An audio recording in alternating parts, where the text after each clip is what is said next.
Meu nome é Jaime Pereira Ramos Jr., mais conhecido como Cyber dentro do jogo Rainbow Six. Jogo pela FaZe Clan. What is the idea for FaZe to try and mix things up? Oh, what a shot there from Cyber! Major Suécia, eu quebrei o recorde, né, de kills que teve em campeonato de Major. No próximo campeonato que a gente jogou, que foi o Major Berlim, eu quebrei novamente meu recorde, mas não fui campeão. Meu estilo de jogo é muito agressivo, então eu sou um jogador que pensa em muitas possibilidades ao momento. Tem o Vita King, né, que é o nosso IGL. Ele é um jogador que direciona a gente onde ele precisa. Forrest, you cannot fumble this down! Vita King! He's stolen the round away! He's stolen NA's hopes and dreams! Essa parte, assim, ele faz muito bem, então acho que ele meio que nasceu para essa parte de fazer essa parte de IGL, assim. Tem o Souls, né, que está há muito tempo comigo, é um jogador que é muito calmo.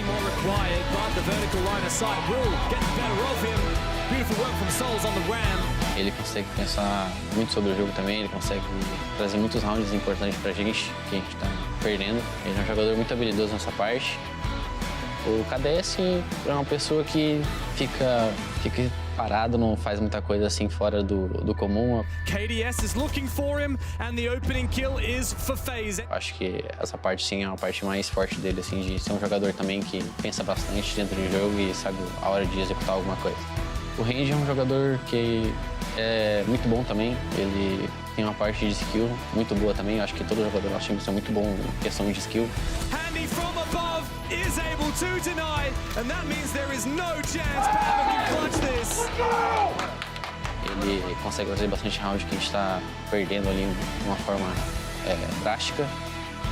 Acho que o Invitational, todos os jogadores querem ganhar, né? Acho que cada um quer se provar ali dentro do campeonato. E eu acho que todos os jogadores pensam assim que é o maior campeonato assim para si, né? Que é o troféu mais antigo que tem no jogo, então acho que é o que todo mundo quer ganhar.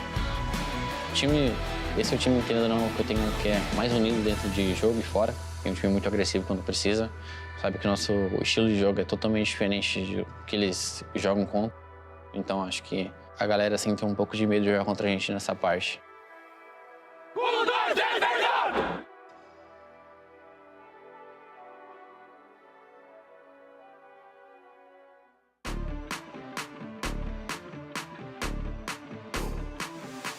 Let's go. Can't wait, I need right now. Just watch how I move. Just watch how I move. Hate it or love it, I kill it, I pack up the room. I spend all my time in the lab. Right like I'm getting paid time and a half. Right now. We finally made it. I know that they hate it. We carry this right out of the bag. Right now. The timing is right now. Right now. Right now. Just watch how I move. Right now. Right now. Right now. Just watch how I move. Can't wait, I need right now. Just watch how I move. Just watch how I move. Hate it or love it, I kill it, I pack up the room. Keep your eyes on the clock. You might miss on your chances to rise if you blink. Got a vision, your way to the top. The chamber alert, attracting the things you deserve. Just know I do this on a regular. The hustle keep calling me up on my cellular. 5 a.m. stuck, hot and the rest of them sleeping. That's why I'm still all the way up. I cannot be top, block, hand on the clock. Marathon running and making no stops. I came from nothing, my days on the block. This is what I just gotta do. Right now, right now. Just watch how I move. Right now, right now, right now. Just watch how I move. Can't wait, I need right now. Just watch how I move.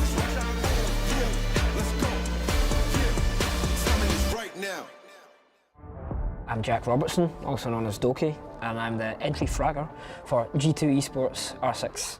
Not a single mistake can be afforded! Doki finds a triple kill! I would say my main role is focused on getting the first engagement. Super aggressive, super in your face. I actually do play literally everything. I can kind of do it all. In G2 Esports R6, you have Alamal, who is our captain in IGL. He is a complete psychopath in every meaning and description of that word. You're gonna crumble!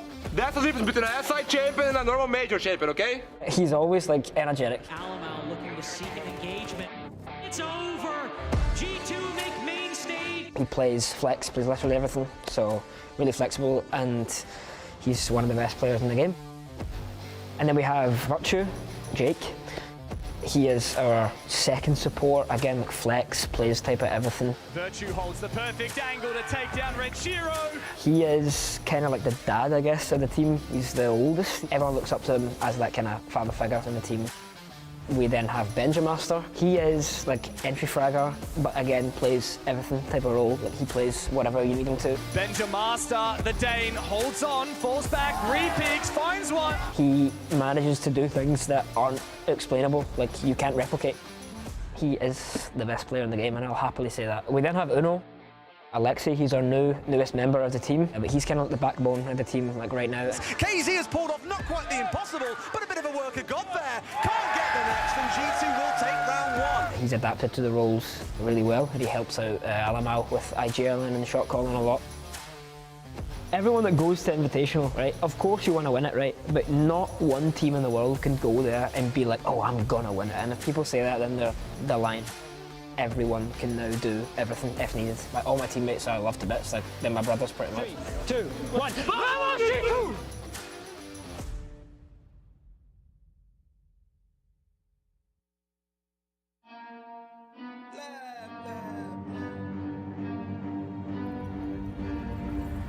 I got problems on problems on problems on problems on problems on problems I solve them. I run through the money, the pressure be calling. Left on my blessings, I feel like I'm falling. The birdie is back, tell me I'm garbage. I'm going through something, that's why I ain't calling. Phone and progression, it's all that I wanted. The phone and affection, I summon and dub it. Cause I got problems on problems on problems on problems on problems on problems I solve them. I run through the money, the pressure be calling. Left on my blessings, I feel like I'm falling. The birdie is back, tell me I'm garbage. I'm going through something, that's why I ain't calling. Phone and progression, it's all that I wanted. The phone and affection, I summon and dub it. Why you be all on my line about nothing? Why won't you go get you $1 or something? Don't hang with it who lying for nothing. I see that we different, you riding, I double. I don't do discussions on bragging about hundreds. Don't go to your places, I know that they sunken. Don't call me your brother, I barely could trust it. I talked to a shorty, she bagging the bugging. And I'ma need all of my dollars on corporate, so hand me the money, I divvy the pie. I'ma give all of my people a portion to build them a fortune. I'm flipping the ride. I can't be mixy when iffy the vibe. And 40 on 50 is really the time. Why are you all on my phone like you want me? Like you wasn't pushing the kid to the side. I run through the money, the pressure be calling. Left on my blessings, I feel like I'm falling. The birdie is back, tell me I'm garbage. I'm going through something, that's why I ain't calling.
Thanks to each and every one of you who supports, follows and cheers us on. みんなの応援がとても力になっていて、レインボーシックスシージコミュニティにとても感謝しています。 La connexion que nous partageons va au-delà du jeu. Peu importe d'où vous venez, que vous nous souteniez depuis des jours ou des années. การสนับสนุนยังไม่หยุดหย่อนของคุณกระตุ้นให้เราทำดีที่สุดในทุกนัด ومعا نشكل عائلة رينبو 6 سيجن متناغمة لتصبح ذكرى في قلوبنا. Приглашаем всех на Six Invitational 2024 и не забудьте посмотреть это прекрасное и невероятное событие вместе с нами.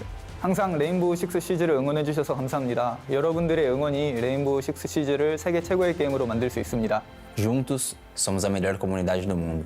Muito obrigado, galera. Thank you for the support. شكرا على دعمكم. ありがとうございます。 Thank you. Спасибо огромное. Muito obrigado, comunidade. Merci beaucoup.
waited 5 long years for Siege to come back to Brazil.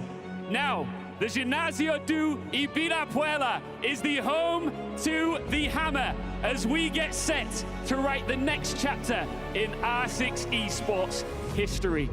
Vamos fazer barulho!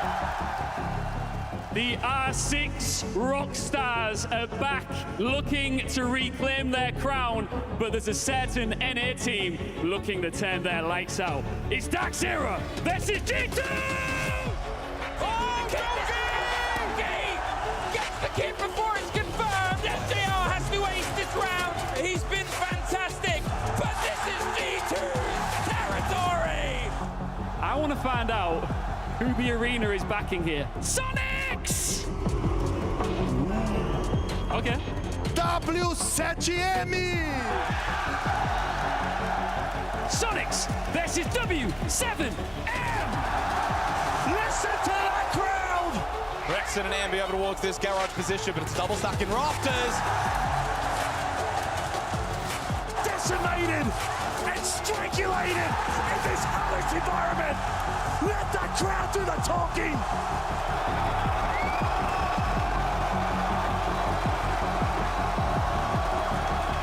With his grand final on the line, juke him out. Happy feet, happy feet. Combo incoming. It's nothing. Listen to this. Brutal. FaZe have played second fiddle this entire year. The first team in the grand final of SI24.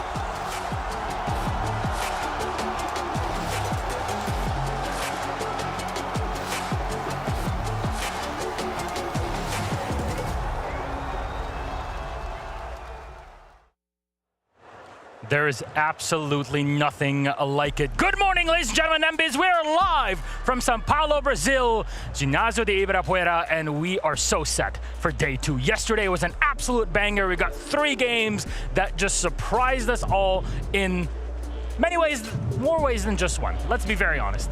However, the biggest piece that we expect and that we got was an incredible audience that guided us through this entire day. What a day we've had, and I promise you, today and tomorrow are going to be even better. Welcome everybody to the Analyst Desk. I'm Milos Medic, your host. With me are 2 fantastic analysts. To start it off, Jesse J. Chick.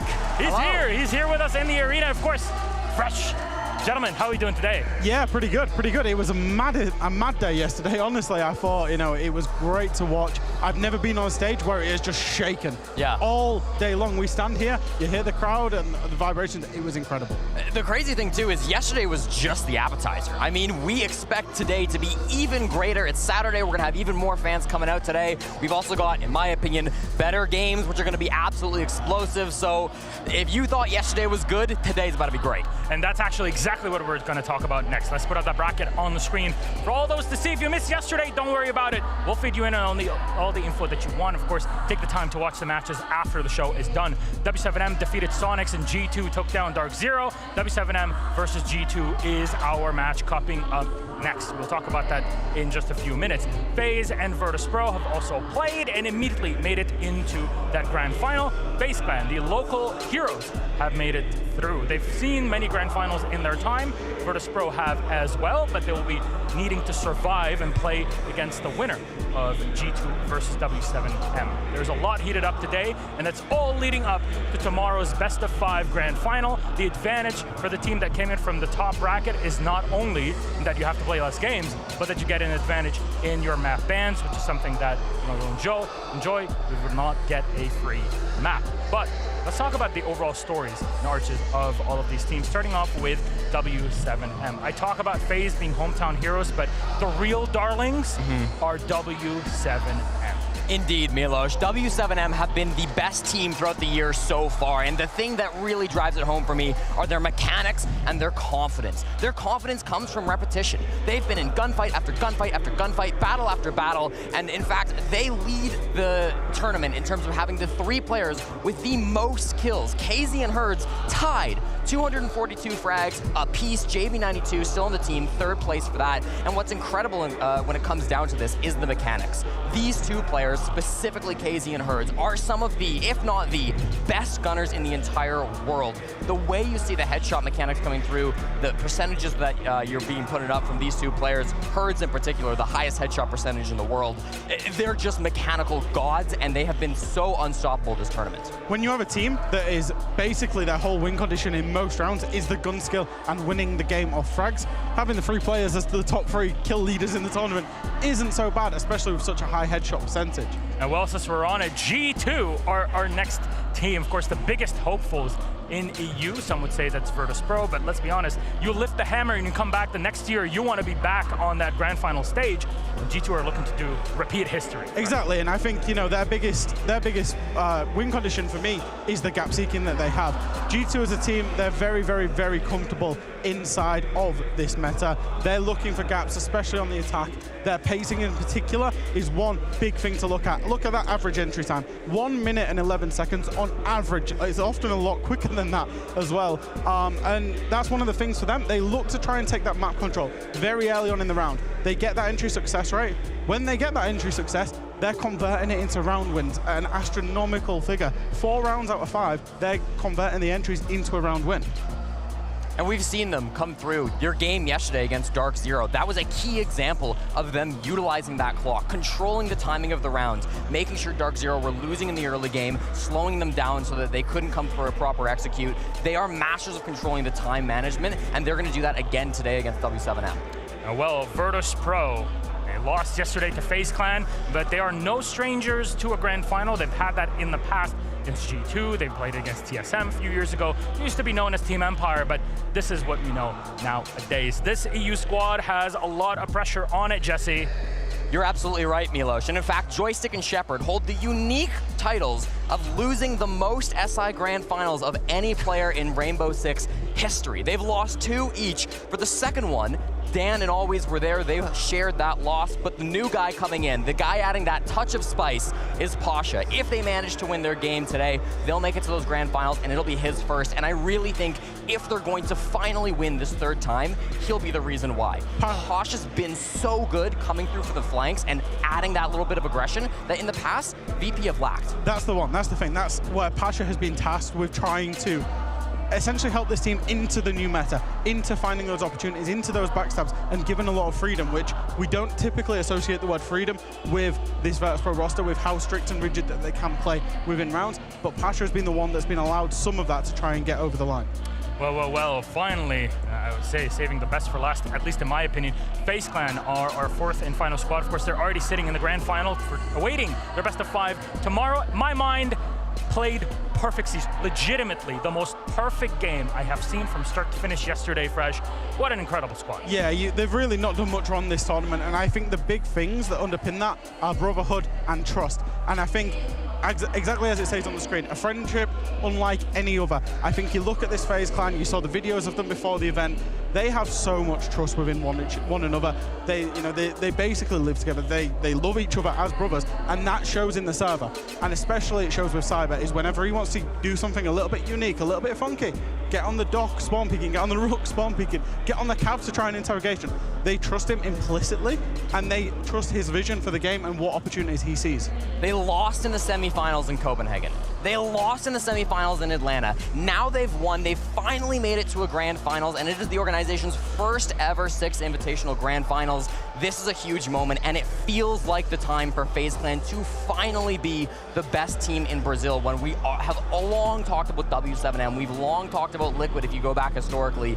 FaZe Clan now have their moment to cement themselves in the history books. I mean, the big teams of Brazil have all made it to a grand final in the past, whether it's with the same roster or with different ones. FaZe the first well, actually the last one of those big teams to make it here. Liquid have had it before. Of course, they had it in the Pro League, but they've had it at Invitational. NIP have done so. We've got W7M also have had it. And now we get the last missing piece for Brazil. I don't know who can actually shut these teams out. Any one of the three that you think could be ones to mess them up? It's got to be G2.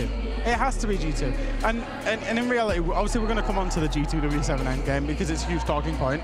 But that was last year's SI Grand Final. I think whoever wins today in this first game probably has the real chance of going through to win the whole event. Yeah. I want it and hope it will be G2 with that European influence. But to be honest, should W7M go through, they've looked unstoppable as well. I think maybe the one person who might want to beat FaZe Clan more than G2 would be Nade. Yeah. His brother is on FaZe Clan. We've got Nade on W7M, Handy on FaZe Clan, two brothers, for them to battle it out in the grand finals of the Six Invitational. They've played regionally, of course, many times, but this would be their first time going head-to-head in in an international tournament.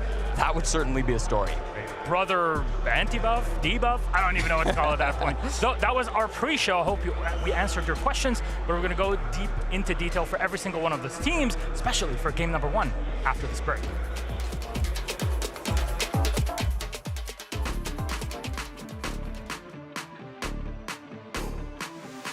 Let's go. Can't wait, I need right now. Just watch how I move. Just watch how I move. Hate it or love it, I kill it, I pack up the room. I spend all my time in the lab. Grind like I'm getting paid time and a half. We finally made it. I know that they hate it when cat is right out of the bag. The timing is right now. Right now. Right now. Just watch how I move. Right now. Right now. Right now. Just watch how I move. Can't wait, I need right now. Just watch how I move. Just watch how I move. Hate it or love it, I kill it, I pack up the room. Keep your eyes on the clock. You might miss on your chances to rise if you blink. Got a vision, your way to the top. The chamber alert, attracting the things you deserve. Just know I do this on a regular.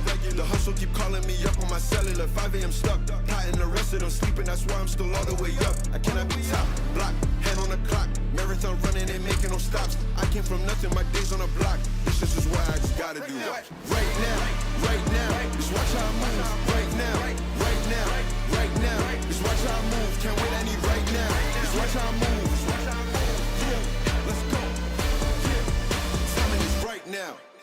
Acho que vai ser realmente uma experiência surreal, assim, uma experiência única na minha vida. I feel really excited to play SI in Brazil because all my family is coming for the final, so it's gonna be really, really crazy. É algo que sempre faltou na minha carreira, poder ganhar um campeonato aqui no Brasil. Todo brasileiro quer ganhar o campeonato aqui, até agora não aconteceu isso em nenhum jogo, e eu acho que isso vai ser muito especial se acontecer. Eu vou ser bem honesto, eu acho que eu sempre sonhei em jogar com uma plateia grande aqui no Brasil. O brasileiro realmente é único nessa forma de torcer, então acho que vai ser algo insano. A torcida brasileira tem muita energia, eles gritam a cada kill, você quebra um drone, eles vão gritar, eles estão ali por tudo, vão comemorar. Não importa. E é tudo que a gente quer estar naquele palco ali para escutar essa torcida. Todo mundo tá falando muito da gente, falando que a gente é o favorito pro campeonato. Eu acho que a gente sabe disso, a gente sabe o quão a gente é bom. Realmente, o pensamento de ganhar o Six Invitational e ganhar 3 campeonatos seguidos vem um pouco à mente. E se a gente conseguir fazer isso, realmente a gente vai conseguir entrar para a história do Rainbow Six. Então vamos para cima, o Brasil vai ganhar com certeza. E é isso, conto com vocês. Então, vamos curtir bastante, torçam aí pros seus players favoritos, que vocês acompanham há anos aí, e vai ser muito divertido.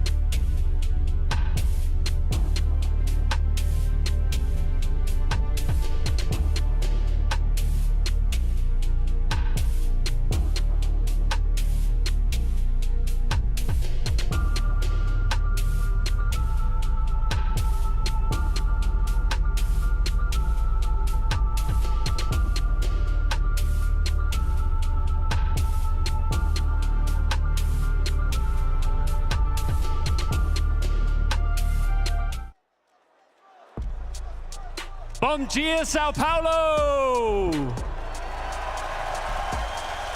Bom dia! Bom dia, indeed. We are starting to fill up here in the arena, and these Brazilian fans, as we roll forward, are going to get louder than ever. Yesterday, on day one, we saw the world champions in G2 take one step closer to feeling the weight of the hammer once more. And of course, we saw a ton of Brazilian dominance that we have come to expect over the years. This is the 6th Invitational 2024. Leo, I'm ready to get this cracking. Me too. Looking handsome, man. You too, brother. Thank you, man. People are saying you look like what? An operator. Oh, really? Slash one? Dave Bautista. Oh, thank you. I feel it too. Yeah, thank you. All right, listen, it is time for another commendation. We love this about SI, and our first commendee is Dev. For me, when thinking about games development, what's motivating is really to bring the people together, especially in the last months and years with the pandemic. It was really showing that games can help people connect and get that time together.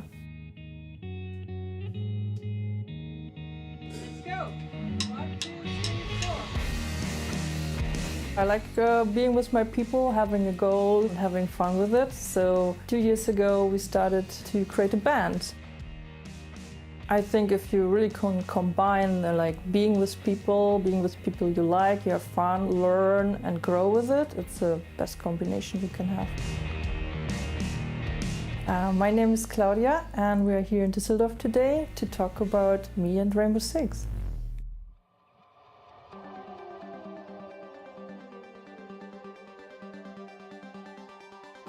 I first discovered video games when my father got his first PC. My brother and me started with a second PC to play together, and he also joined LAN parties, where I was a bit of the maybe annoying sister that wanted to come with him. At one point I joined an organization that created LANs for thousands of people, and I was just involved in getting people together. I think it's a nice thing to really get all the people with the same passion for video games together. It's a nice feeling because you always have something to talk about, you have can connect to people easily. When I joined the Rainbow Six team, one of my first challenge was to really get everyone connected. We are working with people all over the world, like Montreal, Shanghai, Barcelona. So for me it was bringing the people together and try to align that we all work towards the same goal. The CodeF studio is helping the Montreal studio with the core game, and we are working on specific features. We have specific missions and specific expertise to work on elements of the game. As an example, Rainbow Six Siege is a very difficult game to learn, so we have the onboarding cell that creates great tutorials. We would like to have a home for every player. We have some that enjoy the events more, we have some that enjoy ranked more. We really try to make sure that everyone can find their place and their play style and their preferred way of playing Rainbow Six Siege. For me, my team is the best, of course. And they're really happy to push each other to really get to a high-quality delivery. It will sound that I'm saying that because we are recording about her, but I swear it's true. Claudia is probably the best manager I ever had. Claudia is this connection point. She really is this glue between us and the rest of the Siege family, I would say. She really listened to us and give us the opportunity to give our own ideas and show our strengths. I admire that skill of her. She is a true lead and a role model to the team and to me personally. Claudia loves Siege. You can tell that in her work. And she loves the people who make the game as much as she cares about Siege itself. So whether you're online or offline, she's the person you want on your team. It's really nice that all this different point of views and diversity is brought into the game. When we look at the operator, we have them from all over the world, and I think this is really nice because it's really representing the team. It's another thing about this team that I think is really special. We come from all over the world, myself included, to come work on a game about international operators who are all working together. So, and a little bit of what we do every day is what you play in the game.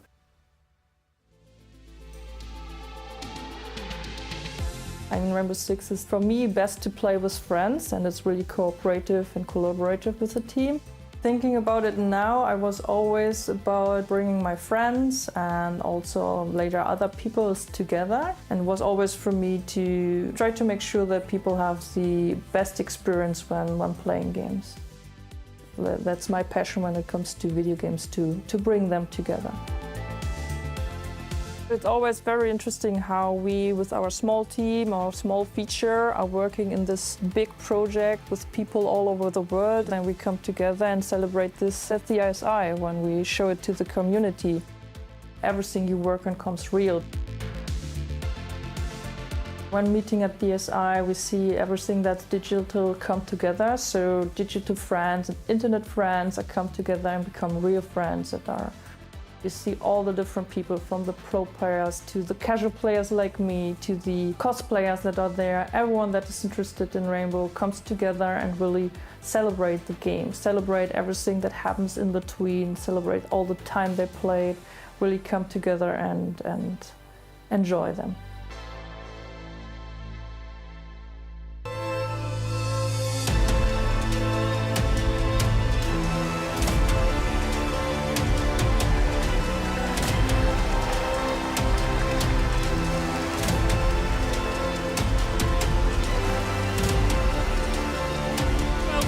To our stage, R6 senior producer, the amazing Claudia Schumacher. Vamos aplaudir Ibirapuera. Congratulations. Claudia, we saw there in an amazing video all about what you do and what you've achieved, that your team absolutely loves you. And everyone here loves what you do. This must just feel incredibly special for you. Super special to be here, yes, and I love my team too, so that's super cool that I can represent them and the game and seeing all people coming here together. Very happy to be here, thank you. Let's run it back a little bit. Obviously, you are very passionate and have a lot of love for Rainbow Six. When did that start? Where did your passion for Siege come from? I think I always liked to play a FPS game, and then when I learned really the tactical depth you can have in Rainbow Six, that's when I fall in love playing the game. Ela está muito feliz em estar aqui, representando inclusive o time dela, e disse que, especialmente quando ela conheceu o jogo e as dificuldades e a complexidade, ela se apaixonou pelo game. This is a tough one I've got for you now, Claudia, because you've got a lot of them. But what would you say is your greatest achievement? That's a tough one because I have gathered a few features in the game, and I think the one that I love the most are the one where we give rewards to the player, because I know I can make people happy with it. So that's the one, but it's always looking forward to the next greater achievement. So it's really about looking forward to show you what we worked on tomorrow in the reveal. So I hope everyone likes what we worked on the last month. They're very excited to see it. Ela tem muita coisa legal que ela faz no jogo, que ela vê o resultado, mas sempre está pensando nas próximas coisas que ela pode trazer para o jogo, e tenho certeza que todo mundo fica muito feliz com isso. One of the best things about Siege is that it brings people together, and I know that that's something you love about this too. Yes, I love to really have people and like meeting people online and meeting them then in real life is super exciting. So yeah, shout out to my ranked team. I met them this year the first time. It's so amazing. Finally, I've got one more question. Who do you want to thank here on the main stage? There's so many people. I think I would like to thank everyone that has been part of my journey in game development. So all the devs, all my team, and of course my family, good friends, and my partner for the support. Thank you. Ladies and gentlemen in Sao Paulo, please give it up one more time for Claudia Schumacher. Vamos aplaudir! Estamos sentindo animador, né? Tipo Faustão. Enjoy SI, and we cannot wait to see what's next. Thank you very much. Amazing. I'm loving these achievements, I'm loving these commendations as always, and we've got more to come, but for now it's back to our amazing desk. Thank you very much, Ian and Leo, and congratulations to Claudia and the entire team in Düsseldorf. It's hometown, so we got to rep them, these for a bit. But it's time for us to get ready for a game everybody's been looking forward to, G2 versus W7M.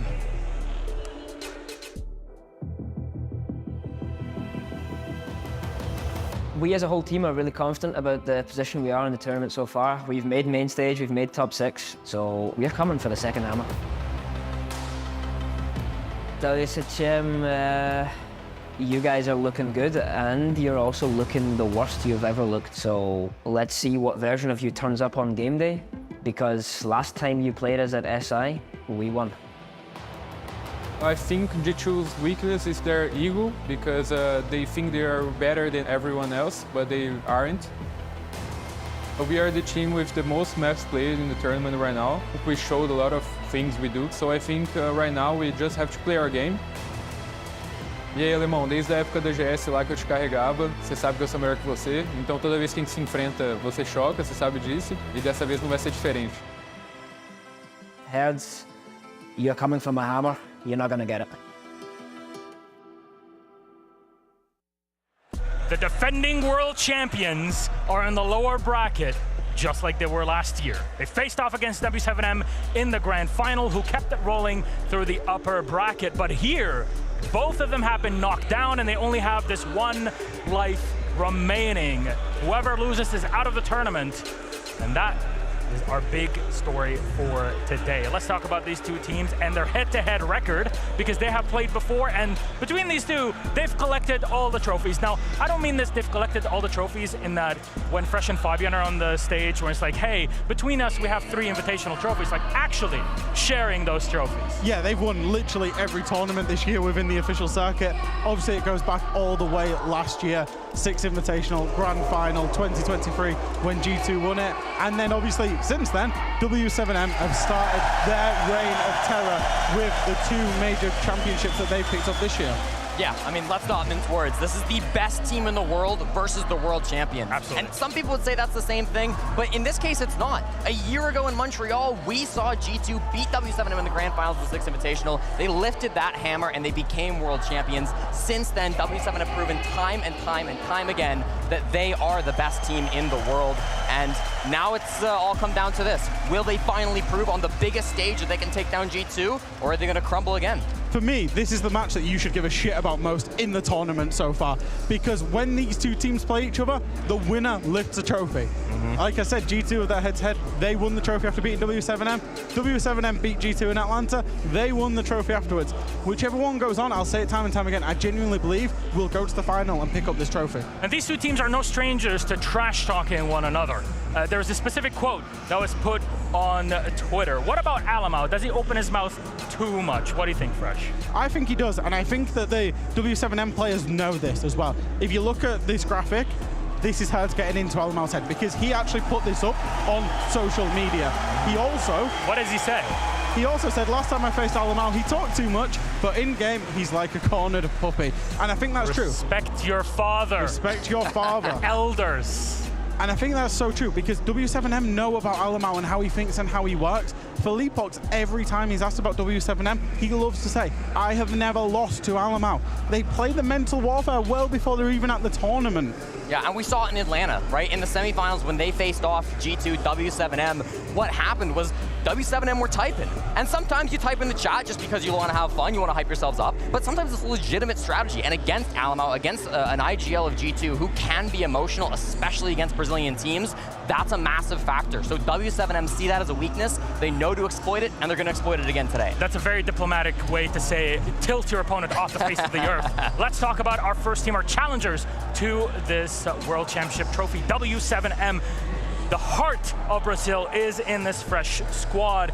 And here, Jesse, it seems like the entire crowd is rooting for them. Yeah, this is the first time that they've been the favorites at a tournament in terms of the audience, right? The last 2 tournaments they've won, Copenhagen and in Atlanta, they have been the team that everyone's rooted against. The big bad guys, the boogeymen, who nobody wants to see win. In Brazil, that is not the case at all. It's the hometown heroes. They've played so well, and I think for this team, we talked about it time and time again, it comes down to their early game, it comes down to the mechanics. These guys, KZ and Herds in particular, absolute beasts in the server. They tend to just obliterate every other team to the point where you're watching them and you just say, what are you supposed to do against them? So these are the 3 key players, I think, for W7M in most rounds. We've said it time and time again, is that generally the rounds, the win condition of the rounds, come down to gun skill and winning it from gunfights. It's not plants, it's not structured siege, it's not the late round. These guys try and force their way through the objective rather than their way around the objective or around any problems. because these three guys have got such good gun skill, they're able to do that even when the situation is like a 30-70% chance of success. And I want to say too, the other two players, Nade and Felipox, both coming in new for this 6 Invitational, were not there at the last SI that these guys lost against G2. They've had a massive impact as well. Yeah. Certainly more backlines. Felipox has been that kind of wild card who can do anything. Nade, a brilliant hard support. They're very massive, but when it comes to W7M, it's the full package. So they're the best. Are we saying that they're the ones to beat in this game? I mean, I'd say so, right? This seems like the best team at the tournament. I think so, but I think they have showed some kind of weakness as well, in that when they get to kind of the late rounds, if they're walking into utility, they can really struggle. And we've got a couple clips coming through. I mean, we've seen this from G2 time and time again, and W7M, the way they pop off, the way they're able to come through and explode into the server. They've just been so miraculous in these early rounds, and this gun skill is not stuff you'll see anywhere else. It's just W7M control all throughout, and it seems like there's no team that can really find a way to stop them, even if yesterday, like this Sonic squad that you just saw in the replays, from what we heard and what you told us from Super, is that this squad was completely built from the ground up to defeat W7M.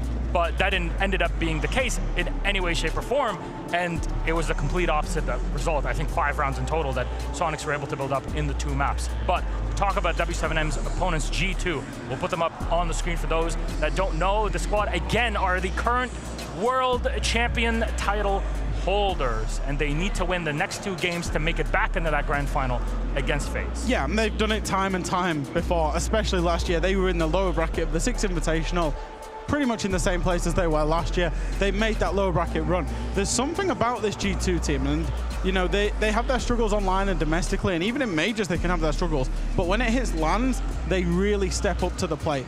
They just all seem to focus in, find that zen, find what works well, and just pick it up for these LAN events. And I think that's, you know, it's particularly impressive from these 5 players that they're able to do that. I think at times they're their own limitation, but when they're on their day, they're literally the best team in the world. It feels like plot armor sometimes. Yeah. I mean, the way these guys are able to make just ridiculous hero plays time and time again has been incredible. And I think the only other team that's headed that way is VP. With how they got here to the stage. Remember that a few days ago. But we wanted to highlight a specific game, G2 Dark Zero, and Jesse, please break it down for us. So this was the match that we saw yesterday, and we saw a couple key clips that I wanted to focus for you. G2 win rounds that they should never in a million years be winning. Doki, I want to show you for the first clip. They're playing down below. This is match points, and first, not only is he able to find the perfect angle to deny plants, I mean, he's trying to go for the C4, doesn't quite land. The plant's going to start going down very quick from Canadian, and he finds just the perfect angle, and then he also beats Bolo on the cover. It's that positioning combined with the aim that is incredible from Doki. So he steps up so often for G2 to be that big player. And then the other person that we talk about time and time again has to be Benja. And the rounds that he can just solo win, all by himself, with the most ridiculous mechanics I've ever seen in Rainbow Six Siege, has been insane. This was another round. This was map 2 against Dark Zero. This is not quite match point, but it's the penultimate round where they completely shut down the attack. Solo on their own clear. There's no help here. There's no trades going on. There's no intel being fed. He's just a beast who has this and is able to work with his own game sense, his own mechanics to shut down when there are 4 players closing in on him. So there are 2 players that can pop off whenever necessary in Doki and Benja. What if we were to compare them and see how they face up against one another? Well, if we did that, we'd have to call them Super Doki and Super Benja. They've been the superheroes of this team, and I really think when you look at them, they're the ones that turn the rounds that G2 should never win into the victories. And you know when I said that they come up alive at LAN events? Whenever these 2 guys are in my rank stack, they're dropping donuts in the ranked lobby. These guys just, they get onto the arena, they get onto LAN, they get confident, and they are so goddamn good. We saw individualistic plays win the rounds that G2 had strategically lost. And that's just what these 2 guys are about. I would love to see an animation of like Doki and Benja walking in and just going Super Saiyan mode into the stage. I think that's one that I would really look forward to. But Alamau is kind of the big piece here for G2. W7M have been very clear on their intent to disrupt him as much as possible, get in his head, because he's such an important piece for G2. Yeah, because he's the IGL and he's the one who understands, he's the one who brought Split Theory to Europe. I know it's a big buzzword, but he's the one who brought it with him to G2. It's how G2 won the whole SI last year. It was off the back of his IGLing, his ability to see the game in top-down view whilst he's inside the game, right? To do that, you need to be all over like your mentals. When Brazilian teams, and we call it the ghost of Brazil with Alma, when Brazilian teams get inside Alma's mentals, he can get nervous, he can start to not call correctly, and that's when G2 can look horrible against Brazilian teams. Yeah, and I really think when it comes to the early game, W7M on defense are the best team in the world. When they're out there on their own game, when they're working together as a unit, KZ and Herds, you see the rest of the players popping in there sometimes too, they seem completely unbeatable. And so that's where I want to see G2 collapsing on the roam, utilizing that split theory, having that ability to come in as a squad, get that numbers advantage so that even if you're losing those opening engagements, because you probably are against these players, you can at least get those trades and you can back it up. Now let's take a look at the next and final piece of our pre-match. Our map bans. 9 map pool is what we play with here in Rainbow Six Esports if you're new to it. Hello, welcome to the show. Oregon, Border, Cafe, and Bank are our first bans, and our first pick is Nighthaven Labs. A W7M pick. That is a fun one. That's unexpected. Skyscraper is our second. G2F picked that yesterday. They'll play it again, this time W7M on defense. Finally, with Club and Chalet taken away, Consulate is our last with W7M on defense. General thoughts on the map bans? Nighthaven Labs is the most unexpected pick W7M could have gone for. They have never played this map in team history. It is their permaban. They have come out and picked it against G2. That's a huge statement saying we are confident. Then you got Skyscraper coming up next, picked by G2. Comfortable map for them. They love to play it. They played it multiple times. Rare for W7M, but a very good win record for them as well. And then you get Consulate coming through. Both these teams have played it once in the tournament so far. Both of them played it against Liquid. G2 got the dub, 7-4 against Liquid. W7M did fall in their matchup. So a bit of a change in pace there, but it was a very close game for W7M, and I'm sure they're going to be fighting back with even more today. G2 had to leave a map open in the map bans that they weren't prepared to go to, basically, because they've got a couple of perma bans this event, and they've never seen W7M's Nighthaven. We've known, literally, since the map was introduced, W7M have perma banned it. We've known it's going to get brought out at an event. There you have a 9-map pool. They were never not going to play Nighthaven. They've waited until today because I think today is their biggest obstacle in getting to this trophy. Well, we talk about map pools, especially when we get here to LAN events, because you cannot plan for best of ones here at the Invitational. All of our games are best of threes until you hit the grand final. So do these two teams equalize in map pools and their depth of it? I think so. I mean, I think they both have 9-map map pools. The one question was like, do we actually see W7M having a 9-map map pool? Will they play Nighthaven? We've got our answer. I mean, maybe they'll come out and they'll get 7-0 and we'll be clowning on them a little bit, but I think it's pretty safe to say that W7M are coming into this very confident on Nighthaven Labs, and they're going to have some crazy strategies we've not seen before. The one big advantage they have is that literally G2 have never seen this map. We know how much the Romalio and Titan both like to VOD review W7M on any opponent that they face. They will watch literally every VOD available. There's a big fat 0 VODs available on W7M, on Nighthaven. So they're going into absolutely unknown. This is revenge for W7M's loss against G2 last year at the Invitational in Montreal. There's a lot riding on the line for these squads. Remember, if you lose here, you're out of the running and you will not be playing tomorrow or later on today either to make it to that grand final. Now the question is, every team so far that has won has had the crowd behind them. The secret weapon, the extra 10,000 players on the side of W7M. We'll have to see that in game right after this break.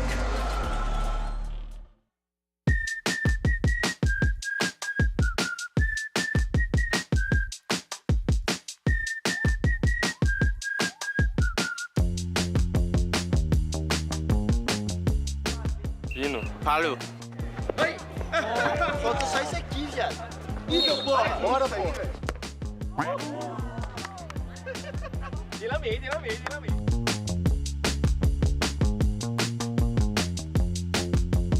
G2. Penta.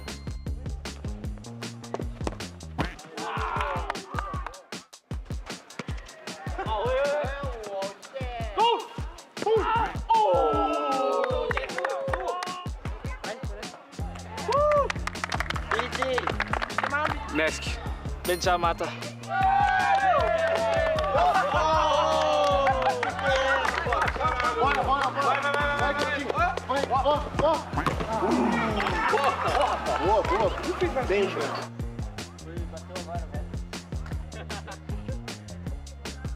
A segunda opção.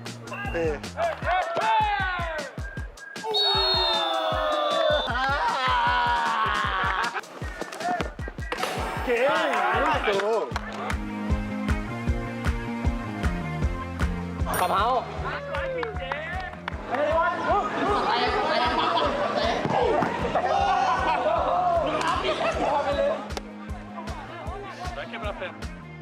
Pede.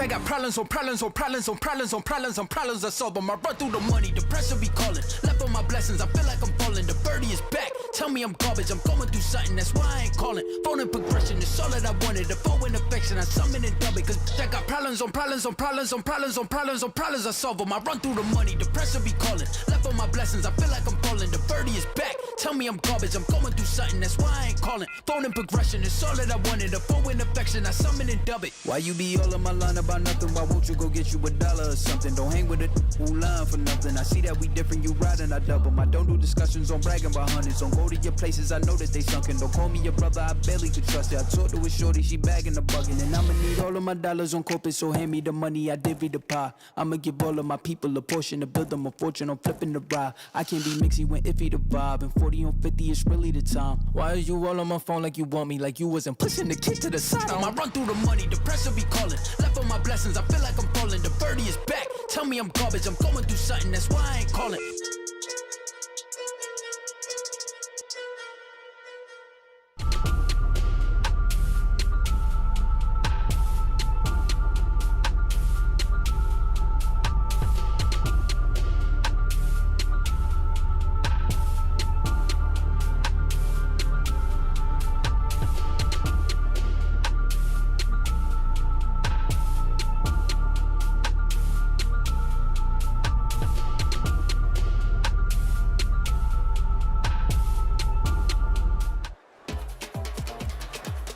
Vai, Brasil! Bora! Com sambinha, vamos! Ginásio do Ibirapuera, tá chegando a hora. Welcome back to the Rainbow Six Invitational 2024. It is about to get crazy in here. My name's Ian Chambers, joined by this amazing Brazilian host, Leo. Are you hyped? Are you ready for this one? Oh my gosh, definitely. This arena will burn today. All right, now listen, I have done shows in Asia, Europe, America, and everybody always tells me, come to Brazil, that's where it's loudest. I still think they could be louder, you know? Yeah, vocês entenderam o que ele falou? Que ele já esteve no Japão, na Europa, nos Estados Unidos, mas nunca ouviu uma plateia tão alta como a nossa, mas ele acha que dá pra ser mais alta ainda. Should we try? Vamos tentar?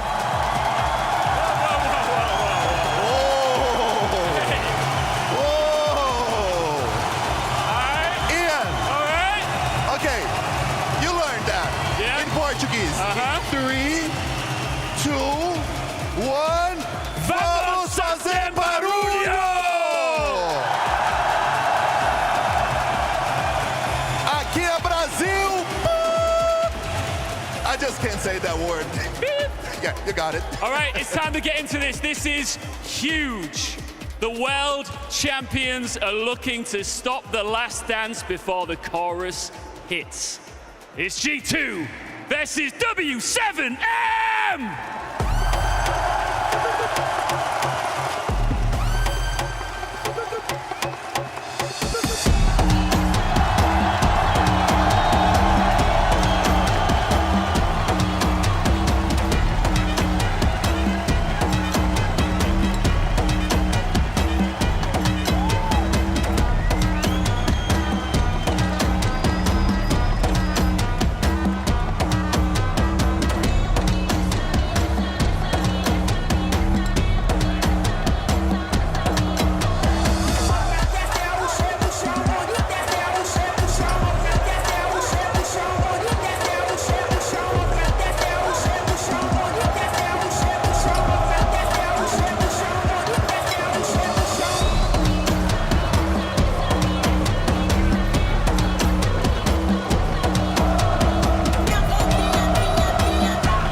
joins us. We're going to have a little interview before you get into your positions, but we are in Brazil, so let's do it in Portuguese. Thank you. Rapaziada, deu pra sentir aí a emoção. O que você espera desse jogo? E eu senti que tá todo mundo contra você, alemão. Eu espero a mesma coisa do ano passado. Ele disse que espera a mesma coisa do ano passado, quando vocês foram derrotados. Com essa line aqui, ele nunca ganhou de nós e não vai ser diferente hoje. Can we talk about the tweet? Yes. Okay. For those watching at home, Heads tweeted this. Last time I faced Alamau, he talked too much. When he got to the game, he went into shock and put his tail between his legs.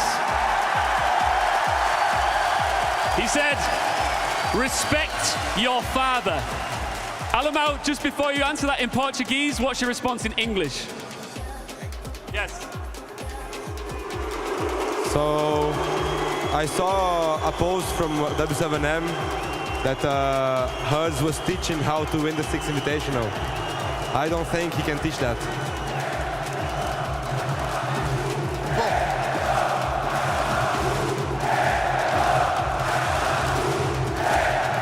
Yeah, they're showing some love.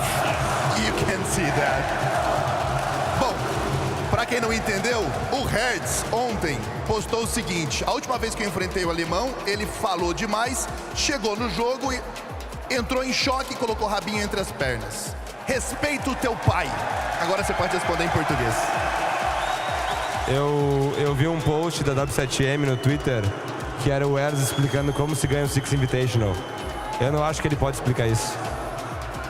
Heads, just for our English fans watching at home, what's about to happen right here, right now? Não fala inglês, eles vão ser amassados hoje, é isso? He just said, I don't speak English, but they're gonna get smashed today here. Okay, just before we let you sit down, I want to try one thing. I'm going to point at each one. Can you just let them know, right? Okay, let's do it. You ready? E aí, Hertz, rapaziada?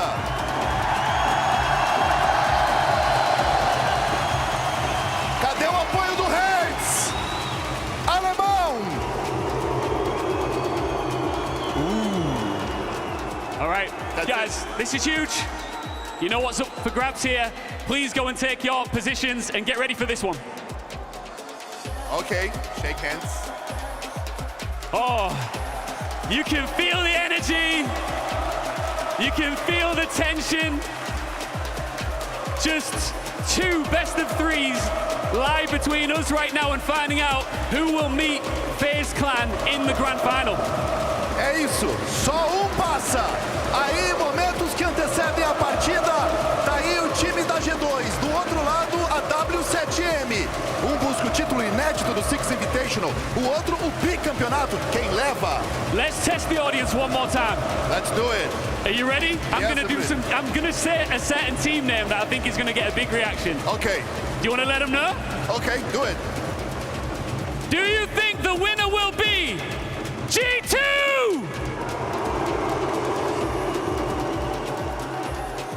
Vocês acham que quem vence é a W7M de Ibirapuera?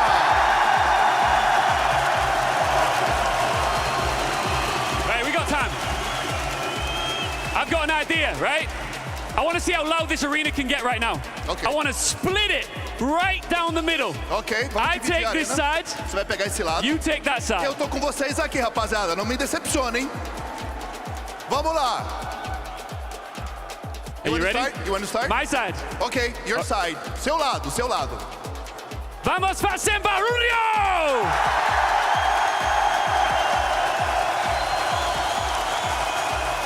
Galera, eu não quero perder aqui pro gringo nem no grito. Então vamos lá. Desse lado aqui, ó. Vamos tremer o Ibirapuera. Vamos fazer barulho! Hey, I think I beat you. No. One more time. Go ahead. Vamos fazer barulho!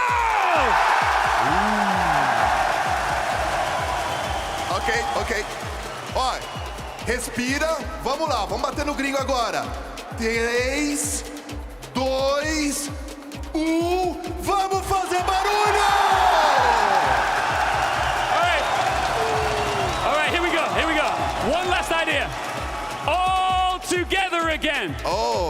mundo junto então para mostrar a força do Brasil.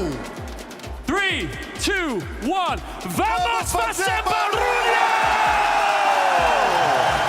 É o Six Invitational no ginásio do Ibirapuera, São Paulo, Brasil. I love Brazil. How do I say that in Portuguese? Eu amo o Brasil. Eu amo Brasil. Uma salva de palmas, a festa é de vocês. Vamos gritar, deixa eu sentir a atmosfera da arena. Como é que vai ser esse jogo, galera? All right, it is time to get into this one finally. The crowd is ready, the players are ready, and we've got 3 amazing casters ready to take you through this one. In Terra, Pengu, Fabian, let's have it! Thank you so very much. It is unbelievable to be sharing a stage with you and kind of you. What do you mean by that? Come on. There have never been more hammers on one casting desk than there is right now. Thank you for saying that, Fabian, because I agree with the same thing, yeah. I don't know if you're playing your own bingo game. Obviously, I can't encourage you to drink, but they've already talked about their hammers and we're only 20 seconds in. You're just jealous you don't have any, Parker. That's it. That's all we need to talk about. I mean, if it makes you feel, I guess technically not now because you've casted 2 SI Grand Finals now. Yeah. So I was going to say I've been involved in more of them than you, which is technically true. Yeah, and still you have no hammers. So technically you have lost every single Grand Final you've casted. Go easy, Fabian. He was there to praise you last time when you won that 3rd hammer. He was the man to make that final call. You know, I haven't even rewatched it, so I wouldn't know. I was asking you to do the interview because of the sentimentality around it, and you wouldn't. But we're almost ready for our very first map. Let's load into Nighthaven.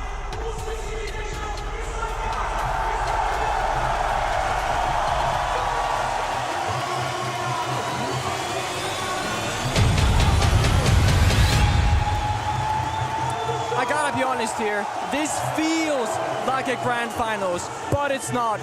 And both of these 2 teams, they've been there before, but only one can go there. And despite winning this one, they still got VP later today. It is not like grand final on paper, but it's definitely a grand final in the mind, because the crowd has completely divided themselves up. They're supporting one team way more than the other, and I don't even need to tell you which one that is. The mental game that comes down in a game like this, if you win this game, there is nothing that's going to stop you mentally from going all the way through Virtus Pro, bulldoze them, and then go into the final with more confidence than you could possibly have. Yesterday, the team that the crowd cheered for went perfect. They'd never even dropped a single map against their opponents. G2 was cheered for in the first game, they won 2-0. W7M in the second game, they won 2-0. FaZe Clan in the final game, they won 2-0. G2 had the wind at their back yesterday, but they're stuck out in the open right now, completely adrift because the crowd has chosen W7M, and understandably so. I spoke to Virtus Pro after yesterday's matchup, and Dan said, it's been a while since we played in front of a crowd, all the way back in the Raleigh Majors. Yeah. But he said we weren't expecting the crowd to impact our gameplay as much as they did. A team that's experienced this G2, you think it's going to get under their skin a little bit? Not at all. I don't think that this was get under their skin whatsoever. When we were playing, Nick, we had the crowd against us in every single tournament. Yeah. These guys have just as much experience as us, and you never cared for it because your focus is on the screen right in front of you. Your focus on the 4 guys next to you, the coach behind you. Those are the only 5 other people in the world that matter at this moment, and G2 have all that in their head, and they know what they're up against. I don't disagree with you, but right now, W7M, they're on World Championship form. They look shaky in Phase 1, they didn't look amazing in Phase 2, but with a crowd, they have been storming through their opponents. They took down SSG, Intersonics, and while those are American teams, not European, it was not even close. They want to shut down G2, and they're going to Nighthaven Lab to do it in this first round. Arbiter Benz, Thugby Fenrir, that's a 2-pro. Going up against G2, it's going to be a completely different game, though. I think we're gotten to the teams that deserve to be in the top 4 here, and all of these guys will be the hardest opponent that they've ever played until they play the next one. You think Virtus Pro is a challenge for both of these teams? Otherwise, they wouldn't be where they are. They have perfection in repetition. They've gone through the same thing so many times, and they're so hard to deal with because Virtus Pro never makes any mistakes. Now, very first round, and we're only a minute on in. A shield operator is brought in the hands of Uno. Now, not abnormal to see shield operators on this particular map. What will Uno's focus be for what? Now we lost Ali out, the one who was getting cheered against from the crowd. What is the focus of this Monty? Well, the thing is, Monty is going first. Now what happened here, Elamau did instead, he got shut down. Normally Elamau is on the Monty, advancing forward. Uno's a bit more passive. He wants to get down the diffuser, that's the goal. But look at this, G2, they can't get in the map. They're not getting the space that they need with the Monty. Monty needs to be the first one to clear in and get close up and clear these angles. And we're just not getting it done. G2 finally gets on the board, but the numbers do not favor them whatsoever at the moment. Time and time again, whenever we see a shield operator, Nick and I usually talk about this. I'm sure you'll reference it as well. And it goes to what you said at the beginning. Monty needs a supporting cast, and now Uno is all by himself. This entire round has played out in a very specific way. W7M have contested G2 in every important entrance point on the entire map. They haven't allowed anything to go through. I was looking at the game just and thinking, what would W7M do against any opponent? It's easy. They want to make them uncomfortable playing their own game. If you play Monty and you think, oh, we're going to take safe space, not be contested, no, you're wrong. Because normally teams when they see Monty, they might be running away, not W7M. They will run into you if they have to and fight you every inch of the map. W7M don't fear anything here. They're not going to be scared one bit. They know what team they're going up against, and G2 and W7M have just as mechanically talented pluggers on both sides. The addition with the Monty makes it so that you have one less good gun. Yeah. Which makes it into a 4 versus 5, while you have more information with the Monty, but you lose a great gun. Yeah. So W7M will have the advantage. But also there, they play so many levels here on the defense. Verticality, C4 goes out, entry denied towards T2, and then again the crossfire is being established. Mentally, Fabian said the crowd might not get to them, but if you have a game plan going into this T2, you get shut down the first round, and let's say the next couple of rounds, do you think that might have a bit of a shake-up on their mentality? You know what I want to see, and that is to look at Alemau's plays. Pay close attention if you're a viewer at home to Alemau and where he moves. Because what we saw in the first round here, he was alone, got picked off, and shut down immediately. Yeah. W7M, they have done their homework. They know how he's going to play. He is the main target. They talked about it on the desk. Alemau's mentals can be shut down. Yeah, we spoke so many times about the Brazilian ghost being shut down. I'm not so sure it has been just yet, because the teams that they have played, well, they lost against FaZe, which is a really good Brazilian team. Yeah. I don't think that Liquid kind of lived up to the Brazilian level that we were expecting of them. So this is the Brazilian ghost game in my eyes. Now, Nighthaven Labs is the least played map so far here at the 6th Invitational, gentlemen.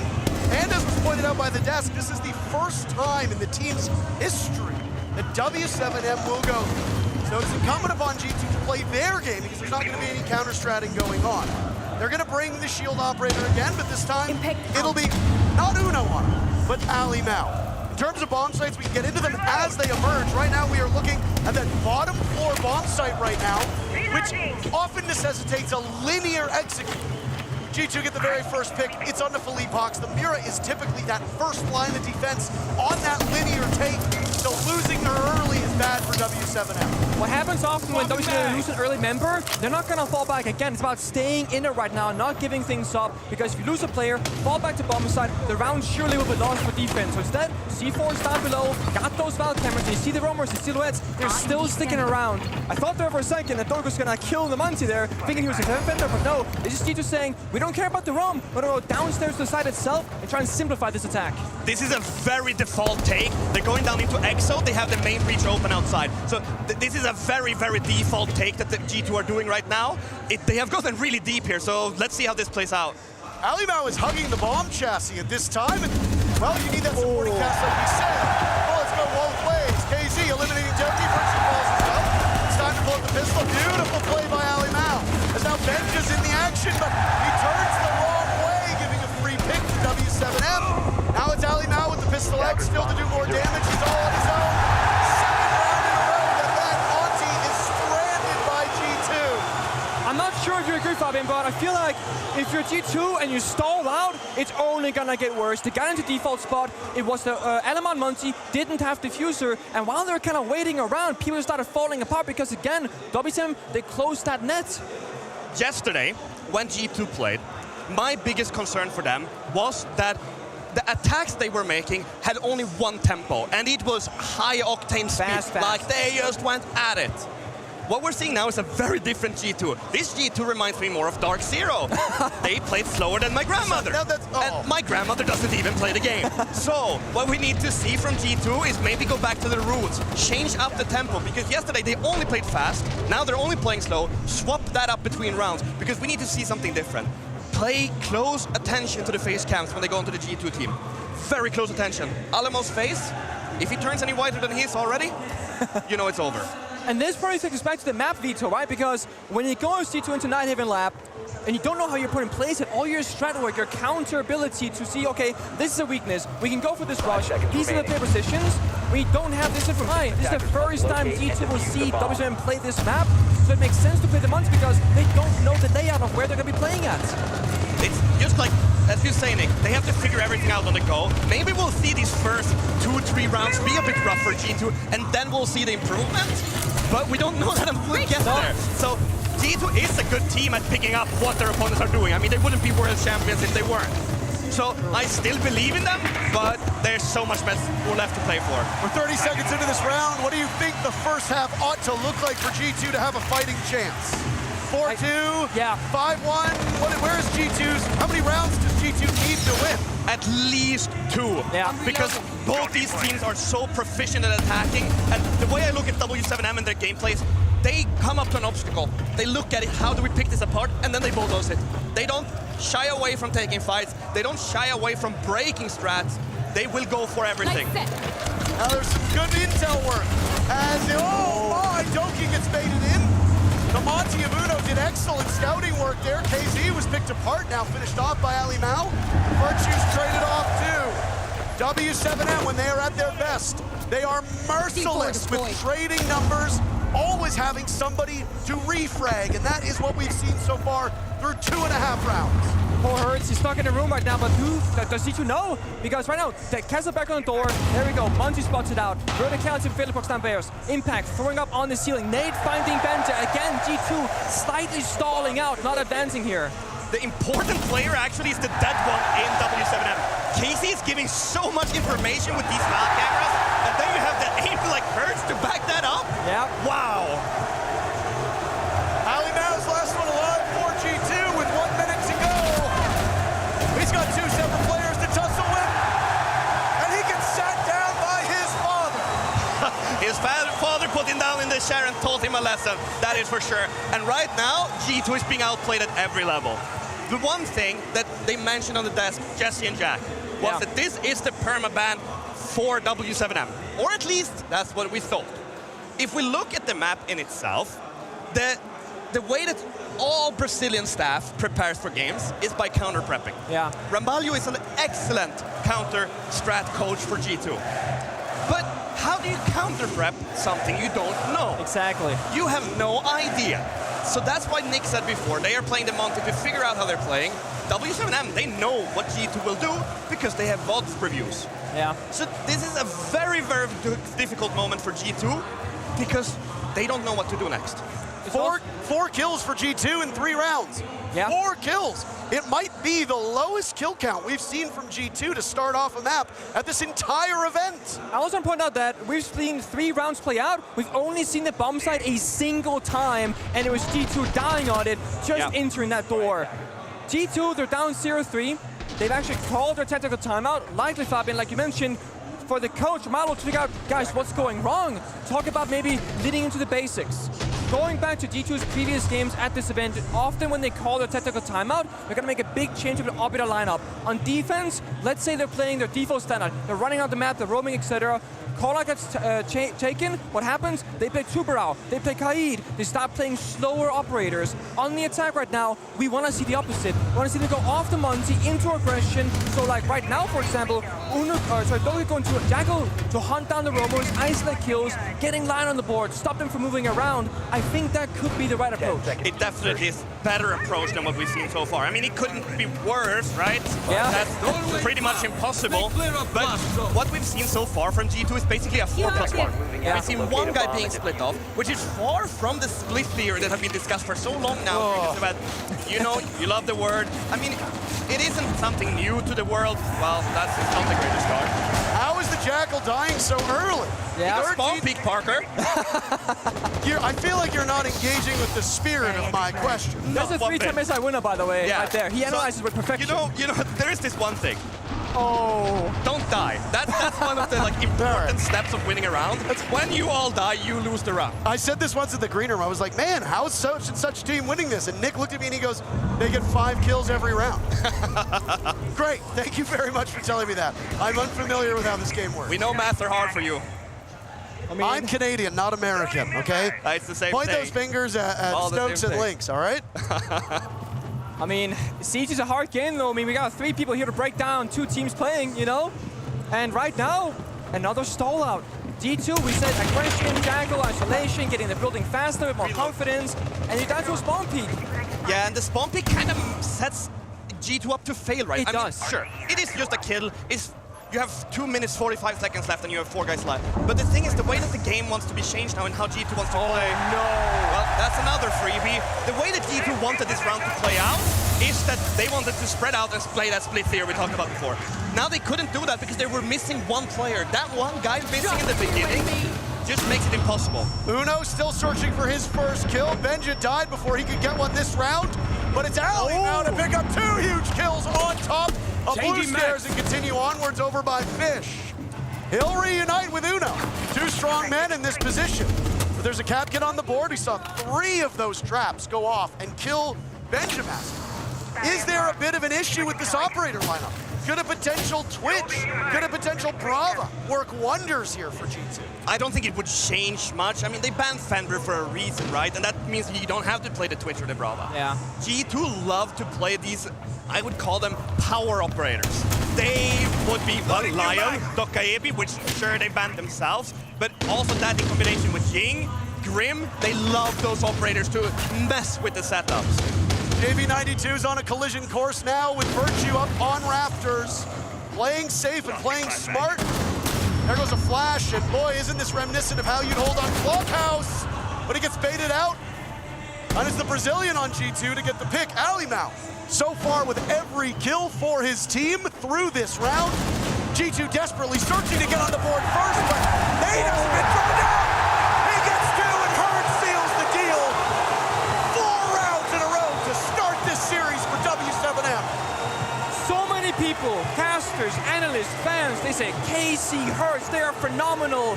But behind every good entry, every good frontline is a phenomenal backline support. Nate does not get enough praise. He is the pillar of this team in so many ways.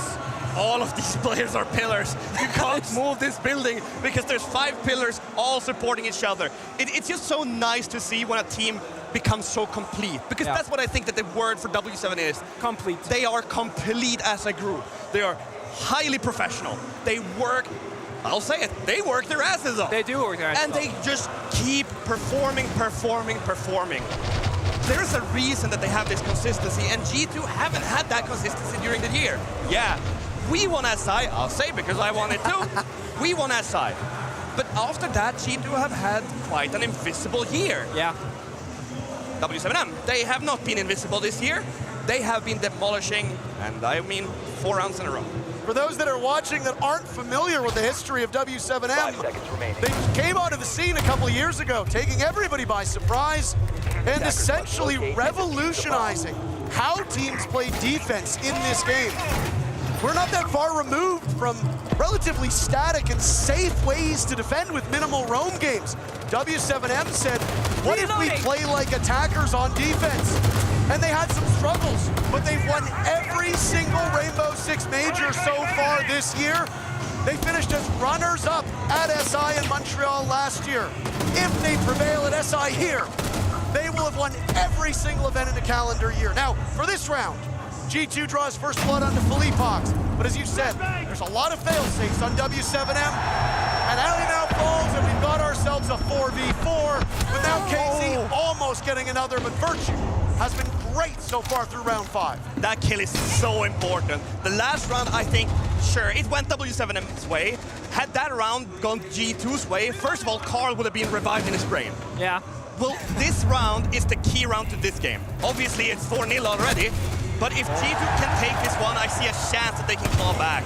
I was just about to say, Herds is averaging 2 kills and 0 deaths each round. That is an absurd stat line. They finally found him, and you talked about Nade. He tries his best, but the TCSG gives and the TCSG takes away. G2 gets on the board. They have 1 round so far. You said the win condition was 2. Yep. They've got 1 more attack. They must win this if they want to stay in contention. They are indeed halfway here, and the thing is for G2, you said it, Fabian, important round, mentally, fundamentally, and just for the players of G2 to feel like they still have a way in this map.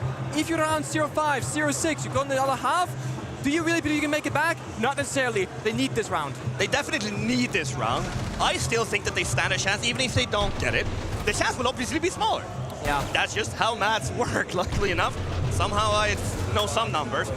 However, the entire way that G2 have changed up their playstyle since the timeout has been very important.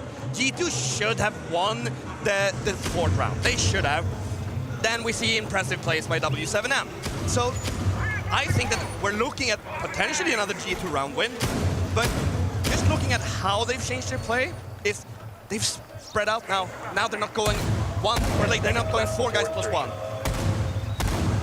I like the flexibility that we've seen from W7M. Not only do they jostle their players on different operators, but they jostle the operators as well. Nade now bringing a Frost. This entire setup is very specifically a Brazilian.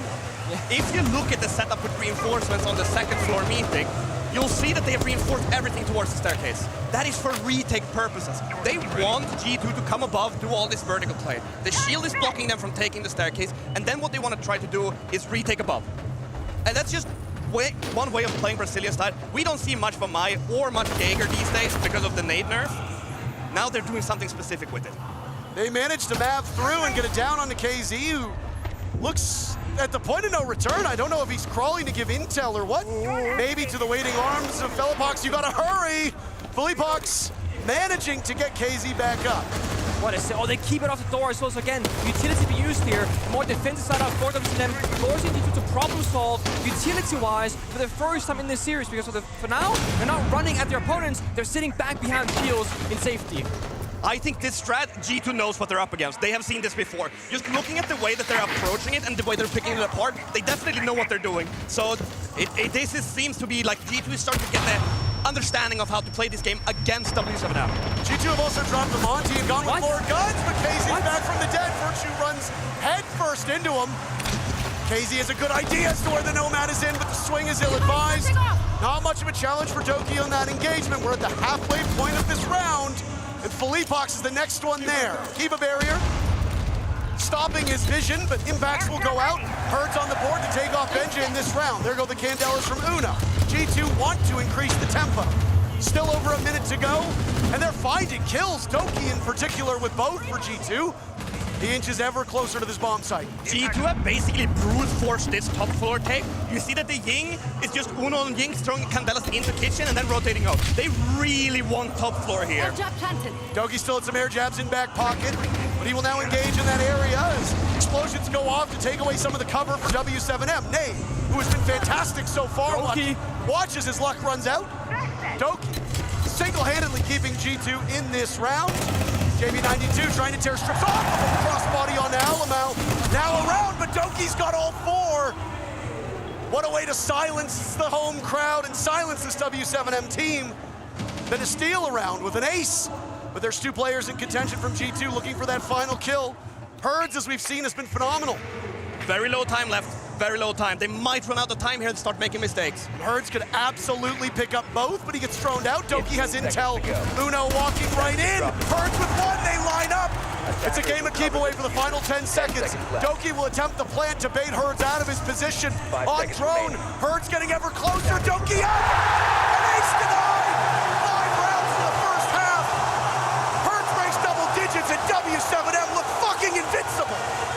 What worries me a lot, G2 gets a quad kill, still do not manage to close out that round. You cannot let quad kills be uncapitalized because you cannot afford to have players' performances shine that much and not get something done with it. You need to trust your team. That was not a team effort, it was a Doki effort. Yeah, I was gonna say in that final 2 versus 1, if you look at health bars, Doki was very low in health and fighting all those players early on. Uno, I believe, had full health. Yep. Yet it's Uno who baits for Doki, when it should be the other way around. Sure, Doki got the 4K, but it comes down to the 2v1. Send in the guy with 1 health first. Yep. He will die. Give Uno a fair 1 versus 1, because look at this. Uno goes first. He dies through a headshot. Doki's 1 HP. You don't gotta hit the head. This pre-fire, there's no way you lose One bullet in the body. That's all he needed. All he needed. And it's not a fair fight. I mean, it's a zombie. So no matter what, it's not a fair fight. No, it's not. I mean, we spoke earlier about how like G2, they know this setup, they can problem solve it. But the way the round started was still puzzling to me. Virtue sprinting in through a door, it's kind of dying with no backup. Back to my previous point about looking at the face cams. I think even more now than before, pay attention to them. If Carl looks like a ghost, I think he's already mentally checked out, because that's the issue I had with him. He could check out. I think Romalio has a better connection with Carl than I ever did, so I think that Romalio has an easier way to get him back, and I hope for their sake that they can do that between the maps if this continues going like it is. But I don't know. One name that has really not been mentioned is Benja. 0 kills. Yeah. 0 kills. We haven't been saying his name at all.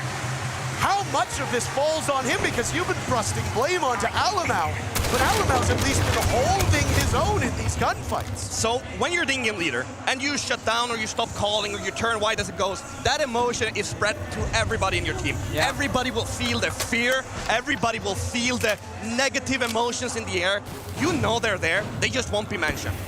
Right. Someone needs to call him back to this. And sure, Benja's performance is helping Carl getting there. So it's like, well, obviously it's a symbiotic relationship, but everyone is dependent on everyone.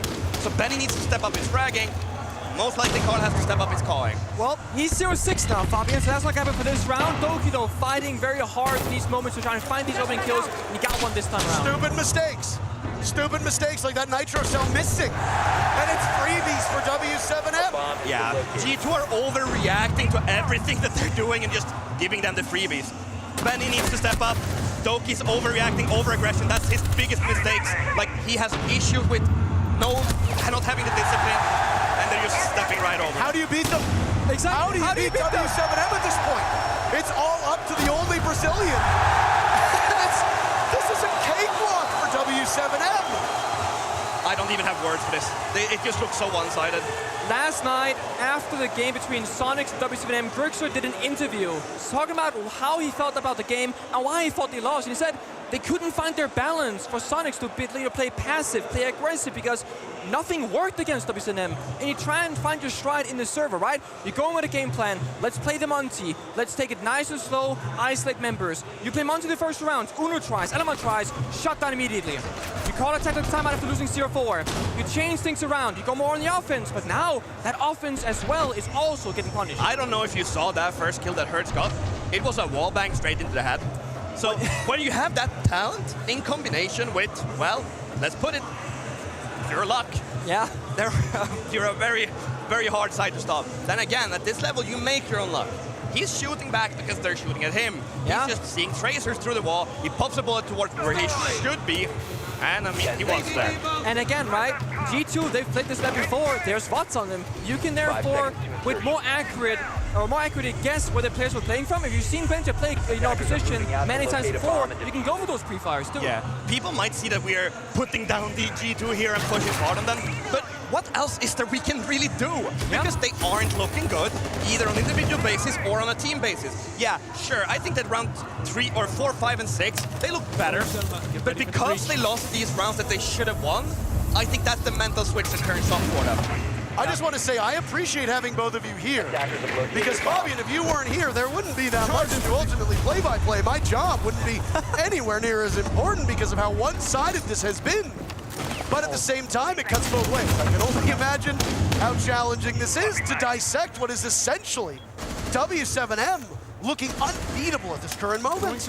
You know, Parker, you can always ask that for me to come to NAL. I'll work with you. I was coming for my job. He's taking coach positions and now casters as well. Herd swinging onto the opening. Created by W7M. G2 can fight back. They've managed to equalize. Benja's still alive, and Herds dies with 14 kills and 2 deaths. I think it's a good look though. This proves that G2, they're not fully out of it. They're still fighting back despite it not working out, not giving W7M all the space that they do want.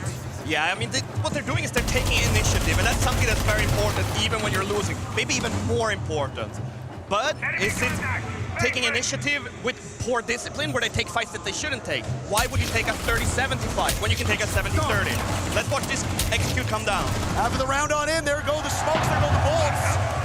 The plan going down in the hands of Nade as Allen Allen been picked off. KZ taking damage.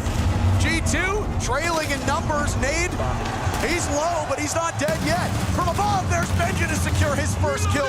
It might be a little bit too late. W7M right now holding in the post play, chipping away at Doki's HP. Uno still has some life, but he's dropped.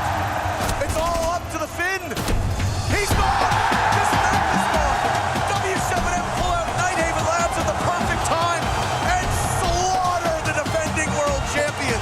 The layers there. JB knows the tank goes down, doesn't have to cover flank anymore, gives it up. Benji gets the kill, but JB strikes back with 2 and a strong post plant if it went south. W7M, they have hidden this map forever.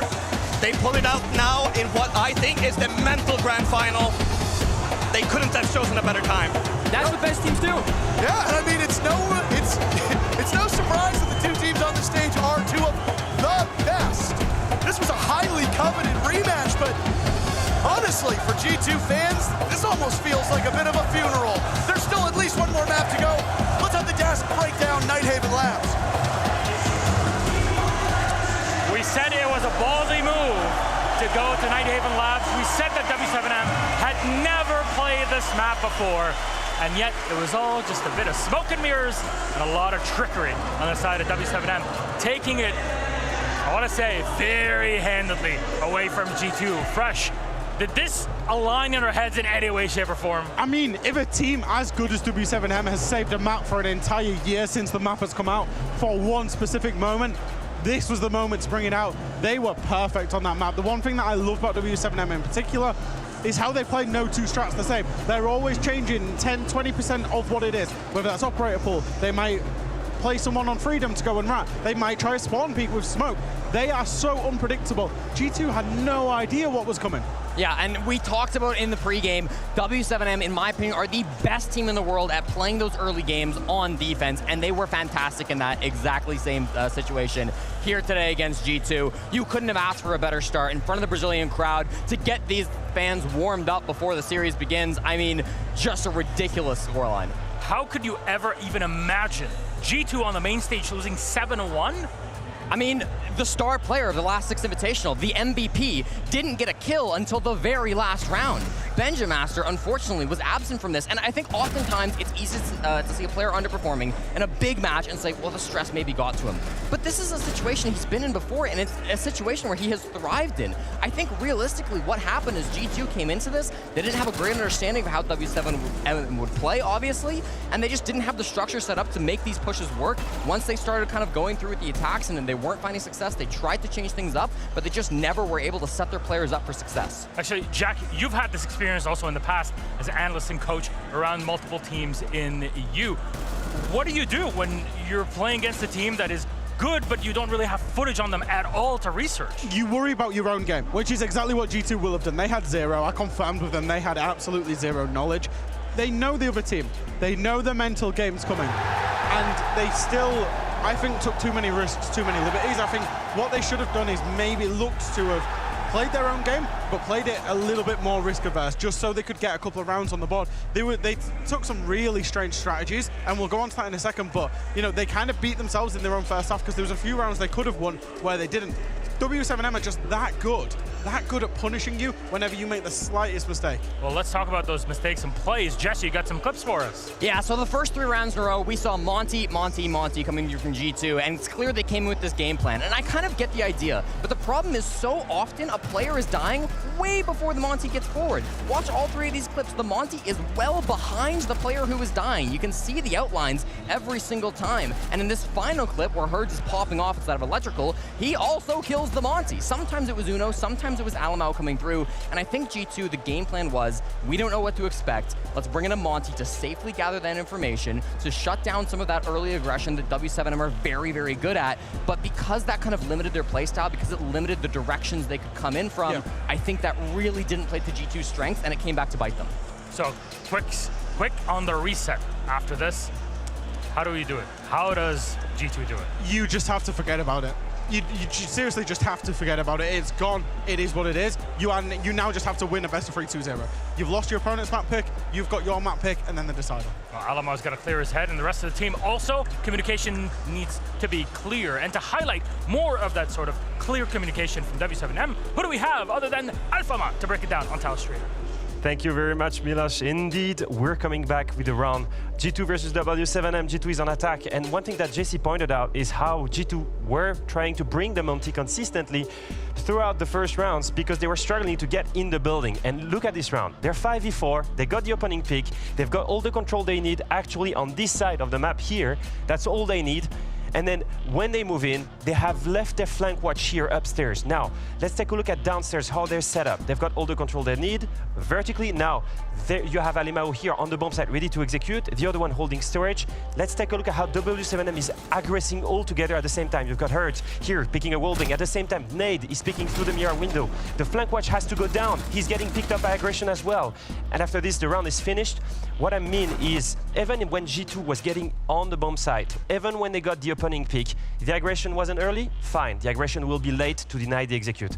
That's just how good W7M is at playing aggressive. Whatever timing we are in the round, early or late round, they will always manage to find ways to bring back their main advantage. Now, if you want to see more of W7M versus G2, Map 2 is coming after a short break.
Welcome back, everybody. What a quick map number 1, and we broke it down with W7M victorious. Reminder, every single team that has been cheered on by this massive Brazilian crowd, and we're still not even noon, by the way, here in Brazil, has won. And so far, games have been very much 2-0s, 2-0s, 2-0s, 2-0s, and then a very quick 7-1. It's like G2 weren't even on that server. A huge piece, but now we have to refocus. And that's the same question for G2. Can they do it? Because we're up on Skyscraper. Yeah, so we talked a lot about Nighthaven being a big surprise. I was hoping before the map veto that we saw Skyscraper picked by either of these teams. The reason is, Skyscraper is the map for Split Fury. It's the one where you can see it's so obviously played. We've got the best 2 teams in the world at Split Fury in this literal competition, in this matchup. I was just hoping we see it because it could be the best Skyscraper ever played. One moment, Jesse. What is Split Theory for those that haven't read the 100+ We don't have time. pages? We don't have time. It's just people attacking from different angles, coordinated at the same time and putting pressure. Yeah, 5 attackers at once, trying to engulf the defenders. Less than 5 defenders in that engulfment, and therefore you will always get a man advantage. And I do think, unlike what we just saw from Nighthaven Labs, this should be a very competitive map, because although it's G2's map pick, we expect them to come out with the win just due to that fact. Yep. It is a map that W7M are undefeated on throughout this year. They've played it rarely, but they've been good. 1 win in Copenhagen, 1 win in Riyadh, and 1 win here in Sao Paulo against Virtus Pro. All right, that said, I think we are ready for our game. We're just going to jump right into it. Jesse Fresh, thank you very much. And our casters, you've seen Fabian on there. Whose job is he going to take next, huh? We're going to have to see up there. See, so here's the strategy for G2 moving forward. Do what we're doing. Be together. They need to embrace the love that they have for each other. And I have some extra for Parker's mom. I feel very uncomfortable right now. I had a point, but I've lost it now. Thank you, Fabian. You're welcome. Gentlemen, as we now move back to the traditional casting stance, what happens on Skyscraper? I think that both teams play perfectly into the way that this map wants to be run out. We saw Alphama with a great segment yesterday where he showed the different zones on the top floor of Skyscraper, where he had zone 1, 2, and 3. In the middle zone, which is basically Shrine Window, and on the balcony outside the windows there as well. Just that is the cutoff point, and then push from either side. Well, this could be the end of the road for G2. It's their map. Let's head to Skyscraper.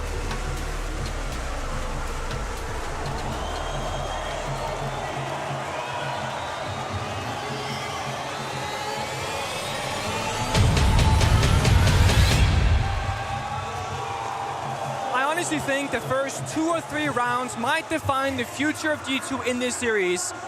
We say, look at their face cams, their mentality, the crowd's against them. They're against each other right now, not playing together. Benja not finding a score, but to the very final round, getting 1 kill.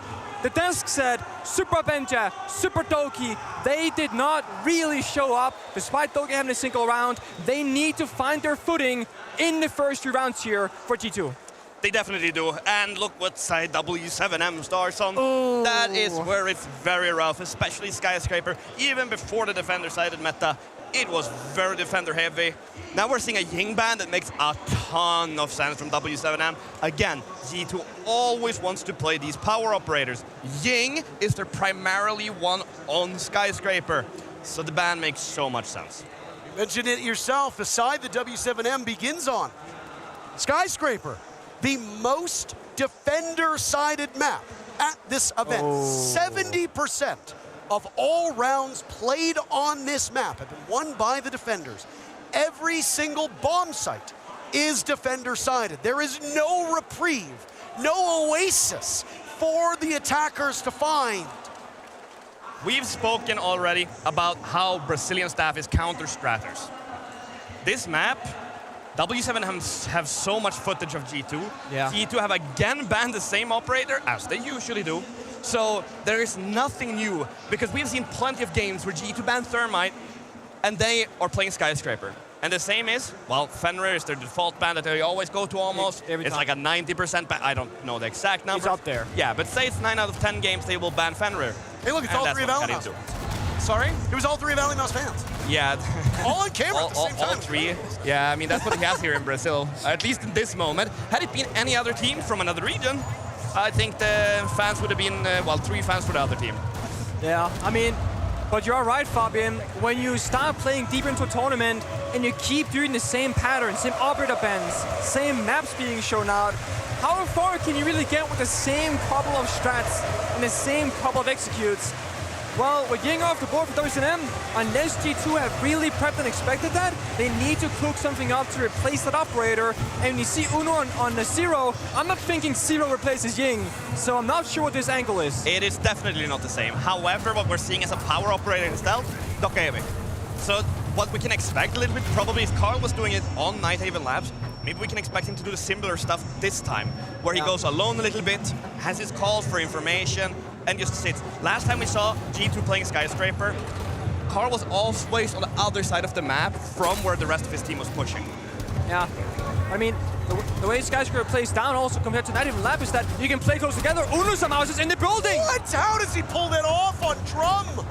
Zero, an operator we don't see very much of, featured in the cinematic, by the way. Fully box on the board, down goes Ali Mao, one of those global operators being brought by G2 is no more. Also, Doki goes Benja as well. So goes Uno. It's all up to Virtue. The round is not over. I mean, you say that part, but tall task. Guess what? Looking for more than that. Winnable. Absolutely following up on the assault. How does Hertz get away? Virtue, though, running out of bullets. Picks himself back up. The W7M, like clockwork. They pick up where they left off in map number 1. I mean, Zero was the answer for the opening. Uno got the 2K, but where was the backup? Where was the follow-through for G2? I don't even have words for that round, because that round is strategically won as soon as Uno found that gap. And this is the way that both teams want to play. They want to find gaps and abuse those gaps. G2 managed that amazingly through Uno, and then it seems like everything just collapsed around him. And I think the W7M took all the aggressive peaks, regained the manpower advantage. G2 tried to help up and try to refrag their players, but it just wasn't possible. Yeah, it looks like Uno just went for a play either not communicating it, or maybe he did, but no one followed up, because you see 3 on roam clearing, while Uno's hitting the bomb site. So we can say split theory, you have players across the entire map, but if Uno finds that double kill and communicates it, which we know from playing with Uno, he tends to be a very vocal player, there's a misconnect somewhere where people aren't following through from G2's side. Genuinely, the only thing G2 had to do that round was sit still. Yeah. Stop everything you're doing. Yeah. You have 2 kills. Uno's in the middle of the building. Sit outside, hold the angles. They're gonna come to you. They will come to you. And now again, I mean, they did. Hertz hit an incredible shot on the guy outside the office breach. So we can't say anything there. But give that to them. Like, let go of that. You don't need anything. You have the manpower advantage. Go together, push as a group, and just run over them as a manpower advantage. They didn't do that. But this might go back to the previous of Nighthaven Lab, where you try one thing, it doesn't work. You change up, it doesn't work either. And now Doki-san inside the building again, alone. This looks exactly like when W7M debuted onto the pro scene. They're everywhere, all over the map, all at once. But this isn't on W7M. What is Doki doing? He's just walking in. Where are the drones? Sure, they want to play the split theory and come everywhere and nowhere. But you need to at least have some support. You cannot allow yourself, when you're in this negative momentum that G2 is in right now, to just walk in and die. KZ being lit up on this engagement now. No logic bombs remain, so the global operator Dokkaevi is no more, but neither is Alibaba. Monty being brought religiously by G2 on both maps, but ultimately not being particularly useful. Now a Nitro Cell will go out through Geisha window. Intel from G2 that somebody's in this part of the map, but they cannot find the scoreboard right now. W7M are playing with their food. Herd swinging, finally a kill from G2. Half the round to go for Virtue and Uno to work together to continue to narrow this gap. It's ridiculous. Reload. I've not seen G2 locked out of this from the building, from the bomb site, the room clear. They don't have any gaps to find. Uno will try up a staircase, but again, WSM, they've left the area. They know they got the kills. Now they're gonna play the clock, fall back, set up those crossfires and play together and make G2 problem solve every step of the way. Do you guys still think I still have the power to take a timeout? No, you absolutely don't, but G2 might need it after this round. Uno's got a bead, though, on one of the defenders. Playing on stairs as KZ's retreated into gold. This is not a karaoke and T-bomb site. It's on the other side of this top floor. We're But right now, G2 is getting bogged down in finding these players offsite. They're just looking for free picks here so they can get some momentum back in the round. W7M is just too experienced, too disciplined to give them that. And I mean, look at this. No intel, and they're going to herald their advance, and W7M is happy. 2 unanswered kills, and W7M starts off this map 2-0. I'll be very surprised if Ramalho does not take the time out now. They look very bleak. They look individually like they're just making moves to make moves. Yeah. There doesn't seem to be a reasoning behind it or intelligent decision making. It seems like a very emotional response to the first round. I mean, you can simplify this pretty soon also and say like, okay, so we're in gold ranked, right? Because we're not really seeing what we expect from these players right now, and you're right, Fabian. Ramalho will call a tactical timeout, and I think it's smart because when you're down 0-2, you have time to work with, and you need to find some rounds on the attack, despite this being defender favored. Yeah, I have questions about Ramalho because I don't know him well enough as a coach. Because of what I do know, however, is that he's a very strategical coach. Yeah. The question is that what they need at this moment? I don't know if he has the keys to unlock this team right now. I think, and I'll be brutally honest, Ramalho is a better coach than I ever was. The way what he brings to that team fits way better into the group of players that they have. But I don't know if he has what it takes to pull them back from this. Because now is motivation time. Yeah. G2 cannot change the way they're playing because they're not playing as a team at all. They just need to, first of all, start playing as a team and then make moves. I always say that when you're down, motivation has to come from someone else. Yeah. When we were down, Fabian, in 2018, granted, that was a long time ago, I did not believe that we were gonna make a comeback. But backstage, my leader at the time, which was you told me, we're gonna go out there, we're gonna win. If Ramalho doesn't have that experience, because he wasn't the player himself, he might not see that angle. Guys, come on, we got this. No, we did it last year, yada, yada, yada. If I may, in one of the most watched documentaries in our esport, there was a certain line that you said backstage to come back against EG in the most historic match we've ever had. It might include some profanity, but do you remember? I have no idea. You don't remember? Do you remember? Say it, and say it proud. All right. Fabian, do you wanna fucking lose? No, I don't. So let's go out there and show them how it's fucking done. And that's what they need. They need to get this job done. And it's not looking much like they can. Let's see what they have to bring back, because I hope for everybody who is viewing and all the fans in this arena that we get a better game than what we've had so far. With these two teams competing, we've earned a better match than this. Obviously, the fans are very happy. But this is not close at all at the moment, and I agree with both of you. After getting shell-shocked on map 1, your mental is shocked. How do you reset? Because there are some times where you get to this level, the difference between the top teams is so small, so minute, that the mental game is what sets you apart. And right now, G2 is not just losing in-game, but they're also losing that mental game. This round, not a great start. Doki picked off by a Nitro Cell in Geisha. Things are the same. I'm not super worried just yet. So we know this map. Okay, I am worried, but not. I don't think that it's gone just yet. So one thing that I want to pay attention to is before the game, when we saw the face cams again, Carl was actually smiling. Alema was smiling. That is such an important first step. We know this map is very defender favored. Yeah. 0-2 down, it's not uncommon on Skyscraper. The way they have played have been poor. Oh my! Speaking of the way that they've played, Hurd is putting on one of the best matches we've seen from him in a long, long time. What did he finish? 14-2 on the very first map. Only good enough for that kill that we saw early on in this round, but still 6 kills to his name through 3 rounds. He's been averaging 2 kills a round for the entirety of this series. That was once a duo from Brazil, Paulo and Ness, that we spoke very highly of. We're nearing this era where Hertz and KC, they're that new duo shutting down every single team's entries regardless of how they play the game. It's just G2 doesn't stand a chance in the gunfights. No. And all of this connects. All of this connects. The mental game in combination leads you to having less confidence, which means your mechanical ability will be off because you have a little bit of shakes and you have a little bit of, I don't think I can do this. And I want to say that, okay, G2 has a great chance. yeah, 0-3, it's not the entire world on Skyscraper. However, you only have 3 more attacks. Here comes the advance. JB92 reads it wrong on backstairs. Virtue cannot confirm the kill, so now it's Nade's turn. As he gets right close to the door, flashes go out. Nade blinded.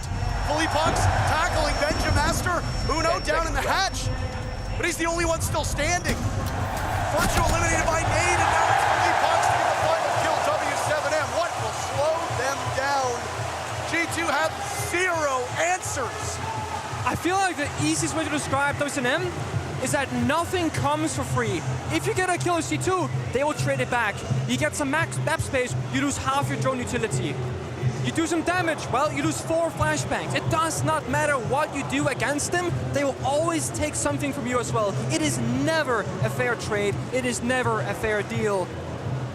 Man. Now, I was just sent a particular tweet that I think is semi-pertinent to what you two gentlemen just talked about. And it's from a guy whose name is Goga. Oh. You might know him.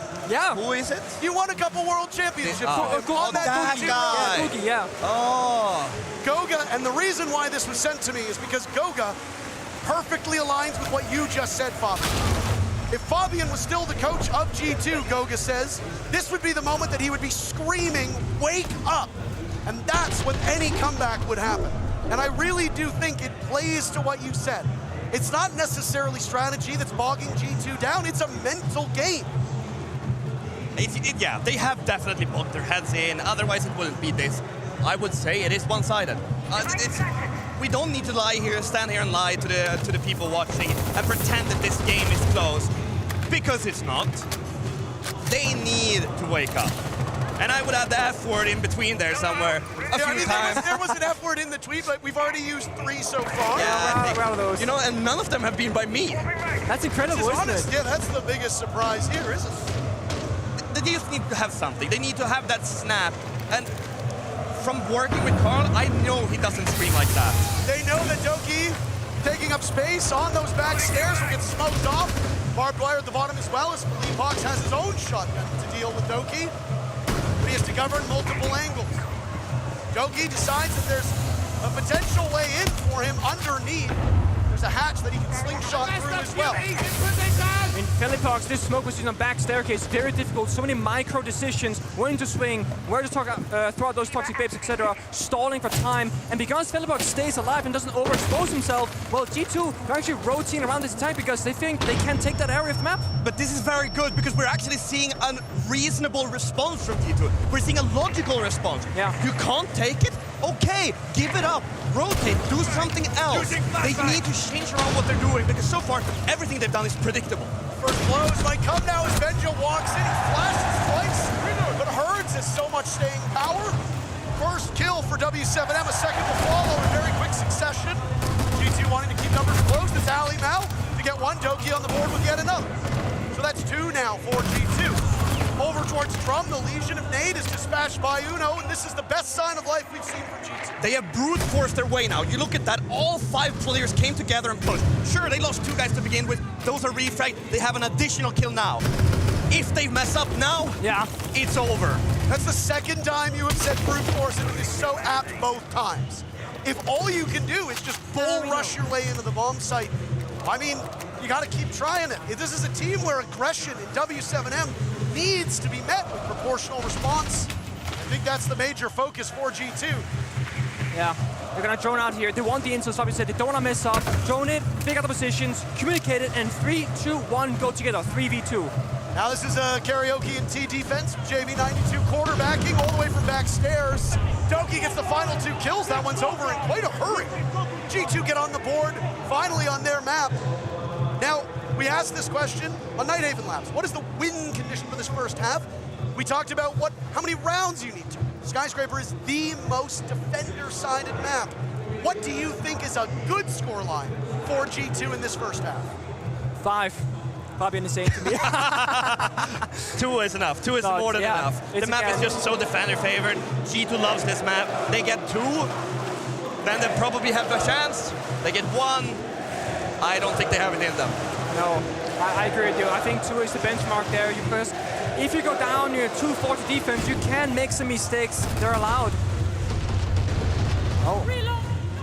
Herds has already lost half his HP. You guys aren't seeing it yet because we're watching the replays, but this is such a massive gift to G2 because gifting half of the life, yeah, that's a good start. A few body shots and he's down. A potential gift to W7M, though, is that Monte. Ali Mao will go on the shield operator. That, gentlemen, you're the experts. I don't think we have seen much from that operator in terms of success. No. And I hate to sound like a broken record, but it's a terrible start from Benja again. Yeah. He got no kills in the first half of Nighthaven Labs. He is about to do the same thing here on Skyscraper. 0 and 4 on entry. You know, we spoke about Goga earlier, and this reminds me of his scorelines in the Grand Final. Oh, he was there for you, and you backstabbed him. Yeah. I mean... Oh, there's nothing but love for him. But yeah, the Monty hasn't... Well... I mean, I was gonna say, I like the Monty because you can put 4 guns behind him and just go through the map, but again and again and again, they don't have 4 guns behind the Monty. Either Doki or now Virtue will fall early, Ben just 0 kills, they don't have the firepower. What is happening to these Monty plays? Logic bombs go out, Benja finally gets on the board. Doki's there as well, but KZ holds true with JV92, not far removed as backup. And they'll retreat over towards Dragon, plugging the way with Kiba barriers to keep themselves a little bit safe. Doki down below, 1 logic bomb remaining. He hits a Gumon on the way up and is pulverized by JV92, who will continue to roam around and hold that part just within arm's reach of the bomb site. Uno in a 1v3. It was a good round from G2 previously, but it's answered back by a pitiful round. I don't really have words for that because sure, they lose like to a spawn peak, that will happen. Yeah. But what do they do to follow up on that spawn peak? What do they do to follow up on that good round they had before? They do exactly what they did in the first 2 rounds, which is just head in. Yeah. If they would have just calmed themselves down, slowed themselves down, they could have had a drones, they could have seen everything. Alamo doesn't die, and all of a sudden, that stuff just doesn't happen. This round collapsed in 40 seconds. This is brazen by JV92. Completely plugged off access, but using it to his advantage. JV92 was a huge part of that round. Here's something I like. G2 looked like they weren't there at all in map number 1, but they're laughing and smiling. That mental game that we talked about seems to be returning. There is literally color coming into the faces of these players when they looked white as ghosts before. I fully agree, but I think there are 2 reasons why that can happen. One is you're in it mentally for the long game to win this series.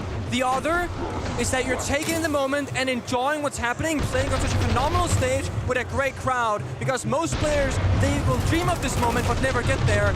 They might still be checked out, but embracing the fact that they are here. Yeah, it's like they have given up. Yeah, that's what I didn't want to say it, but yeah. But that is what you're trying to point at. Yeah. And that's a feeling that I think we have both experienced at some point. We didn't do it very often, however. No. And I don't know which G2 we have right now. They know they need this round. This is where everything pivots around. Yeah. They've lost the rounds they're allowed to lose on attack. They need to pick up the last. And as experienced as they are, the one thing that disappoints more than anything else is that when we talk about the great teams throughout the entire story of Siege's lifespan, the great teams can problem solve, they can adapt, they can change around on the fly. We have not seen much great adaptation from G2, and the few rounds where we did see it, it rarely led to a round victory. Of course, attack, that's where you need to problem solve. On defense, you set up a maze of objectives and things that are hard to deal with. But G2, they look so locked out. Now they're getting jammed. There's Bandit available here. Might go for a triggers JV, but no. The wall will get opened up. Now this is an interesting one from W7M. They've opted to go to one of the least played bomb sites in the entirety of this esport. That master bedroom, bathroom bomb site on the first floor of Skyscraper has only been played 8 times. And it is so decisively defender favored despite that small sample size. It's a Brazilian favorite. It's the only region that plays this map domestically. They also, with very rare occasions like this one, play it internationally. It's hard to attack because you lack experience. The defense, they can cook up some crazy strats. Only one of those rounds hasn't been won by the attacker. G2's got its work cut out for it. This bomb site is very, very hard to attack. Like, even if it's not the most favored one, because of how they remade the map, which is a long time ago, I think people are sleeping on it. Because it's like old habits die hard here, right? Oh my. The roam for W7M has looked mighty good on both of these maps. G2 start off with a pick. Ali Mao in particular, the one to get it. Still plenty of utility on the side of W7M. Can't say the same for G2. Mostly in the hands of Benjamaster as the last logic bomb will go off. Action has been staggered but persistent as G2 strikes a second time. See, this time they slow down, they got the kill, they wait for things to happen. WSM, they move into gunfights and they fall by holding angles. 3 players on G2 credited with kills so far. Benja, Ali Mao, and Virtue now all on the board in the same round. A team ace will happen if Uno and Dogi can find the final 2 players for W7M. There goes Benja. Nade holding true in this position. A swing as Ali Mao picks up yet another and Uno drops. Almost a team ace, but I'm sure G2 doesn't really care. They win the round that you said they must win, and they get the job done. Yeah, they don't care one bit who gets the kills. It's all about doing it. And what you said, Nick, is true. They actually looked like a team that round because they took their time. They didn't make mistakes. I wonder a little bit, maybe the Ash pick from Alema was something specific for, or it's just one of those, well, shit's hit the fan.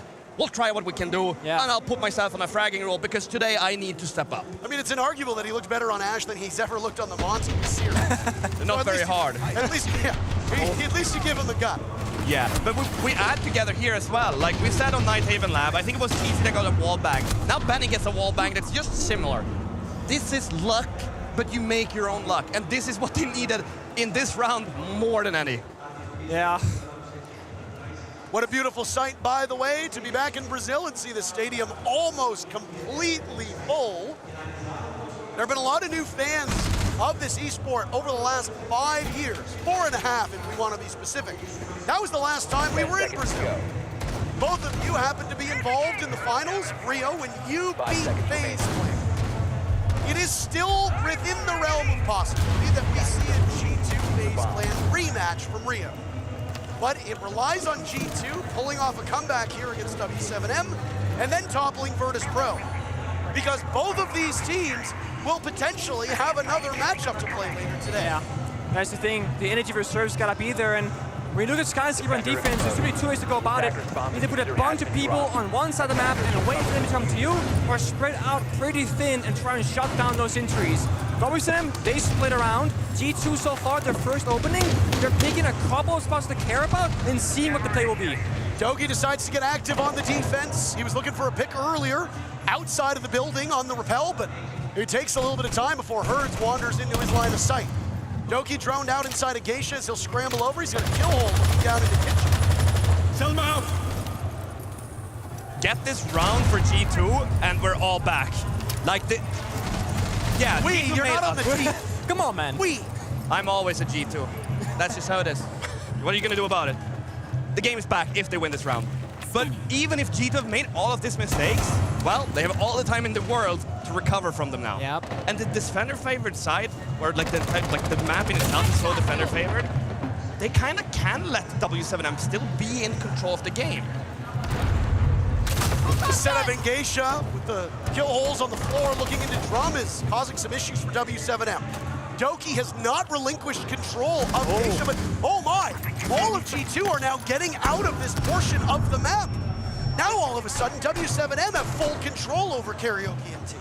Yeah, it's very clear win condition, right? You hold the map, you get that kill, 2 kills in fact, and you've burned over half the round. You don't need to care about the extension anymore. You got what you wanted. Now you play 5 versus 3 near the bomb site and help each other as a team again.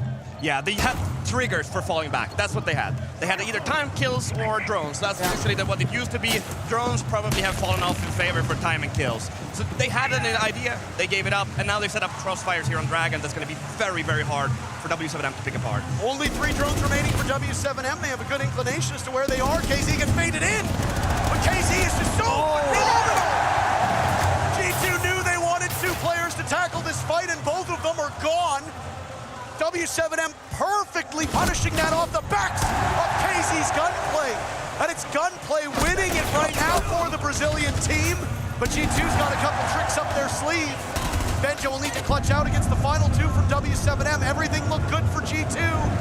But Benja will have to cover 2 separate areas as he gets walked on by KZ. A magnificent mid-round for W7M. I don't even have words for what W7M just did, because I don't think that was a W7M win. I think that was a G2 loss. Because, yeah, they had a perfect setup. Genuinely, they had the perfect setup. Then they lose 2 players playing aggressive in Dragon, Doki and Virtue. Neither one of them gets Casey. That guy needs to die. There's no excuses. And I think this plays into nerves. Then for some reason, Alemao, he also peeks into Dragon. Yeah. Let them have it if they get the first 2 kills. Yeah, I mean, you look at that, right? There's 3 stages to that round. The first stage that you have on defense, the roam that we saw with the gap to 2 kills. Great. We fall back to second stage, Dragon. The third stage is the bomb side. You don't have to die in this position of Dragon. You can play what Ben just playing, for example. But it comes down to a 2v1. We're thinking, oh, let's go for a plan that's safe, guys. He's all the way back behind the desk. Yeah. No. We're gonna Sophia stun him. We're gonna push for the kill because, again, 2v1. Yeah, they split up, pushed both, and they got the kill. Had they fallen back another step and used that zombie barriers to set up a new layer of defense even further deep into office, W7M only had 3 players left. They couldn't have come from everywhere. Yeah, and no drones. You can calculate with the communication where they will come from. And it just seemed that they set up perfectly, and then the nerves struck. The Dragon play from G2 is especially egregious. You cannot be a world champion team making that type of mistake. G2 made a litany of mistakes en route to the championship last year. But as I said in the cast then, there's some kind of magic in Montreal with that G2 team. But we are very far from the wintry shores of Montreal. We are, and this is home turf for Ducks. It is. They've got the crowd behind them. They've got the comforts of home. These Brazilian teams are showing why it matters so much to play with the crowd at your back. You know, I spoke to JV the first day here in the elevators, and I was like, are you guys gonna win? He's like, no. We're gonna go lower bracket, and then we're gonna make a miracle run all the way back. And then W7M making that miracle run, they faced G2, the finals of last time. Only one of these 2 can survive. Ali now is in that position. Uno and Doki drop. Support players from G2 are showing up in spades. Now it's Benjamaster. Worst performing player for his team at the moment. Walking into the waiting arms of Herds. He neglects to get the final kill, goes for reload. Now it's Ali now scrambling off of his spot. He knows he needs to take a head-on engagement, but this is for series point. Ali now has the weight of more than a single region on his shoulders, playing around the door frame, and he plays it well. He has no idea the position of KZ, who now encroaches upon him. But KZ gets it done. And W7M are putting this match in the history books in a hurry. Series point for W7M. And that run is so reminiscent of the first round that we had for G2. Udo went in that round, got 2 entry kills, and the split just everywhere together. Problem was, G2 didn't seem to have the team cohesion to make something of it. That for W7M is just steps above them right now. You know, that was a close round, but even a close round looks kind of one-sided somehow. And when we speak about the greats throughout the history of Time of Siege, Penta, EG, Empire, NIP, there are so many teams we can speak of for different reasons. But without a shadow of doubt, W7M are one of the greatest teams in the history books to play this game at this level of play. Yes, they're in the lower bracket, but they went to the last SI final. They won every Tier 1 event this year, back-to-back majors. And with this performance, sure enough, they got what it takes to go to the finals again. Fabian, that person was wearing your face. So what you're saying is I'm a horse. Well, most people call me the GOAT, but you can call me the horse if you'd like. Similar enough, animal. We've used, well, actually, we have kind of hesitated to use this word. Yeah. But should I finally say it? I think it's time. A dynasty. Nope. Is what's at stake for W7M. Every single major and a hammer in 1 year, it is inarguable that the word dynasty would not apply. It absolutely does. But you cannot call yourself a dynasty until you've won the single biggest trophy there is. And it has eluded W7M so far.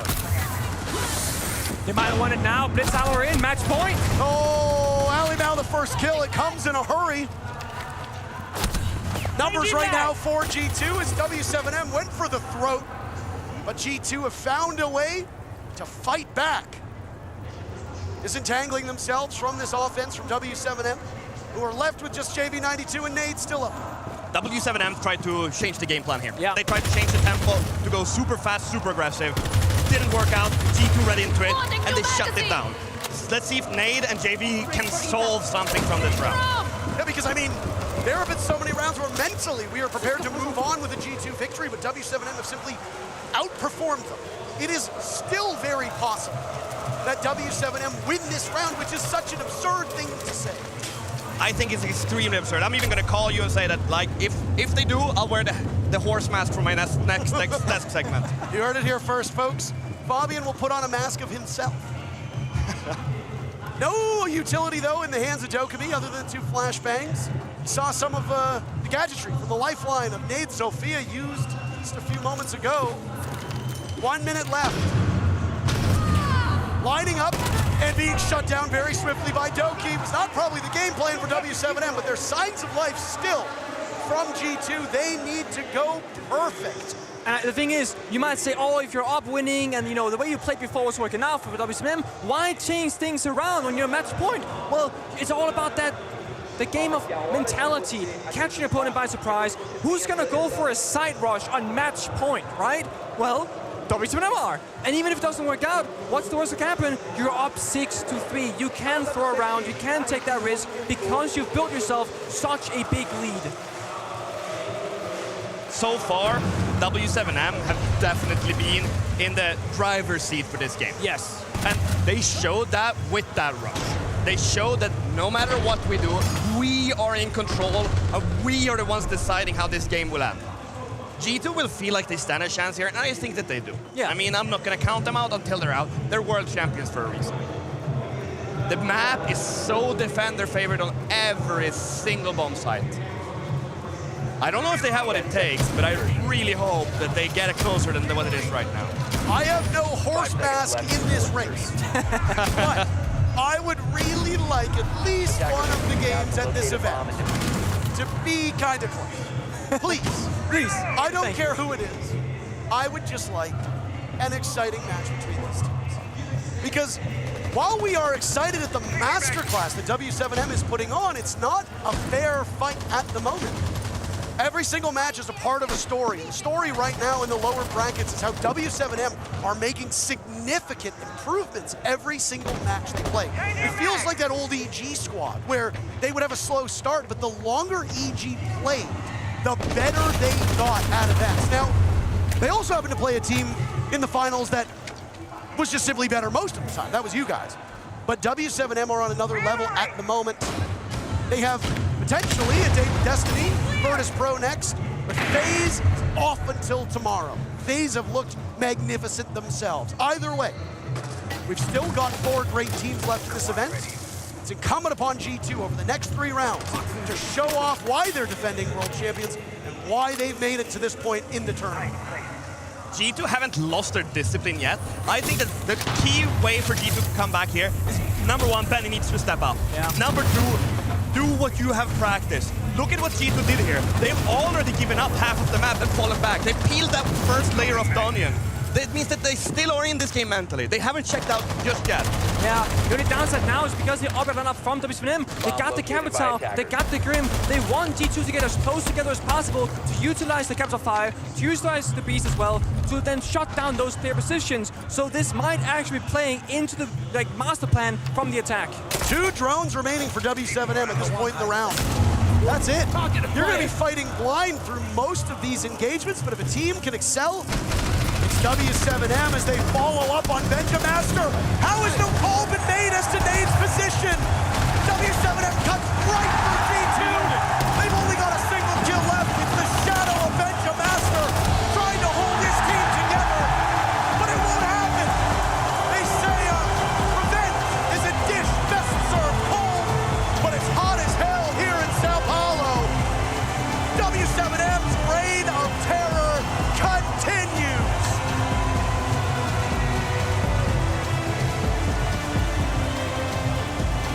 And what a way to do it. Yeah, there are many great teams in this event, but a big storyline is G2. WSM, they will take them down, send them home, make them watch from the fan crowd as they might take the hammer. But before they face the finalists of FaZe, they still got BP ahead of them.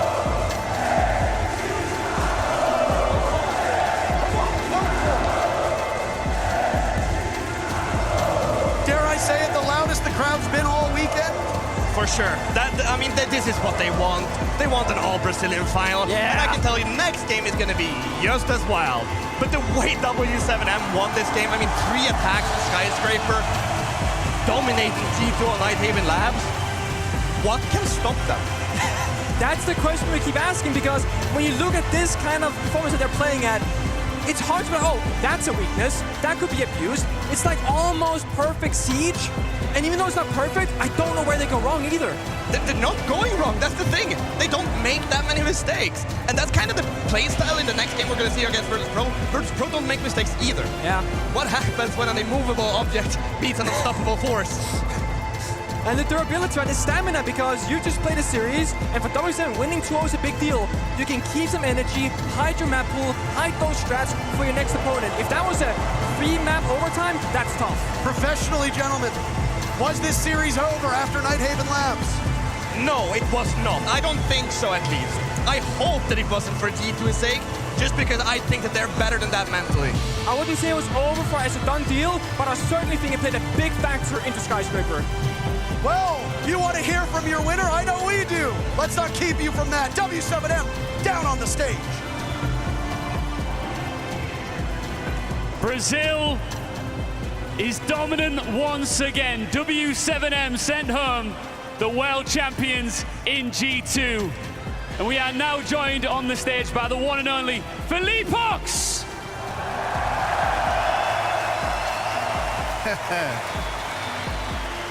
E aí?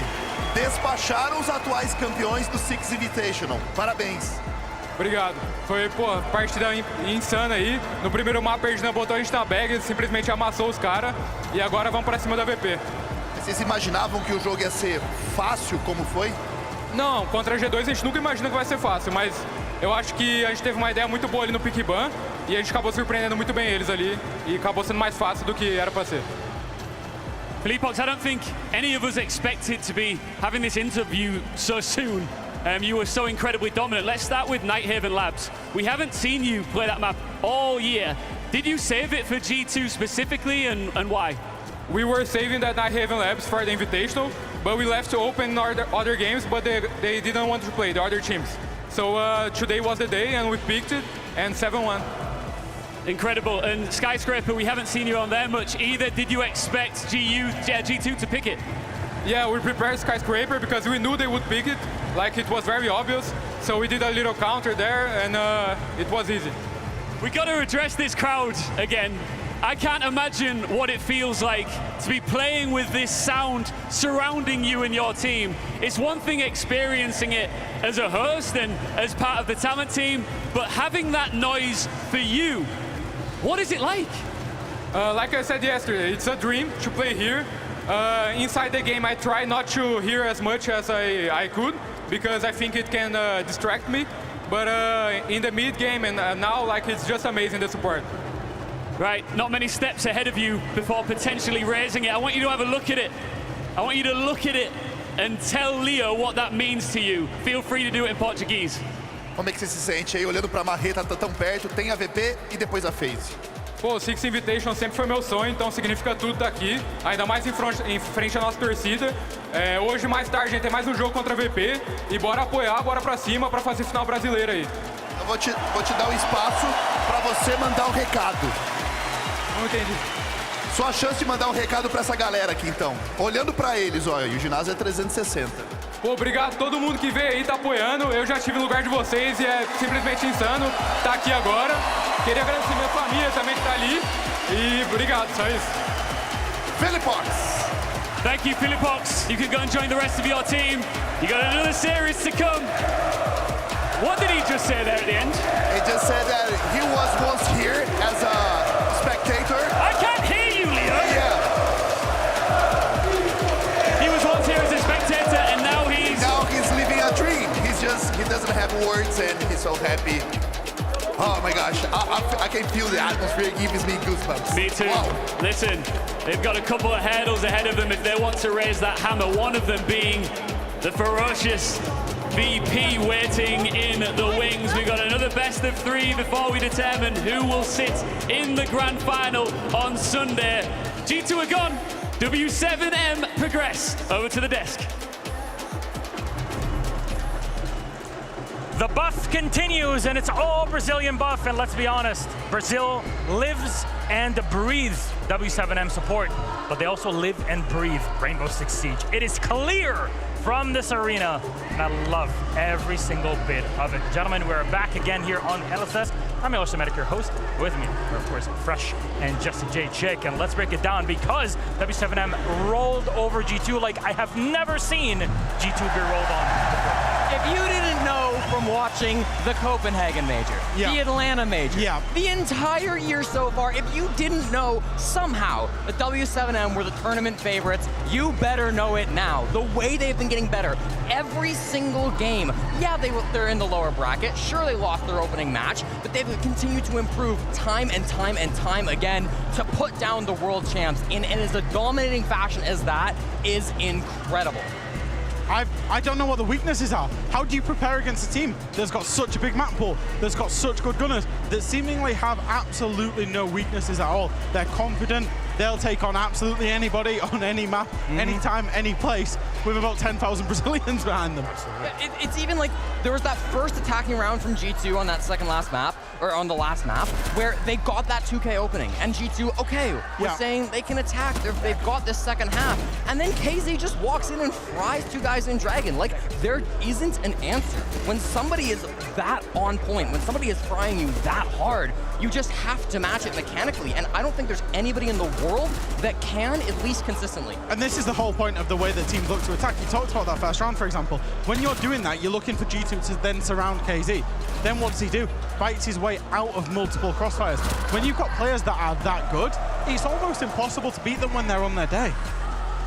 Well, the confidence from W7M combined with the support that they feel here in Brazil, that's pushing them deeper and deeper into the bracket. They're still not yet in the grand final. Let's hold it on. They're not where they were last year. FaZe, I guess, is the ultimate raid boss, but before you have there, I think no slouches themselves, Virtus Pro, are looking to halt them. Now, we do have quite a bit of time before we move on to our next bits for today, and of course to that match specifically, but does W7M have what it takes to break through another European team? Can this be repeated with the amount of flexibility they have? I'd actually say this is more of a strategic matchup when we get into it, of how VP play, which is very, very old and default, and how W7M play, which is very, very new and energetic and fast and confident. I think W7M's playstyle suits that fixture more. So yes, I would say right on the bounce probabilities now, I think W7M will be in the grand final.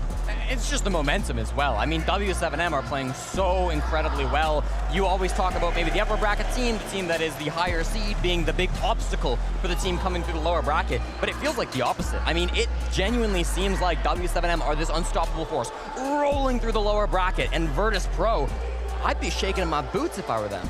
Well, one player that is making everybody shake here, be it his opponents or us, to be very honest, is Herds on that W7M side. This man, like, an EPS of 158, how do you even handle it? I mean, that's the thing with Herds and the way W7M play. We referenced it in the pregame where we said that W7M, they will attack or defend in a certain way, and if they meet a problem, they tend to just force their way through the problem and deal with the problem.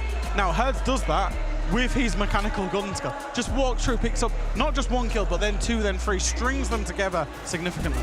And the most common question I get asked as a professional Rainbow Six analyst is, who is the best player in the world?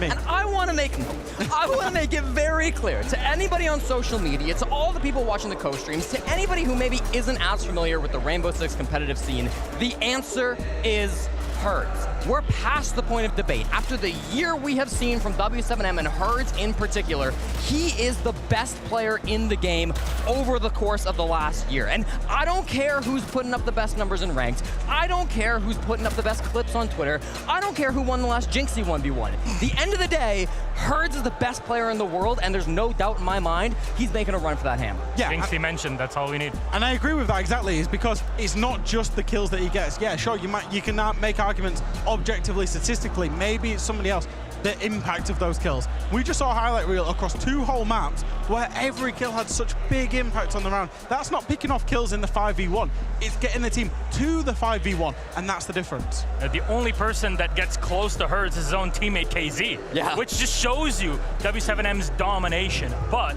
that domination, let's take a look at our play of the game, brought to you by Intel. Let's bring it up. Intel play of the game, which one is it? There's been so many by W7M, and we'll get to see it here. Herds, one more time. Yeah, I mean, we just talked about him. Of course, he's gonna get to play the game too. That last shot right onto the breach, I mean, this is the very opening round. For him to move all around the map, to have those entries, again, it's the defensive early game from W7M. Herds, he does it better than anybody. Yeah, and that was the whole point, is G2 in that particular round had got in the middle of the map. If you imagine one from here to here, they got in the middle of the map and got a 2K. They had Herds surrounded. What does he do? Fight his way out of multiple crossfires, gets himself back to site and finishes off the round. Impactful.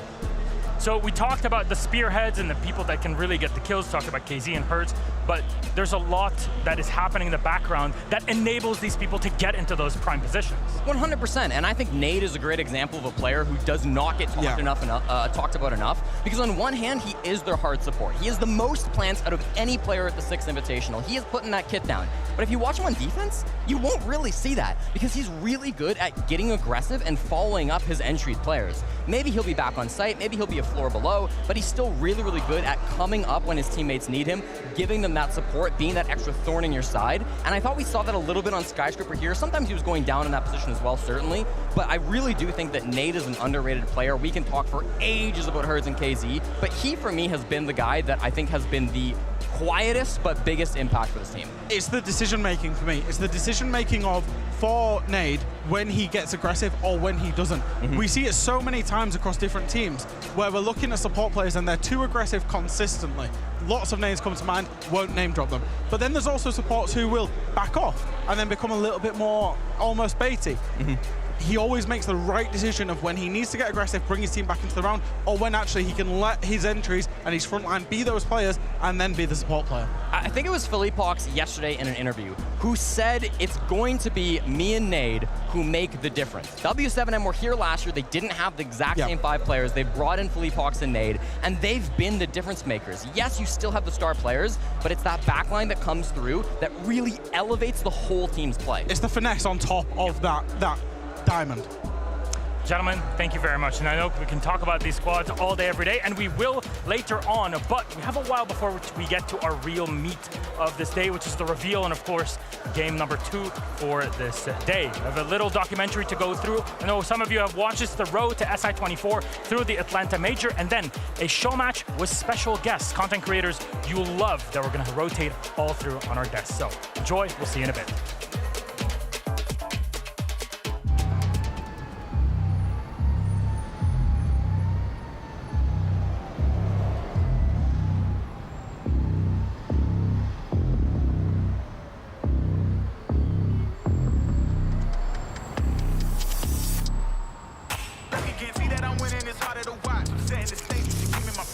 I think City of Atlanta is a place that has something for everybody. It's very urban, but it's also very natural. We've got some of the best teams in the world finally here in Atlanta ready to show their stuff, so we are in for an amazing weekend. I love Siege. My little brother was super hype on it, and then I finally tried it out and was like, yeah, I see what this is about. Any team that we're going DZ, SSG the whole way, no doubt. There's money on the line, there's glory on the line, and for teams that came in this event on the bubble, well, we'll wait and see if they're able to punch their ticket to Sao Paulo.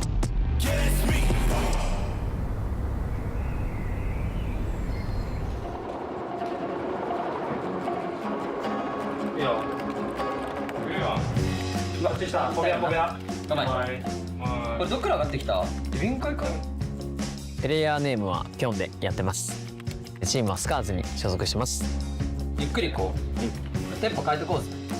子供の頃からスポーツが全部好きで、小さい頃から野球とサッカーと e スポーツタイトルがオリンピックに採用されるっていうニュースを見てから、自分たち前回ベスト8でコペンハーゲン終わっちゃったので、次はベスト4を目指して。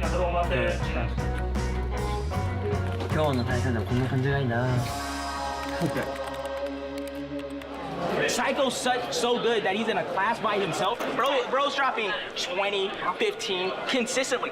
He's making everybody else around him look trash. He's the GOAT. Hands down. The GOAT. Yo, best paint mechanic.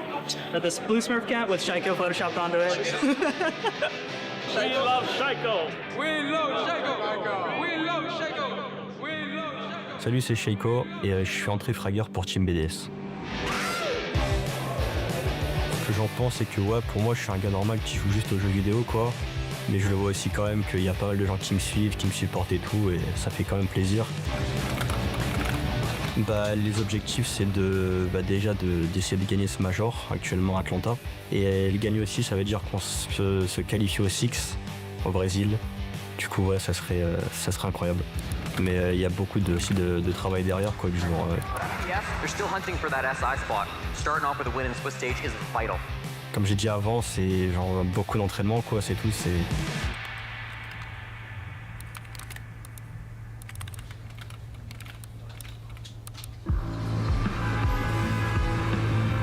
Game over. I don't know the game over. Game over. Game over. Turn that back. Okay.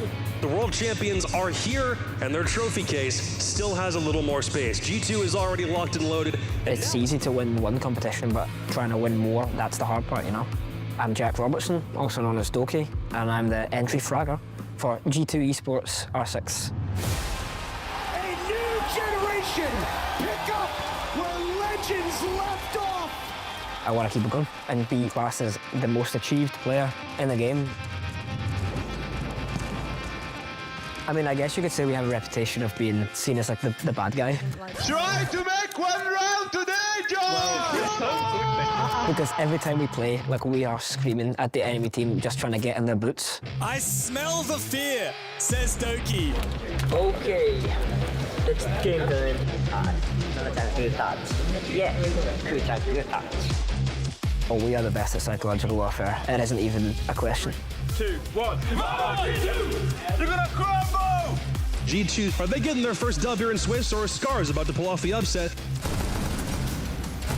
Oh, Scars. I'm gonna say good luck again to them. He's got another! He's absolutely nuclear to their third. Anyone else want to line up? Yo, Scars, you're terrible! This one is a foregone conclusion, I imagine. That's going to be G2 onto a 7-1, cruising through their first game here in Swiss. Like we won the first round in the game, and we typed in the game like GG.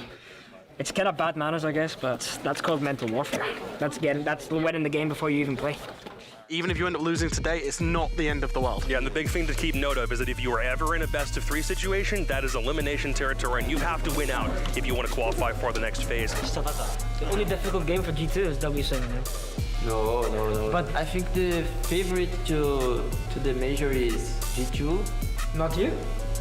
And me too. Yeah, of course. Alright, good luck. I'll see you later. Day one of the Swiss stage yesterday, 2 top 10 teams finished dead last in the league, losing huge games. Hello. Salve rapaziada, eu sou o Herds, sou jogador da W7M, eu sou entry fragger. Most people universally have put W7M thinking that they will be the first ever back-to-back major champions. Are you gonna pop off on stage today? Pop off? Yes. W7M here in Copenhagen. No one could stop their rampage. Eu não vejo essa sensação de pesar. Já conquistei uma vez, eu já sei o caminho, como eu consigo chegar lá. Both teams said that they're going to be fixing what they need to be fixed. This is going to be an in-your-face sort of game. I win, you lose. If you win, you get the chain. Correct. No. What's the map? I don't even know. 5 seconds. It's going to be a lot of trash talk.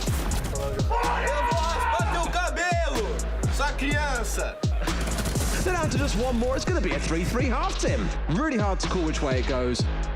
A gente é um time que trabalha muito E eu acho que isso é posto em prática nos campeonatos e tem dado resultado.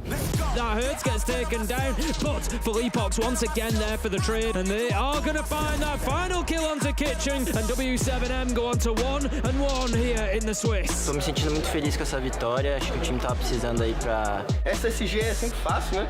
Sempre acho fácil. Esperem a gente na final aí, vambora. Passar vergonha na gravação do vídeo. Então vem agora então. Vem aqui agora. Parece uma rama, velho. Mostra a bunda dele. I'm tired. Meu nome é Jaime Pereira Ramos Jr., mais conhecido como Cyber dentro do jogo Rainbow Six. Jogo pela FaZe Clan. O que eu poderia fazer, então deixou eu mais maduro. FaZe que vem nessa... Família feliz. Nessa segunda temporada pra tentar de novo ser campeão. Olha lá, vai correr atrás do papai. Ô, que sorriso. Acho que essa parte foi o que me ajudou bastante a evoluir muito então, dentro do jogo. Ele é um amuleto pra gente, né? Querendo ou não, acho que ele me deixa eu mais com vontade de querer ganhar, olhar pra ele, saber que ele tá ali me assistindo. Acho que instiga mais eu querer tá dando o meu máximo. No Major Suécia eu quebrei o recorde, né, de kills que teve em campeonato de Major. E no próximo campeonato que a gente jogou, que foi o Major Berlim, eu quebrei novamente meu recorde, mas não fui campeão. Mas eu espero, se eu ganhar, conseguir levar ele pro palco e ajudar ele a levantar o Hammer junto comigo. E a gente vai trabalhar bastante para isso acontecer ou no Major ou no Six Invitational. It looks like FaZe are on the way to their second win here. They beat Dark Zero last night, and they've got NIP on the ropes, raining body shots in, and it just needs that one knockout. And FaZe will lock it down, and they go 2-0 here in the Swiss format at the Atlanta Major. Jogão ainda. Pô, fumou bastante, pô. É isso, pô. Vamos. Bora aí. Bora, Sozão. Jogão. Ficou só esperando os caras. E você? Pior que foi um jogo bem tranquilo da nossa parte. Corrida dessa. Vamos, ficar dessa.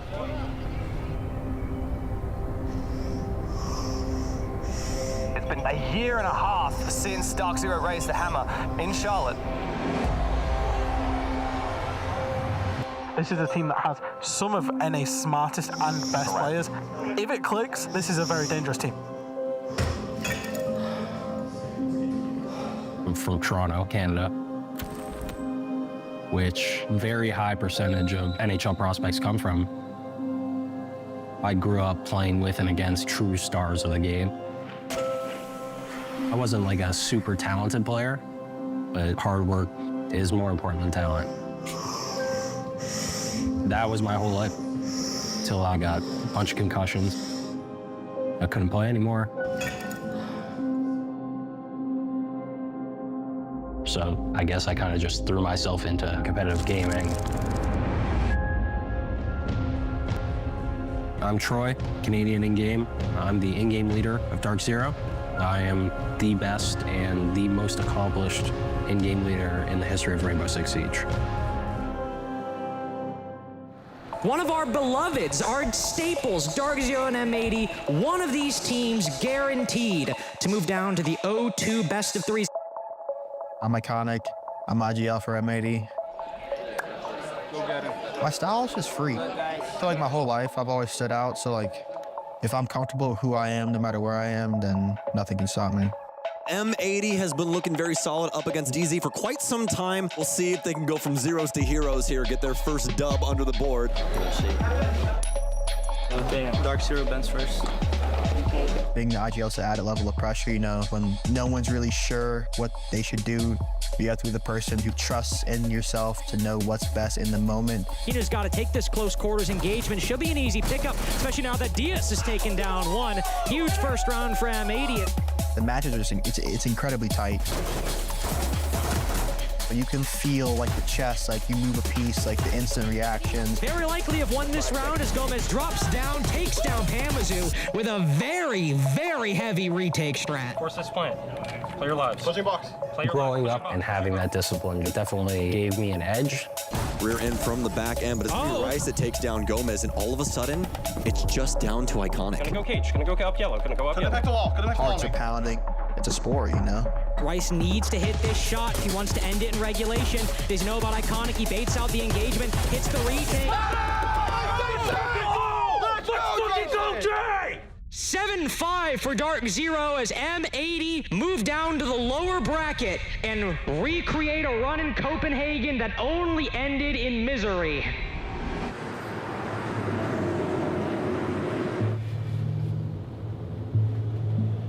For M80, they found themselves in that same spot at Copenhagen, being down 0-2 very early on, and let me tell you, it didn't end well.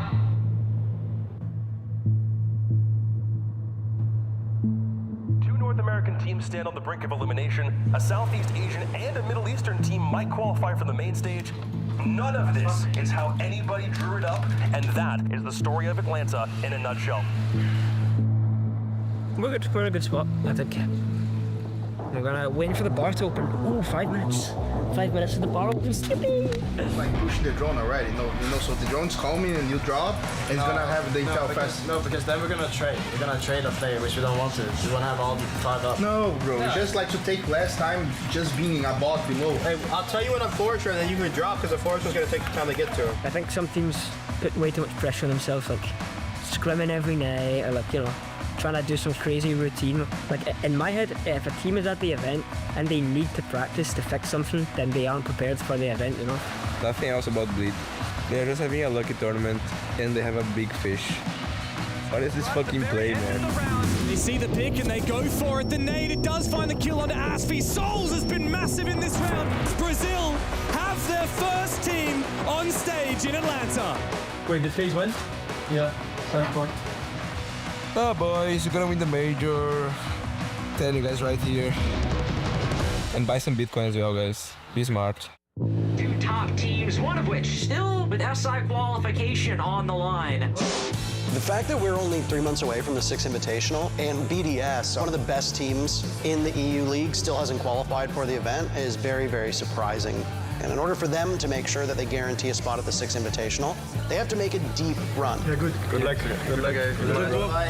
You need. You can you need. Claw back that advantage, but Shaiko realizes the moment, seizes the opportunity, keeps BDS in control of it. Kurds is certainly not confident, but let's be careful, BDS. Let's not let the all chat dictate the pace of this game, but it will. W7M 7-5. They will send BDS to the elimination series, and what a dire scenario it is for them as they need top 4 to qualify for SI. Não tava nada nervoso, só que, tava foda ali, no começo. Eu acho que a gente vacilou um pouco, porque as defesas a gente se preocupou em pegar novos, os ataques a gente repetiu os que a gente sempre faz. O Shaiko foi lá que nem o demônio pra cima do Nade, aí matou ele rápido. Era pra dominar o comp, tá? Mano, o Shaiko ressuscitou 2 games pra quebrar a uma vez. Só ficou parado no canto, no off, não matei. G2 up against GK Esports.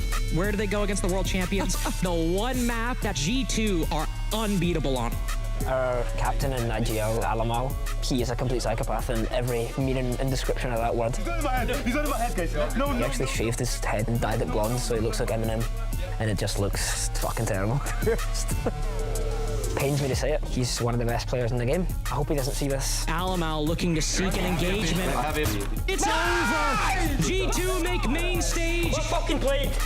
That's the difference between an SI champion and a normal major champion, okay? Yeah, guys, great map. That's so good. Look at that play. That is cool. The next team, they need to pray. Thank God you found a good team to follow and not someone like M80. Those guys suck.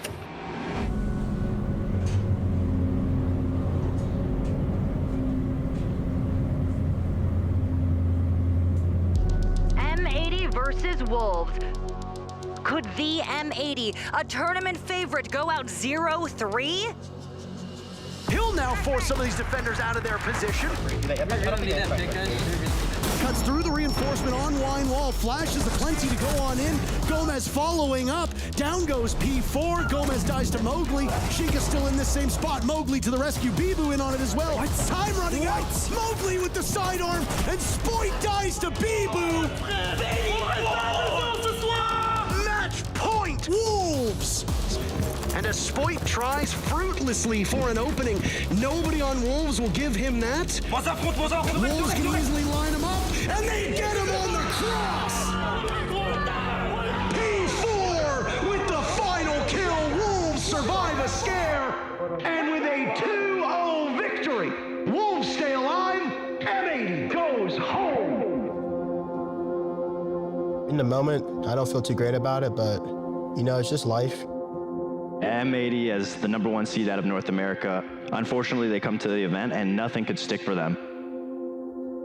It's got to hurt for the players that were putting so much effort in. You gotta be in love with your fate. You can't choose too much in life what actually happens, but if you work for it, if it happens, then it's amazing. Yeah, life will drive back home. If it doesn't happen, you just gotta have to, again, live with that and learn from that. You don't have time to be upset over this loss. You might look defeated, but trust me, at the 6th Invitational, M80 will be there and we'll be roaring.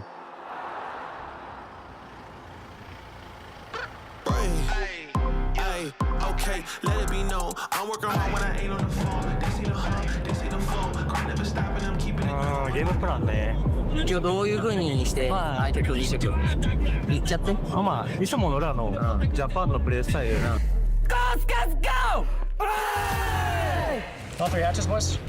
Oh, a really good opening kill. Hot and Cold goes down. A very aggressive play from Space Station as 2 of them fall. As I say that, a 3rd goes down. And SSG, their chances of locking in this round look very grim. And that will be a nice, quick and easy lockout for the Japanese. リラックスでいこう。相手さ、これ予想してるよりめちゃ引き気味で1めっちゃ取れるやん。めっちゃビビってます。最初からアグレッシブくる。いやマジで普通の攻めで今のところいけるから逆に普通のダメだったら変えるでいいと思う。とかあれそこだけ気をつけてほしいな。いいよみんな声出ていいよ。もっと声出していこう。さあここ集中していくぞ。When you look at Japanese Rainbow Six, there's so much potential there. Scars, while they dominate in Japan, they just can't find success on an international level. It's really hard to pin down what issues are befalling that region. Scars is set up for this attack. They're going to fight for this tooth and nail. He's pushed in and up through the road stairs, knowing that there's a player out the balcony. He's going to look for the jump out, but J90 has the read. さあれ見るわカメラあってそれピアノペ Washoy has found his pick. They're going to drop the hatch now. It's False to make the entry. Washoy has to have an impact, but he goes down with no resistance. 硬くなるなよもう負けでもいい全力でやろう悔いのないように Space Station are looking for liftoff. Scars disastrous.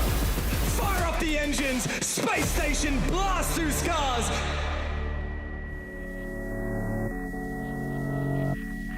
I don't even know where to begin. You fought with all of your heart. We could feel. 楽しくプレーしようとか、負けることは考えないようにとか、自分で言ってたんですけど。Scars put up one hell of a performance. They fought to the very end. Yes, it was unfortunate. やっぱりいざ負けるってなると、いや今まで何してたんだろうとか、もっとこうすればよかったとか、これからの、残りのブラジルまでの期間、次のブラジル APAC が優勝するために自分たちが絶対勝ちます。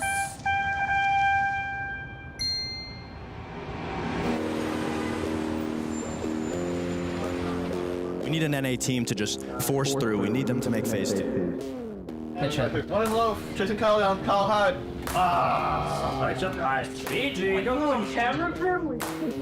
When you're playing and you want to win for the guy next to you, not just for yourself, and you want to win for the team as a whole, you can go a lot further doing that. It's looking rough for NA. I mean, the one thing about DZ is they have only beaten NA teams so far in playoffs. How can they beat an APAC team? It's the best I've felt going into an event, honestly, ever. Good luck, guys.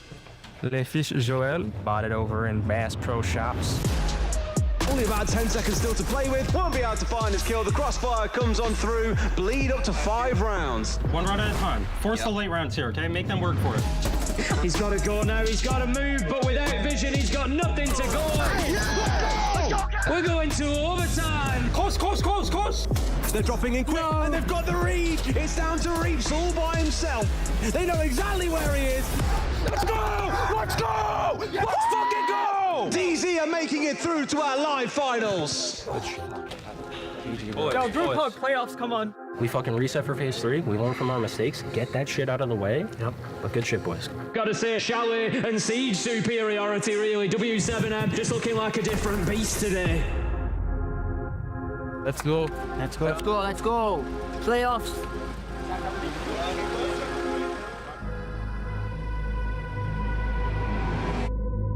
Sometimes being first place isn't all it's cracked up to be. BDS and Sonics were both the #1 seeds coming from their respective regions into Atlanta, but now find themselves in a scenario where only one of them can continue into playoffs. The main vertical angle to deny this plant. Licky Fack on this lurk has finally found his kill. Just barely survives. Rexon cuts him down, but it's all a distraction. 19 and 9. Him and Citizen both putting up big numbers. Have put it all on Shaiko. And it doesn't matter! Through the ceiling! They send bullets down, raining upon Shaiko. Sonics take their pick, 8-7. Déjà, ce qu'il faut savoir, c'est qu'au début, on a fait que des trucs rush BP, etc. Machin. Je suis quasiment full trap BP, du coup, le rush BP est compliqué. Par contre, le clear, ils sont trop nuls. Vous avez vu dès qu'on a commencé à clear, après on était à rap, etc. BDS, they invest so much in a player like Shaiko. He is often what can make or break rounds for BDS. Shaiko takes down one, but sees another in small office. These are two 1v1s, and Brixer gives him away. Citizen, you've got to get the kills! But you're just simply not outgunning Shaiko. And Licky Fack is waiting. Licky Fack hits his mark. It's just Geo on the site. You brought us so far, but you've let BDS move into a post plant, move to where they're strongest. He's looking the wrong way. It's Shaiko! He closes it out! SI is still here!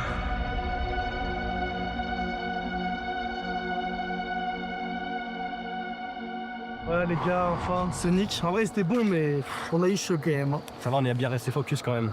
Top. Demain, faut gagner. On prépare le match heureusement ce soir et ça devrait le faire pour demain. Bien joué les gars. This is the last day of play-ins. Every single game today is going to be do it or go home. We'll start off with BDS and Virtus Pro, then move into GK. I gotta be joking.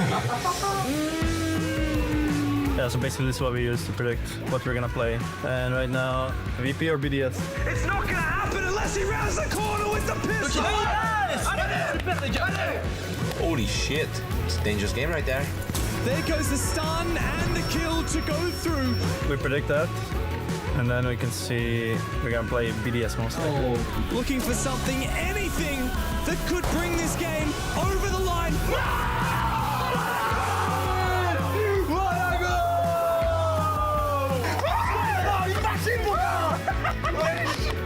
On aime bien de toute façon. It's gonna be the first time we actually play against BDS, which is gonna be cool. Oh my god. Did you play with this controller? Rematch? Je me sens bien. C'était une game très dure, mais en global, je me sens bien. Et du coup, hâte de jouer les playoffs, quoi.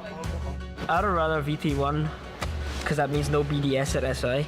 Se a gente ganhar, a gente vai pegar o ganhador de Bleed ou o SSG. Prefere pegar aqui? Tudo faz, pô. Pra ser campeão tem que ganhar de todo mundo, pô. Não tem essa. Tá preparado pra qualquer um? Preparado pra qualquer um. Porque eles são muito lentos, mano. Final do round a gente vai ganhar. E não entra ninguém embaixo dele. Não entra ninguém embaixo. I mean, literally every game we've played so far, I have felt in control. Playoffs, come on. On se voit sur le main stage, donc à bientôt. You want to go out? But wait.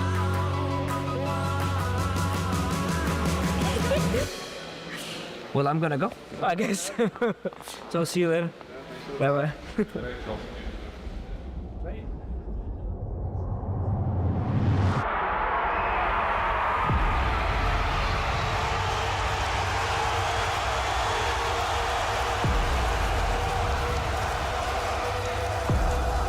Bota na cabeça de vocês, a gente é melhor que eles. Et oui, on n'est pas des merdes, on va jusqu'au bout les gars. Jusqu'au bout. We can fucking solve the problems. We don't fucking force anything.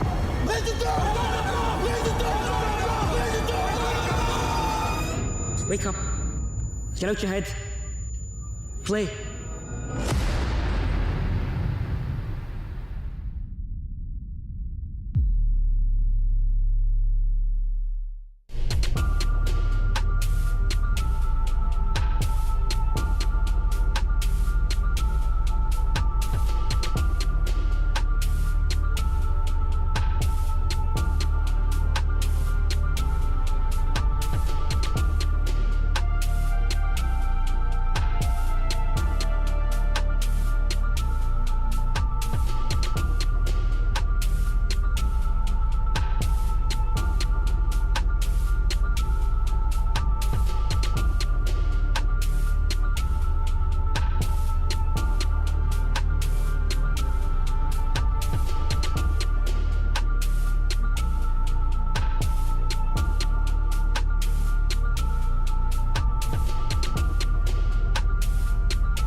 Hello, everybody, and welcome back to the halftime show, my favorite part of any broadcast, where even myself, I have to live up to Foxe and Laxing, and I open up a couple buttons on the shirt because we've got to relax here. We've got a long time before our reveal panel that'll be happening at, 14:30 local time here in Brazil, BRT. But I'm joined by two friends, two colleagues, in many ways, we have seen many years of this game, and we're family through this game on its own. Alfama, of course, on the telestration. We've seen you many times on our events. And King George, world champion King George. Can't believe I'm saying that. Back from the 1500s, world champion. He is a legend, and you have an effigy throughout Siege and it all. Man. I appreciate it. First of all, let's introduce everybody here and make sure that you know what's going on in the halftime show. With Alfama and George, and we'll also have rotation with Dev Marta and Rolo, Titanium Rolo. They'll be joining us here on the desk right after this is complete. And I want you right now to subscribe to the channel because you can ask questions directly to our four guests here on the show. All you need on twitch.tv/rainbow6, make sure you subscribe and then you can ask your question. Our team here at Blastar 6 will be reviewing all of the questions and putting them into a little sheet for me to go through and then ask our friends here what they have. First of all, we'll start with generalities. Mr. George, how's it been in Brazil? Amazing. I have never seen a crowd at an esport event, probably even a sporting event in general like this. It's like every play, every moment, it's like just cheering, and it's like everything's like, I don't know, right on the edge of like, you feel like it's the end of the game every round, the way that people react, whether it's a win or a loss. It's crazy to see. Oh, well, it is, and it is intoxicating. Alfama, I know you've been very busy with your telestration, so you didn't get to experience too much of it, but have you had the moment to like stand in here and feel it? No, I did come in here as well, and I was also talking to some Brazilian players, and they were telling me it's not only that they cheer when you get a kill, they actually cheer when you shoot a drone or you do something that's very like basic. Band phase. Yeah, and they just go absolutely crazy. I love the engagement, the passion that they show, like, and it's also, I think it's part of the culture here, like the fan culture, the sports culture, whatever esports or sports, like they always show so much engagement, passion. I just love it. All right, I think we're starting to get some questions from everybody in the chat, so remember, subscribe to twitch.tv/rainbow6 and post your question in the chat. Our team is looking out for it. First up to Mr. King George. How are the wife and kids? They're good. They're good. So they're hanging out right now. Mother-in-law, father-in-law, brother-in-law, sister-in-law. My parents are all hanging out with them every day. So they're having a lot of fun. I miss them. I'm sure they miss me too, and I'll see them soon. So they're having fun in the meantime. Good to hear. Good to hear. Alfama, question for you. You have been all around the world. What does it feel like to now be on the telestration on the analyst desk? It's great. I get to see and now have the top-down view on everything. So when I used to be a player, I could not see all of it. So I would just like basically make mistakes, not knowing what was going on. I feel like right now I watch everything and I'm like, oh, this is how I should play. So I'm just learning from the best. And you've both transitioned from pro play into content creation in one way or another. To me, as somebody that's an analyst, you're creating the content that drives this entire show with us here on the desk as casters. And for you, George, how has this transition from World Championship, victory, you have that hammer, you've lifted it, the first one to do it way back in the day in Montreal in 2017, and now content creator that's constantly popping off. How does that feel? How's that transition? It's nice, yeah. Like, don't get me wrong, I still love, and some parts of me I miss pro play as well too, but I think with like the later transition in life with the wife and kids and everything else, it's nice to be able to make my own schedule. There's less stress involved in content creation, and the biggest thing is I get to just hang out with everybody in chat and stuff like that, and just have a good time. Do you have any words for Intero? That we can say on camera. Oh, okay. Break a leg. That is literal, by the way. Yeah. Alfama, that's actually what he told me on my way out. And he meant it also literally. So I am not surprised by that. Alfama, also for you now that you got to come here and work a big event, SI. What does it feel like to just be in Brazil in the middle of it all and just experience it outside of just being a player or on analyst desk? It's actually one of the only regions where I didn't go, so it's true. It's something I was expecting for a long time. Not really expecting, but like I really wanted to go, just because in general I just love the culture, I love the food. But then you take a look at the stage, you take a look at the stakes that are here, take a look at the players, the storylines. I also just love the people. I just love the people. And to continue on that, because the question does build on it, Do you have any plans to go pro again, or are you open to it? I would say, I think it's a bit similar to you, that you always always miss that competition. Like when you've tasted, you really want to go back at any time. Thing is, I don't have a wife, I don't have kids, so it's still up in the air. But no, I would not go back to pro play. I think if I wanted to go back to pro, I would probably just be coaching, because I'm just more into strategy, I'm more into team spirit, into bonding and experiencing crazy stuff with teammates. That's really what I'm into, so it would probably just be coaching, I think. All right. For you, King George, our last question here. How does it feel like to see the hammer again floating there when you were the first to lift it? It's just kind of surreal. I still remember the moment that we lifted it. It's something I'll never forget. And whoever ends up lifting it on Sunday, they're going to have that same exact feeling, and I'm very happy with them, whoever it ends up being. Do you have any predictions? I don't know. FaZe looks good. They look good right now. But W7M, that last G2 game, we'll see who gets the crowd buff, I guess. Yeah, they made G2 look like chumps, eh? Yeah. It was absolutely, it was a big difference in the way they played, right? And before that, I thought the same. I was like, FaZe is going to be the heavy favorite. And then after the G2 game, I'm not sure anymore. Yeah. George, where can people find you if they want to continue watching your co-stream? Twitch.tv/KingGeorge will be co-streaming the next game, so see everyone there. All right, with that said, thank you very much, George and Alpha. We're going to swap out our guests, but first, let's go to the stage with Ian. Well, this is special. This is why we love a halftime show, because we get very special guests joining us on the main stage here. In Portuguese first, would you like to introduce our amazing guest here, Leo? Thank you. People know him, Hazza, the machine, the legend, one of the greatest streamers we have in Brazil. Preciso fazer mais algum tipo de introdução? Okay, Kamikaze, you know this guy. He won the Sixth Invitational back in 2021. And he was a vice in 2020, right? You're so close for the hammer, but... I think you're allowed to touch it. Because you've won it, so you're allowed. Você pode tocar, né? Você já levantou. Então, eu sou o único que pode tocar aqui e eu quero ver amanhã quem que vai ser o... que vai entrar nesse hall da fama comigo aí, né? Qual dos dois times. Eu acho que vai dar 2 BR, tomara, W7 time FaZe. Então vamos torcer aí. Did you get it? No. He wants FaZe and W7M in the final. You want that too? FaZe W7M?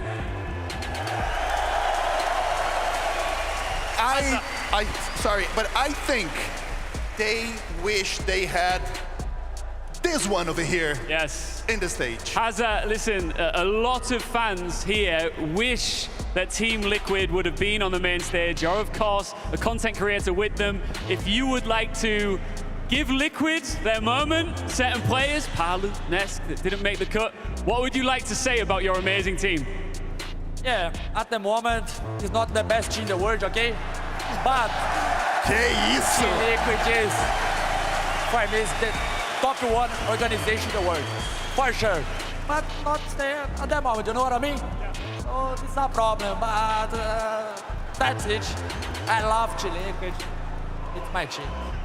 No more. You've got a lot of fans here in the building. In Portuguese, what would you like to say to everybody out here? Eu queria falar que a galera aqui é foda demais, mano. E é isso aqui, é tudo incrível. Comecei com as streams lá atrás, nunca imaginei estar num palco desse. Tá falando com um monte de gente assim, é algo surreal, pô. Eu não tenho nem o que falar, pô. É algo assustador. Tô até meio em choque, falar a verdade, tá? Isso que eu não costumo chocar. Mas agora aqui eu tô meio chocado. Mas acontece, né? A vida é assim, né? Yeah.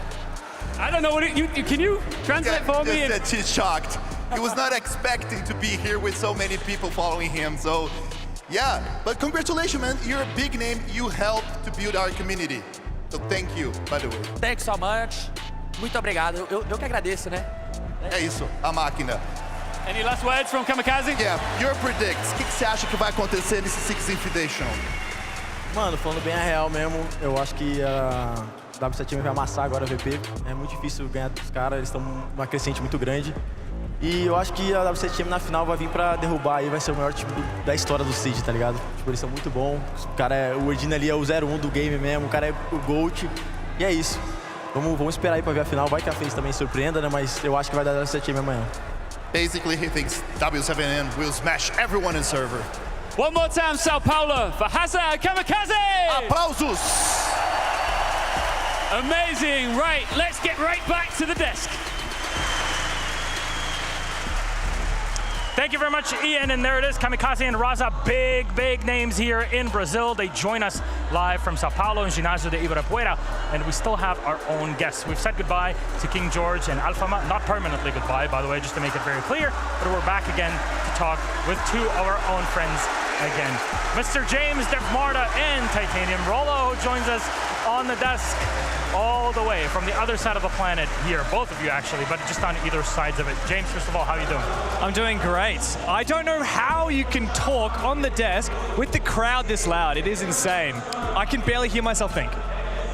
And you, Rollo, how are you feeling today? Amazing. This is my first ever LAN and it has been the best experience so far. It's a hell of a thing for your first LAN to be the biggest event we've ever had and be it an invitational in Brazil. It gets really loud. Now, for those that don't know, of course, James is a resident and a good friend.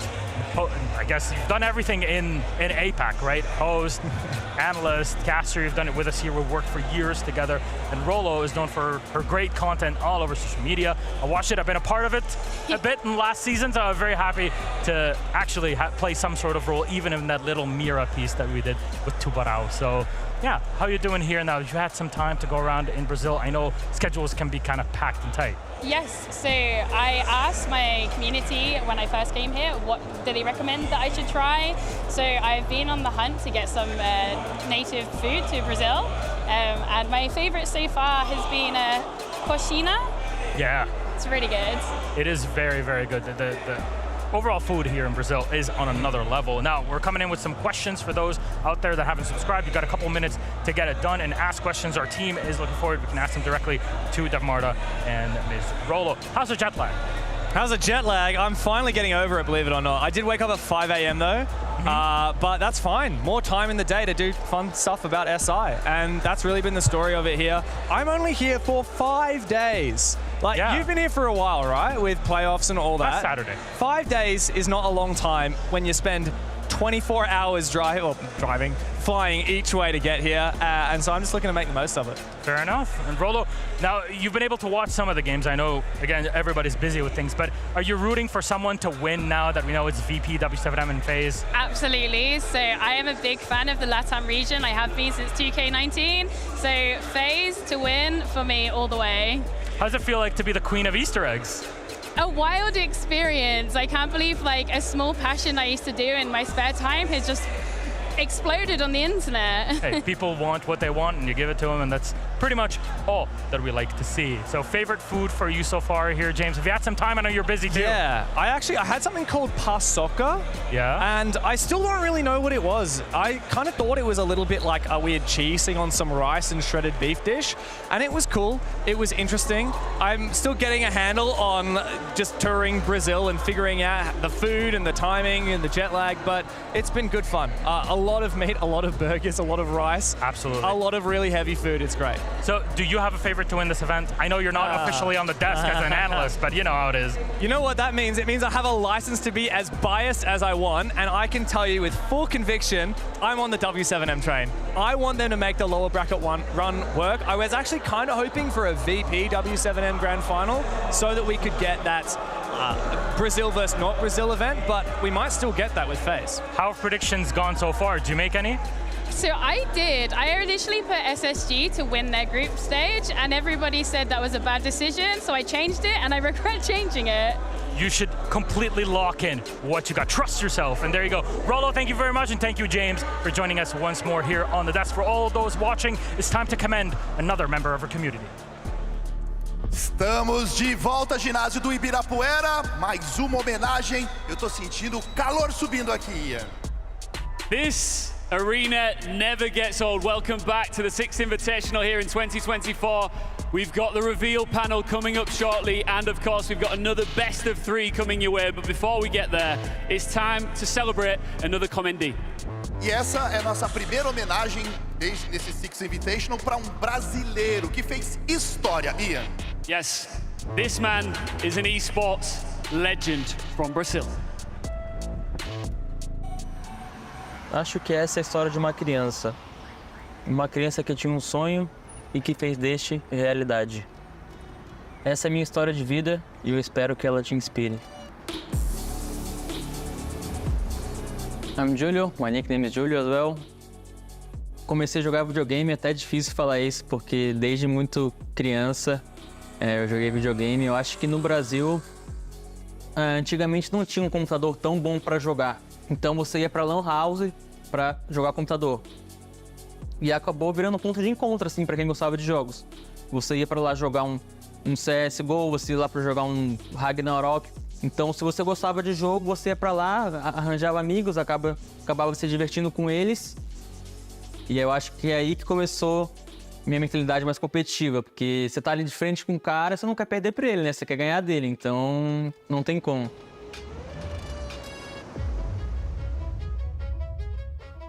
E acabou que eu fui jogando, fui ficando muito bom no jogo chamado Battlefield.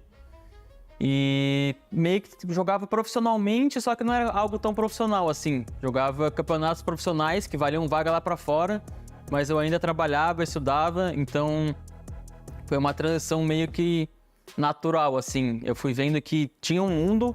Primeira vez que eu fui viajar pro Mundial de Battlefield foi na Alemanha.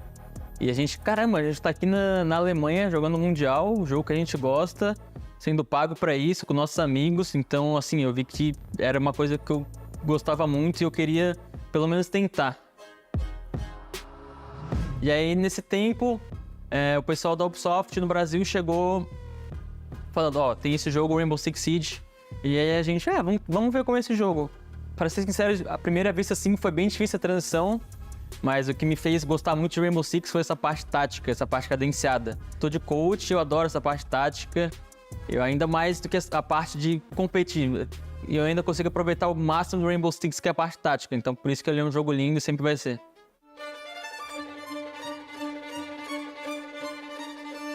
Eu cheguei no jogo com uma line já do Battlefield.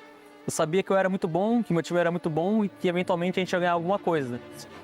Então demorou um pouco pra gente se provar e para as outras regiões verem o nosso potencial.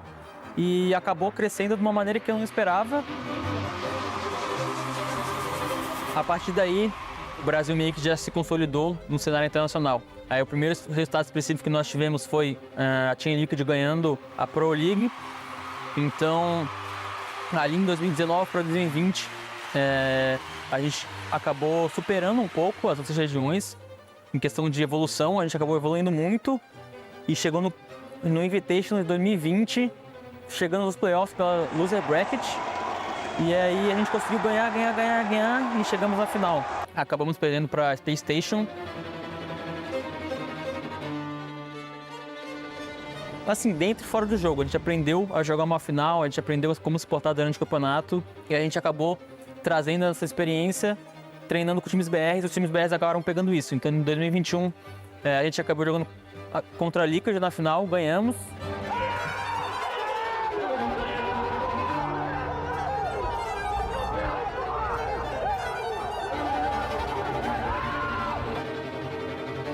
O Brasil é o país do Rainbow Six, porque tem outras regiões, mas nenhuma é tão apaixonada quanto a gente pelo jogo, com certeza.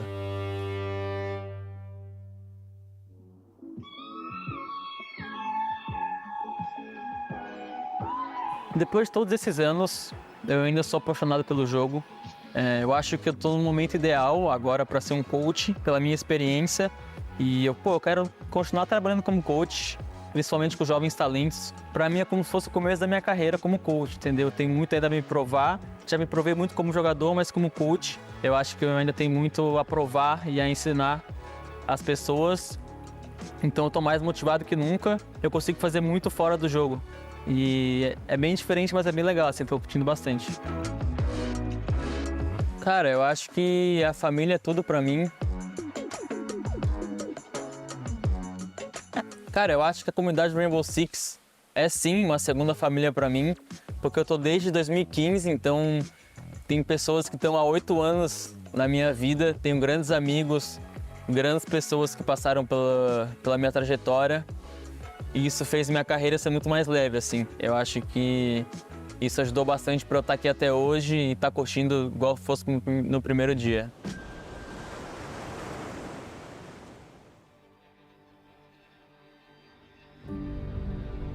Cara, o Júlio, acho que desde o começo ele é um uma lenda no jogo.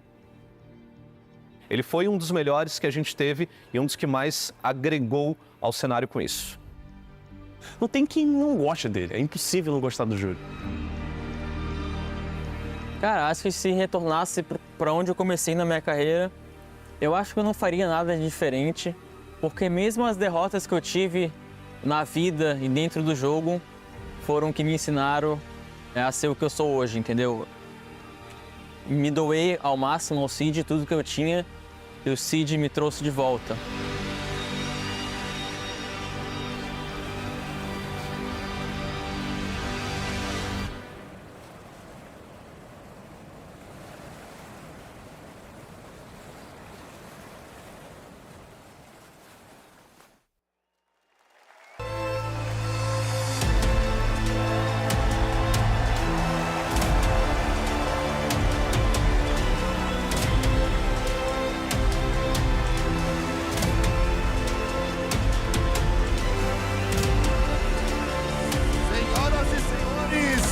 Recebam a lenda do Rainbow Six Siege, campeão mundial do Six Invitational em 2021 com a NiP.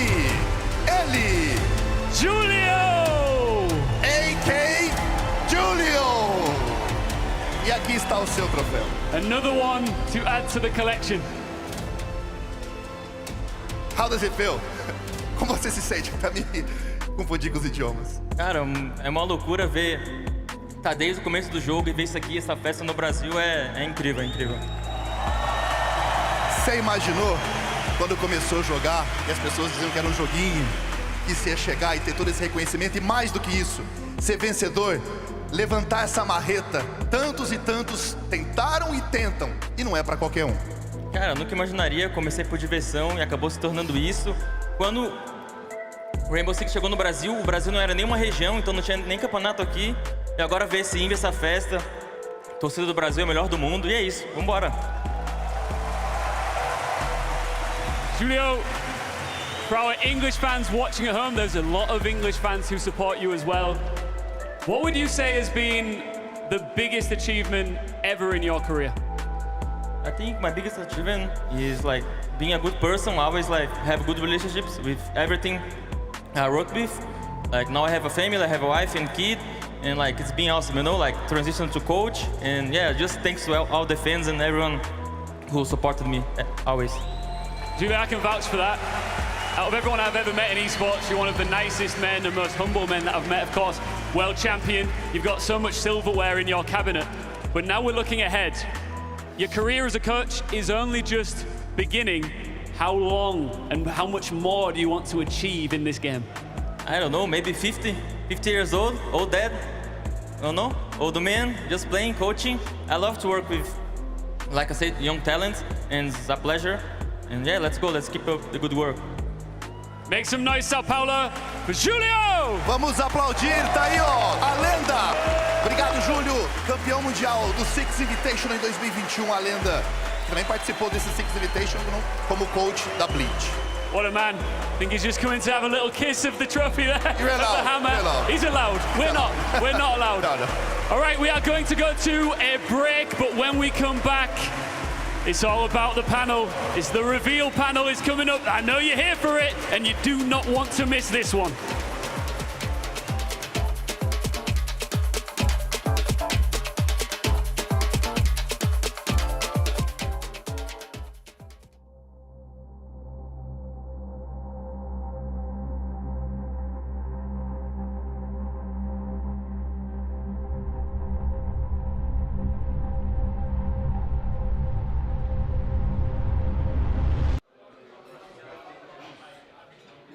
Super light normal usado por 500 gramas. Mas é o preço, pô. É o preço do usado. Qual que é a programação de vocês aqui? Eu dei 2 às 2h45, depois a gente vai fazer uns bagulho de drone lá. Depois vai treinar. O jogo vai ser de manhã, tá? Tipo, nós vamos ter que acordar 11h30 da manhã. 11h30? Então eu vou ter que acordar 8 horas, 8h30 por aí. Pra tirar uma neca, hein? You know I'm trying. Gap was in there. Call Rafa and he C'est quoi tes jeux en ce moment là? Moi j'ai aucun jeu moi. J'ai tout. Niveau combien on t'a le là? Je viens de passer à HDB 11. Quoi? Mais t'es un geek.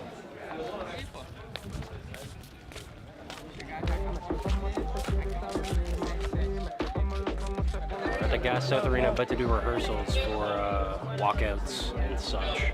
Our first look at the arena seems pretty dope. It's also a hockey arena, so advantage me.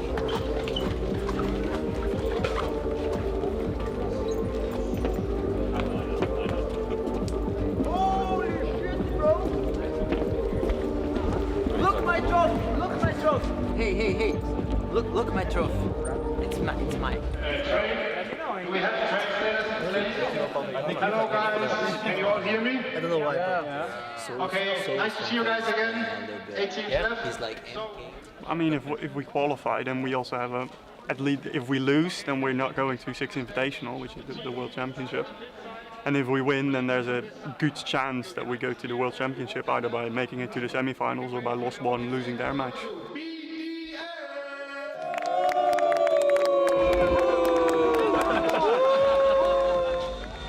Well, like, the stakes are as high as they can be because otherwise it's 3 months of off-season and no World Championship, which would be the first time we're losing out on it. And of course we don't want that. Let's say hello to Dark Zero!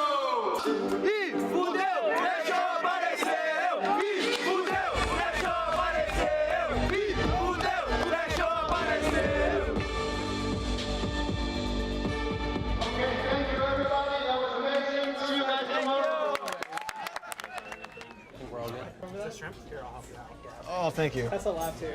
Random to Rob. Something I was thinking about though, like, no team has been like through the ringer, kind of like how we have, with how close our fucking matches have been. I mean, like, we literally could have been sent fucking packing.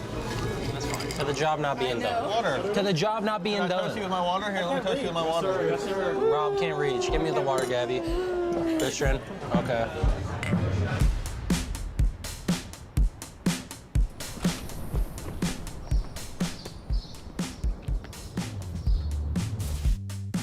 There's never been a time in history where one team has won 2 majors, let alone back-to-back, and W7M are looking to try and see if they can't be the first.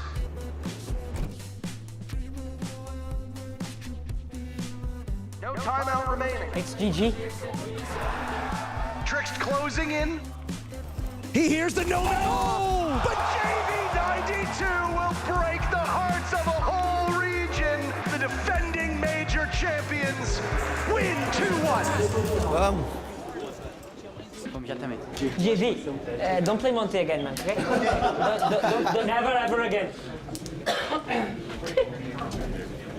I have a lot of respect for BDS and like their players in the team. I think they're all really good, especially Shaiko. Like, I've always looked up to him. BDS need to come semi-finals this major to make Invitational, which is a tall order. La chose que j'aime le plus faire au monde, c'est jouer. Vu que on a gagné un major, on a gagné des Gamers 8 aussi. Et c'est ce qui nous reste un peu à accomplir, quoi, de gagner un six et de soulever le marteau. Il faut absolument gagner. De perdre, c'est pas possible. Carl, take the hat off and do the fucking devil horns. Walking up the stairs like that, that's gonna be cold as fuck. Go boys. Okay, guys. Have some fun, no pressure. SIs are in the corner. Just fucking do it. 3, 2, 1. Doki finds him, a trade comes through for BDS. Guys, you chill and drone side now. Okay, guys, let's see how can we execute this, okay? Now the man who talks must act. 5 seconds remaining. 1v2 for Alamau, but he is cut down. The French find their first. Et oui, on n'est pas des merdes, on va jusqu'au bout, les gars. Jusqu'au bout. Everyone says I copy Shaiko. And maybe I do, but in my head, he is the best player. Coming upstairs. Yeah. Virtue holds the perfect angle to take down Red Shiro.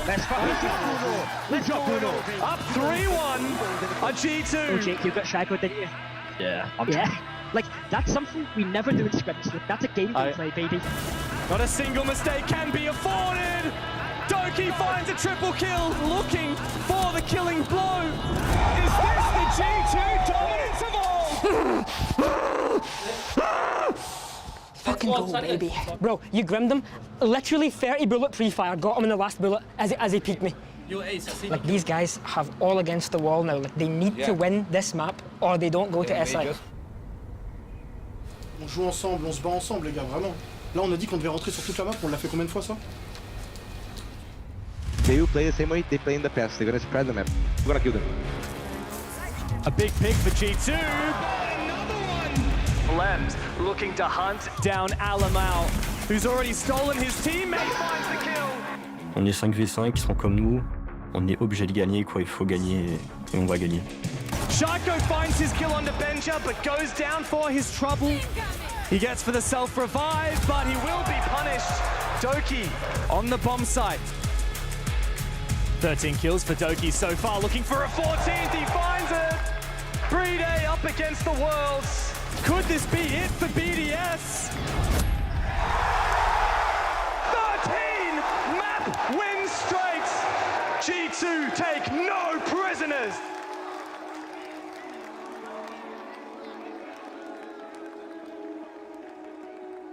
Commiserations to the French, they waved the white flag today. Yeah, they're going to have to sit and wait and see what DZ do later, because, you know, that's potentially SI gone for BDS. Quarterfinals! I won the quarterfinals! Let's go, baby. Good job, brother. G, you got it, yeah? You got this. Let's go, mate. You got it, GG. GG. You got this, GG. Good, feeling good. Team played so good. Like, every single player played lights out. So I love winning as a team, so good. And like, we were so dominant today, it was crazy, so. Yeah, they didn't stand a chance. GG, semi-finals tomorrow. Let's go, baby.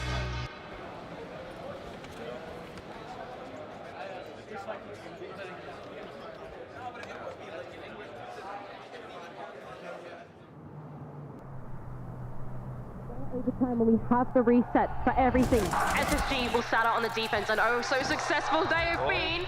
Oh, Cyber's read though perfectly. Vidaking's gone down. There's no fucking way, Space Station. I've gone to overtime. Joga uma coisa, PZD. Consegue? Cyber, they're coming for you. 3 more you'll need. 5 seconds to go.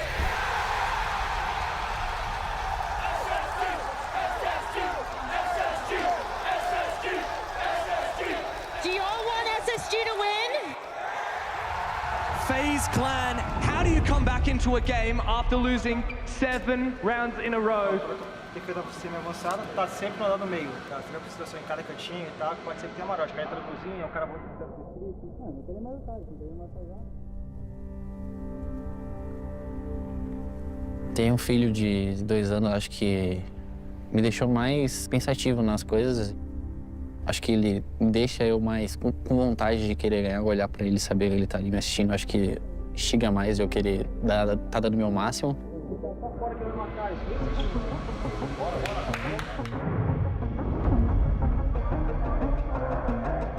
Cyber lurking down below. He's forced back and he's feeling the pressure as 2 players shut him down. And EMP goes out, but Cyber's found his. Devastation for SSG quietens the crowd as FaZe have a 2-player advantage. Oh, Faults, don't do me like this. Don't make me a promise that you can't keep. J90. This crossfire may well be too much to overcome the first 2 kills. And they bow before your new king. FaZe have a date with the semi-finals.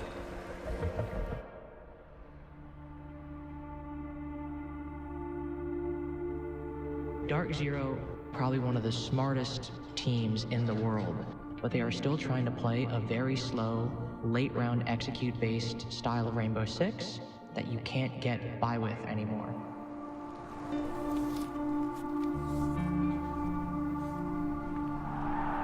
A post plan now has Lobin down below for so long, has put it all onto Panbazoo. To stop Los from getting match point. He sees one rotate, he gets that kill, but Lobin works his way in. And he does it work! Let's go, we gotta fucking run it up on defense, boys. They have to get this round, folks.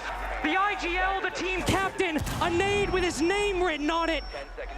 He moves forward, and Logan cuts him down! I felt like we were putting in the effort, you know, doing what needs to be done to be able to show up and win. We fucking gave up. Yeah. Fucking gave up. Fuck, bro. Congrats. GG. Congrats, man. GG. Congrats, bro.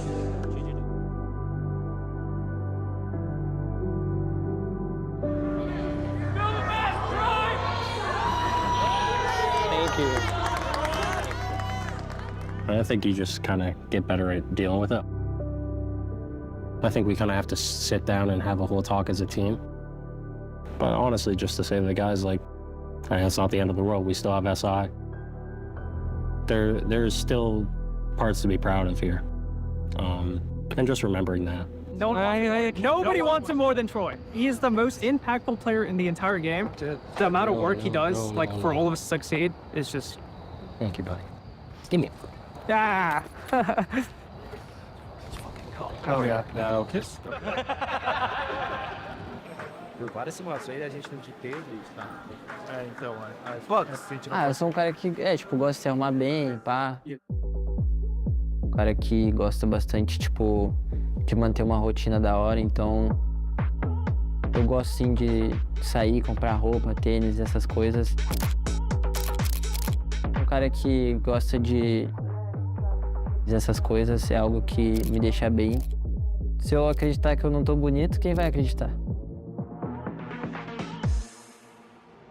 It's semi-finals Saturday with a Brazilian-dominated bracket and a certain EU team looking to crash the party. I think G2 wins. G2 for sure. I'd say 2-0 G2 and 2-1 FaZe. W7M are they're the reigning major champions. They're crazy good. Herds, because we have a good rivalry, I'm always watching how he plays. Bom, essa rivalidade com a G2, eu acho que sinceramente ela não existe. That rematch of the sixth Invitational Grand Final. This feels like a grand finals in the semi. Bro, you have already made your first mistake. You know, personally, is yeah. Yeah? Oh, you think attack aside? Yeah. No, man. Or don't you? Are you nervous? Hertz. Hey. He's just fucking ignoring me. Hello. Are you nervous? No. I'm nervous. You're nervous? Yeah, I'm always nervous. But the nervous is psychological. Não estamos treinando, né? No, it's a good thing. Good luck, guys. Yeah, the guy comes up to me as well saying console's attacker sided. He's shitting himself. He knows he's about to get 6-0. Bro. Today, I kill G2. You know what, Tim? I think this round is probably going to be the biggest round of the map. Yeah, I'd agree. I'm fascinated to keep an eye on Dorky and see what he does on the Jaeger. Obviously, that's being brought along to try and keep hold of elbow. One hell of a shot and gets his kill. Virtue gets a couple back on the other side. Doki, he does strike up. Doki's moving in here. Nice! Let's go! Onde tem o Jaeger, mano? Caralho, achei que tinha deitado o Jaeger, cara. Great team play coming out of G2. He's trying to bait G2 into taking this gunfight.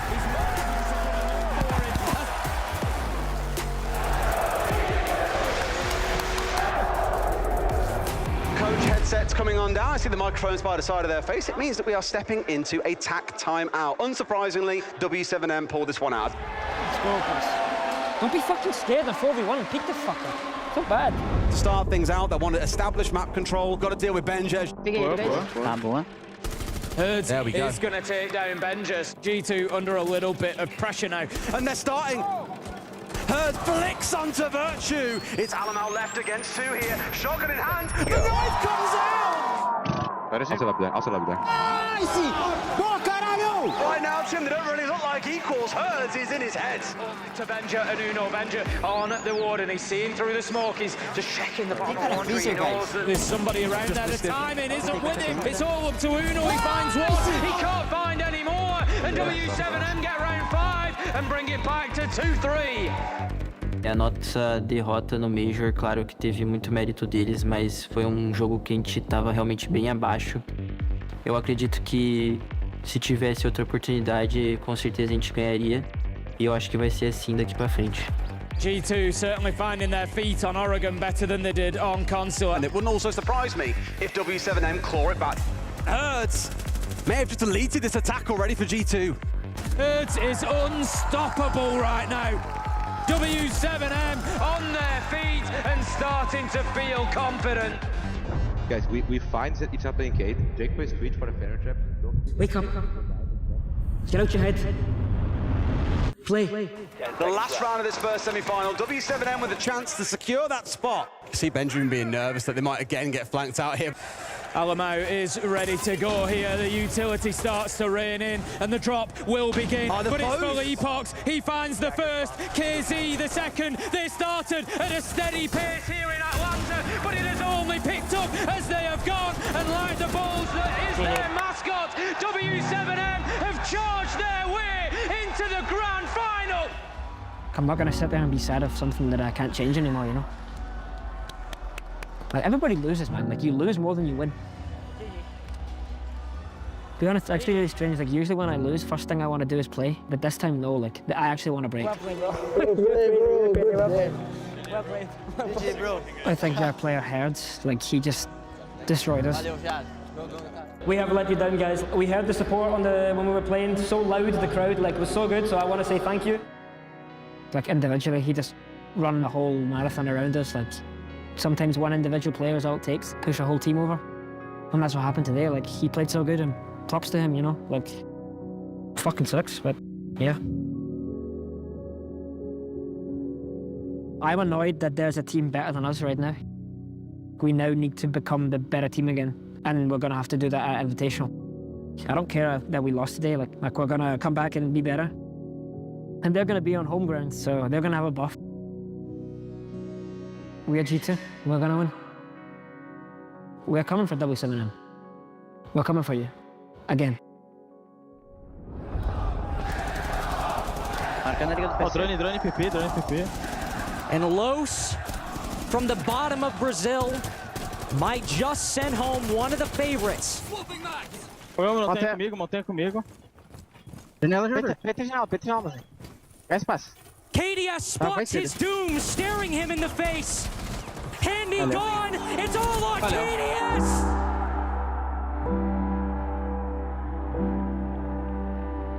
Quando a partida terminou, eu fiquei bem triste. Eu acho que triste pelos meninos, porque quero que eles ganhem também um título internacional.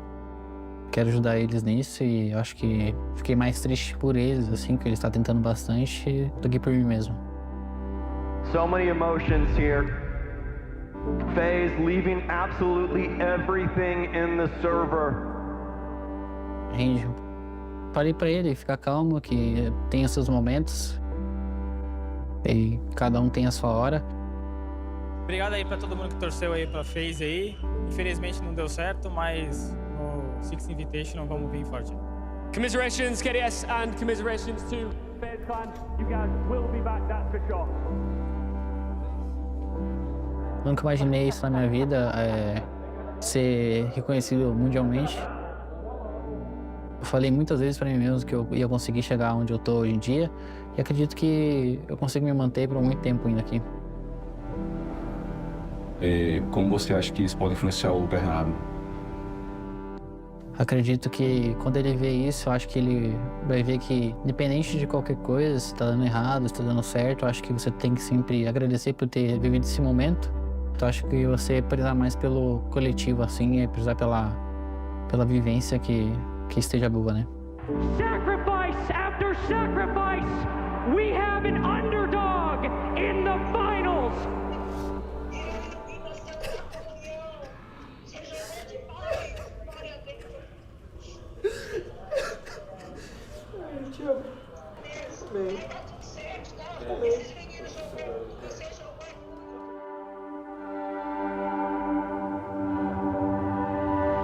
Welcome to the grand finals of the Rainbow Six Atlanta Major. Now is the time to start seriously considering the word dynasty again. It's an all-Brazilian battle between two teams with such different stories as well. W7M, the greatest Brazilian team to ever play this game, hunting for their back-to-back major titles.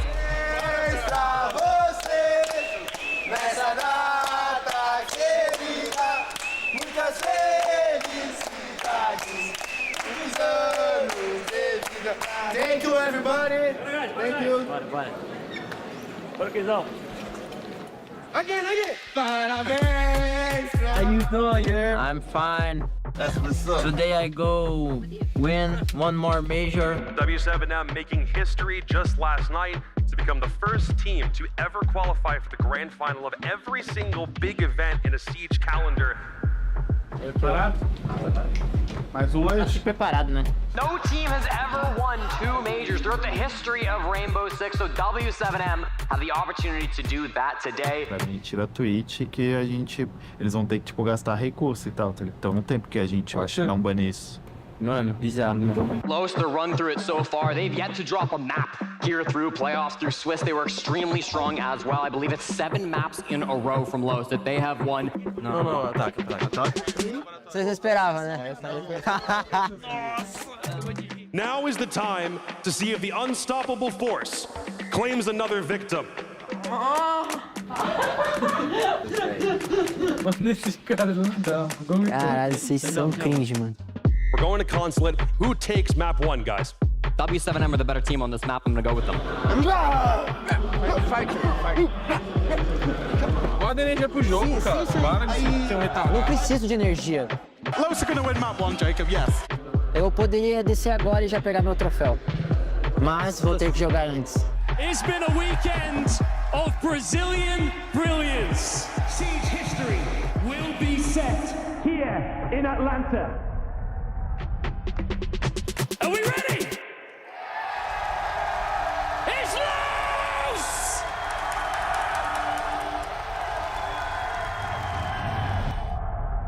Já tem 2 anos que a gente tá aí como favoritos em todos os campeonatos que a gente joga. Essa expectativa alta é algo que eu aprendi a lidar.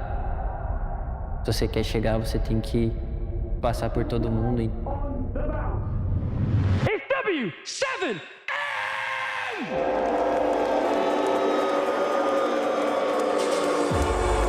Atlanta, there's no doubt where the crowd's favor lies.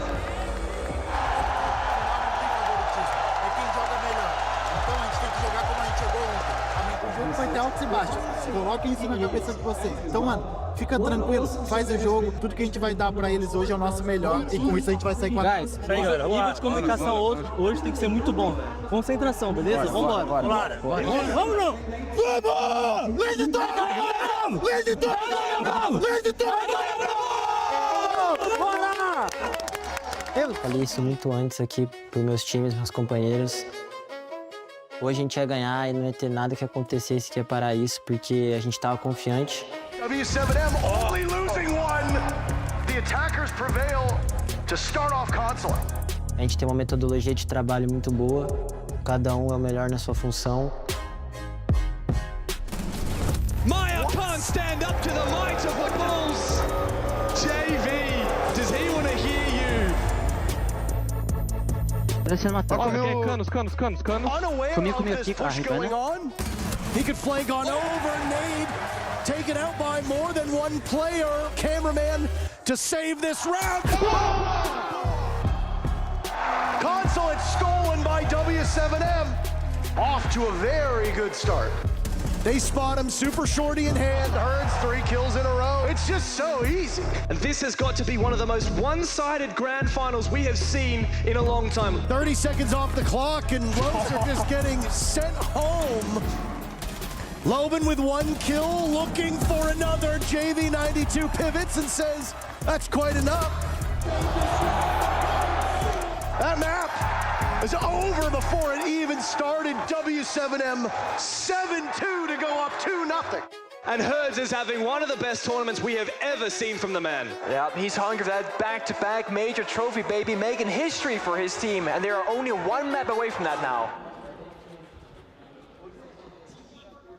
Oh, e a bala que eu dei no clutch? Pum. Tu viu?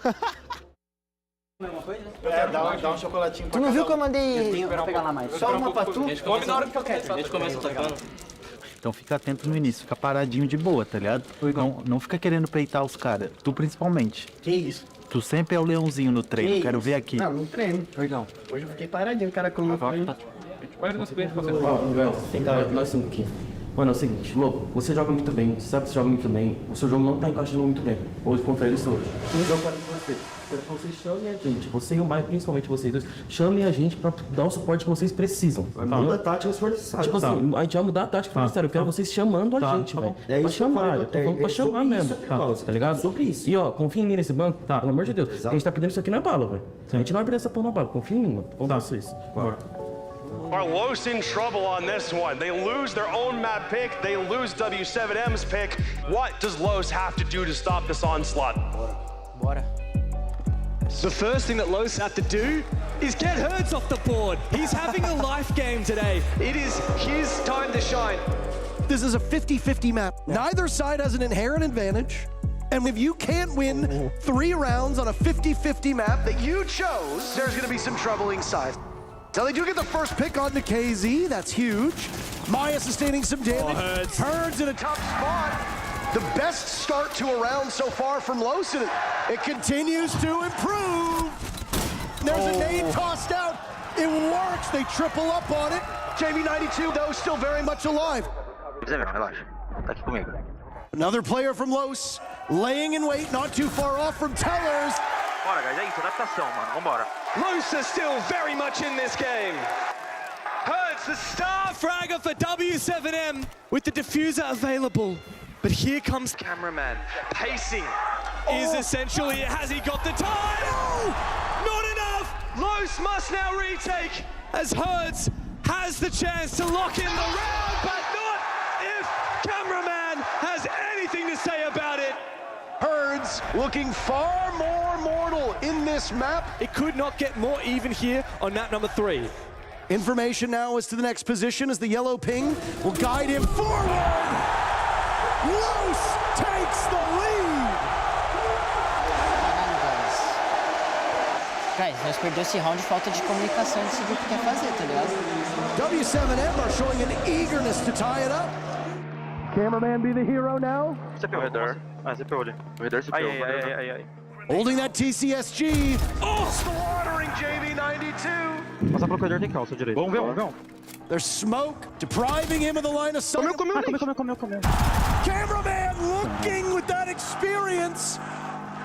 Philippe Hawks and Cameraman in a 1v1 to push them to map point. Cameraman gets it done. Pelo amor de Deus, mano. Calma, mas pelo amor de Deus, calma, Edina. Los on map point.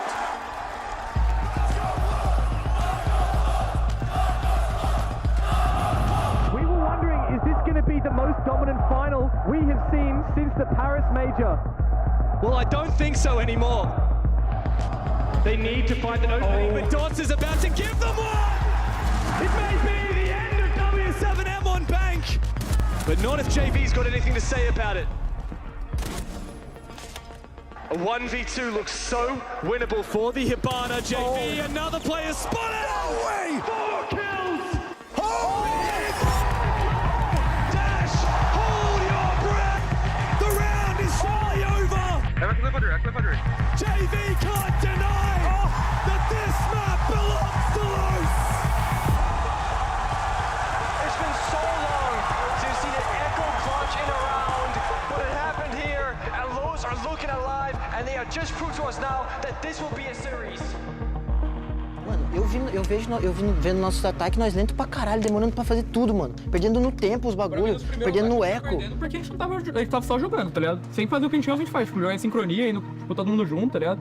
Parece que a gente só tava indo, tomando kill. Cara, só que, tipo, foi desatenção. Mano, é, tipo, é isso que eu tô puto, tipo, uma falta de atenção mínima, tá ligado? É só isso, mano. Fora isso, mano, reseta essa porra aqui. É mais um mapa, igual eu falei pra vocês. Tem que colocar um pouquinho na cabeça, tipo, de novo, foi a mesma parada da GK, tá ligado? Acha que o bagulho tá ganho, só tá ganho se a gente faz nosso trabalho bem feito no server e a gente não fez, mano. Pronto. A gente faz. Sabe o que eles pecam muito? Pique. Eu não sei se vai rolar para o jogo de ontem, mas pique eles pecam muito. Nela, esses steps finais rolam umas patetadas ali. A nossa cabeça, como que a gente vai lidar com nossos erros, mano? Ninguém é perfeito, tá ligado? Era pra gente estar preparado pra perder, tá ligado? Dá mais emoção também, que tipo, porra, tava um oba-oba, um bagulho muito fácil. Então, mano, a gente quer ser campeão do mundo, a gente vai ter que saber vencer a dificuldade.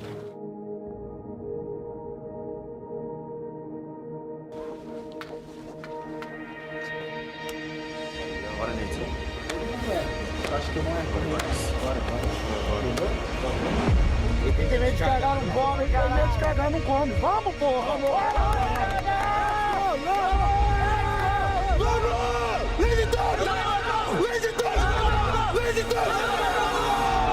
Bora! Não acabou ainda não, porra! Acho que essa arrombada acabou, caralho. Yesterday, Los took down FaZe on Cafe 7-2. If that doesn't give you hope for Los, I have no idea what will. Birds didn't have a great game in the previous map. You have to wonder if that's part of the culprit. Maya is in the perfect position. Los kickoff Cafe with a dominant round. Deixaram acordar, não deveria. Eu acho que o diferencial da W7M tá aqui na cabeça. O nosso mindset é diferente. Maya has been the saving grace for Los. KZ looks to beat him, but Maya finds another quick headshot, now peeking again. What is happening? Finally shut down by JV. Loban trapped. Felipox on the other side with the pistol. Chega pra cada jogo com um mindset atualizado. Time running out! Loban can make this work, but now you need to get to the bomb site. Loban with just a second on the clock. Exposed, now a new timer begins. Oh, the Goyle canister will stop Nade's advance, dealing so much damage as now he plays away. Quad kill for Logan! This major belongs to Loban. The crowd fires up. W7M will have the pressure on their shoulders to try and stave off a map 5. Meu time é o melhor time do mundo e a gente faz acontecer. From Los, time and time again. W7M in a 4 versus 2. Maya against the worlds, against the raging bulls. Second flat.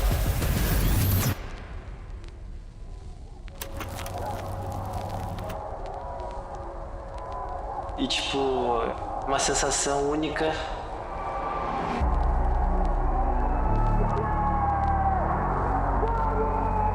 É uma sensação que não tem preço.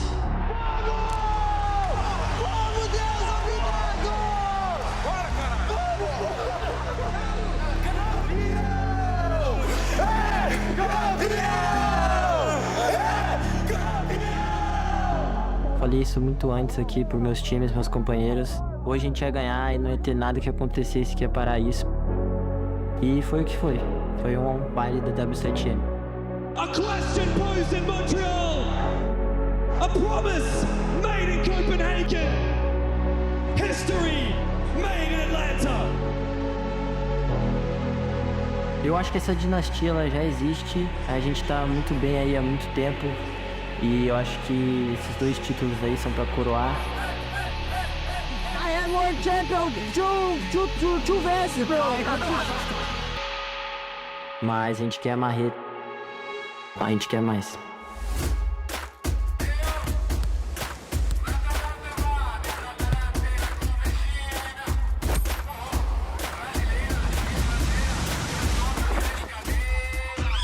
Eu não vou aceitar ver outro time levantando a marreta lá no meu país. Pode ter certeza que a gente vai trabalhar o dobro para erguer essa marreta no Brasil.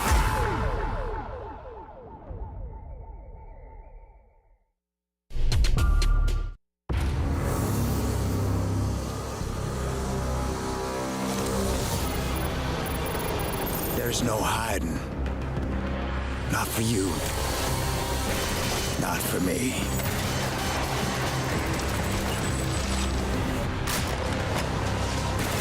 Try not to disappoint me, soldier.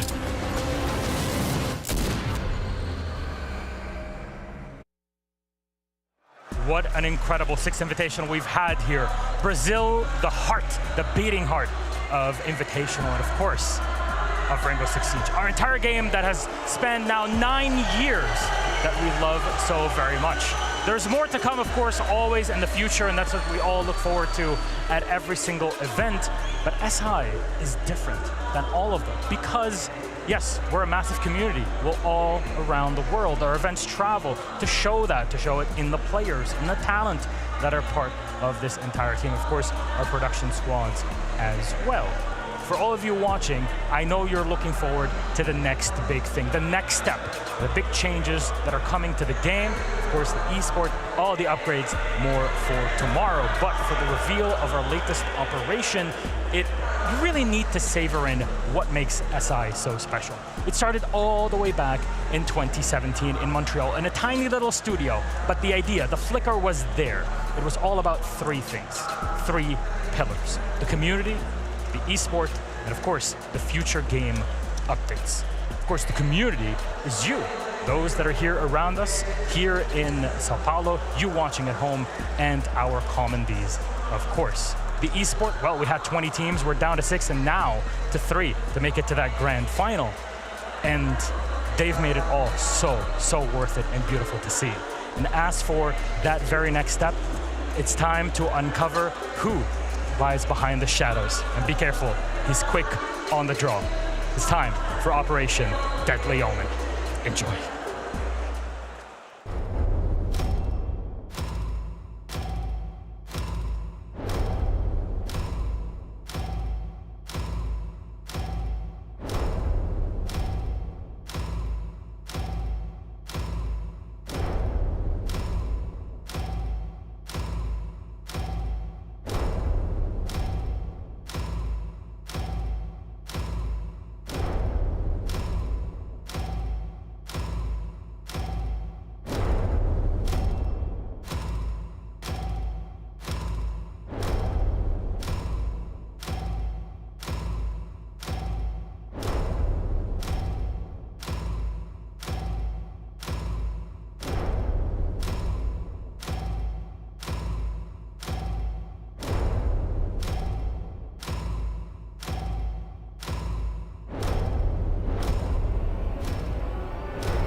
Hello everyone, and welcome to Operation Deadly Omen.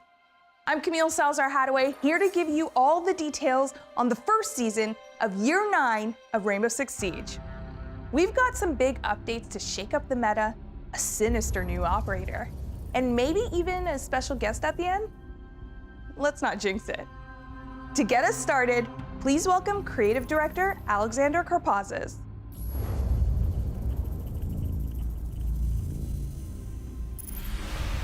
Year 9 Season 1 starts with a bang, and it's all about Operation Deadly Omen. You'll see huge meta shifts this season, where we're bringing the new shield rework, changes to the attachment system, and much more. The locker system is being introduced, a new way to manage your inventory. The next operator joining our ranks is Deimos. Now that he's captured by Team Rainbow, he won't be joining them, but he will be playable. We can't wait for you to see more about him. On top of all of this, we're adding something special to the ranked rewards this season.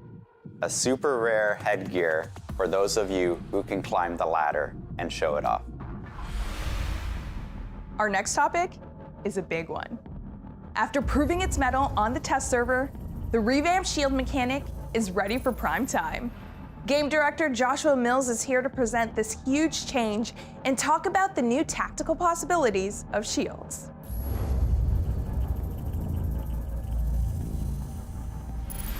So right off the bat, I'd love to take the opportunity to again thank our community for checking out our lab test server. So why are we changing the shields? The current state of the shields has something that I saw a comment for this and I thought it was perfect. It was headshot lottery. That's kind of what the hipfire sequence is, where it's just a random headshot can catch you and does not feel good, regardless of what side of the shield you're on. With this package, one of the big things was to make sure that every action a shield operator can have follows a very simple principle. Be defensive. Be defensive 90% of the time. If you want to be offensive, then you got to give something for that. This is the idea that reloading behind the shield is now safe. But if you want to go for the kill and you want to use your weapon, you have to open yourself up. You have to become vulnerable. Obviously, it's reinforcing the fantasy of being the tank of your team. We want you to be able to be in that front line. We want you to be able to carve away the territory. And ultimately, we want you to feel powerful. Right now, we're focusing on the ballistic shields. So this is Fuse, Blitz, Montagne when the shield is not extended. There's a bunch of new things that you can do. One, you can break through full health barricades. You have a melee pushback, and it does damage. You can reload behind your shield. Additionally, you can activate triggerable gadgets from behind the shield, as well as deploy your throwables. You will actually move the shield just a little bit to make sure that arm gets out there. Now that said, your head will always be protected. The free look. This is actually what's replacing the hipfire. This means that, as Monty, for example, you can approach a doorway and you can look to the left, look to the right, check if there's traps, but more importantly, if you're working as a team, you can hold your position while you feed that intel to them. As we can see, attackers and ballistic shields are getting a lot of functionality. They're able to sprint, better rotations throughout the map, but that said, a defender can light up that shield. This will actually stop a shield operator from sprinting. This is one of the key things you can do to start coordinating with your team or setting up for the flanks. With the new addition of the defensive melee, this allows our shield operators to get up close and personal. Something, generally speaking, you don't want to happen. But if it does, you're not out of options. It's important to recognize that whenever you do get hit by a knockback, you have a window of opportunity in which you can light up that shield user. Maybe shoot them in the legs, do something in that reaction, but again, not a position you want to find yourself in. So it's best to use the suppressive fire to keep them at a distance and work with your team. So this is the foundation of our shields going forward. It sets us up for the opportunity to revisit different parts of our shields, including our extended shields. We'll have a little bit more to talk about later this year. While the Siege team continuously works to improve player protection, the launch of a new season is a great time to introduce impactful new measures. Updates targeting ranked mode and anti-cheat are on the way. And here to tell you more are associate producer Killian Callow and player protection and game security director Emmanuel Larive.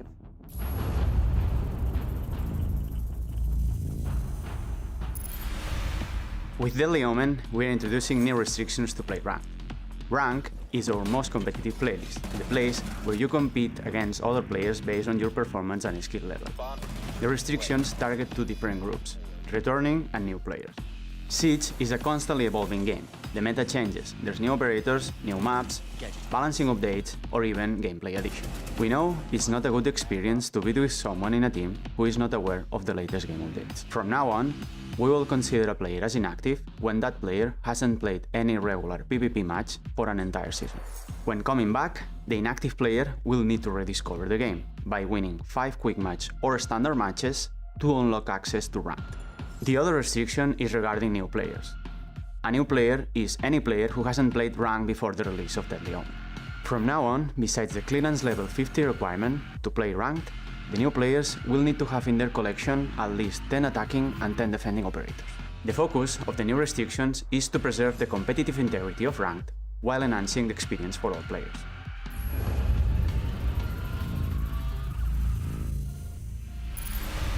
Ban on data is an amazing system. The goal of it is to better detect and act on cheaters that are ruining the game experience of everybody.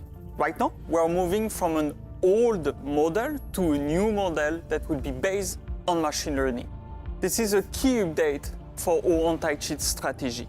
We will have conservative threshold to make sure that we're not impacting fair and regular players.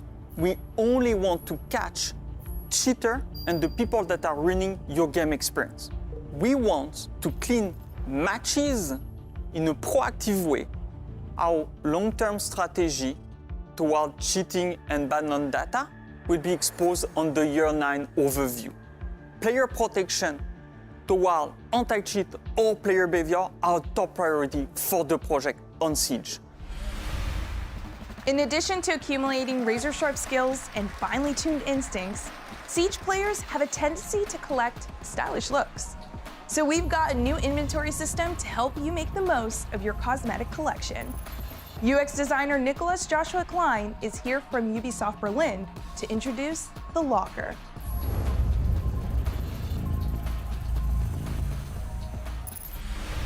We're excited to announce a new addition coming to Rainbow Six Siege, the Locker. The Locker adds a comprehensive way of browsing your entire collection of cosmetics. Players will be able to find their items in different categories, such as appearance, for headgear and uniforms, or weapons, for weapon skins, attachment skins, and charms.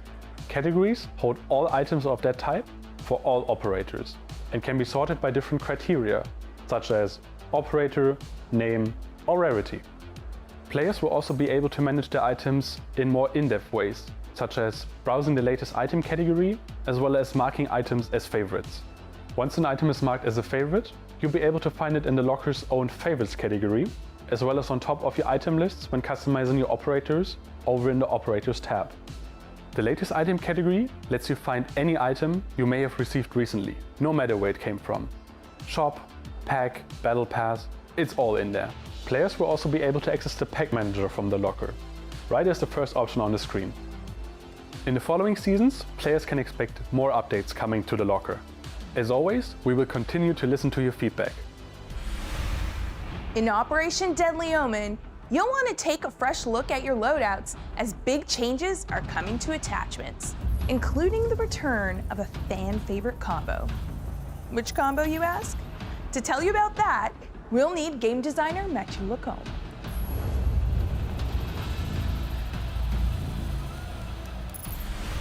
With Deadly Omen, we're going to upgrade the ADS and the attachment system. We're going to bring this awesome gunplay and gun feel that we have in Siege, and we're going to make it even better. So for the ADS, we're slowing down the time it takes for you to come from the IP to the fully ADS stick. This means that if you have a plan, you're in control of an angle, you're going to get rewarded here. These changes also allow us to have more creativity and more control on what kind of bonus we can give to our attachments. Currently in the game, we have the Universal 1X, the 1.5, the 2.0, 2.5, and 3.0. In Deadly Omen, we're reshuffling them into 4 categories. We're going to have the Iron Sights, the Universal 1X, the Magnified Scope, and the Telescopic Scope. These 4 new categories allows us to give them different bonuses. Iron Sights will have 10% ADSP. Universal 1X will have 5% ADSP. Magnified Scope will have no bonus on the ADSP, but will in turn provide you with a 2.5 zoom level. The Telescopic Scope will have also no bonus on the ADSP, but it will have a 3.5 zoom level. We are removing the 1.5. We're going to keep the casing, the object, and we're going to put it in the Magnified Scope section. As we're changing the optic section, we have to redistribute them. This means that our defenders will have limited access to the magnified scope, no telescopic scope there, but on the attacker side, we'll have access to magnified and telescopic scope on mostly all of our operators. So that means Ash, that means the R4C, so if you weren't there back then, we're back.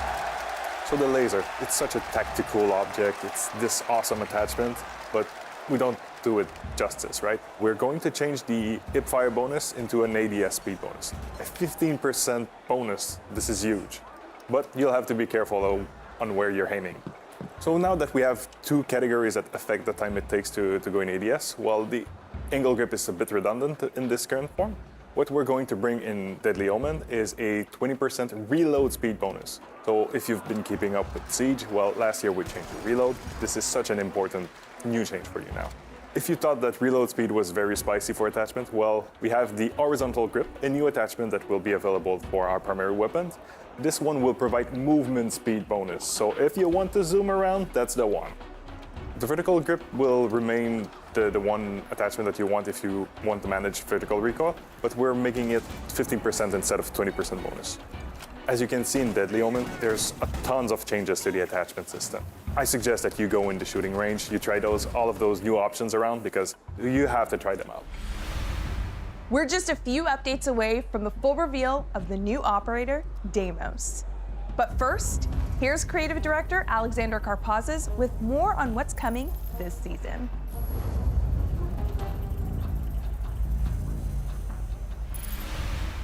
A big feature for player comfort that's coming this season is pre-visualization of projectiles. These are all the gadgets that are throwable. When you're quickly aiming, you'll have a pre-vis trail, and when you stop and pause for a bit, you'll have a completed arc. For experienced players, this is not about lowering the skill ceiling. Instead, this is giving you the confidence to set up sights quickly and not to have that moment that we've all had, where you throw a C4, it gets caught on a window ledge, and now you hate yourself. We have a lot of gadgets that are throwable, each with its own unique way of being thrown, and this gives a lot more confidence and a lot more power to the player to do the strategy that they want to do. And for those of you who don't want the system turned on, there's always an option to toggle it off as well.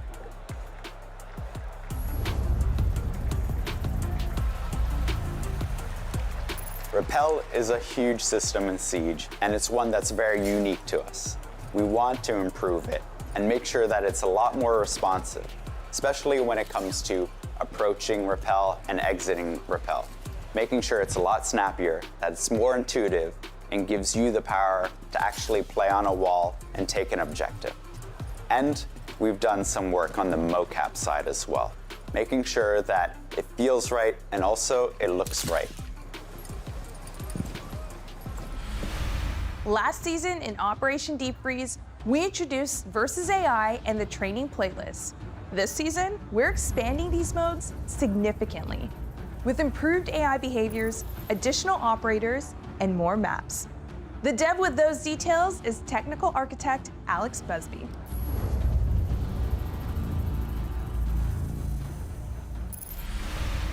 Year 9 Season 1 is a big season for the Versus AI playlist. We're adding 5 new maps to the playlist, meaning players can play against the AI in Chalet, Cafe, Bank, Consulate, and Oregon. The Versus AI playlist was introduced last season with 1 map and 5 operators for the defenders to play as. This season, we're adding 5 new maps, and the AI will be able to play as 2 new operators, Melusi and Alibi. On top of that, we're adding 6 new operators that the players can play against the AI as. Players will be able to use Ash, Finker, Buck, Jackal, Lion, and Iana. Year 9 Season 1 isn't just about new content. The AI will be getting better and smarter. And more importantly, they will be less easy to bait. We've analyzed how they play against players and improved our models and our behaviors, so hopefully they will provide more of a challenge to our more experienced players. The Versus AI playlist is not the only feature that is getting a big content drop this season. The training playlist was introduced last season as Map Run. This season, we're introducing 4 new maps to this playlist: Skyscraper, Coastline, Border, and Nighthaven. We have big ambitions for both the Versus AI and the training playlist. Each season we'll see more content, better behaviors, more player-like AI, and hopefully positive feedback from the community. This season's operator balancing target is a zombie. And we're also making some tweaks to LMGs, which game designer David Perpignan will tell you all about.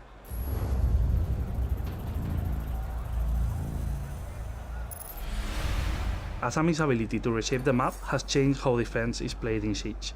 She's brought new gameplay and new strategies, and that's always great, but she's bringing some frustrating situations for attackers. The first one is that Kiba barriers can be deployed from afar, and this is causing attackers to have issues destroying them, and the second one is that explosives are the main way to deal with them, and this is causing a lot of stress on attackers' operators lineup and also on the explosives economy. From now on, Kiba barriers will be vulnerable to bullets. For example, the 5.56 from Thermite will require 36 bullets to destroy a Kiba barrier. The 4.17 DMR will require 11 bullets, and the Supernova shotgun will require only 3 shells. As always, in balancing, we will keep an eye on these changes and iterate in the future if it's required. After the weapon recoil overhaul that we did on Year 7, LMGs have become less and less used by the players. We want to deploy a set of changes that are based on the main attributes of LMGs. LMGs are heavy weapons capable of offering great support fire. We choose 2 main changes for this patch. The first one is that we will review every recoil on LMGs and make them easier to control. You should expect a recoil in between what we had in Year 7 and what we have right now. The second change is that LMGs will make operators move 10% slower. Remember that we release a new attachment, the horizontal grip, that will help you to increase your speed by 5%, so this can help you to counter this change. These changes should incline players to play LMGs more like a support weapon rather than an entry kill weapon. Now it's time to meet the operator who gives Operation Deadly Omen its ominous name.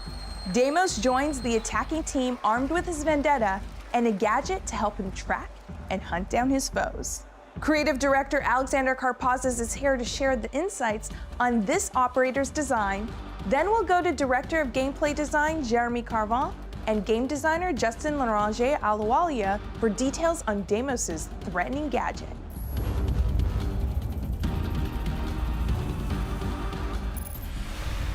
Deimos is not a new character to the world of Siege. This is somebody that we've been working on for over a year.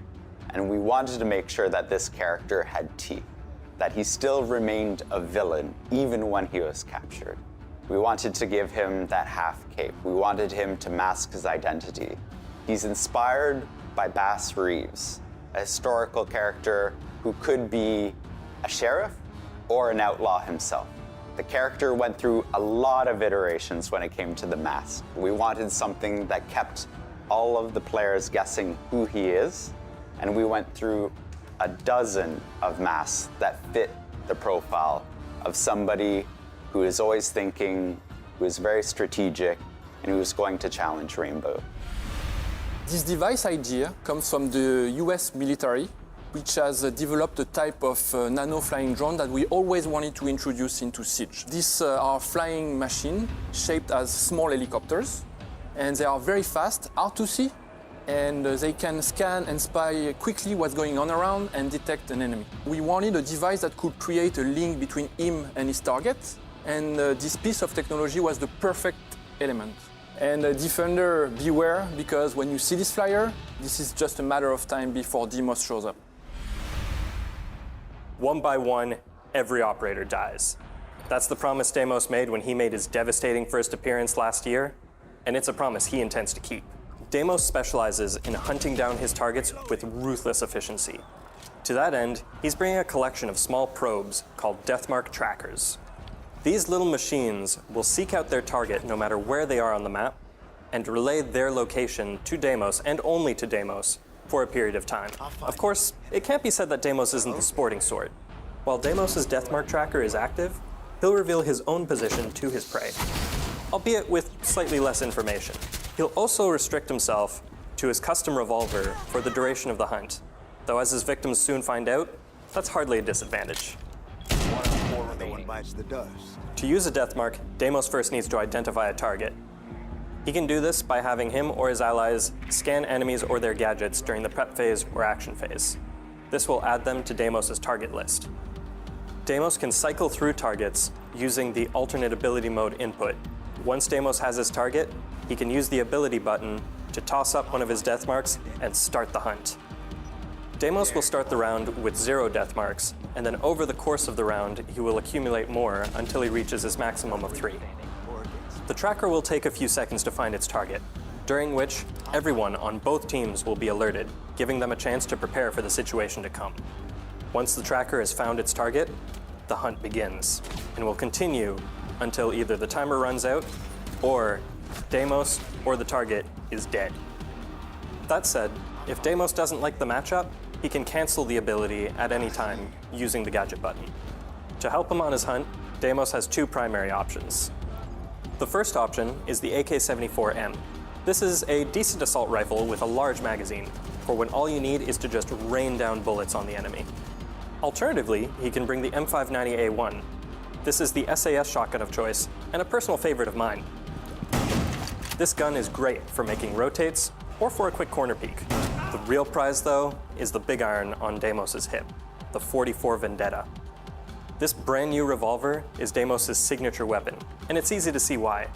In the veteran's hands, it's a fast, accurate, and deadly machine of death.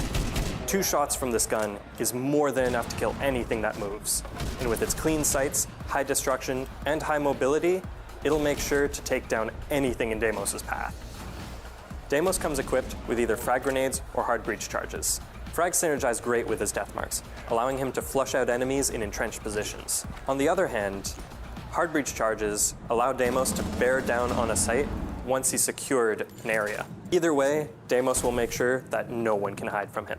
Deimos is a 2 health, 2 speed operator. His balanced approach is made so that he can push aggressively on the enemy without having to worry about taking a stray bullet or 2. Deimos' ability can take one piece of the defender equation off the board, but he can also weaponize the intel that he provides.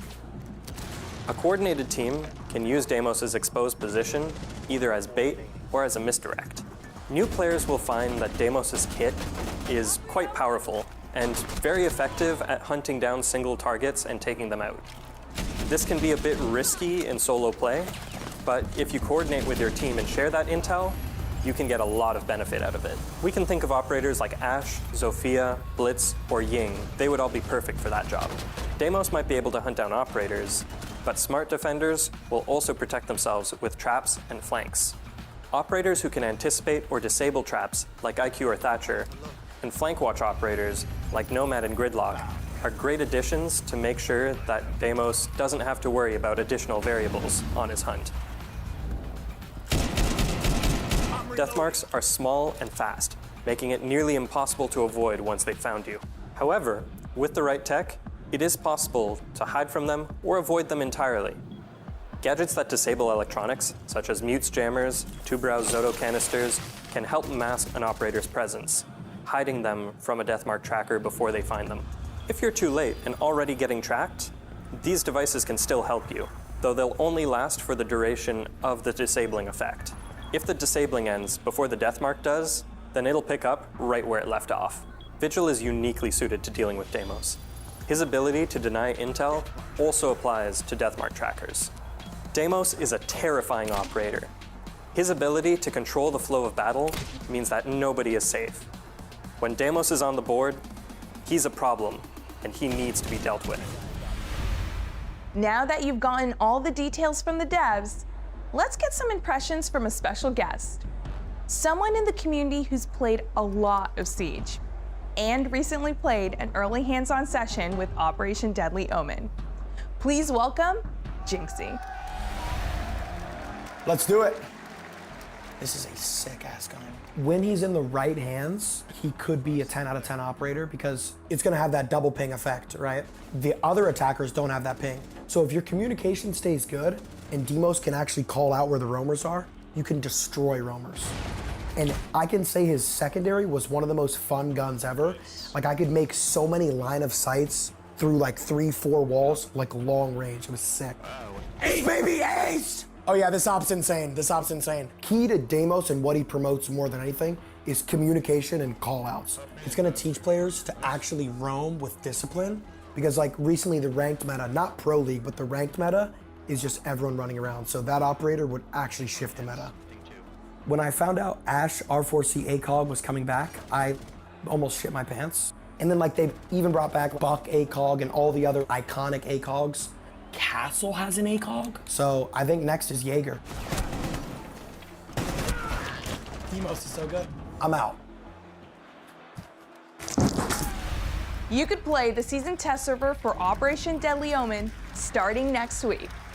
Take the new shields for a spin, experiment with new attachment upgrades, and see how devious Deimos really is. Remember, whether you're in the test server or just playing as usual, please report issues you encounter to R6Fix for a chance to earn some rewards.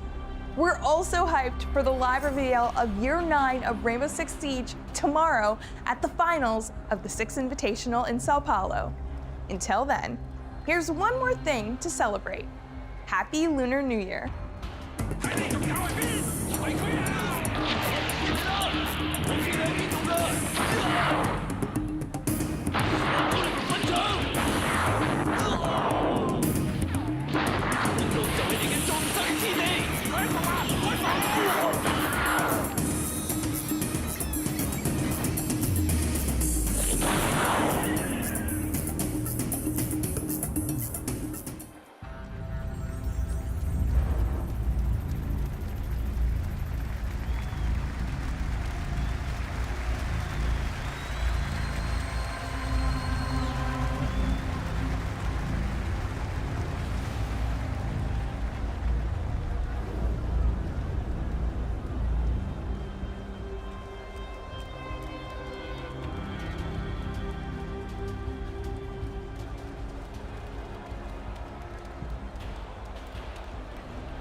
Operation Deadly Omen coming very, very soon. And you know what?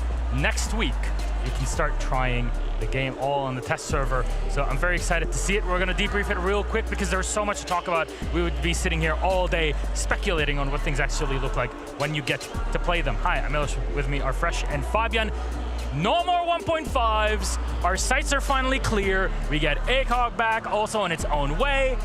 I think that alone is worth a celebration. You know, Ash ACOG, that's where I built my career. I'm so happy it's back. Fabian's wanting to make a return into pro. Yeah, this is my moment. What about Deimos, by the way? Absolutely. Wow. What a fun operator it looks to play in terms of being able to just scout out somebody. Imagine you're against somebody on the enemy team that you know is like really, really good, and you're like, scan them, and we're gonna go and hunt them. You can bait them in too. You can do whatever you want with that operator. He seems to be so much fun. That pistol. Can't wait. Hell of a revolver. Of course, there's a lot of quality of life changes, something that we really like with every update. There's a lot that has to do with accessories also, but shields, they've been a big staple. Shields are going to be... it's hard to explain how it will play out because I actually don't know how it will look like. I do think, however, that it's an upgrade to them in specific situations, especially being able to look around without having to turn your character. The big thing for me as well, Azami nerf. Wow. I think, you know, there's a clear commitment to recognize the power operators on defense. Azami's the first one that's being nerfed.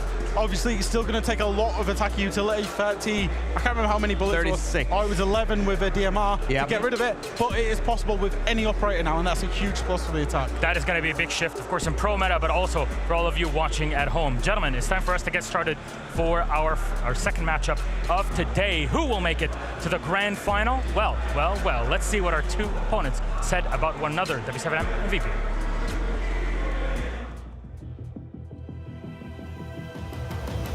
If we go into the final, it will be the third attempt for our team to take the sledgehammer. My heart is beating like faster right now because I'm thinking about it, and I hope it's going to happen this year. The weakness of the W7M, I think, it's their map pool. We played them one time and it was so hard matchup, but we see that they are playing like aggressive on almost on every map, and I think you can counter it if you will be ready. We are the team with the most maps played in the tournament right now. We showed a lot of things we do, so I think right now we just have to play our game.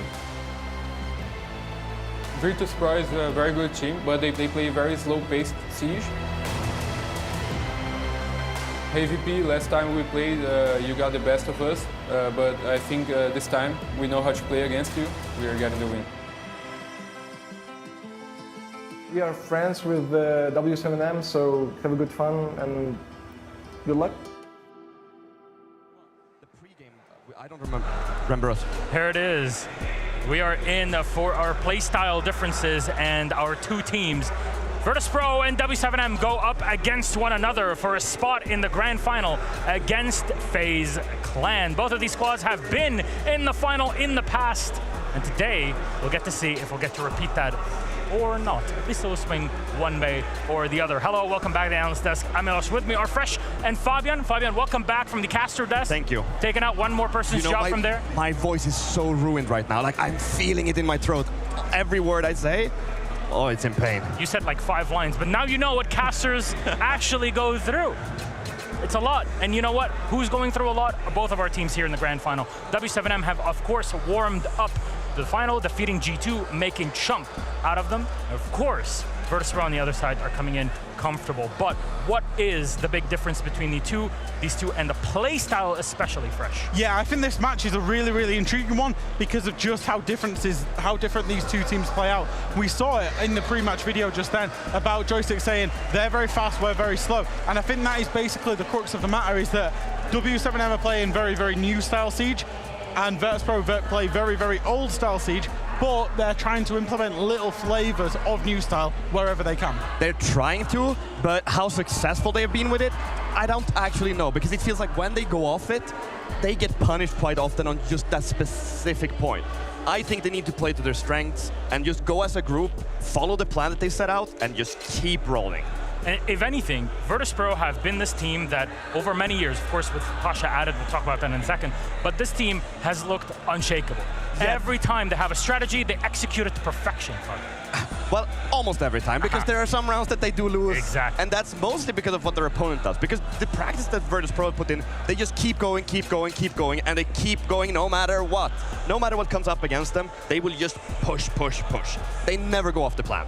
And the thing is, they generally do that together as well. It's very scripted, you know it's coming, but in a world where we're in Rainbow Six, in a world where people want to play individualistic Siege, and they want to try and take 1v1s to try and win them, it's very, very hard to do that with Virtus.pro because they move more or less as a 5-person unit. Occasionally, Pasha will get a little bit of free reign, and we'll come on to that. But when they move as a 5-person unit, it's so hard because they punish you for everything. One thing I want to point out before we move on is once you go into a manpower disadvantage against Virtus.pro, it is so hard to win the round because the drone usage that they have and just the overall communication and the basics are so good. They don't let you claw back. That is one of their absolute biggest strengths. They don't allow you to come back. They really keep their eyes on you the entire time. Yeah. And we've both mentioned Pasha. I think it's time to shed a light on the young gunner. And I say young gunner, Pasha has been playing for quite a while. This entire crew has been, but this is the merger of the best players to come out of the region to play in one team. And Pasha is this perfect addition. What has he had as an influence on the team? I mean, you say it. He's been around actually for a very long time. We call him a young gunner. I remember I played him back in like 2019. He's been around for a long time. But what he brings into the core of Virtus.pro is this little bit of unpredictability that he can sneak around the map like none of the other players can. Because they're so set in their old school way of playing in a pattern that they don't really have that in their head like, okay, I need to find a gap and find it on chance or on feeling. They don't know those things. They only know how to follow the paper. This team obviously has a lot of rigidity, as you say, but Pasha is the one element of this team where he can go and be pretty much as creative as he wants to be. Go and sneak off, go and find a gap, go off script, and it does do Virtus.pro wonders, but sometimes they're not, you know, akin to working in the 4, they're used to having the 5 coming from one direction. And Virtus.pro sometimes need to warm up, but on the other side, W7M have gone through the lower bracket. They've had a game, they defeated G2, they made it look like chump change. And Fabian, you have gone through this road in the lower bracket. How do you feel that momentum is going to go for W7M? So when you head into a game and you beat a world champion like G2, a good team like G2, and honestly, they stomped them. Like, there is nothing more to it. When you stomp them like that, just momentum will be so strong. So, our key players for this team, W7M, what do they have in order? We've talked about them so much, but I cannot stop repeating it. These are some of the best players in the world, if not the best. Yeah, so this is their results that they've already had today. Look at their numbers coming in strong. You've got Herds, KZ, and Nade. Now, Herds and KZ we spoke about in great detail in the previous game and across most of this tournament. They are the 2 kill leaders for this tournament. W7M love to play off gun skill. However, Nade as well, I think is one of the most solid backline players that makes all of the correct decision-making possibly that you could imagine for a support player. Knows when to get aggressive, knows when to step back and let the team play around him, and that's what makes him so good. It's just overall, the entire team has very high game intelligence. That is something that usually you'll see a fragger and you'll call him pretty mindless. But W7M, they have minds from the bottom to the top, and then they have the gun skill from the bottom to the top to back that up. Like, we say that they're support players, we say that they're flex players. All of them, W7M is fraggers. All of them are support players. They're geniuses from bottom to top. I mean, even Felipox back in his MIBR days was the star player of this roster. Absolutely. And he's come in and started IGLing and playing in the support role. You just need to be in the right spot to really show up, but all of this team is showing up. KZ specifically has been really putting up numbers for this team. I mean, yeah, he broke the kill record. Like, we've seen so much from them. And if we look at the playstyle in combination with all this we spoke about, it's basically... If you look at how KZ plays here, it's the fact that they're walking into a crossfire with his armies, and he's got so much capability to just frag his way through the actual setup that they play into. And that's the one thing about W7M, is their win condition is essentially the gun skill, and that's what KZ, that's what Herds delivers. They are just so comfortable at that. Yeah, it's like, they come up against the problem, and instead of going around it like FaZe might, like try a different approach, or try to do like G2 to pick it apart, or try to go around a little bit like smaller steps where they change one player around, W7M, they just bulldoze it. They figure out what is the way to pick this apart, and then they go with it, and they always hit that with this gun skill that they have in combination with great minds. that is brute force that sometimes works. And, you know, it's the hammer and the scalpel, both sides. We talked about that over the past few years. But the big win condition here for W7M, because they're looking to repeat that in the grand final. They got close last year, but they want it. They want this hammer so much, Fresh. Yeah, I think there's two things that is the key win condition. Last year, obviously, they got to the final off the back of that gun skill. As we say, they've got some of the best gunners in the world where they could just fight into anything and they can be great. And then they've added Philippox and Nade as well, who brought a lot of finesse to this roster, a lot of good, you know, very smart plays and intelligent plays, and they control their players really well. They let them off the leash when it's needed, and they rein them back in when it's needed. Yeah, and somehow during this playoffs and now up to main stage, they have brought themselves back, because the team we saw in group stages, it wasn't as convincing. I mean, they even lost to Virtus Pro back then. So do they have what it takes to beat Virtus Pro? Yeah, I think they do, but they need to show it now because, well, Virtus Pro beat them last time. Well, it seems like we have a banger in the making. Well, we said that though about the G2 W7M game, but look what we got. Another European team standing tall. Maybe they can take down W7M. What maps will we have in the series? For those that have never watched before, don't worry about it. Siege here, in competitive Siege, we're playing with a 9-map pool. This is still a best-of-3 series. We start off with our first four bands. Labs, Oregon, Consulate, and Bang taken away. Clubhouse is our first pick that goes to Virtus Pro, a historically strong map for the squad, looking back many, many years in the past. Chalet is going for W7M with Virtus Pro on the defense. Our last two bands go to Skyscraper and Cafe to take us to Border, our decider. Virtus Pro on the attack. General thoughts, Fresh? Now, Virtus Pro have improved their map pool for this tournament, but I don't think they've got enough improved map pool to take on W7M. I would say, when you look at maps and you say who is the best team in the world at a certain map, I would say W7M is the best team in the world at Clubhouse and the best team in the world at Chalet. So the risk, I feel like Virtus Pro have taken a huge risk by picking into Clubhouse though. Yeah, they've picked the maps that W7M wants. Yeah. So the map pool definitely favors them. But then again, VP is such a different team to play against than anything else that they go up against. Virtus Pro plays like nobody else at this entire event. I think DC could be considered close, but they are not Virtus Pro. Virtus Pro is something different. All right, so what can we expect from Clubhouse itself? Because you said, you know, W7M, incredible on this map, best one on it. Virtus Pro have the pedigree of also having been the best team for quite a while on Clubhouse. We talk about how Clubhouse isn't a map that you can really change too much on. However, W7M have just such a depth of strategy in their actual strategy that they employ, in terms of whether that's a turtle, a roam, an extension. There are so many that you never see the same round twice from them, and I think that's a key strength. They're going to keep Virtus Pro guessing. Whereas Virtus Pro's approach to Clubhouse is going to be, let's do what we know, what we've always known, and let's execute it better than they can. So the question is then, will W7M be able to stand up against these well-practiced, repeated over and over in practice? Will they be able to stand up against those attacks and defenses? Or will W7M's fight, like, they have so much trade, you say, Jack, will Virtus Pro be able to stop all those different changes and read into what W7M do? It's that adaptability that we fear Virtus Pro might not have, but you're always open to surprises. Yeah, that's the problem. If it starts going wrong, where's that substance? Because W7M, they can look in the playbook and they can keep ripping out pages and pages and pages. Virtus Pro, if it starts going wrong for them and their team plays off, that's where it's a struggle. All right, how are we seeing map 1 going? It's hard to call, but with the momentum W7M have, I think they'll take it. Yeah, that momentum word is key. They didn't even have a hard game earlier against G2. It was just so short, so easy for them. I see them taking this. It was a warm-up. Yeah, it was a warm-up. Fresh, Fabian, thank you very much, and shout out to all you at Montreal watching the show. Ubisoft.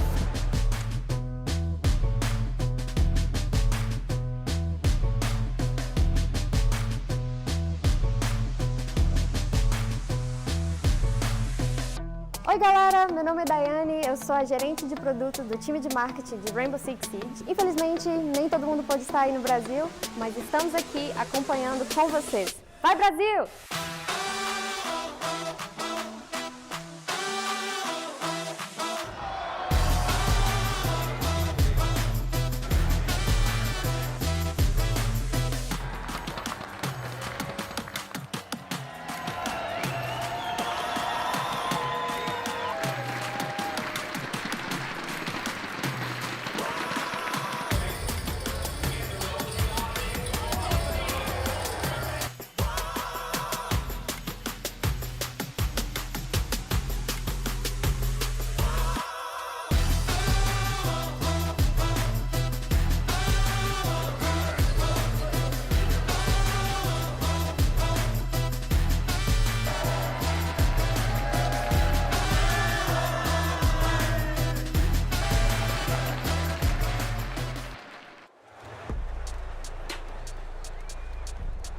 Welcome back to the Six Invitational 2024 live in Sao Paulo, Brazil.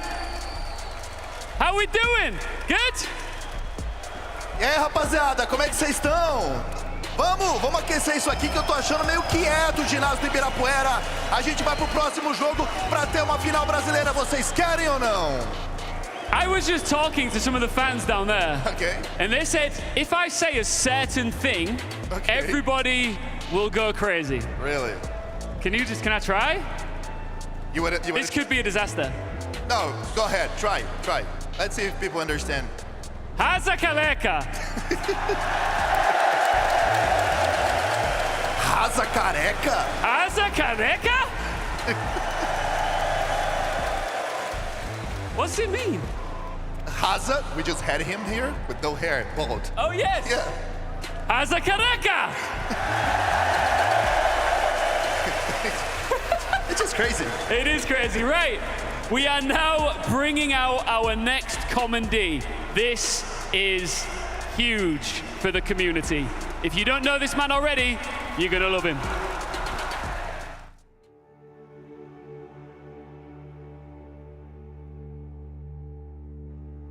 When I was young, I used to read books constantly, and I've always loved escaping into a good story. When you have a book in your hand, it's an easy doorway into a different universe.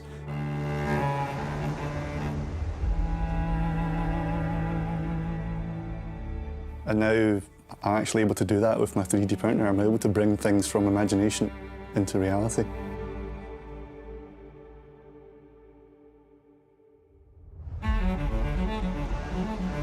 My name's Andrew Campbell, also known as Andarn, and we are in the lovely Highlands of Scotland right now. For the past 5 years, I've been bringing Rainbow Six Siege to life through the wonder of 3D printing. I use a 3D printer to replicate the gadgets and costume pieces of the operators, and I greatly help out all the cosplayers in this amazing community.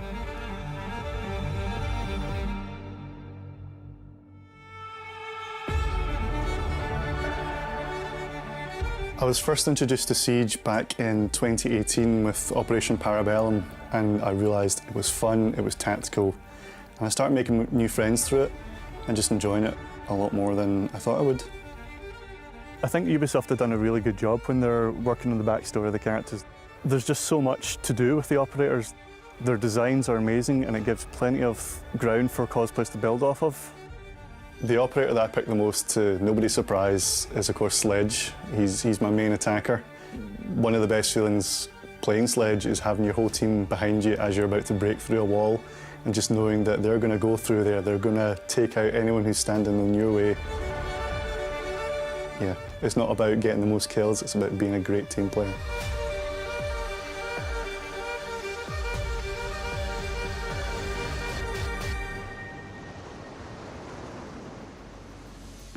I've been doing 3D printing since 2016. My best friend Cam Camzoro was planning a Finka cosplay, but she couldn't find a mask for Finka. It's one of those custom things that doesn't exist anywhere.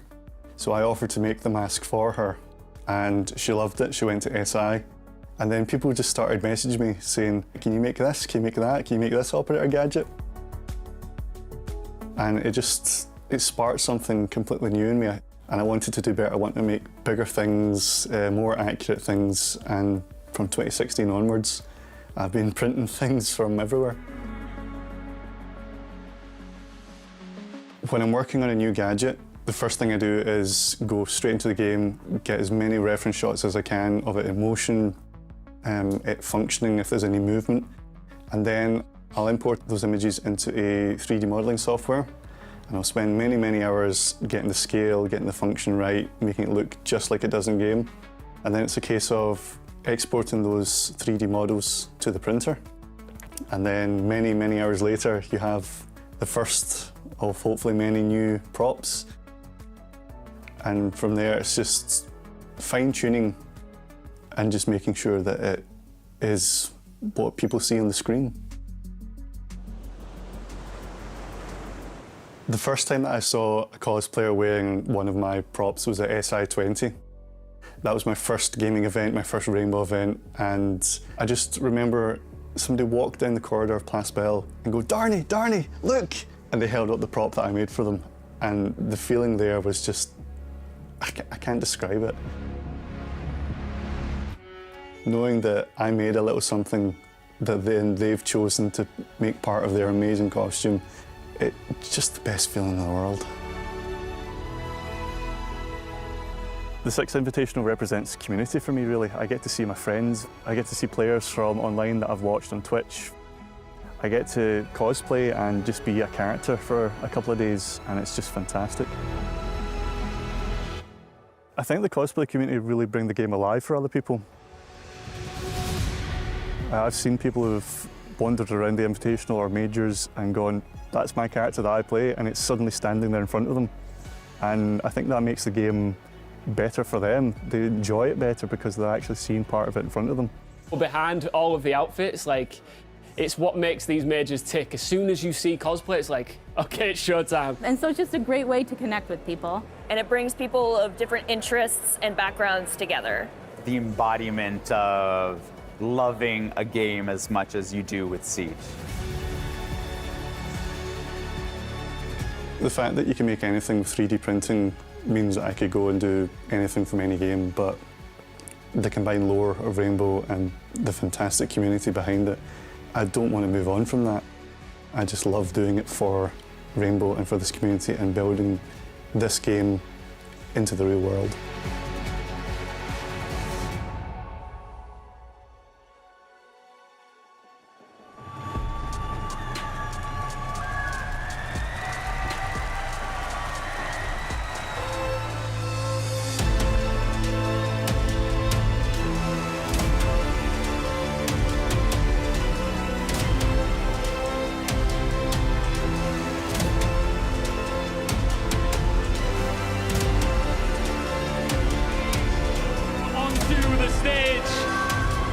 Cosplayer and 3D printing extraordinaire, Andan!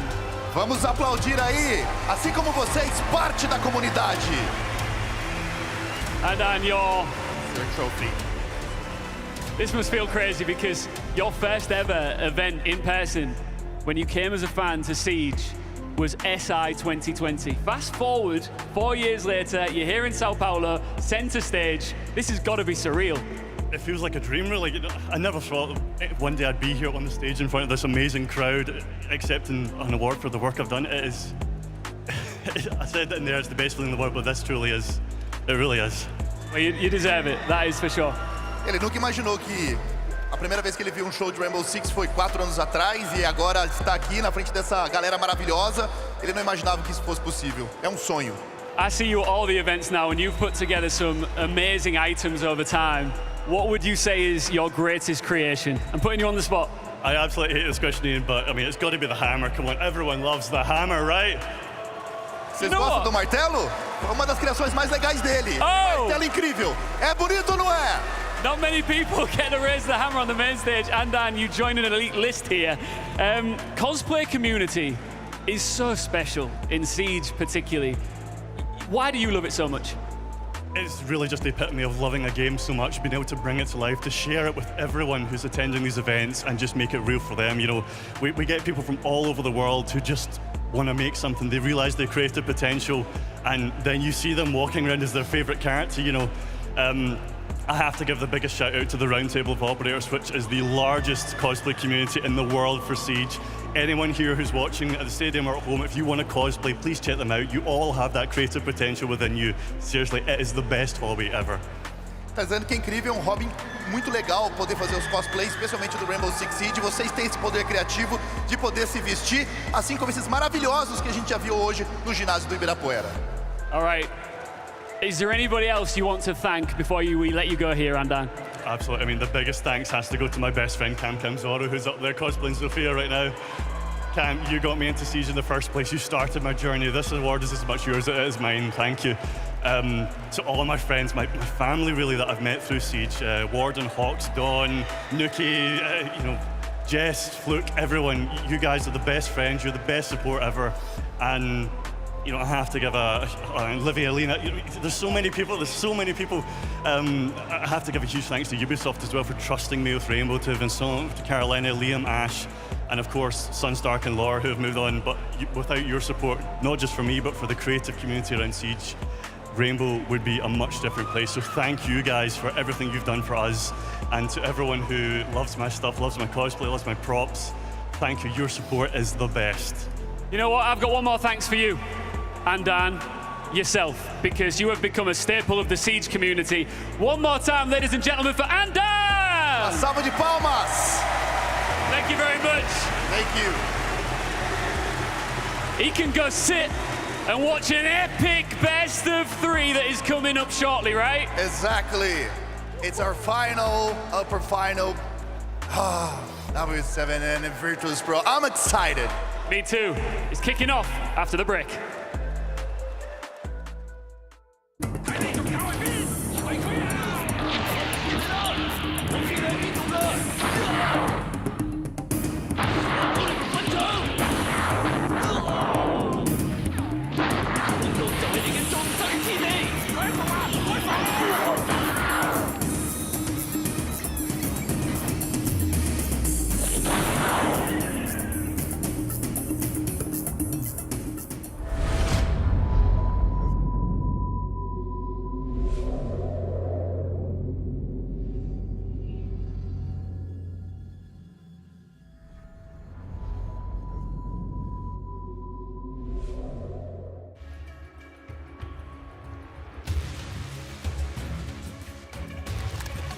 Operators, prepare to engage.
Mark. I guess I achieved. We just trained you for this.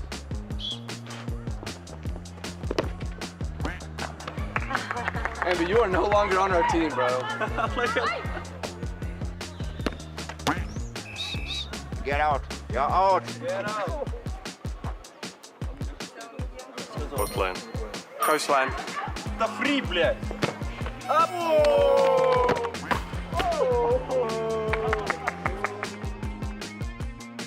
Oh my god. Jaeger. Jaeger. What? Oh! That guy's way too good. Better than God damn it. I was like, Jaeger. Here, alright. I was like, you got a question? Hello, I need an easy question. Alright. Alright. A Thatcher? Thatcher. Alright. Oh! Oh!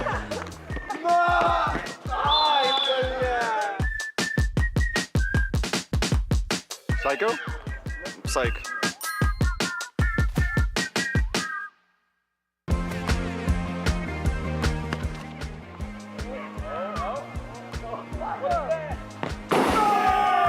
Okay. 1, 2, 3, trust! Thanks to each and every one of you who supports, follows and cheers us on. みんなの応援がとても力になっていて、レインボーシックスシージコミュニティにとても感謝しています。La connexion que nous partageons va au-delà du jeu. Peu importe d'où vous venez, que vous nous souteniez depuis des jours ou des années. การสนับสนุนอย่างไม่หยุดหย่อนของคุณกระตุ้นให้เราทำดีที่สุดในทุกนัด ومعا نشكل عائلة رينبو سيكس سيج متناغمة لتصبح ذكرى في قلوبنا. Приглашаем всех на Six Invitational 2024 и не забудьте посмотреть это прекрасное и невероятное событие вместе с нами.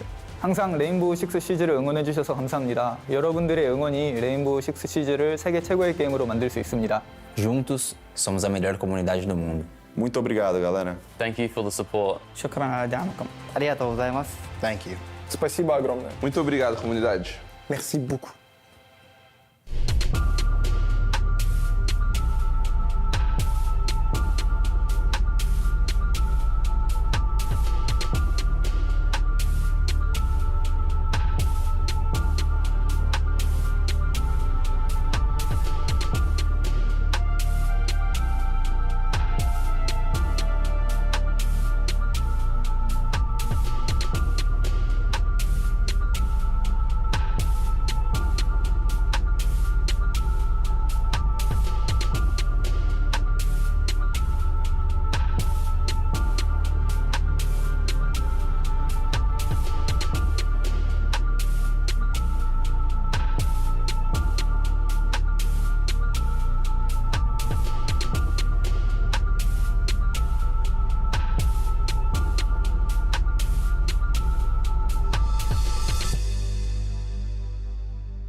Welcome back to the Rainbow Six Siege Invitational 2024 from the beautiful city of Sao Paulo, Brazil. My name's Ian Chambers and this is our Brazilian stage host, Leo. Sup? E aí, ginásio do Ibirapuera, tá chegando a hora! W7M Virtus Pro na sequência. Only one best of three separates us from finding out who will join FaZe Clan in our grand final tomorrow to fight for this hammer. But before we get there are many moments in Siege history that live forever. And we have an opportunity to create our own right now. Exatamente, a gente tem a possibilidade aqui hoje, rapaziada, de criar um momento histórico no Rainbow Six Siege. Ian Chambers, help me with this. We could bring the lights down in the arena. And I want all of our fans to light it up for us. Isso, vamos acender as luzes dos seus telefones e vamos iluminar o ginásio do Ibirapuera. Vamos todos juntos. Tá bonito. Beautiful. Whoa! We've waited 5 long years for Siege to come back to Brazil. And every single one of you came out. You didn't just come out to participate. You were loud, you were proud, you were, let's be honest, Brazilian. É isso. 5 anos depois, voltamos no Brasil para fazer essa festa maravilhosa que vai ficar para a história. Essa imagem ela vai ser repetida muitas e muitas vezes a cada evento, porque nós somos diferentes. Nós somos brasileiros. All right. You can rest your arms now. We can bring the lights back. Such goosebumps, man. I have no words. This Brazilian crowd is unforgettable. But this next series could be just as unforgettable. Will EU crash this Brazilian potential grand final? It's Virtus Pro versus W7M!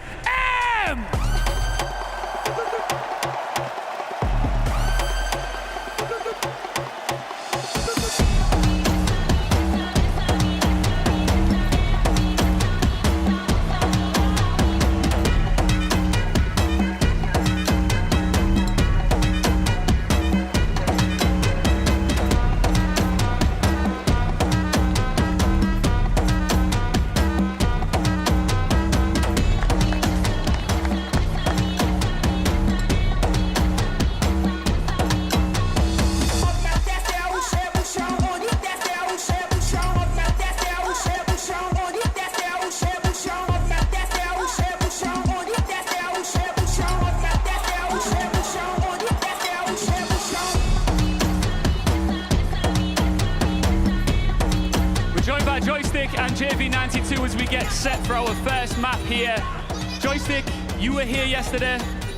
Tough result. However, you did beat W7M 2-1 in the groups.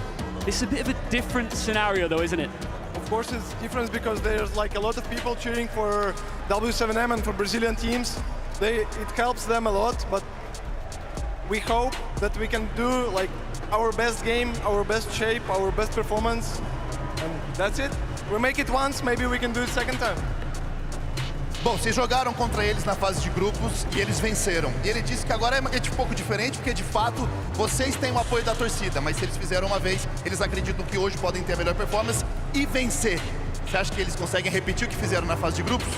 Eu acho que não, aqui stage é outra coisa, né? Fase de grupo é muito fácil. A torcida ainda é a nosso favor. E vamos botar ele no bolso. I just say stage group, playoffs, different now. They're gonna be in my pocket.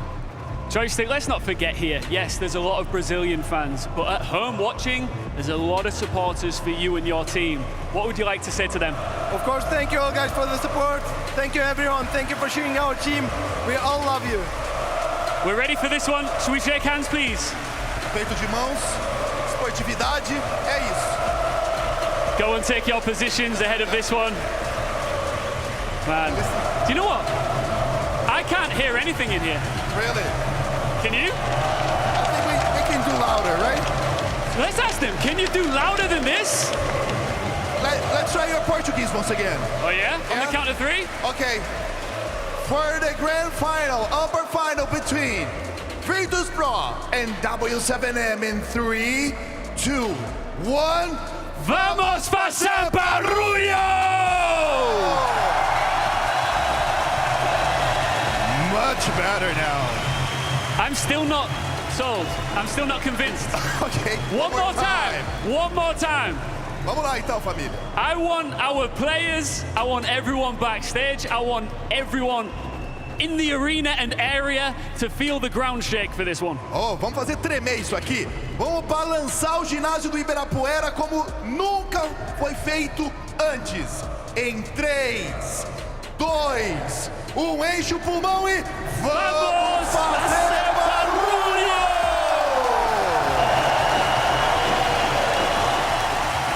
Vai, Brasil! Vamos!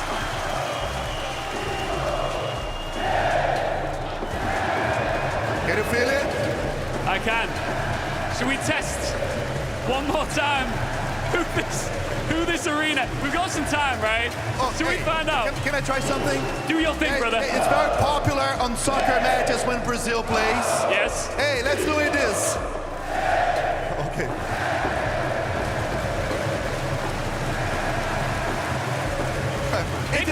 It's a soccer stadium atmosphere now. I can feel it. You think we could start a wave that goes around the arena?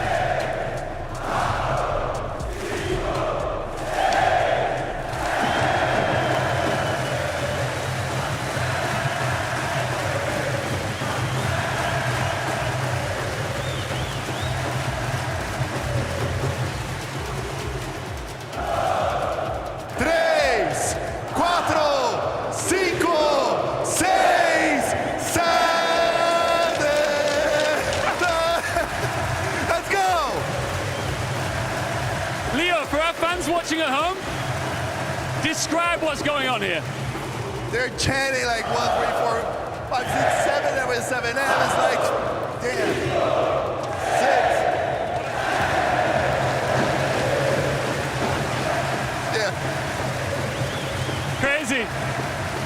Out of every event I have ever been to, this is the craziest, most beautiful crowd I have ever seen. And you've got to think, this will have an impact here. VP, do not get it twisted. They did not come here to get beaten in Sao Paulo. But this crowd supporting W7M in their last dance to achieve something that is completely unthinkable previously in Siege. Major, 6 Invitational. These fans want to see that happen. Será que vai acontecer hoje? 2 Majors em sequência e depois 6 Invitational. É com vocês, rapaziada. Vamos empurrar, vamos fazer barulho, vamos fazer uma festa que nunca foi vista antes. Vamos lá, ginásio do Ibirapuera. Eu sou brasileiro, com muito orgulho, com muito amor.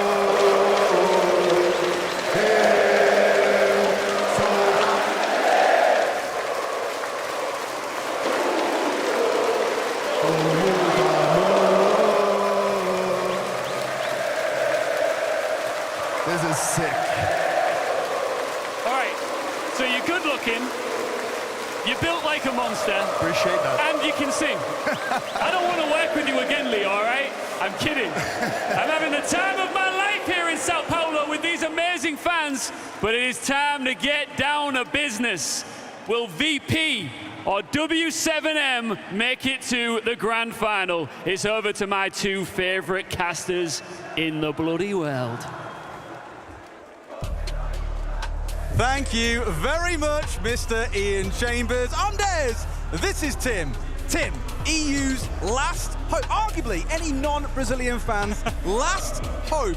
Stand here before this wall of noise, this wall of magic is the only way I can describe it, and it feels like there is a monumental task for them to overcome. There really is. Just, you know, we've talked about that crowd, both just the noise coming out of this place. It's difficult to hear each other, stood next to each other. It is absolutely phenomenal. What an atmosphere, and we've seen the Brazilian teams really thrive with it. The cheers, every single kill.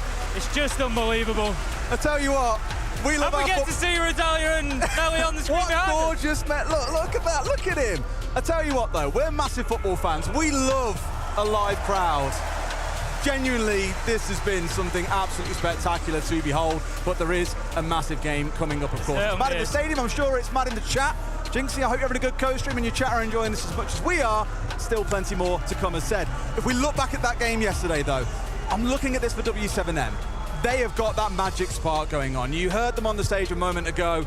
Groups are groups, playoffs are playoffs. It is different this time around. And honestly, after yesterday, I'm nervous for Virtus Pro. They did not look like the team that dominated the group stage. I've said it so many times, Des, and I think it's prudent to say it again. Form is so important at a tournament and hitting it at the right time. And that's exactly what W7M have done. Finished second in the group, lost to Virtus Pro. A couple of results that you looked at them and thought, this W7M team isn't necessarily as strong as we expected. But as the tournament has gone on, they have got better and better and better. As G2 found out earlier today, it was something else seeing W7M. They were absolutely phenomenal. The question is, can they do it twice in a row on the same day? Can you do it on a sunny day in Sao Paulo, Tim? Forget about a rainy Wednesday night in Stoke. This is what it all comes down to. We know that Clubhouse is going to be our first map. Let's spin this bad boy up and get into this series.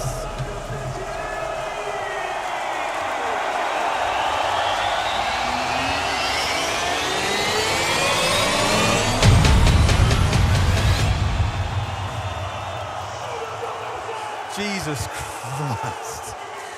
I have never had an experience like this in my life. I'm sweating up here. It's absolutely balmy. I love it. Right, bands. We could talk about these though, Tim. A big staple for Virtus Pro throughout this competition has been a Ying ban and an Azami ban at every possible opportunity. The only time that hasn't happened is when another team has banned one of those two operators. If that changes here, it signals big intent on their side, but the Ying is going to stick, and I fully expect we'll see the Azami stay, given on the side of W7M, two of their players have Azami as their most played operators so far. Yeah, you just get into that question though, don't you, of how much of an opportunity is this given W7M to prepare for exactly this. It's no surprise whatsoever to see those bans coming in, so you better believe that W7M have got a strat in place. Tubarão and Nibbana round things out for us, but Des, talk to me about map bans. I look at this ban, Clubhouse, W7M, I'm already worried for the EU team, Des. What I always think about looking back, though, for Virtus Pro is back when they were known as Team Empire, they are 4 players from that roster.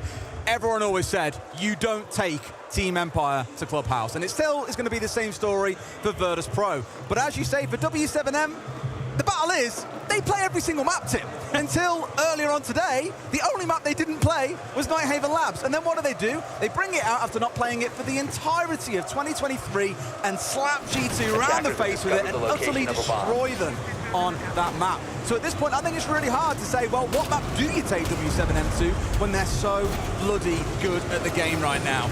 Into round 1, though, straight down into the basement, which means you're probably going to see Virtus Pro having to work their way across the entirety of the top floor, the ground floor, and then into the basement. And this is one of the reasons that I enjoy watching W7M so much. As you say, it's difficult to find a weakness in maps for them, so teams kind of just have to play their best map rather than trying to find W7M's weak one. And so we usually get some absolute bangers, and we are really hoping for this one to deliver the goods here in Sao Paulo at 6 Invitational 2024 as we get things underway between Virtus Pro and W7M. As said, you're going to see some probing out on the top floor to begin with W7M. They'll be keeping Virtus Pro busy.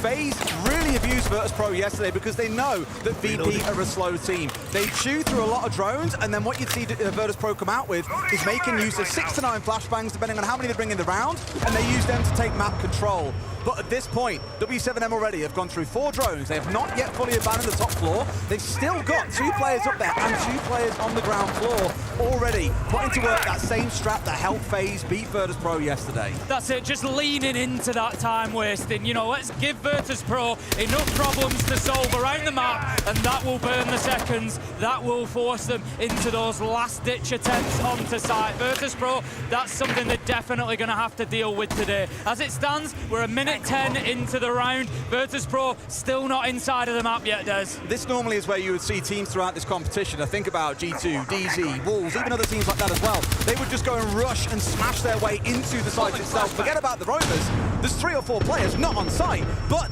Virtus Pro have started out strong. 2 early kills, have got 2 players on the top floor. Couldn't catch them out towards the east, but have sprung a trap in towards Bedroom and Gym. This is great from Virtus Pro, managing to get themselves 3 on the top floor. 1 minute 20 left on the clock. It's pretty much easy for them now to wrap up the rest of the round as JB92 gets spotted on the flank as well. Virtus Pro have got this entire map locked down, and they're looking to start things out with a flawless round. It's all up to Philippox to stop them on the castle, but it's not going to be an easy one for him as he tries to peek around. Virtus Pro have taken their eye off the ball a little bit, and they let him pick up joystick, but now Philippox drops back to site, and there's 55 seconds for him to hold on. A bit of a consolation kill more than anything else. Tim, it's worth noting not a single gunfight has taken place in the basement or around kitchen, around the hallway, around the normal areas of traffic that you see on this map. A great first round coming out from Virtus Pro, and I'm going to give it to them. We always talk about their slow gameplay and how teams can punish that. They've done a great job, as mentioned, from forcing the defenders away from playing in Cash and CC, out towards Gym and Bedroom, and then have had a player waiting on Logi Hatch and 1 playing on the south balcony, and they've just pincered onto the retreating players, found 3 kills, and really blew that map wide open. So, in a way, actually punished W7M, I think, for trying to take too much control of the map. And I think as well, you know, we know that there's going to be a big battle over those gunfights today. Do W7M lean into that with confidence and think, we know we can beat these guys for mechanical skill, or will Virtus Pro have that ability to close them down? And in round 1, they've just shown exactly that. W7M have tried to take the fight to Virtus Pro. Not something really that FaZe did. FaZe were happy to play behind those sort of time-wasting barriers Warriors, the Legions, the Frosts, everything else. W7M get out into the map and say, you know what, we're bringing the fight to you. And they've just found out why that's a dangerous thing to do against Virtus.pro, because mechanically, boy, can they do a job. Totally. I mean, you speak about a really good point there, Tim, as well. Looking back at Cafe and Consulate yesterday, the Virtus.pro, their attack lent very heavily into playing behind flashbangs. Obviously, with the Yingband away, you don't have that in the back pocket. So pretty much every round, you are guaranteed to see them bring between 6 and 9 flashes. Or not between, it's 6 or 9. You can't have 7 or 8, obviously. But in that spot, what they're doing is looking to get use of drones first and move to the map with droning, then make use of the flashes late in the round to get control of areas of the map. What FaZe did really well was either swing when the flashbangs were being pulled, or they waited for the flashbang to go off in the room in front of them, and then swung from a doorway while they worked full white screen to take the 1v1 gunfight, while also playing behind things like smoke, behind Goyo, to really slow Virtus.pro down and to not enable too many 2 or 3v1s. It was an excellent counter, and although you've seen W7M go very aggressive in the first round, this one is much more side-played. You've got the Mirror, you've got the Clash, you've got the Fenrir. This is not going to be as aggressive as round 1. It's going to be up to Nade and JB92 to try and hold on to Cash and Red Stairs for as long as possible. For the time being, Virtus.pro, they're ticking the boxes. They're doing the things they need to do. Opening construction wall, opening CCTV wall. Pasha's moving in through garage now. Just trying to make it as difficult as possible for W7M to feel confident and comfortable. But JB92 and Nade, they will not be moved right now. They're going absolutely nowhere. They should be flashing out Nade here, really, then trying to push their way through, and I imagine we'll see that play come out here. First flashbang coming in behind. Nade full white screen. He's got a Grim on him. No idea where he's being pressured from. He's just trying to get himself out of dodge here, but no! The crossfire from inside a catwalk and from the red stairs sees that Clash going down. You'll be asking questions here, Tim. If that Clash could have lived a bit longer and played around the Mirror, around the Fenrir, would this round potentially play out much differently to how I expected? We get a beautiful view of how the attack is shaping up there. There's all that movement across from Cash, trying to get control of construction now. KZ's kind of battling around the doorway near Bomb Chassis, just trying to prevent it. But now that Virtus.pro are in control of CCTV, they can start using these windows. They can start softening up sides and making it even trickier for W7M to remain in their positions. 4 versus 4 at the minute. This is possible, though, for W7 to hold on comfortably. It should be in this spot, yeah. I think they've managed to get the one back. It's massive for them whilst burning through another 60 seconds on the clock. So Virtus.pro are going to start feeling the pressure a little bit. They're all trying to flood in from the east side of the map. Really what you want here, I'd imagine, is someone's coming through Logi. Give yourself a second angle. They've got the south balcony, have to get in the east side control too. So right now, it's a 2-point push. But I think they need one more to really make this attack work, Tim. Yeah, I think they're going to find themselves pushing into the lines of sight that W7M are holding. And here comes that rotation into logistics. Joystick needs to get some work done against Philippox. This gunfight could really determine the round. And it's going to be Joystick that wins it for Virtus.pro. 4 versus 3. KZ stands up, but he can't do enough as Pasha manages to get in and find the trade. 2v2, 2v1 as JV92 finds a second. It's all up to Joystick, but he can't do it as Hertz closes out the round. And that is going to be W7M taking their first, and the crowd here in Sao Paulo going wild. Unsurprisingly, every kill they net, every round they find, every plant they get down, Tim, it's going to feel like they've just won the World Cup at a football game. I guarantee you of that. I don't think in that round it was interesting. We didn't see Virtus.pro flex across to bring along the Ash, and we've seen Dan play that throughout the competition. And the go-to counter at the minute against Mirror is the Ash. Because for those who don't know, now her and Carly both have the ability to shatter Mirror windows at range. Really, really powerful tool. It's the main use case we've had in this tournament, but it has been ignored. And now looking actually as we're going into round 3, we're seeing just that. Dan is across onto the Ash to come up against JB92's Mirror down in the basement. That's it, and you know, making sure they've got that utility that they need to deal with these situations is going to be important for Virtus.pro. We spoke about it before. We saw a round yesterday where they had 15 breaching charges on side, and you know, it didn't look like it was really the setup they were looking for. That, you know, they've grabbed the operators, they've got 15 breaching charges, but so making sure they've got that utility that they need to deal with these problems, but deal with them quickly is going to be a big key. I think a big one, as I mentioned, was that slow pace as well. Yeah. Really dragged things down to a halt, right? And I think although the end of the round maybe wasn't as clean as W7M were looking for, there's some great fights being run around main stairs, but historically there again we saw FaZe really punish Virtus.pros, and VP tried to close things out with flashbangs, and that's where they often found themselves falling a little bit short. You even saw the friendly flashbang onto Joystick, which is a bit of a moment of miscommunication. Really could have cost them in that push through Logi. Obviously, ultimately it did, but It's one of those moments I'll look back on and just think that's where we've got to tighten things up moving on forwards. Now, one thing we all laughed at Virtus.pro a bit for yesterday, Tim, was 15 breaching charges on round 2 of Cafe.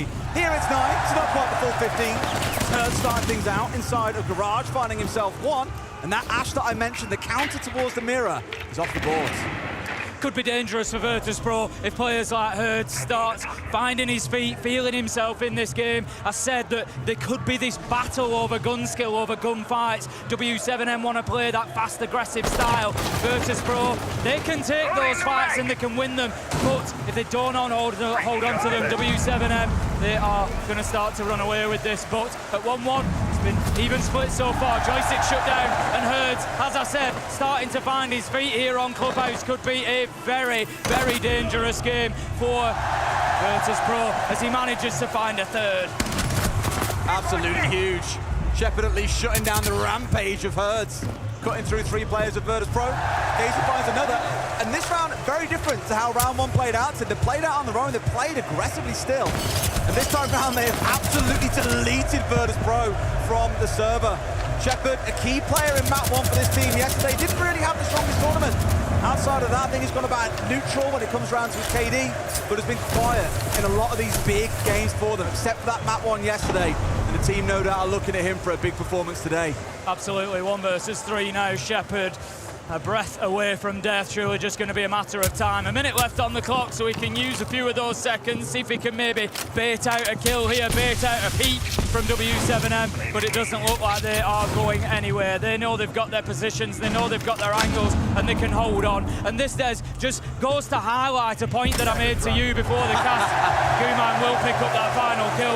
It goes to highlight a point that I made to you before we came live, and that was that the back line for Virtus.pro today are going to have a really good day, because W7M are going to play aggressive. They are going to find those entry kills. There's no way around it. So Dan, Joystick, players like that getting into those openers, finding those kills is not going to be a guarantee for them. So Virtus.pro, they need Shepard. They need Always stepping up and having a really good game, because they are going to find themselves quite frequently, I would expect, in maybe 2 versus 4, 3 versus 4, and they need those players to be able to get it done and get it over the line. Bit tech pause coming in here, but it gives us a really good chance to look back at those 3 rounds, because I think so much has happened. We've seen the same site twice, won by either team. Big differences there in terms of how rounds have played out. In that second round, we touched on the clear that came in. Of course, it was the gym and bedroom site, but the clear that came in on the east side, punishing Nade. Virtus.pro getting into good crossfire angles very quickly to punish that clash before they could get back into construction. So overall, strengths on both sides. Feeling a little bit like optimistic about Virtus.pro admittedly coming in. I really thought W7M were going to run away with this game, but off the back of some great plays, especially from Joystick and Shepard, see Virtus.pro being very competitive in these rounds, which sets us up for an excellent series, Tim. It does. It's one of those already on Clubhouse that you look at and you feel like this could potentially go the distance. There's just a bit of battle back and forth between the two. As long as Virtus.pro can keep themselves active, particularly in the beginning of the rounds, that's the real area to watch for, in my opinion, here. That first 60 to 90 seconds. Are Virtus.pro finding entry kills? Are Virtus.pro able to take map control during that time? And are Virtus.pro able to leave themselves with enough time to get themselves into position and create a solid execute onto site? If they can continue doing those things, they will stretch W7M. The players have absolutely got the ability to do that. I'll tell you what, players are used to sitting in silence during tech pauses, but I don't think the crowd got the memo. No. The drums still go in, they're still cheering everything like... Again, nothing's actually happening in the game, but they're still losing their marbles. Since the second the game got passed over to us, this crowd has just been at absolute full volume the entire time. It hasn't stopped, there's been no relaxing, it has been absolutely constant. And I'm sure it is not going to stop.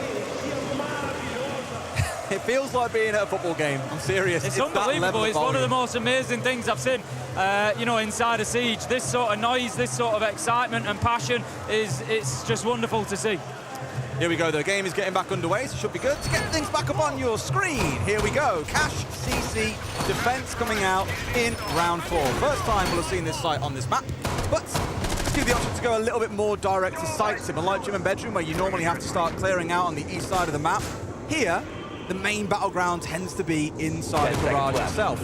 However, without the Azami on side, it becomes a little bit harder to defend. You still look at things like Wamai that are very, very effective at countering things like Capital that often get brought along to push you towards that side of the map. But as it started out here, very little presence being shown by W7M inside the catwalk itself. Casey's now starting to get himself set up, but no reinforcements, for example. Only one player looking to hold it down. This could get a little bit spicy, and I imagine this is W7M reading into Virtus Pro's game plan on this map and expecting them to come from master side. Shepard just going to be rotating over to that CCTV wall. Needs to be careful, of course, because the bandit of Herds is playing in behind there. He's going to hear that the battery goes down, and off goes the exothermic. Easy as that for Herds and Virtus Pro. I feel like they've let themselves down a little bit there, Des. They've done nothing to deal with that bandit. They've done nothing to make his life difficult. Nobody's gone in underneath to try and prevent him doing that. No use of any EMP gadgets. They don't have any on side. No nades going in from CCTV window, for example. Nothing done to try and shift him. They've basically just gifted them an exothermic. I mean, their read is absolutely spot on because Virtus Pro have started things out towards the master side. You've got 3 players starting to square themselves up for a construction push, and immediately getting some of those bandit batteries down onto the construction wall to keep things locked up nice and tight.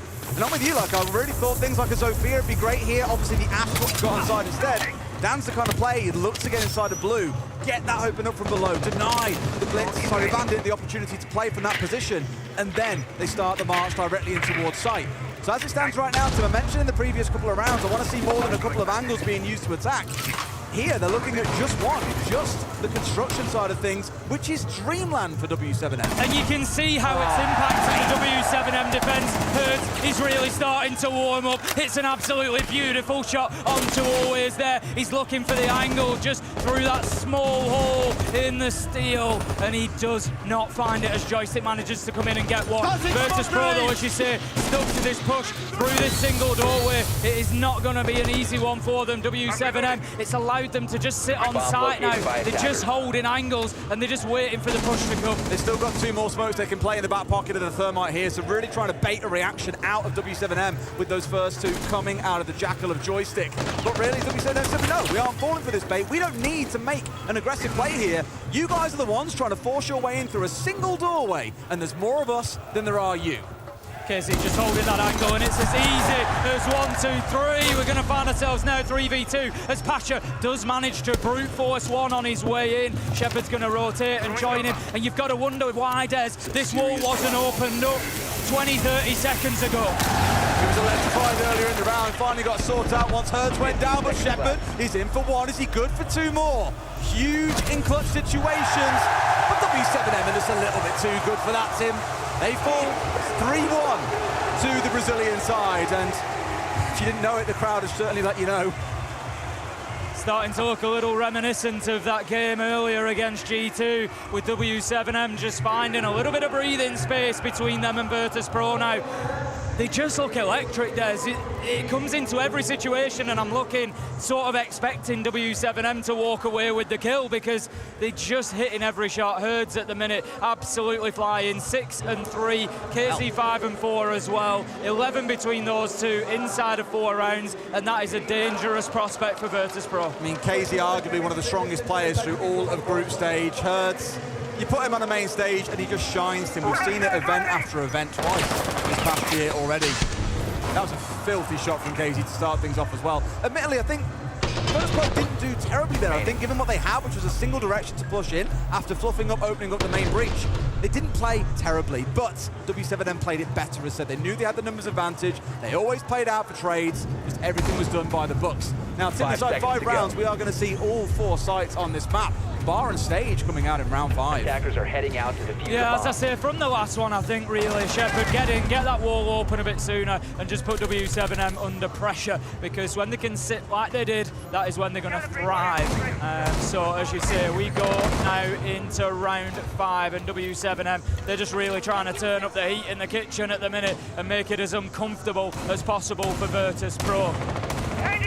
They've got so much to play behind though. Yokais from the Echo are just like a staple on this site, it feels like, in competitive lane. C4s, I'll give you the same. 2 of those in back pocket. Keep an eye out on when they get deployed throughout this round. You've also got the Soulish running around to keep on peeling away that information game for Virtus Pro. I mentioned the flashes earlier on, still 6 on side. But my worry here is that a lot of the tools that they've got on side aren't really built for the execute. They're built to actually get you to the site itself, and I just feel that all the tools they're coming up against on the other side, sure, Virtus Pro might start well in the round, but if they don't go into the execute with a massive man advantage, they are going to crumble. And Hertz, well, he's making a fold like a deck chair, Tim. Far too easy to keep on getting these entries time and time again. It's often been Dan falling down early on, but this time it's Pasha. Just a beautiful shot again. Just you see him using that ability, that knowledge to just know where they're going to be, that prediction, and hitting them with the beautiful free fire. So going to have the Claymores out on the outside windows, just preventing that potential jump out from coming out, but I don't think that's really where the danger is going to be for Virtus Pro.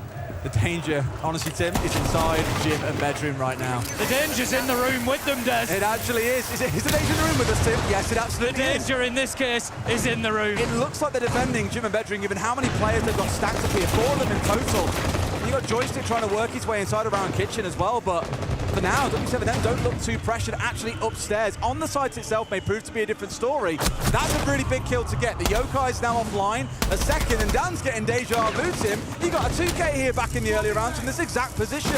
But one by one, W7M are falling. Now they'll have to step away and turn more towards the C4 in the back pocket of hers to do some damage. Another good top floor clearance from Virtus Pro. It looked a little bit shaky to start with, but they played in behind that utility, particularly using the Bees of Grim just to give them the space to get in there, take and win the gunfights. KZ, he's going to be cut down by Always, and that's 3 on the round. And as I said, Virtus Pro, they're going to need everybody stepping up and going big. Hertz, he's just going to tank the air jab and continue pushing through. He knows he's in a difficult spot here, 1v4. He's just trying to level the odds as much as he can, but even with the jiggle peak, doesn't find his man. Not much to do. I mean, I say not much to do. At least dome down the player on the other side that's been lethal in this round.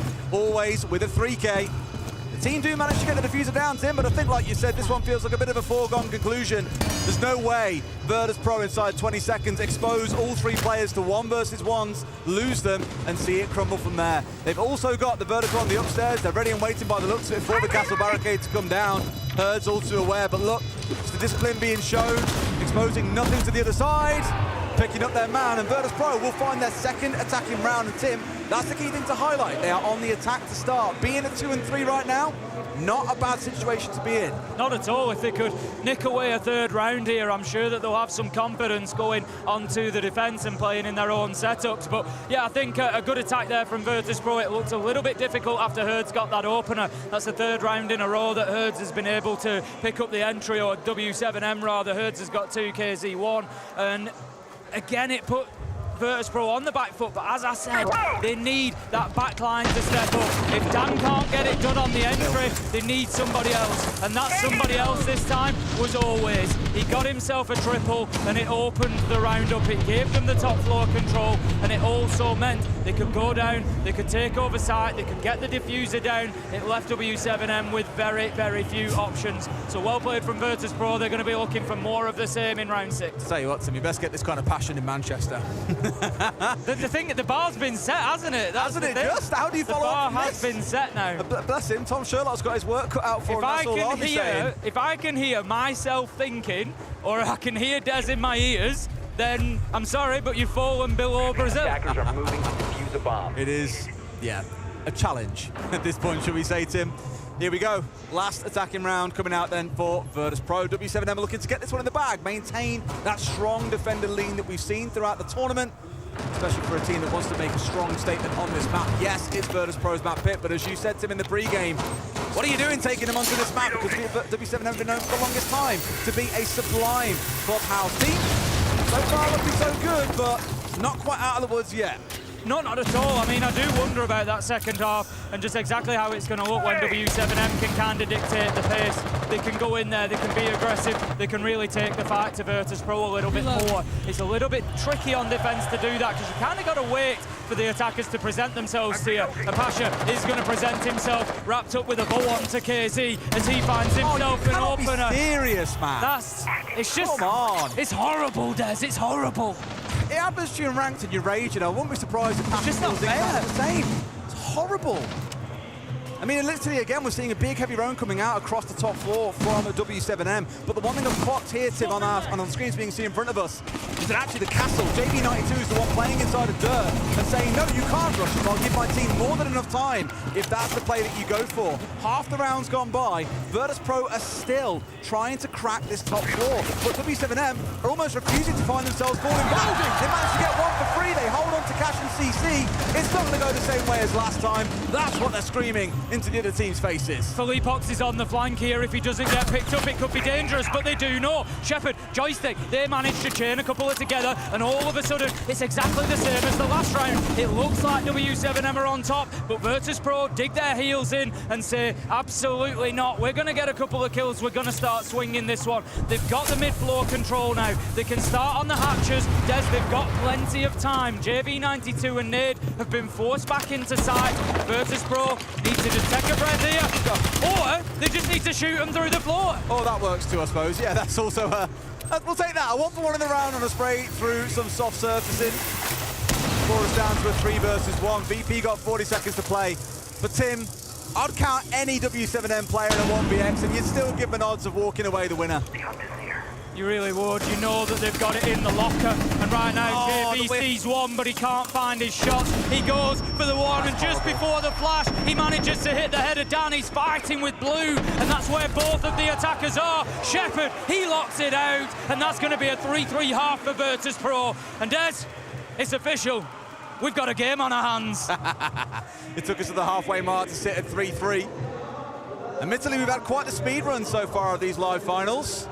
Across yesterday, even the series earlier on today, G2 collapsing before what has now become arguably one of the strongest rivalries in Rainbow Six Esports.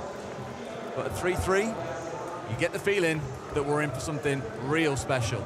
It's going to be interesting to see as well. W7M have so far kind of had it all their way. You know, they've had some games where they've just run away with it. The crowd is on their side. All this noise being made. They haven't yet been challenged in front of this noise, realistically. And if Virtus Pro can push them to the edge, can push them to that point, maybe a little bit of doubt creeps in. Maybe the crowd, as fantastic as it is, plays on their minds a little bit. Everybody's here for us. Are we going to get it done? It's easy for those sort of thoughts to creep in. The main to close our take on round 6, by the way, like the key change there was rather than going across towards gym and bedroom, like I mentioned, W7M just backed their way down red and tried to go down through bar area to get themselves back towards site. But I think Virtus Pro actually clocked on and red very cleverly in the middle of that round. Okay, they're not falling back through construction in towards gym and bedroom. What have we got to do now? Stick 2 players watching on the downstairs and protect bar, essentially. And that's where they found those 2 mid-round kills. So just a small comment there again around Virtus Pro's adaptability in rounds where it's maybe been lacking at previous points. They came out very, very strong in that round. But as said, the sides have now switched, and it's W7M's turn to show what they've been cooking for the attack of Clubhouse. Yeah, 30 seconds into the round, you can see W7M already getting themselves established into the map. I suggested this would be the case when they got onto the attack. We'd see them trying to dictate the pace, go in there, take ground, and just remove these Virtus Pro players as they go. But Virtus Pro are giving nothing up easily. Always gets spotted out, but still finds his man, picking up a big opener onto Hertz with the headshot. Casey does manage to get Pasha, and now the pressure is mounting for Always. Cut down and dealt with, and this is the sort of pace and pressure from W7M that's going to petrify Virtus Pro. It's really good stuff coming out from Philippox, just playing it by the book. How many times have you seen a player getting absolutely torched by Capital Firebolts on catwalk and being forced into a very, very unfavourable position? It's exactly what comes out towards Always. 3 players left on side here. Joysticks on the Solus is worth noting. Can do quite a lot of damage, at least to take away from the info game of W7M. Well, halfway into the round, and 6 drones have fell so far, but enough are alive to give W7M the knowledge that they can start looking for this basement execute.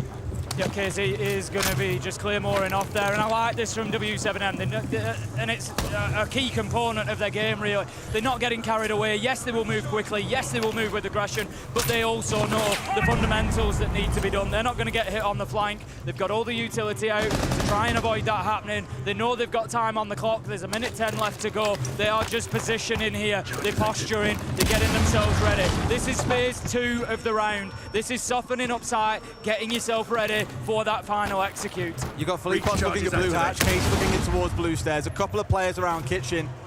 Got to be so mindful of that C4 if Kitchen's where they want to go. Stepping in. Got the right sort of idea. I think JV's very, very conscious of it. He's looking towards where he had the EMPs left, and he's got all of them on sides. They could have disabled it out and made a much safer push through. For now, though, they really want this Kitchen wall. Meanwhile, KZ is making a push down blue stairs, and that's great from W7M. Open up those angles, turn Virtus.pro on their heels, make them look multiple ways. But with 30 seconds left to go, Virtus.pro are holding this down pretty well. Joystick's got the lock on KZ in blue. Dan, he's holding down main stairs. He's watching for the drop. But the push comes in from Moto. Nade manages to get himself into sight. KZ with a pick, Shepard with one in return on the trade, but the diffuser is going to start going down. Dan's got to do something. He can do nothing. JV92 finds one. It's all alone for Shepard once again. 1 versus 3, diffuser down and a mountain to climb, but he takes the first step, Des. He finds one. Can he find 2 more? It's always poor Shepard stuck in these 1vx's, and sadly Tim, as clutch as he might be at the best of times, you're not against any old team here. You are against arguably the best team in the world. That will be proven tomorrow if they make it through this game. One hanging inside of Moto, one more sat actually in Moto itself. Comfortable closeout in their first attacking round for W7M.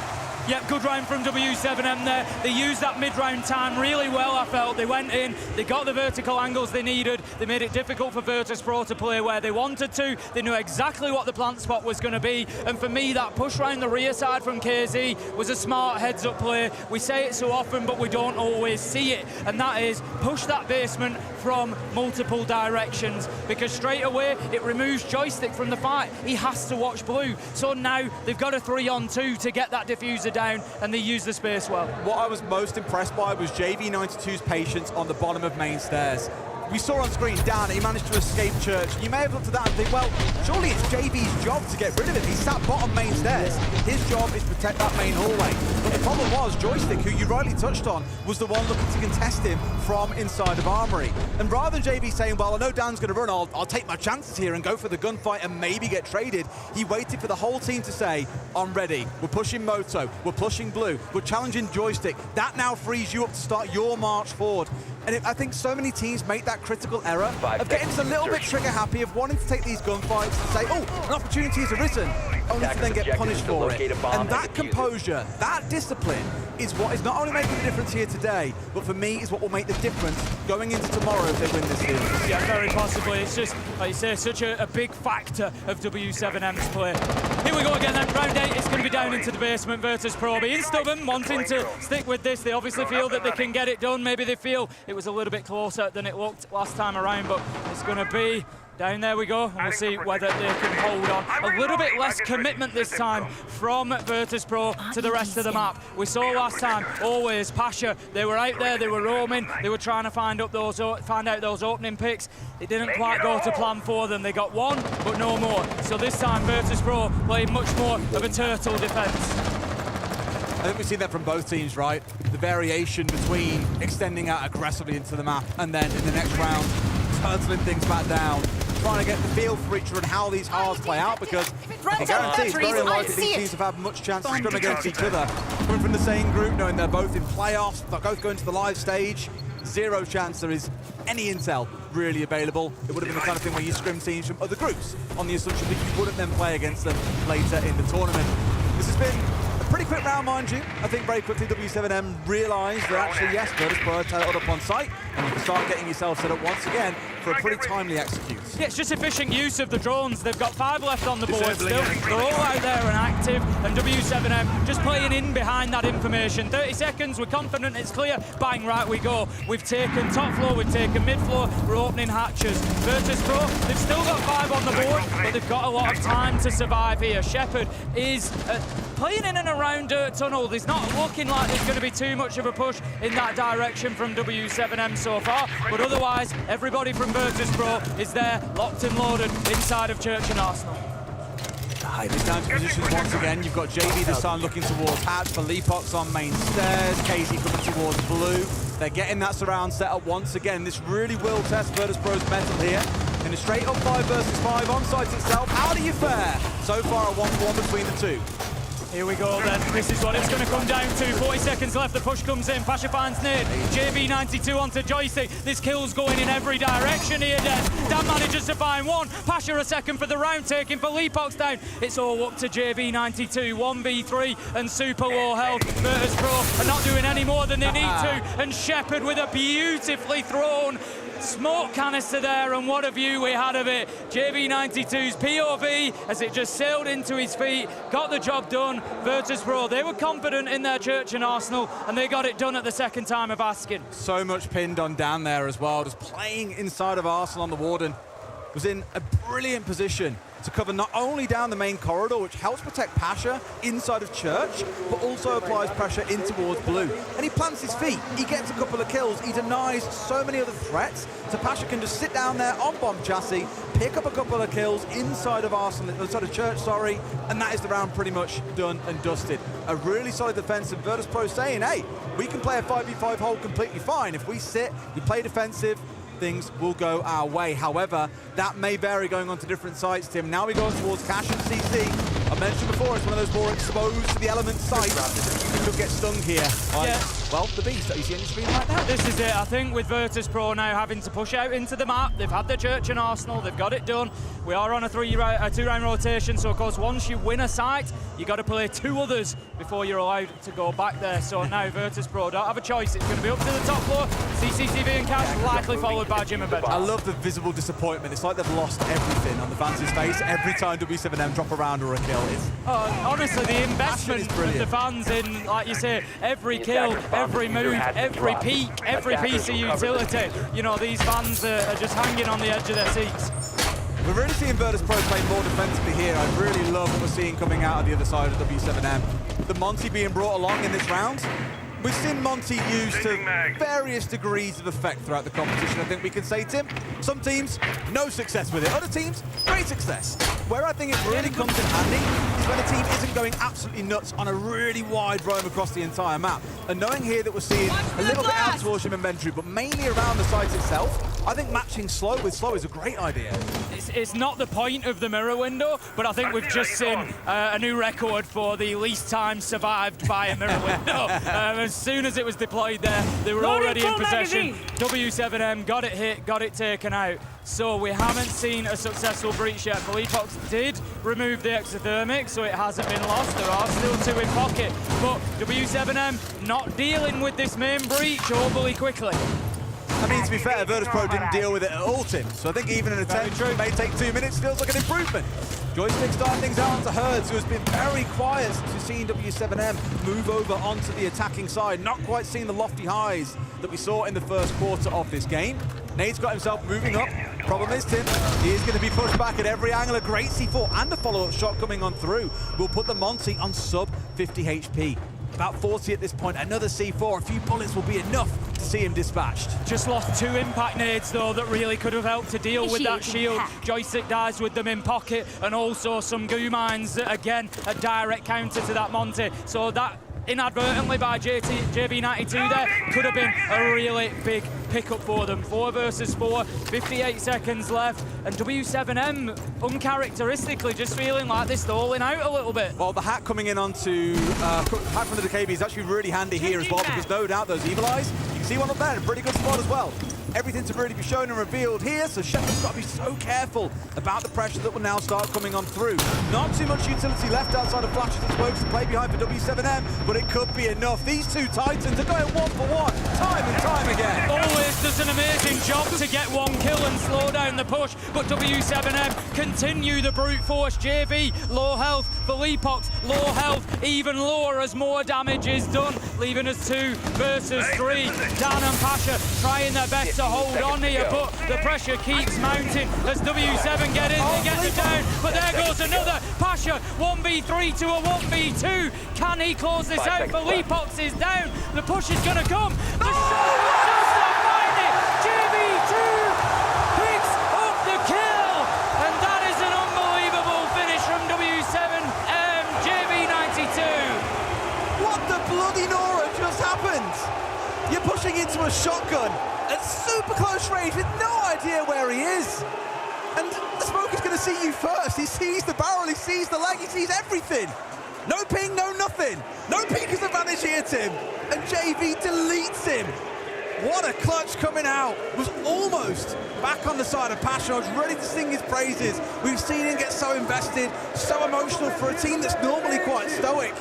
But that is sure as hell to shut him up. You are far away from home. This is Brazil. I absolutely love that, because all tournament long, that means it in my head. Come to Brazil or Brazil will come to you.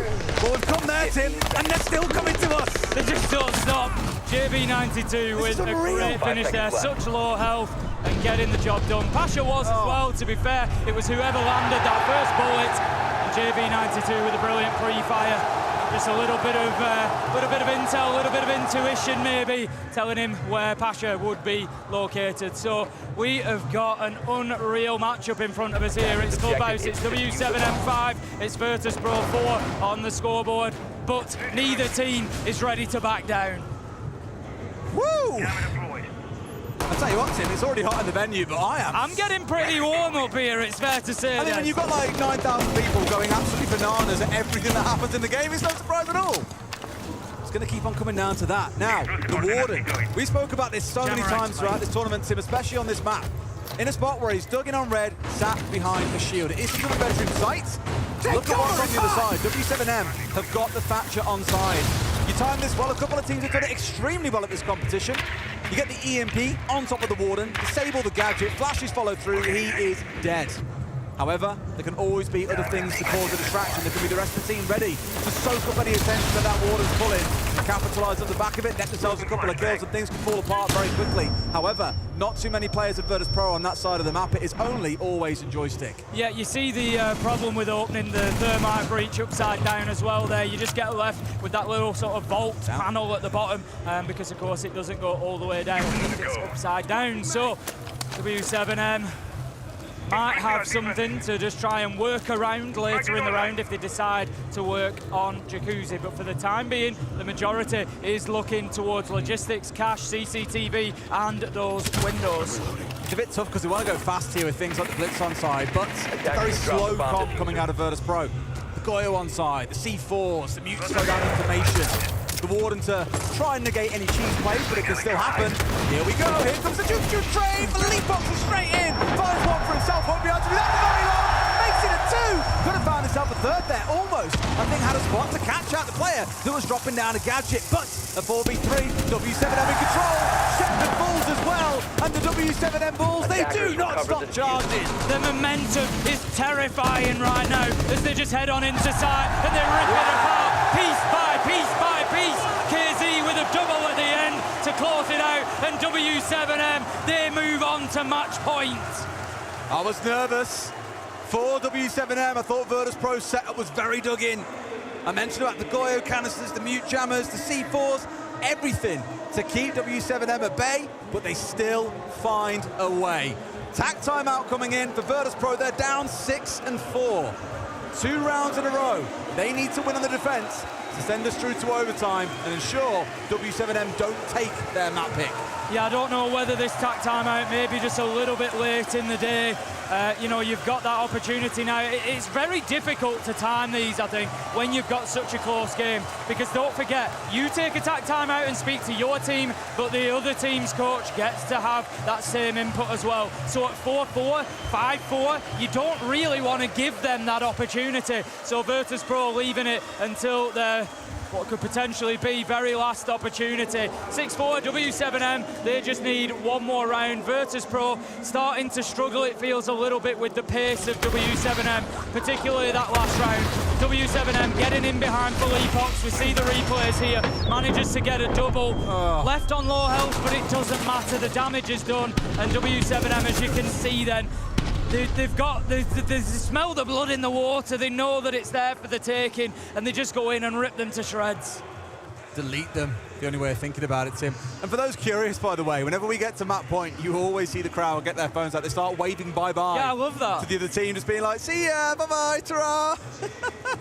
And it's become quite a consistent thing now. I don't know if you'll see it every single map point. If this goes to 6-5, for example, we'll find out, I guess, at the end of this round, if we do see Virtus Pro manage to pull one back.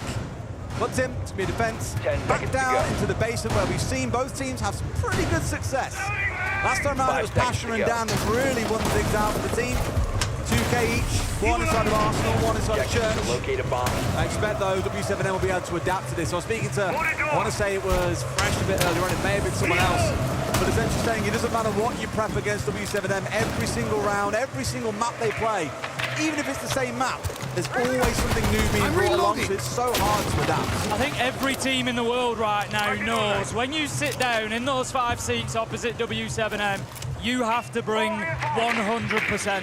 Nothing less will do against this Brazilian team right now. We've seen it throughout the year, and they just continue doing it. They continue delivering. Herds, he's going to get himself aggressively into the map. They are attacking onto Church and Arsenal once again. We saw them take ground. I've mentioned already, they don't get carried away. They still cover the flanks. They still put the claymores down. They still do the fundamentals. And you see it from Herds again. Then he gets in, and he's up on a counter in Kitchen. He's not going to leave himself, open to that easy nitro. Why would you? I mentioned it about JV's patience. It just always comes down to that again. They're just cautious, but you wouldn't guess it with how sometimes it feels like you've got 10 players coming at you out of every single wall inside the map. Still very reminiscent of the last time we saw this side attacked into. It's quite quick from the side of W7M. Got themselves control that is needed. A couple of hatches opened up, still Kitchen closed up for now, but truthfully, Tim, a lot of the action has not revolved around Kitchen at all. It's mainly been around that Church triple wall, it's been around Moto, it's been around Blue. Bottom main also having an impact as well, no doubt, but things might be changing here. Hertz is going to be pushing through now into Moto, just seeing if he could catch somebody out. I think it's not going to be the teeth of the push. He was just hoping for an early pick to start things off. Leapok's going to be holding that bottom of main position, wanting to open the wall. There go the Sellers, and that is just going to give those long lines of sight. And I think a little bit of an attempt for some denial comes out, but it will be no good as JV92, he kicks things off with a kill onto Always. I think before Always went down, he managed to impact them off the wall as well, which is a real stinger. They dropped every salvo there at once, so things now are turning instead towards the exothermics. Joystick finds himself on the deck. 4v3 for W7M. Yeah, this is not great for Virtus Pro, lose this one, and they will find themselves a map down and moving on to Chalet. KC, I don't think that they know that he's creeping down Dirt Tunnel here. He's going to have an absolute field day, Des. He's just going to be in there for a freebie. Finds one, leaves us now. Effectively, one of Virtus 4. Pasha manages to pick up Nade. He's going to need a lot more than that. 3 more to be precise. Closed down by JV92, and that is W7M taking what would normally be considered their best map in the pool, and Clubhouse is theirs once again. There's just something special about this team, Tim. Home soil, hometown. W7M are a team, an organisation based in Sao Paulo. We've hit the live finals, and this team have gone back to that form that we have seen so many times this year. Say what you want about groups. It's really starting to turn into one hell of a last dance. Been unreal so far, Des. They have, and I'm sure it will continue. Let's head down to the desk for their thoughts on that first map. You know, the song goes blinding lights. This is more deafening roars is what we have here at Six Invitational 2024. Sao Paulo has made itself heard, and definitely have W7M against Virtus Pro. It got close, genuinely, every single round, one after the other, and then W7M ran away with that one attacking round on Cash and Server. It's beautiful to witness. We'll break it all down here on the Analyst Desk. I'm Yoshi, your host. With me are Fresh and Fabian. Fabian, please walk me through it, because this was an intense first map. So it's glaring differences between the playstyle, right? Virtus Pro, they never allowed W7M to take control really in their defenses, because W7M, they tried to contest and then tried to waste time. Those were the two key things that W7M tried to do. Early contesting, falling back, waste time, have layer after layer, the basement around there peeking outside, they have mirror windows on site, everything is just there to waste Virtus Pro's time. So it's just such a big difference between these two teams and how they want to play it. While Virtus Pro is more laid back, sit back and relax. Yeah, and I think the big difference between these two teams was the attacks, ultimately. Yeah. Obviously, Virtus Pro achieved 3 attacks, which I thought they punished the W7M mistakes really well, punished some of the aggressions and almost lazy flanks that was coming out from W7M when W7M were defending. But as soon as W7M got on their attacks, the big thing for me was their pacing. The fact that they could start out fast, achieve a couple of kills, completely slow it back down, regroup, and then go again. Set up their execute with that man advantage and their decision making. So for an example, when they were attacking that CCTV round, as you mentioned, it did come down to a clutch. But right at the very start of that, Milosh, there was a kill down in the basement. It was Hertz that died. 3 W7M members within 20 seconds were in the basement hunting this guy. And the big bonus of that, they had the Dokkaebi. They took the call, they took the information, and they got the Maestro cams onto site, which ultimately helped them facilitate that round win.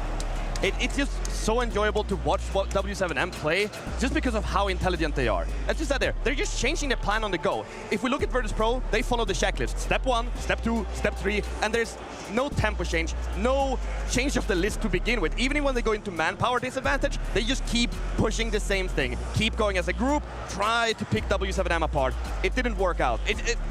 It ultimately came down to just not being able to pick W7M apart. It's tough when you're facing off against a team that is literally built out of reactive armor. All of it. That is all of W7M. Every time you try to chuck something at them, they are ready and they bounce it right back at you. And that is what we expect out of W7M. That style that you mentioned, Fresh, that like start, stop, start. Yeah. That reminds me of FaZe Clan in 2018 that made them so powerful. If I were to be an old man for a moment, that's what I remember. And that was so oppressive in the day. And now W7M take it to another level. Perfection at every stage. Yeah, but it's small things as well. Look at the attacks in W7M. We saw one round where they're clearing for the basement, and we see the Capitao using his fire arrows within the first minute to kill a guy off rafters. Yeah. Those things are so important because, yeah, you have a plan with those Capitao balls. You want them for something, for the execute. 100% guarantee that. But they're not afraid of using their utility when they deem it necessary. That checklist that Virtus Pro follows, W7M, they will just, let's add a new box to that checklist, follow that through. And that's because they understand that ultimately Siege as an FPS is a numbers game. That example you talked about got W7M to a 4v3, and then they can play out from that, and that's their key win condition. Somehow, it turns out that this W7M squad has mirrored G2 in many ways and gone above and beyond them, which is the round and the game is never over until we say it is. And that's what we have in the server. Though, gentlemen, we'll be back to discuss map number 2 with you all here, but we have a telestration with our good friend AlphaMap on the other side. Thank you very much, Milosh, and indeed, I have a telestration. Now, let's take a look at how Virtus Pro is able to roam clear the best fragging team in the world. We're taking a look at a basement defense from W7M, but extends through all 3 floors because they want to deny entry. They are holding strong position, gym, bedroom, office, construction, and cache. Now, how do you roam clear that as an attacker? You need 2 entries, the first one on the windows, pressuring gym and bedroom, second one on office hatch, ready to drop. Then you need 2 cutoffs. One from outside on main stairs window is going to punish anyone running down the main stairs. And this is key. The 4th player through server wall is going to pressure cache, punish red stairs rotate, punish garage rotate. Now let's take a look at the round, how it plays out. Gym windows, Pasha rotating main stairs window, joystick on server wall. Now, we take a look at Dan, first kill onto the bedroom player. This is key because it enables always to flash and drop office at the same time, punishing the office player. Now you need to remove the 3rd defender, is getting Jackal track, and take a look at this amazing pinch from Dan here, from gym window and always bedroom. That's a 2v1, and they get a pick. And now, this is key. Joystick, I told you he's watching for garage retake, but he's also watching for red stairs retake. And this is where he gets the 4th pick.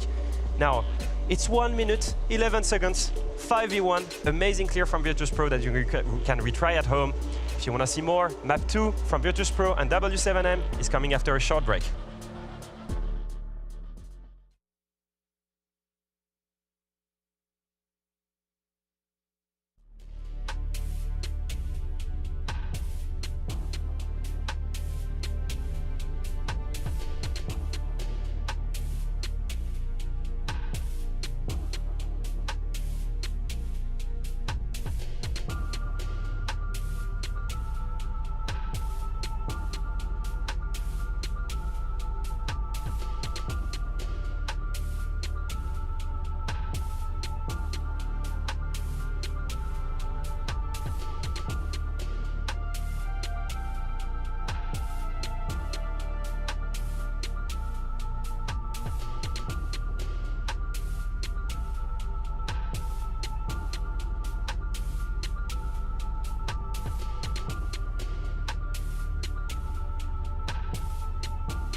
After a map one that went the way of W7M, the hometown heroes have taken it. Now it's on to our second one in the series. Can it end there? Will VP bounce back? More questions to ask, and maybe we'll find those answers in the game itself. Welcome back to the Analyst Desk. Got Milos with me, Fresh and Fabian. The biggest question of the hour is, why Chalet, Fresh? Why pick that map? Because it's #1 preference map for W7M, Milos, but that's not the big question. The big question is, why did VP allow it through the map veto? And the reason for that is the fact that W7M showed Nighthaven Labs earlier. Previously, it was a map that VP were happy to allow through the veto, knowing it was W7M's supposed permaban, but they've gone out, destroyed G2 on it, and that must have scared Virtus.pro shitless. They've had to ban away Nighthaven Labs, and therefore left open Chalet for W7M to pick. Yeah, and all this prep that Virtus.pro have done, this is not done now or like an hour ago. This is the entire night that their support staff have spent, and all of that changed when we watched G2 play. Any favorite side here for W7M? Who benefits from it? So I think both teams have positives from it. W7M's defense, they will keep contesting Virtus.pro, and Virtus.pro's pros will be here that they don't have to take as much map control to be able to use their execute, which is what Virtus.pro is strong at, because they can kind of sit outside the windows on most bomb sites and then execute straight into the building, and that's the execute in itself, which means no space needs to be taken by Virtus.pro. Yeah, so I think we're expecting whoever comes out on the attack generally is going to be the best, and is going to set themselves up nicely to win this map. All right, I think that is the big question. Then what happens on the attack? It's been a big looming question over the entire tournament. So our final thoughts before we go into the game. Fresh, your ideas? I can't say anything but a W7M 2-0. You know, Gassan, I got told that there's a man called Jinxie who thought he could take my job, you know? He thought he could be a desk analyst. I probably think he could, Jinxie. It's not that hard of a job. One thing is for certain, you'll never be a 3-time world champion like me. Thank you very much, Fabian. The true Fabian showing here on the desk. Thank you very much, gentlemen. It is time to get into game. Who takes it? Who goes to the grand final? Back to our casters. Very good, Fabian. It's been 2 weeks. He hasn't gone off at someone yet. It had to be someone, and it can't be G2, Tim. We all know that Fabian is inevitable. Fabian is indeed inevitable. You know what else is, Tim? Chalet! It's the second map of this series. I am worried for Virtus.pro. We've seen this played 10 times over the last year by W7M. They have a 90% win rate on it. They've won it 9 of the 10 times they played, Tim. Quick maths. That is not a team with those kind of stats that I'd ever fancy playing on this map. No, this is it, and it was, of course, their pick. You know, Virtus.pro went into Clubhouse, thought they could get the job done there, but what a gamble it was, because I mean, it's always difficult, because you know W7M, right, you ban Nighthaven, they'll take Chalet, you ban Chalet, they'll take Nighthaven. They always have something in the bank when it comes to map picks, and it's an uphill battle now for Virtus.pro. Well, you know what this means. You can hear the crowd building up behind us. You know that this means that map 2 is abound. Let's get our way into Chalet.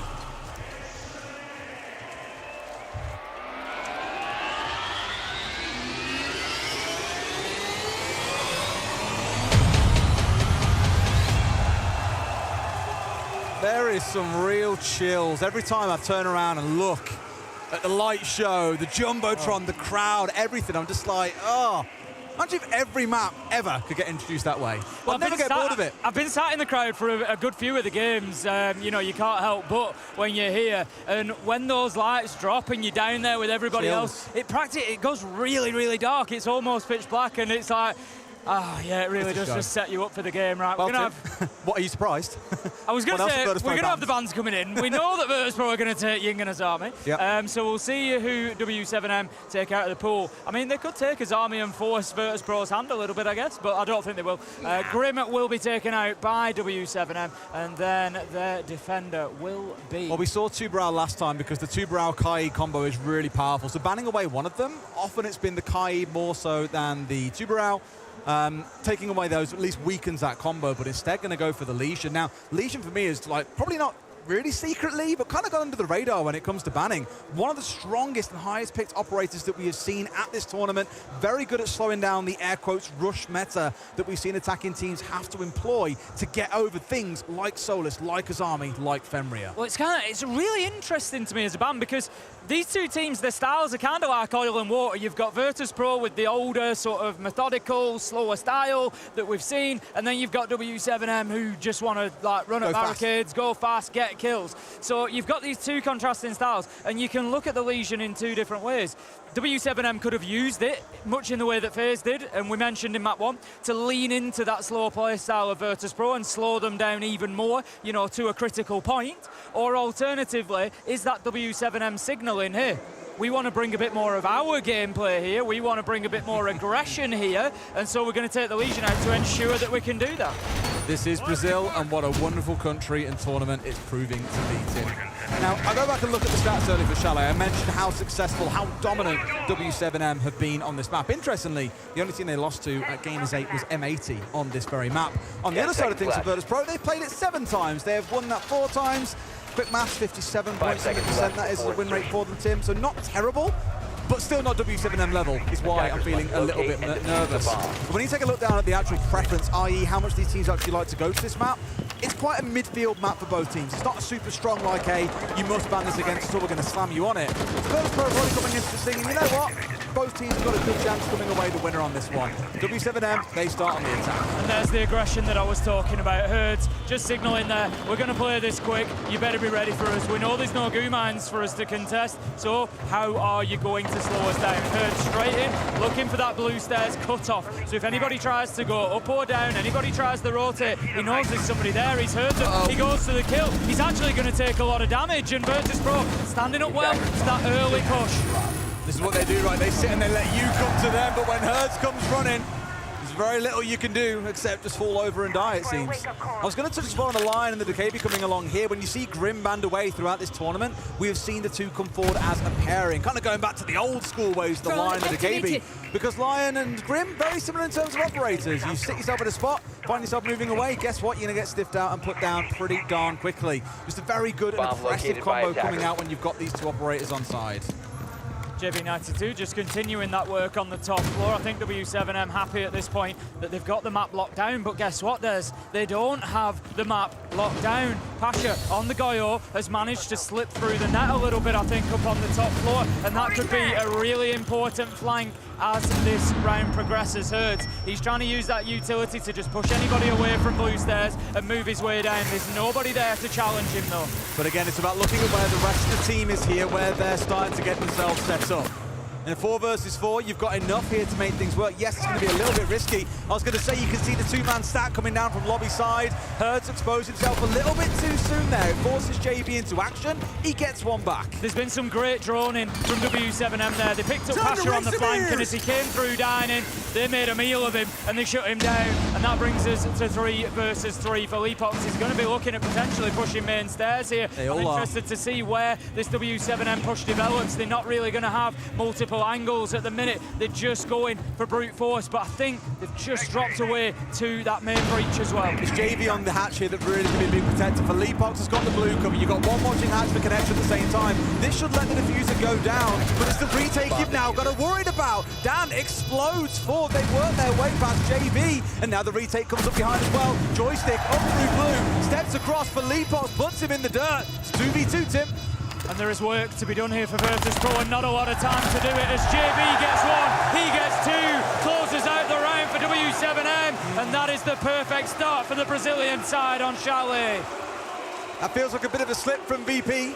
You knew that JV had been sat watching that hatch. Dan had to dance around him to get the first kill that opened up that post plant. So what does he do? All right, there's a bit of pressure on top floor. We've dealt with Joystick. They only sent one guy to come and retake top floor.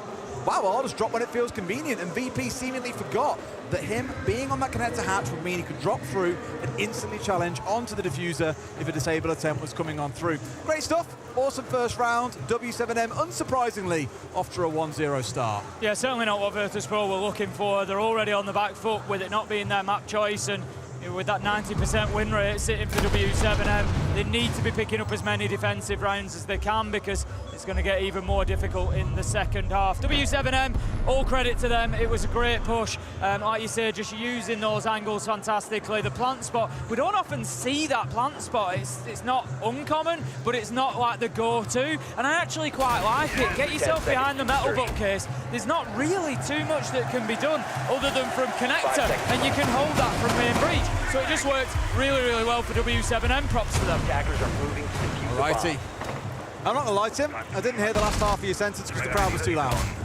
That's becoming a I've literally got it whacked up to like high volume. We're up to 11 here, Des. And the crowd just always want to be one step ahead, it feels, Tim. Always one step ahead. Here we go. Another fun little battle for you, actually. Two players on the side of W7M have IQ as their most played attacker at this tournament. A lot of respect being shown up in there for things like Valkyrie and the definitely lesser picked Echo as well. Just really gives them a lot of information, let the team figure out exactly where to move and where to go. Of course, not so much able to deal with Legion, so maybe that points to why it's a ban being taken away. Kizzy up onto the rooftop, just paying attention to those windows. Again, W7M very much on top of the fundamentals. They're going to want to take top floor. Nade is trying to work his way in through Solarium window as well. Dan is just facing up to that challenge for the time being in Library. Great play. Just really trying to, exactly that, he's just holding a lot of space here, is Dan. They press Dan, and at the same time, the E1D comes out, so he's forced to just hold. He can't keep on moving and look for a swing onto the double window on office balcony, for example. Just this sync coming in between players swinging and utility being used by the side of W7M. I've touched on it a few times, but the patience and that team sync is unbelievable. Virtus.pro have done a good job to hold off in the face of that team unity coming in from W7M here. Dan managing, even after all that pressure, Des, to get himself the opener onto KZ. Great start for Virtus.pro, and W7M at this point, for one of the first times, are actually really struggling to get inside of the map. Oh, and always just ready and waiting for the drop from hers to come on through. Punishes him hard, 5v3, 4VP. Looks like the kind of round they can convert into a win. Why do I do this, Tim? Why do I even say the line? Because you just know. Again, it's W7M. Every player, massive clutch potential. Pasha's got himself in a good spot. Philippox here could expose himself and be a little bit in hot water, but going to vault himself over the balcony instead, looking in towards lobby. Knows Swan, who's pushing in through bar, has managed to get through the Fenrir as well. The FNAT now left in his wake, always up close. Coming into a 1 versus 1, almost finds a 2K spray, but Dan gets his man. Suddenly a second one rolls on through. It feels like finally Virtus.pro have got a bit of joy in this map and will bring us to a 1-on-1 scoreline, Tim. Yeah, and I think the problem for W7M here has been that inability to take map control, really. They've never made any realistic pushing towards site. It's now a 1v4. Nade can look through site all he wants. It doesn't really matter if he picks up a kill or two. He's unlikely to win the round from this position. And W7M have never threatened site. Shepard on Castle, he's full health because he's sat in the kitchen the whole time. He's been making himself an omelette or something, Des. He's happy away. There's been no pressure on him whatsoever. The main thing they could really look for in the previous round was the DKB and the Lion combo, but in this round, only the Lion being on side. They saw the push on towards Dan. He just sat behind a reinforcement, was like, man, no bother, they can't hit me here, I'll just sit and wait. And really, that's all they had. A couple of flashes, of course, to play behind as well, but not too much really being brought along there by W7M to punish the roamers on the side of Virtus.pro. And a good, convincing round for the European team. Yeah, Virtus.pro winning a good couple of gunfights there as well. Really important ones, particularly Dan. We saw how under pressure he was. He had it from Library double. He had Herds out on balcony. There was so much pressure towards Mezzanine, but he managed to dance around those nades that were coming in and just got himself into a position to get that opening kill. Great stuff from Dan. Really set Virtus.pro up best foot forward. So we move into round 3, and this time it's going to be bar and gaming. My main worry is the evolution that you see from W7M across the map. Yes, we saw Virtus.pro start pretty well on Clubhouse 2. We had the 3-3 split, and we thought, great, game in our hands here. As soon as the side switched, the whole dynamic changed. It's really started to get a read on their opponents. And my fear is you're going to see exactly the same here. Virtus.pro, I really hope Ruby wrong. I'd love a third map in this series, but again, it's W7M. I think everybody would at this point because we know how much of a treat it's going to be, but it's a long road ahead and a long way to go. Virtus.pro, they take us to round 3. It is going to be that bar and gaming defense, which is interesting for them because it's going to create, this opportunity really for them to hold the same sort of spaces. It's a little bit of, rinse and repeat. They were trying to hold a Library last time. They were trying to hold on to Mezzanine last time, and it's going to be the same this time around. looking more towards that Buck being brought along. We didn't see too much of it actually back on the first map, and I'm kind of surprised by that. Buck has been like the most played attacker throughout the tournament, yet in this series, pretty invisible. I think on this map it's really going to help. Admittedly, back on Clubhouse, it's not too effective when you think about the prominence of the downstairs side, but here, almost everything is destructible. So that's what I'm keeping a close eye on, is where does Nade get to? What do they open up? No doubt it's going to be in and above sight, but can they do it without losing in too early on? Just in a little bit of a rotate on the top floor. Pasha's kind of given up on the master bedroom side, and that might give W7M just a little bit of space to start moving in. We can see they've got the drones over that side, and they need to really get in, sweep across that top floor, and then start pressuring this trio up at the top. But for the minute, JV92, he's focused on that library double window. Casey is there as well, and the entire push is coming towards this bottom side. Dan does manage to pick up Herds, and it's another good entry for Virtus Pro. Is Dan going strong this map? It was map 1 yesterday that we were looking at the boys and saying, we're not seeing Dan, Pasha and Always really getting themselves involved.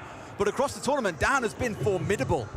Here at 4-on-1, could be the start of a good thing for the European side. Phone call coming out from JV here. Immediately there's a move, but Virtus Pro, they snap shut like a Venus flytrap and catch 2 players in their web. W7M have done nothing to disrupt Virtus Pro, and that's why I mentioned that master bedroom side. They haven't really recognised, I don't think, that the space was there for them to push into. And Virtus Pro, they've been able to close out a flawless round in round 3 because they were able to hold on to that trinity of operators up on the top floor, keep library locked down, and they also kept W7M entertained there and just prevented them looking elsewhere in the map. So W7M not really recognising that there was maybe an opportunity to move from elsewhere.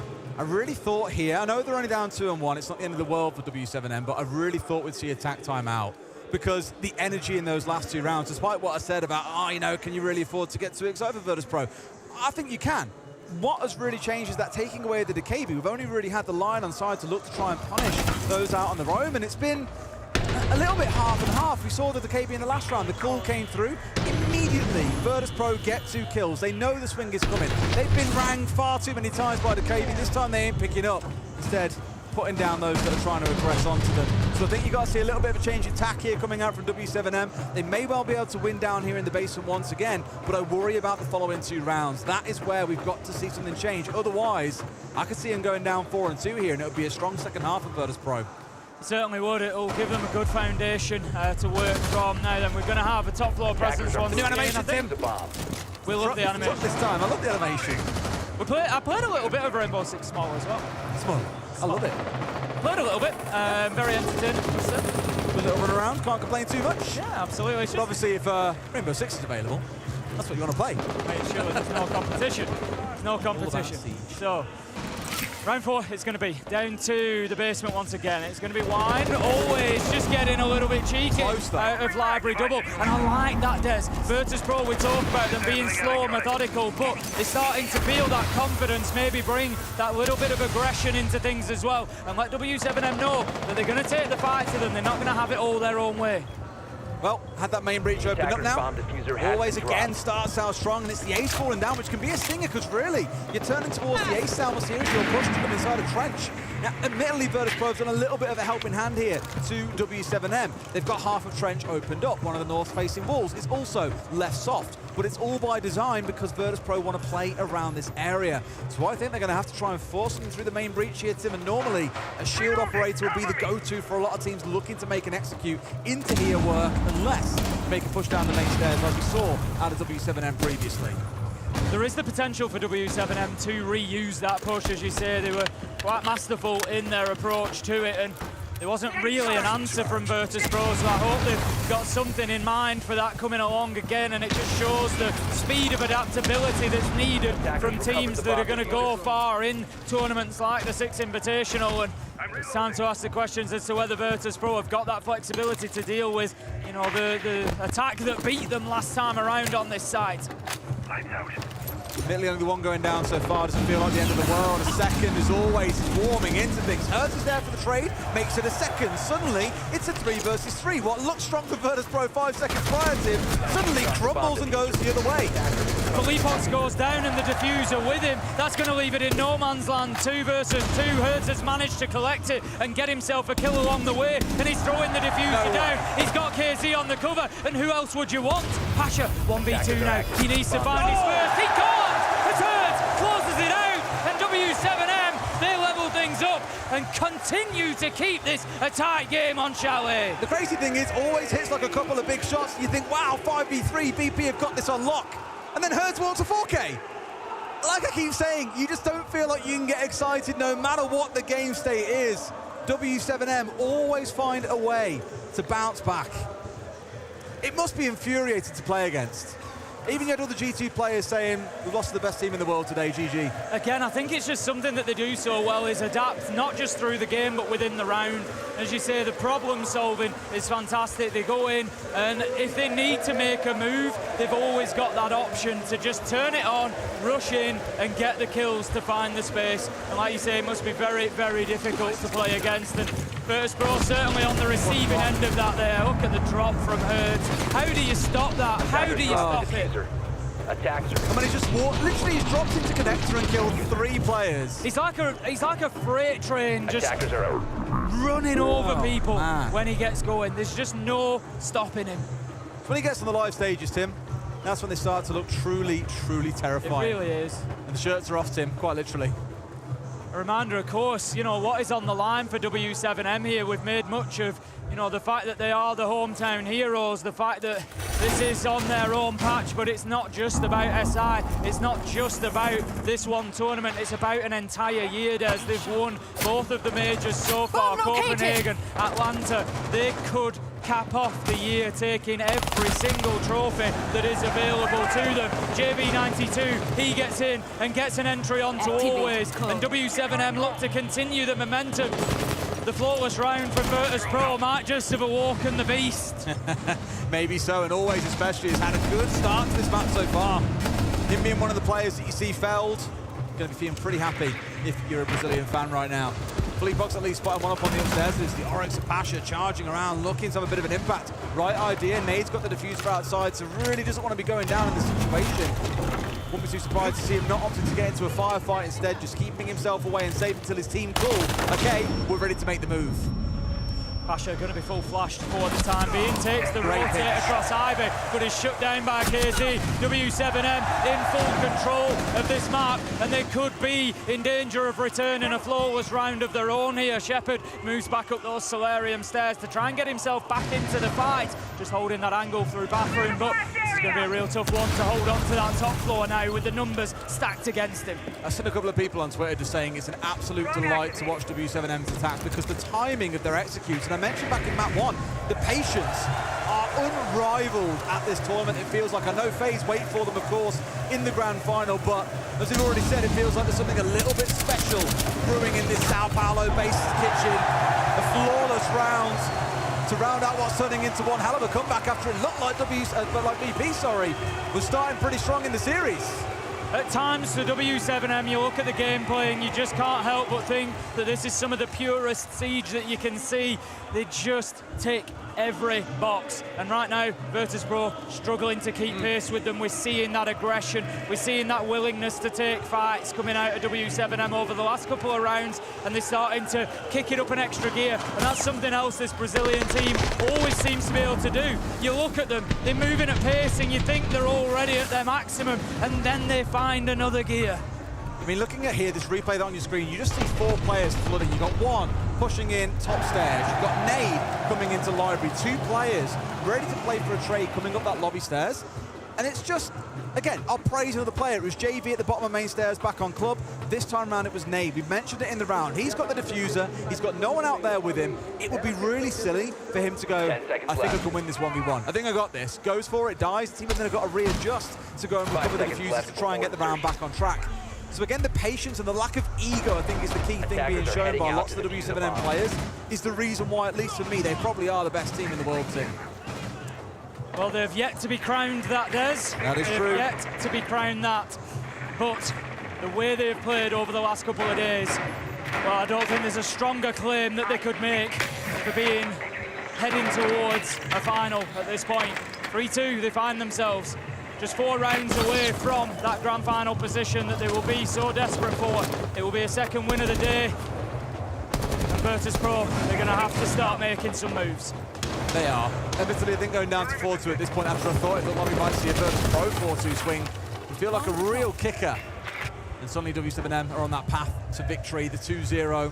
I'm sure they've got in their minds, get themselves well rested before a showdown with Destiny tomorrow in that best-of-5 grand final.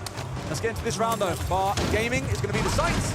On the attacking side, I mentioned about the buck earlier on, already getting chewed up and spat out by Virtus.pro. Last time around, Virtus.pro did a great job of holding on to the top floor, particularly this triangle around Blue Stairs, Library and Mezzanine, and it looks like that's set to continue. Hertz is down. There isn't anybody from Virtus.pro over there. There is an opportunity potentially to get him back on his feet, and I think JV92 is just about to do that. So it's going to leave us at a full force 5v5, but Hertz is low health now, and for most guns, it's going to be one shot. The thing is, W7M move so quick in rounds, I don't think they'll care about taking an extra 45 seconds to get a player back up and see their plans slow down somewhat. If nothing else, it's extra time for anxiety to build for Virtus.pro about where are they, when are they coming? That's it, time is never really a factor for W7M. You never really see them running down to those final seconds. They're always way ahead of it. Now then, here comes the push, and the fight is on for Blue Stairs. Philippox picks up always, but what a huge double from Dan. He's going to have to move away as the nade comes in, but there's another for Joystick. 4 versus 1 now, as Virtus.pro have collapsed all over this W7M attack. Dan really the big deleter there at the top of Library Stairs. You see them employing a similar sort of strat we've seen out of Virtus.pro across the last couple of days. Overwhelmed with flashbangs, force your way forward and take those gunfights.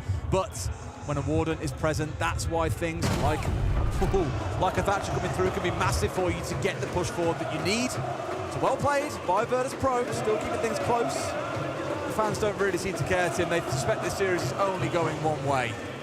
So much belief inside the arena in the Brazilian teams, and I think a 3-3 half, it kind of suits W7M there, I think, on the attack. We always expect the attack to be, you know, reasonably capable on Chalet, but I just think now, getting onto their defense, they're going to be confident in locking this down. I think we're going to see some strong roams. They're going to get out there and look to take gunfights with Virtus.pro, and Virtus.pro have got to send a message at the beginning of this round, and the first few rounds. They've got to get out there, win a few gunfights, and let Virtus.pro know that they can't just run around on defense and just have the run of the map.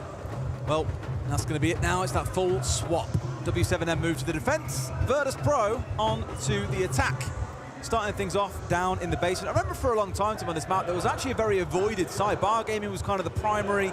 You'd sometimes see top floor defending, and then Kitchen really proved to be another one of those primary sides. But really come back into the meta with some force. Round 7 then. 5 seconds left. Virtus.pro, I want to see them get into the map quickly. Take ground, take control, and ideally get themselves an entry kill or two. W7M, they're going to be hoping that the roamers can get the job done and can send the message to Virtus.pro that they're going to have a hard time of it. In goes the Twitch drone, so Virtus.pro using that utility. Still 7 drones on side, so plenty of it to hand as well as a few Twitch drones. They can go in there, the EU team, and really get a good picture of what is ahead of them and pick the fights and take them where it's advantageous to them.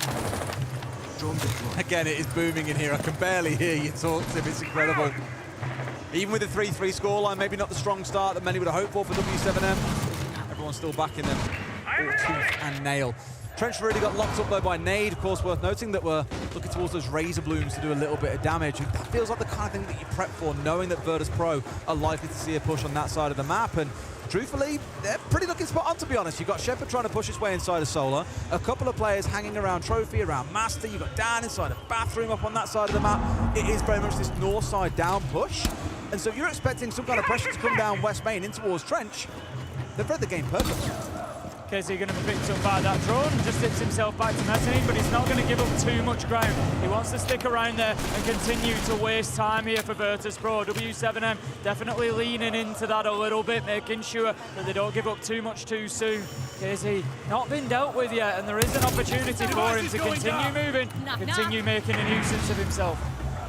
I've got the Kaid on side, but with the EMP in combo, nothing's going to stop this hatch getting opened up. And it becomes a little bit of a game of chess, I think, with this hatch, Tim.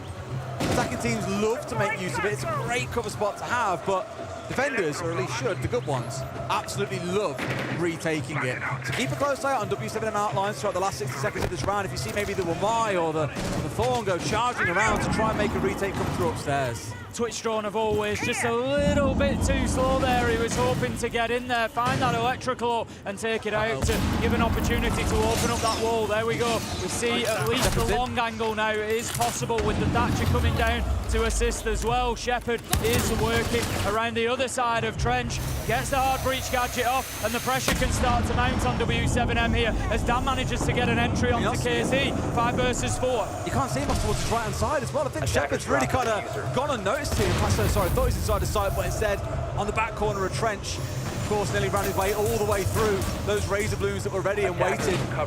The spot here to make the push work. Did actually reinforce it up after making use of this earlier into the round, but have got to make this challenge happen on towards blue. If it doesn't come on through, they simply can't get into the site. But by the looks of it, they're in. He's got a plant shallow though, Tim. That is a huge risk, not being able to move forward. They haven't dealt with the Evil Eyes. It's falling apart a little bit, but they're finding the kills. It's 1v2. 4 seconds left to go after it all shakes down, and Dan has got no chance. He can't get through the barbed wire. He can't get through the fire. And right now, it feels like Virtus Pro are going to have to do just that to win this. They're going to have to run through fire, flames, brick walls, and everything in between. I love how we've just seen a scarf that really epitomises that round. Welcome to Hell It Red. And that's what that felt like. You're stepping in, you've got Evil Eyes zapping you, 2 of them. You've got Goyo canisters being popped off as well. You're being challenged from Connector and Blue. Just everything that could have came against the attackers there did. A really strong defense coming out from W7M, where they were happy to give away Hatch, for example. They didn't care about holding on to Trench for all that long. Really good stuff. If this half carries on like that, we're on for a 2-0. A round that really, for me, promotes and advertises how effective utility can be in this game. If it's placed well, if it's in position, if you can do everything else you need around it. We've got the Vulcan canister, we've got the Evil Eye, we've got the barbed wire, and it just completely locks out the round.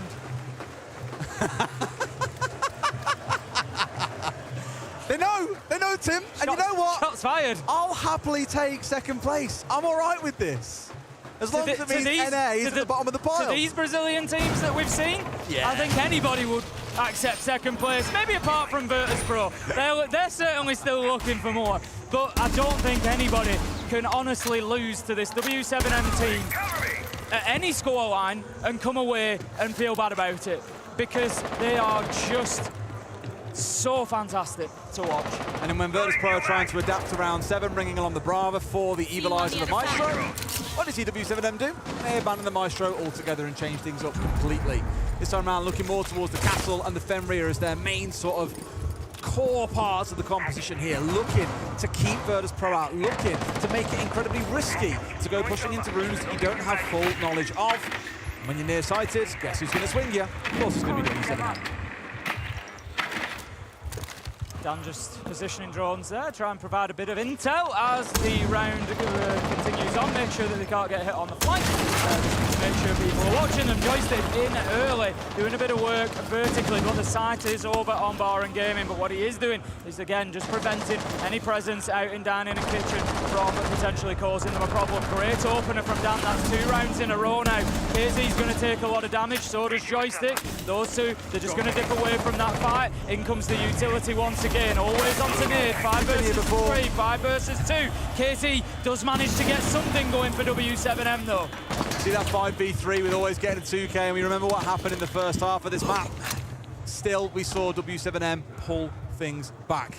The 2v4 for KZ and JV to hold off Virtus Pro, to stave them and keep them at bay and take this up to a 5-3. Otherwise, things get tied up at 4-4 instead. For now, it's worked as well. Library's there, so this might be a great spot to get into. If you can retake the top 4 here while JV holds sight itself, that blows this round wide open. KZ literally marching his way through, seen that by a drone that was at his feet just now. Has to back away from this one. Also, of course, not forgetting that camera has been hacked and taken over. Imagined by Dan, but it could have also been the DKB. It's tell there he is. Found his man. That's all he needs, Tim. Exactly that. Fantastic. Just really closes out the round more than likely. JV92. He's trying to do what he can underneath, but there is going to be absolutely no joy for him as Dan manages to find that final kill, and that is a really good round for Virtus.pro, leveling things up 4-4, keeping it close on Chalet. Plenty more to come, I'm sure, yeah. That 4-4 point. We want a close game, Tim. We've said it many times before. You want to see these games either go all the way or at the very least be a good challenge between the two teams. 3-3 on Clubhouse is how it started. This one at least is keeping pace, keeping form. We aren't seeing either team run away with the second half just yet. There's still plenty of time for that to change. I won't say it too loud. Not that the Brazilian fans could hear me over the noise they're making. No. But I don't want to risk it. But yeah, I'd love to see Virtus.pro take this map and go to 3, because I sort of feel like the matchup deserves it. Both teams at this point have had big rounds. They've both had big moments. They are both fighting with everything that they've got, and it just feels like the excitement here could absolutely, you know, continue boiling and bubbling into that third map. All right then, a brief pause. Don't worry, the round is indeed in the way. 10 seconds remaining. Find ourselves straight into the prep phase. Things ready to go for a kitchen dining defense. The Yoko's on side towards Nade. More information game being pulled out. And I keep mentioning this, Tim. Every single time it feels like Virtus.pro have got a way to deal with what they've seen in the previous rounds. You just see W7M change things up entirely here. No Ash coming on side to deal with the mirror, but we do, or at least can, look across towards things like the Selmas to come out, maybe also the play to come out of the Glaz.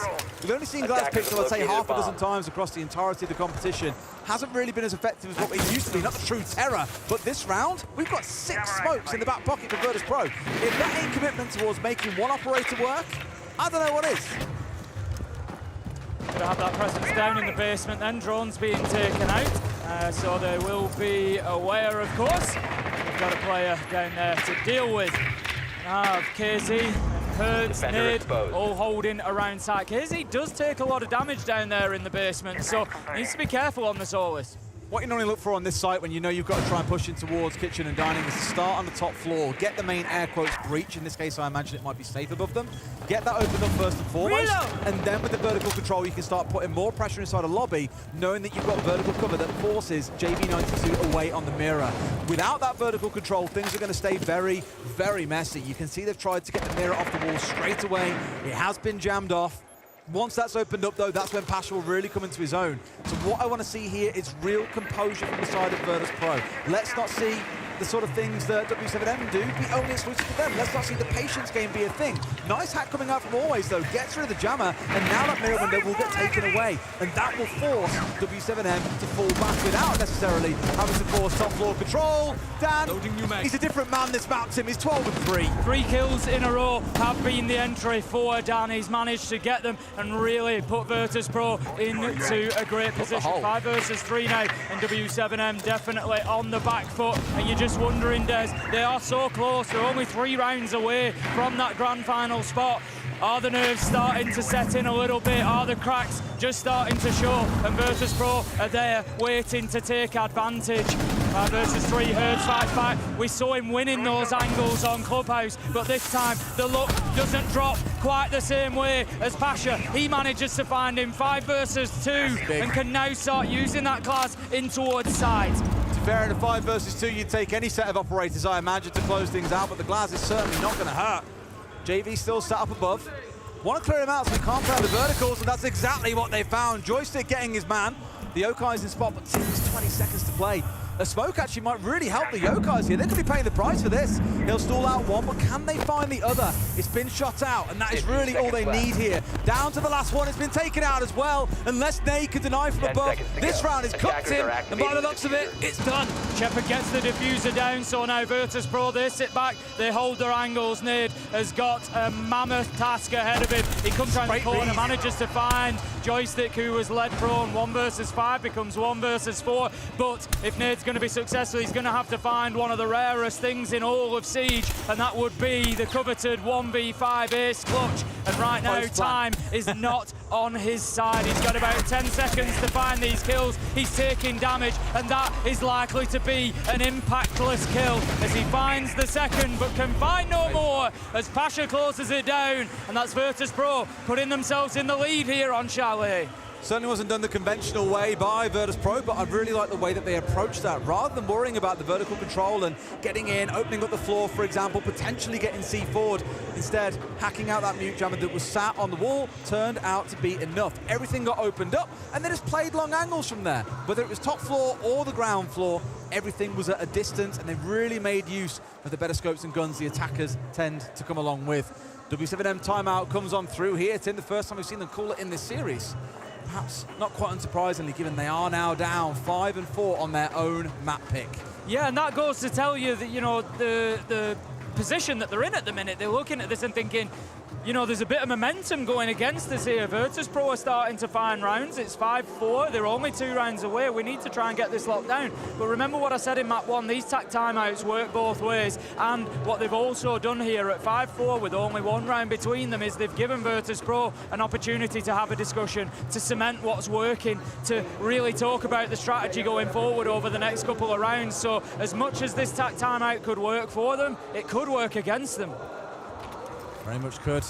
Enough composure being shown, but I wouldn't say it feels like the game has run far enough away from them that they have to be majorly concerned here. Just some smaller tweaks they want to make to get this game back in their control. To be fair, when Dan's vaulting into mud and getting 2 kills like that, when you're set up for a great trade situation, you put your players in the right place and he still walks away with a 2K, that's how I think a lot of teams feel playing against W7M. No matter what you do, it simply isn't good enough.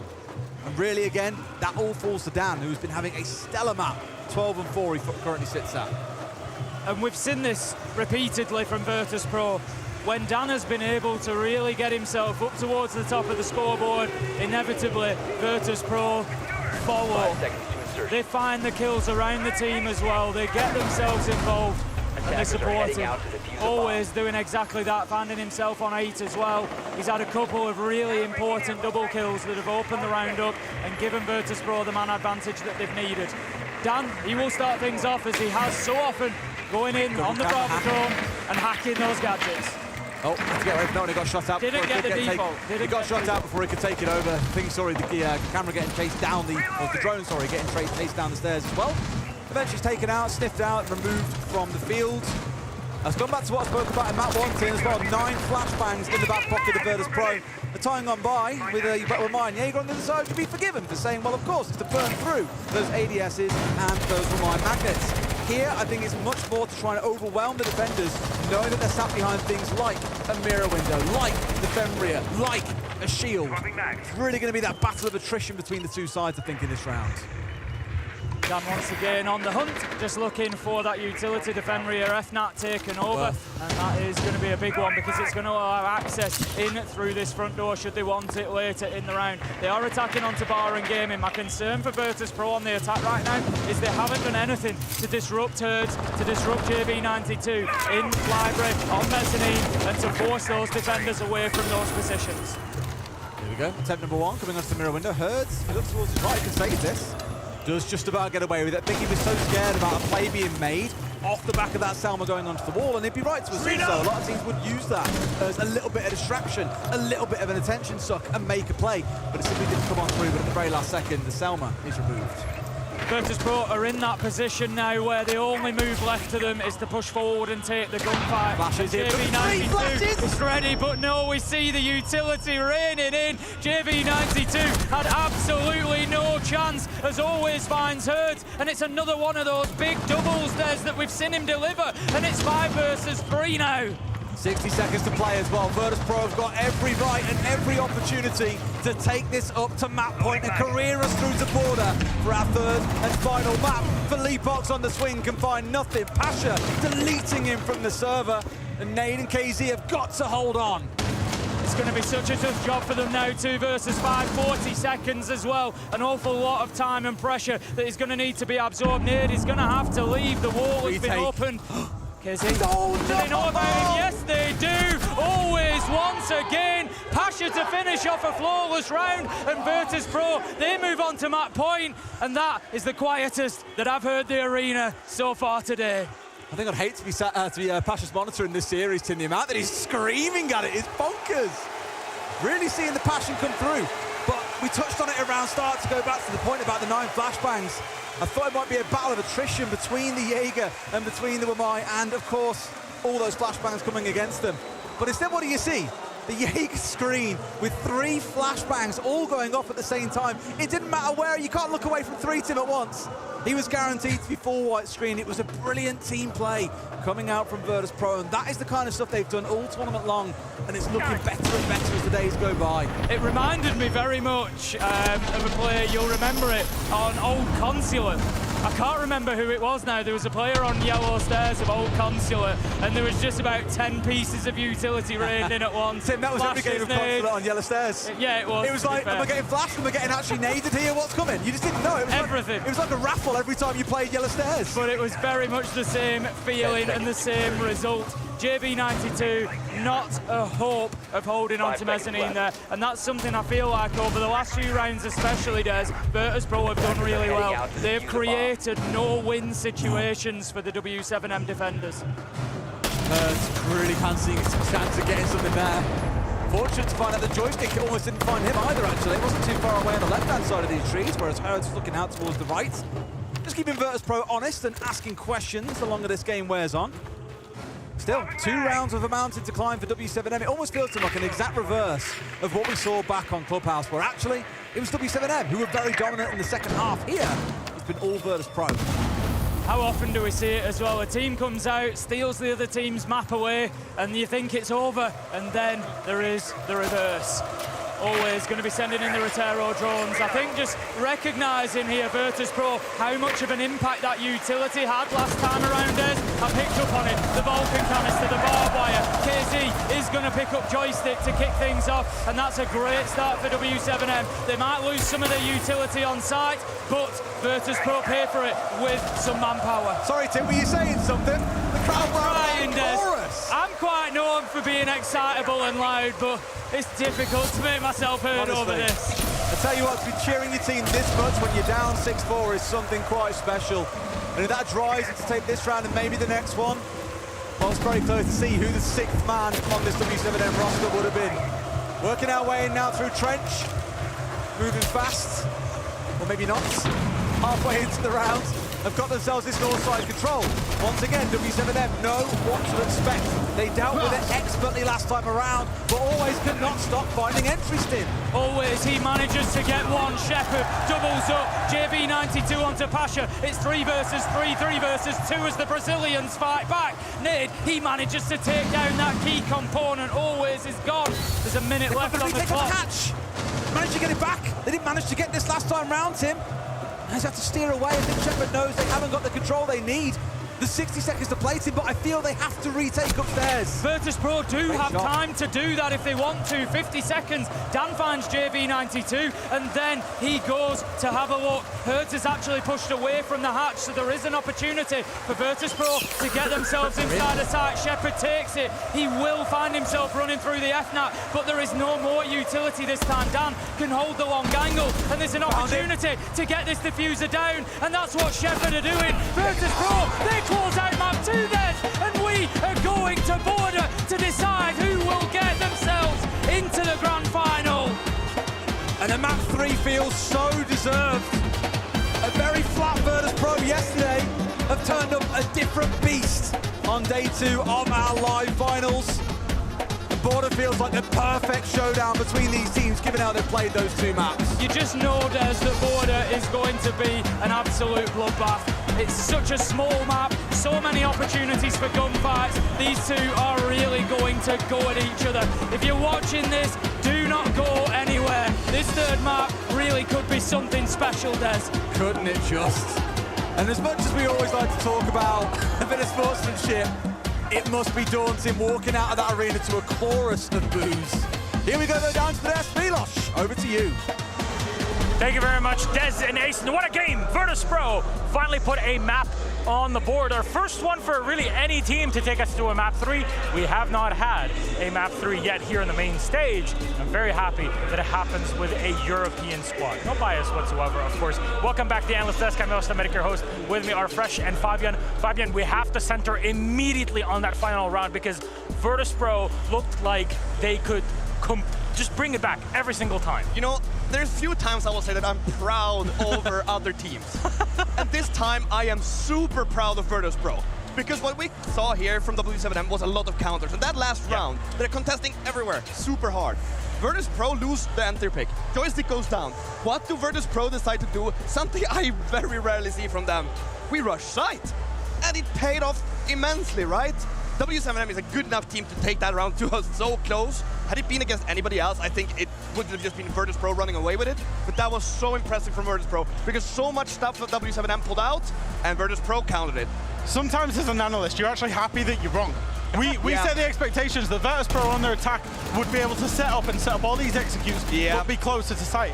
What we actually saw Virtus Pro on their attacks was individuals feeling enabled to make plays. Dan made a huge play on a 2K, always made a huge play on a 2K. That last round, as you say, the decision to just hit site in the 4v5, spot the gap. That's what we expect of teams like G2, like W7M, not of Virtus Pro. And I think that came down from it's do or die time, right? That has to be a strategic decision before the map started saying, it's the last map potentially for us at the 6th Invitational, do or die time, anything you see, go for it. And all those strats that W7M were pulling out, it felt like all of them were time-waste. We saw the first round. I genuinely thought that in the first defense round for W7M, with the Goy on the Maestros, oh, this is going to run away from W7M. I thought that they had so much control over this game. And then all of the different strats, like double castle barricade into library and into mezzanine, I've never seen that, and I don't expect anyone to play like that. I'm like, okay, this is directly to counter Virtus Pro, and Virtus Pro had keys. I never expected that. Yeah, Jack, I see. I'm just gobsmacked. Yeah, absolutely. Like, we can't believe it. W7M is setting up some of the strangest non-default setups that you can see a team do in professional play. Clearly adapted, like you say, for Virtus Pro, and Virtus Pro have gone, right, we'll just ignore it. We're just going to hit side. We're going to try and find individual plays, and they hit them. And Virtus Pro have flipped the script on their opponents here at W7M. This crowd buff is not something, genuinely, you are not here, and you cannot feel it the same way that we can, so we hope that you'll be at our next event. Goddamn, this is something else. And for Virtus Pro to bring this back, we know that VP are able to do it. They've done it in the past, but VP Unchained is not what I expected to see on Chalet. We set it all up in the way that this is Virtus Pro with issues, but they fixed them. And Dan, that was a big spear head. Let's put him up on the screen. There it is. Big performance from the player here to make sure that the defense is held together. Dan's actually had a relatively quiet tournament. And the thing is that we're so used to seeing him inside of Europe, kind of playing off the back of the Dokkaebi and the kind of initiator operators, if you wanted to call them that way, that initiates the team play and the executes, and he's so good at that role.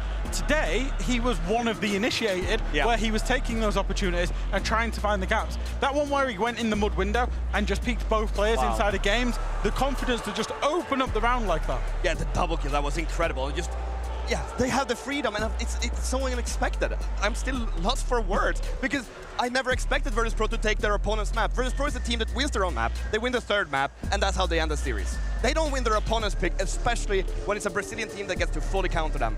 They proved me wrong, and I've never been happier about that. You know what? If you're watching right now and you want to feel that you're proud of yourself, clip that last segment of Fabian being proud and just replay it every night before you go to sleep. I think you'll sleep a lot better than that. Go, Fabian Fresh, thank you very much. We will take a quick break. When we get back, it'll be time for map number 3. Finally, we get one in our main stage. See you in a bit. So, Ian, this is Brazil. A little bit hot. A little bit? Yeah, a little bit. Are you ready to learn the real Portuguese? Maria, one word, vamos. Ó, a gente tá numa missão aqui de ensinar português das ruas pro Ian. O que você gostaria de ensinar pra ele? Show G2. Show de Joyce. Show de Joyce. What's it mean? Show G2. É bind to. No, I don't want to say that. I don't like that. You already said. It's show by. Show Yeah, bye. Show W7M. No. Good. Oi. Como está, Issa? Muito bem, e você? Como que você não? You got a message for your mom? Yeah, I got a message. Let's go. Mãe, tô aqui. She is... Você pode falar em português com ele sabe. You speak... ok. Minha mãe acompanha o cenário competitivo da R6 junto comigo. Que resenha. I like. Thank Vai you. Brasil. Vai Brasil. Vai Brasil. What did you say? Vai Brasil. Vai Brasil. Vai Brasil, é Go Brasil. Go Brasil. Vai Brasil. Vai Brasil. Yeah, vai. Let's keep going. Let's keep going. Let's keep going. Whoa, look at the size of this hammer. Whoa. Vamos. Vamos. No. Peraí, não pode. A gente vai ser banido agora? Oh, the stage manager needs me. Hello. A few moments later. Cadê o Ian? Where is Ian? Milos, my brother. You are the definition of a man to me, you know that? Gente, cadê o Ian, cara? Whenever I see you, the beard, the hair, the body, I think that you literally are Siege. I worship you. You're a king to me. There's a mark on it, so I was like, just get him. We were gonna eat some food together. Can we do that? Let's eat. Bye, Brazil. Tá bem brasileiro já, né? He's already Brazilian. This one is sin bacon. No bacon. No bacon. Got it. I'm learning. Clima de tensão. Tension in the air. Unbelievable. Yes! É muito bom. Oh, muito bom. É muito bom. É muito bom. Obrigada, pessoal. Do we need to pay for that burger? So now, did you learn the true Portuguese? Agora foi português. Agora eu falo português. Tamo junto, Ian. Foi muito da hora. Muito obrigado. Muito obrigado. You are awesome.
Welcome back, everybody, to Six Invitational 2024, and we have a three-mapper for the first time ever here on our main stage in Sao Paulo.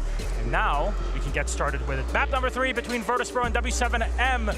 Gentlemen, Fresh, Fabian, let's talk details, because these two came from the same groups, but Border is our third. Is there any preference, Fresh?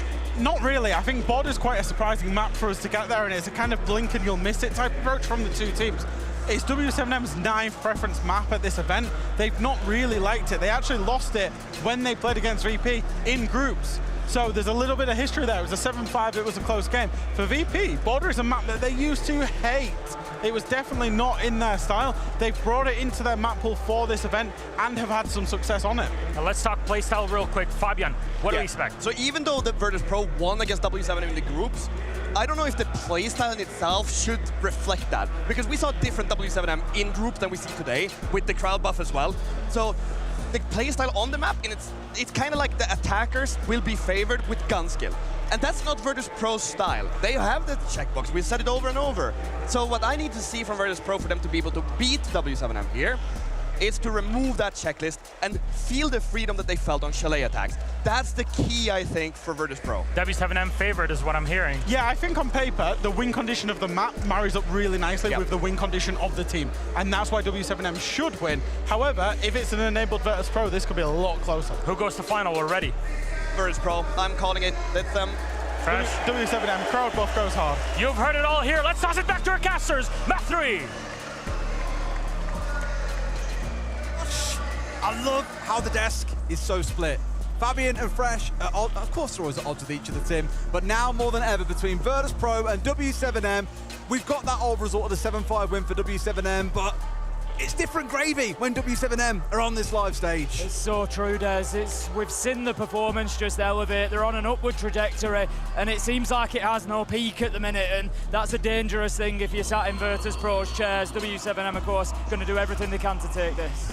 And for me, I'm looking back across those last two maps. Dan has put in an absolute screamer of a performance on Chalet. The problem is, repetition across maps has always been the sticking point for some of these big hero players on the side of Virtus.pro. So, are we going to see it here again? I don't know. No, this is it, and Virtus.pro really do need everybody to show up, Des. We do. And showing up now for that spot in the grand final, it all comes down to this on Border. Let's go!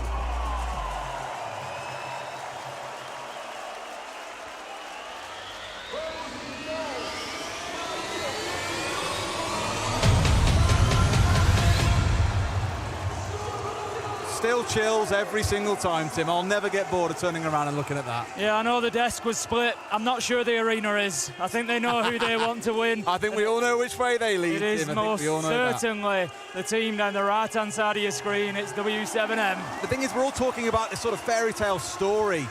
Rand's an interesting band. We're talking about this fairy tale story coming out for the side of W7M. We can't forget that for this Virtus.pro core, the 4 players that were formerly on Team Empire, they've been in an SI Grand Final twice before and fell. Once in 2019, once again in 2022. Third time lucky? We'll have to find out tomorrow by winning this map. Unsurprisingly, Ying taken away once again by Virtus.pro. Seen them making very excessive use of flash grenades, as I've mentioned, throughout the entirety of the competition. And Azami has been their staple, go-to permaban. That doesn't change, Tim, even when it comes down to this. Exactly that, and W7M, as we've said, they can prepare for it. They know exactly what's going to happen. Pasha target bans, what is this? Absolutely, Oryx is going to be gone, and as you quite rightly said, as Pasha is where we've seen that operator being used the most and to the most effect. So we'll see how that shapes up for Virtus.pro on the defense. It won't matter to begin with as they start on the attack here on Border. And as I said, when we were at the end of Chalet, this one to me feels like it could just turn into an absolute slugfest. You've got 2 teams, a small map, and a lot of gunfights. It's going to be crazy. Third time lucky, or the last dance with destiny. That's what it comes down to, and only one map separates either team from that showdown with FaZe tomorrow in our grand finals. Here we go then, Armory Archives for our first defense of W7M. Of course, Tim, with that Legion now being available once again, not banned away this map, Hertz is straight on it. You know that he's going to be, and he's going to be trying to abuse it as best he can. and get every drop of advantage that he can for his team. We're going to have the Warden, which is always an important one to watch out for, JB92, to see exactly where that comes into use. Flashbangs, 6 of them on the side of Virtus.pro. If they try to push him behind, that's something they're going to need to be aware of. Want to keep a close eye on Pasha. I spoke about this back on map 1, but the Thatcher on side, EMP's a golden target. Especially when there's not a whole ton of wall denial coming in here. You're looking at a mute really as the only option. Like, you're not too worried about the hard breach getting through. It's much more about the gadgetry on the other side. Can you, for example, take those glasses off JB92? Can you flash him out? Can you then push into him? We've seen that team play throughout the series already from both sides, and I feel like if it's going to really set the tone for this map, it's going to be now in round 1. Joystick just taking out that default camera. Virtus.pro keeping the fundamentals and the basics there. You can't let the size of the match get to you. It's got to be the same as any other map that you play, because those small mistakes, anything at all, W7M will take full advantage. KZ is having a peek around that window on the Vigil. Doesn't quite get the angle that he needs. And he's going to dip back into safety. We'll give it to Dan. His use of Brava so far has been excellent across the series. Always getting value with those drones rather than just running them into a defender and being like, oh, well, I lost my drone. I'm pretty sure we've seen every drone get away with at least a couple of hacks that's gone by. Pasha, you might try and target ban him out, Tim, but he's still going to run right through you. This time on the Thatcher for Leapox and KZ taken offline. A great start once again. How many times have we seen Virtus.pro do that? Get the opening 2 kills, give themselves the 5 versus 3 advantage, and they've really proved difficult to beat from there. We haven't had any of those huge clutch moments, really, from W7M where they managed to lock out these rounds and get it over the line, and that's something that they're going to have to start delivering here on Border. They know that Nade's here. That drone was sat inside a fountain of Shepherds the whole time, just giving away all the information. Is now backed away, but at least they've seen the movement and know where it is that he's holding. Hertz trying to pull back towards the side. It was a bit of a 2v1 on the main stairs, but Hertz came off a little bit worse for wear. Still able to be recovered here, and my God, do they need him? Otherwise, never mind. JV's down as well. Nade is in a 1 versus 4. This would be a clutch from heaven if he pulls this off. And it just feels like W7M need that kind of moment, but Dan is not going to let them have it. He manages to pick up the final kill. He'd also down the player, so 2 rain in for him at the end, and Virtus.pro take round 1 on the attack of Border. All right, solid start. W7M, right sort of idea, I think, but that early punish from Virtus.pro, like you say, we've seen them in a 5v3 so many times over.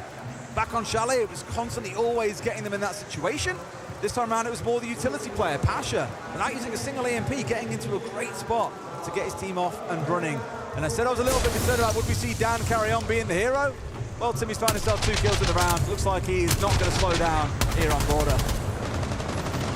No, and that's something the W7M need to deal with. You feel like maybe, and I say this time after time on Border, it's the perfect map for the defense to get aggressive, stop the attackers getting in the building. You hear a barricade knocked, you run towards it, you take the fight. W7M certainly have the ability to win those fights, but I don't know if maybe a little bit of nerves, a little bit of confidence kicking in over the last couple of rounds of Chalet and into Border here is just meaning that where they were winning them on Clubhouse, those rounds, those kills are just starting to fall away from them.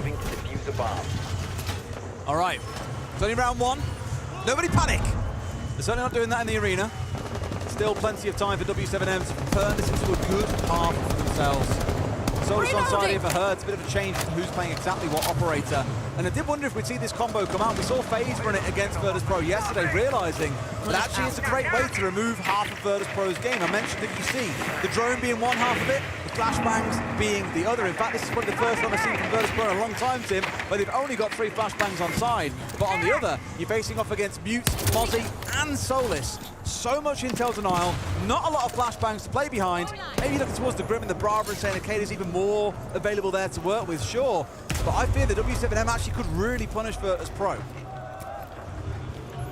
JB92 again, just trying to get aggressive. This is what I want to see. He goes and gets 1. Cannot find the second as Pasha is alert, he's alive, he's ready for the danger, and he manages to find the trade. Takes a lot of damage, but that's not a terrible start there for Virtus.pro. It's the Grim being removed as well. Such a critical operator for the Execute, and that now being taken offline means that you'll always find Virtus.pro asking questions about, is the room really safe? We've already spoke about the Mute, the Mozzie, the Solus, the chipping away at the information game. In fact, inside 60 seconds, we'd already seen half of their drones off the board, and that's the kind of thing that let JV make the play that he did. And it's great that it's the Castle making that play. Yes, his gun's not great, but your utility's already been deployed. You've already done your job. You're like a Jaeger. Your ability is then there to go and run around and do whatever the hell you want for the rest of the round. So a good selection, I think. Others have got C4s in back pocket. Solis, perpetually useful. And Legion, of course, has that recharging gadget. Nearly 5 now in the back pocket of KZ, by the way.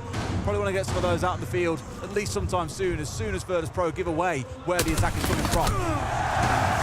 Big kill comes in from Hertz, 4 versus 3. Gonna dip away, he needs to play his life there. Doesn't want to overcommit and give anything up to Virtus.pro too easily. 55 seconds on the clock, so there is time for Virtus.pro to work with here, and it's a smart move from W7M to just keep themselves in that man advantage and fighting later into the round. But KZ does give himself away to Dan on the hatch. Gonna use that vertical superiority to find his man, but time could start ticking away from them.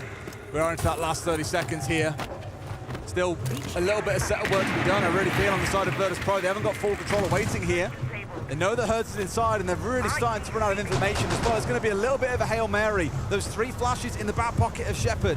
Keep speaking about flashes from the team, a massive part of their gameplay, but they're in and immediately down. 2 left on the side of Virtus.pro. Plant is going down here.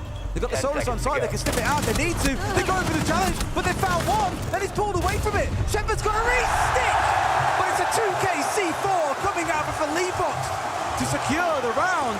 And Tim, without those flashes, with all that drone denial, and the disruptive roams out of 2 players with JV and Hertz, we've finally seen the Virtus.pro train ground to a halt. I think we've just seen the perfect start to this match, Des, that not just you, I, and everybody at home wanted to see, but it's just absolutely ideal. They've both come in, they've both taken 1 round off each other. The crowd is absolutely bouncing here, and there is nothing to separate these 2 teams. Virtus.pro come in with the first round, get themselves the kills they need, and sort of swarm all over W7M. They were unable to move anywhere comfortably, but then W7M, they show that even in the tightest of spaces on border, they're able to find that room, find that space, and get those kills.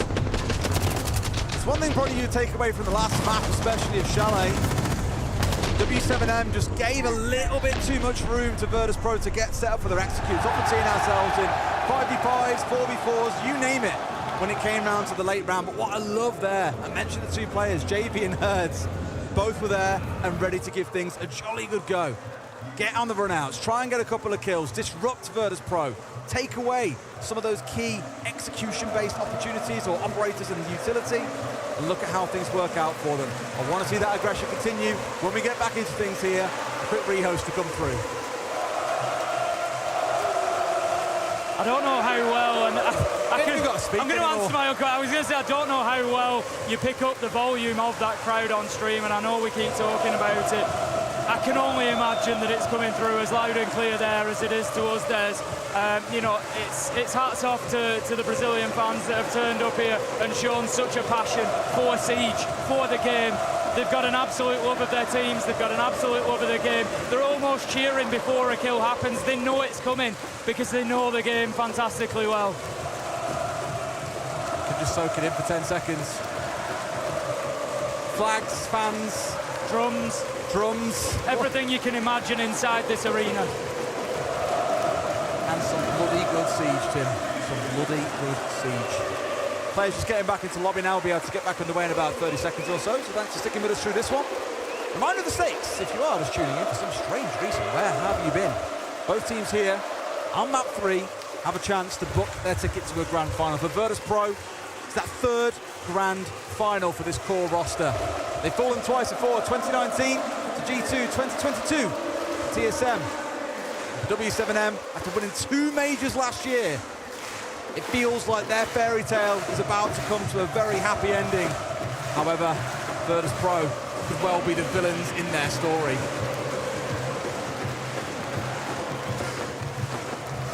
It's unbelievable. There is just so much support for the Brazilian team. It really does just speak to, you know, the effort of Virtus.pro to play through that, to ignore that, and to hear themselves, let alone anything else. They might have noise-cancelling headphones on, but I don't see any way that this sound is not bleeding through to the players. Well, players have said it before, is, yeah, the mics obviously are very close to their mouths, but when you've got volume louder than your own voice, like blasting all around you, of course it's going to get picked up. Your mic's open while you're speaking, it's going to pick up crowd noise no matter what.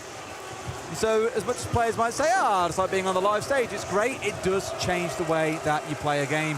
And it's not me at all trying to single out players for this, but you know, look at maybe, for example, Ambi, his first ever, just barely turned 18 years old, had a fantastic tournament until he sat down on that live stage. And again, that's not me at all trying to take anything away from Ambi. He's played very well. But the pressure of 9,000 fans seeing you as the villain in their hero's story, it does bear down on you. I think we've got everybody back in the lobby now, so we will be going back in as soon as we can do, as soon as we're confident that everything is up and rolling as it should be. We will head on over. So, ready? I was going to say, for anybody joining us, I'm sure everybody's seen this entire game. If you haven't, where have you been? It's been an absolute stormer so far. Virtus Pro really turning up today against W7M. W7M, of course, getting that win earlier against G2. And that's something we've not really touched on yet so far, Des. But I think it's important that we remind everybody, this is not the first game W7M have played today. So the longer this goes on, the more of a chance there is for fatigue to creep in and to start causing those mistakes. Think about SI21 when Liquid played the full 3 maps in the game before the grand final. By the time they got to map 5 of that best of 5, they were absolutely cream crackers. They were exhausted. They weren't really able to get themselves into that final map, and NIP took away the win. I'm not saying it's going to be the same case here for W7M team. They've made several, you can't even call it deep runs. They went the whole journey. They won the whole thing, both in Copenhagen and in Atlanta. So really, you'd expect them to be more than ready for this. However, the emotions at the moment, that could be a very different conversation. Virtus Pro then on the attack in this round, almost finding Dan there, takes a few shots from JV at range. More of a tickle than anything else though. Dan walks away alive and is straight onto those drones that, as we mentioned in the last round, he's been so effective on. Pasha knows that he's going to be peaked on that angle, will take the pot shots, the pre-fires, and a little bit of damage off KZ, but cannot find the kill. However, KZ walks into the waiting arms of Always, who's more than happy to greet him, picks up a nice entry, and that just shows great communication between the teams. Oh, Herd's going to maybe find his man here, sprays to the ceiling, but he's literally a few pixels away from a headshot. Unfortunate. Always playing, I'll give it to them as well. Very aggressive, marching in from out towards west and just sweeping your way through, down past main stairs, then to try and take that 1v1 inside of customs.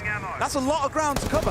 And I think W7M very fairly assumed that he would just sit outside double door and look to hold the angle, protect in towards server, protect in towards vents, protect the bottom of those main stairs. So I like that we're seeing the risk being taken by Virtus Pro. There's only one on site at the minute for W7M, but it just shows the importance of top floor on border and how confident W7M are that they can hold this from above the Virtus Pro and not just rushing their way into site there, knowing that they have to come through and find these kills, particularly in CCTV, to give them access to armory and archives, to be able to push down onto site. They get one, it's Always again. I'm going to start calling him the mailman, Des, because he always delivers.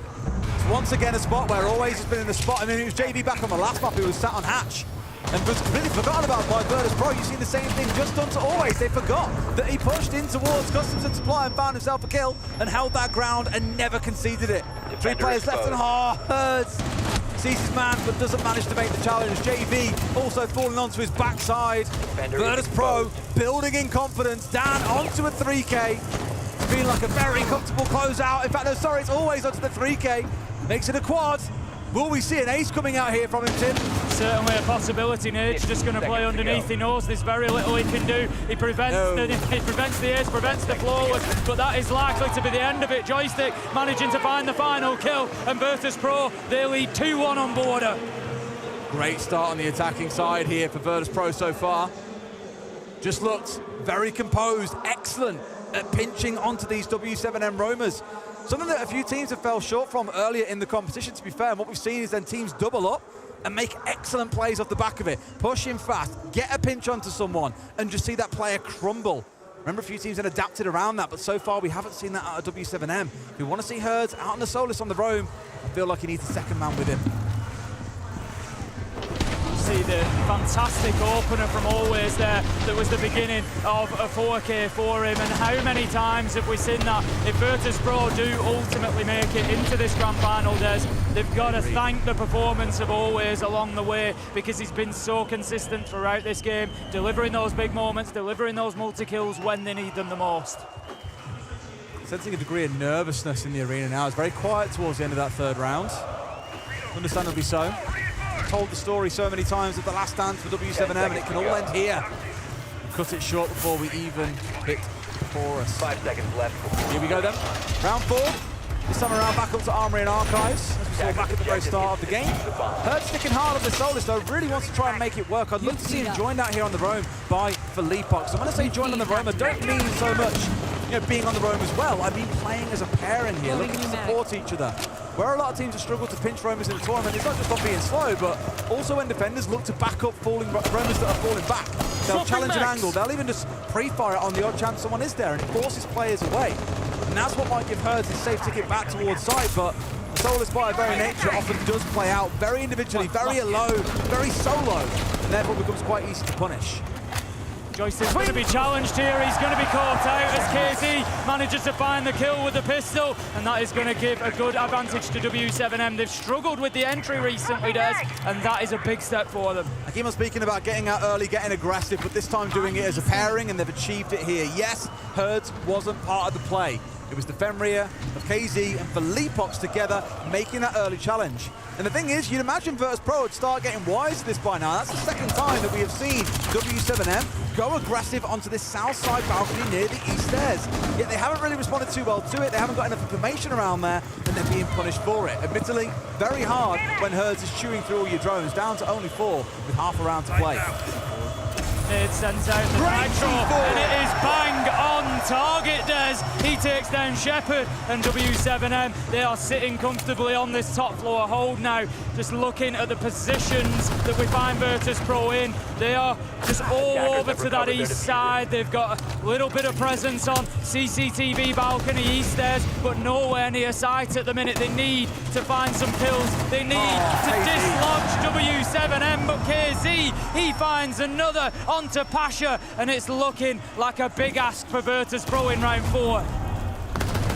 Now I'm barely inside the building this round, Tim, is the best part for W7M. Always might find himself a consolation kill, but 4 players still ready to bear down on him. 50 seconds to go, and he can't see Toffee, Tim. Almost finds A4 over the top, but he's getting around from his stairs at the same time. That's the kind of play that we know W7M are capable of, not even letting the enemy team inside the building, let alone barely finding a kill in the round. What a fantastic round from W7M, and you just feel like that's the message that they needed to send here. They needed to let Virtus Pro know that they were in this, that the aggression was coming back, that they were going to keep on top of things, and they've absolutely smashed it out of the park in round 4, and are going to be hoping to build some momentum on the back of that. We're going to be heading into round 5. With W7M with 2 rounds left to defend. It's going to be bathroom and tellers there. So we saw this in round 2, and it was a successful defense for them. They could well get themselves an advantage here on border. It was, but let's not forget it was scrappy as hell. It required a closing C4 for Felipox to secure 2 kills to see that round go their way. Otherwise, Virtus Pro were largely in control. They just left things a little bit too late. They gave themselves 14 seconds on the clock by the time they started getting that diffuser down. That really only gave Shepard 1 chance to readjust his positioning. Didn't have enough control to complete things out. So W7M for me, although it came down to a very close round, then they did enough to slow Virtus Pro down. We're seeing a similar lineup come out here. The key change really is the Valkyrie and the Smoke. Before we've seen the Solus, the Mutant, and the Mozzie coming along with the Vigil on side as well. All about that information game being taken away from Virtus Pro. Seeing them chew through that, not having enough flashes on side. Once again, we've only got 3 in back pocket of Shepard. The W7M is going to be all about slowing down the other side once more. Dan, once again, we've seen so much use of the Brava from Dan, and he's put it, to great advantage for Virtus Pro, able to steal away so many of those electronics and make their life difficult. But making life difficult, here comes JB92. He picks it up an opener onto Shepard, and that leaves us now 5 versus 4. And once again, Virtus Pro having to fight so hard to get inside of the map, and that's something that I spoke about, Des. On border, fight them at the boundaries. Don't let them in, because once the attack gets established, it's difficult to root them out. It's where they've seen success so far throughout the game, Tim. We spoke about the not double run-outs, but the 2 run-outs that we've seen coming in to the east doorway has been a big piece of their early round advantage. And always, oh, he's whiffed it! He's absolutely whiffed it, Tim! And KZ, no surprise at all, absolutely shuts him down for it. Always has done so well so far today, and it's inevitable that you're going to get these moments as the pressure, as the tension, as the nerves all rise for these players, and Always just suffering on the back end of that. KZ, he just gets himself into position, but they know, Dan, I think he's aware of this Always just playing, but not exactly where. He's going to hold his angle, dips away, comes back for a look, but KZ will surely know. He'll spot out the gadget and drop away.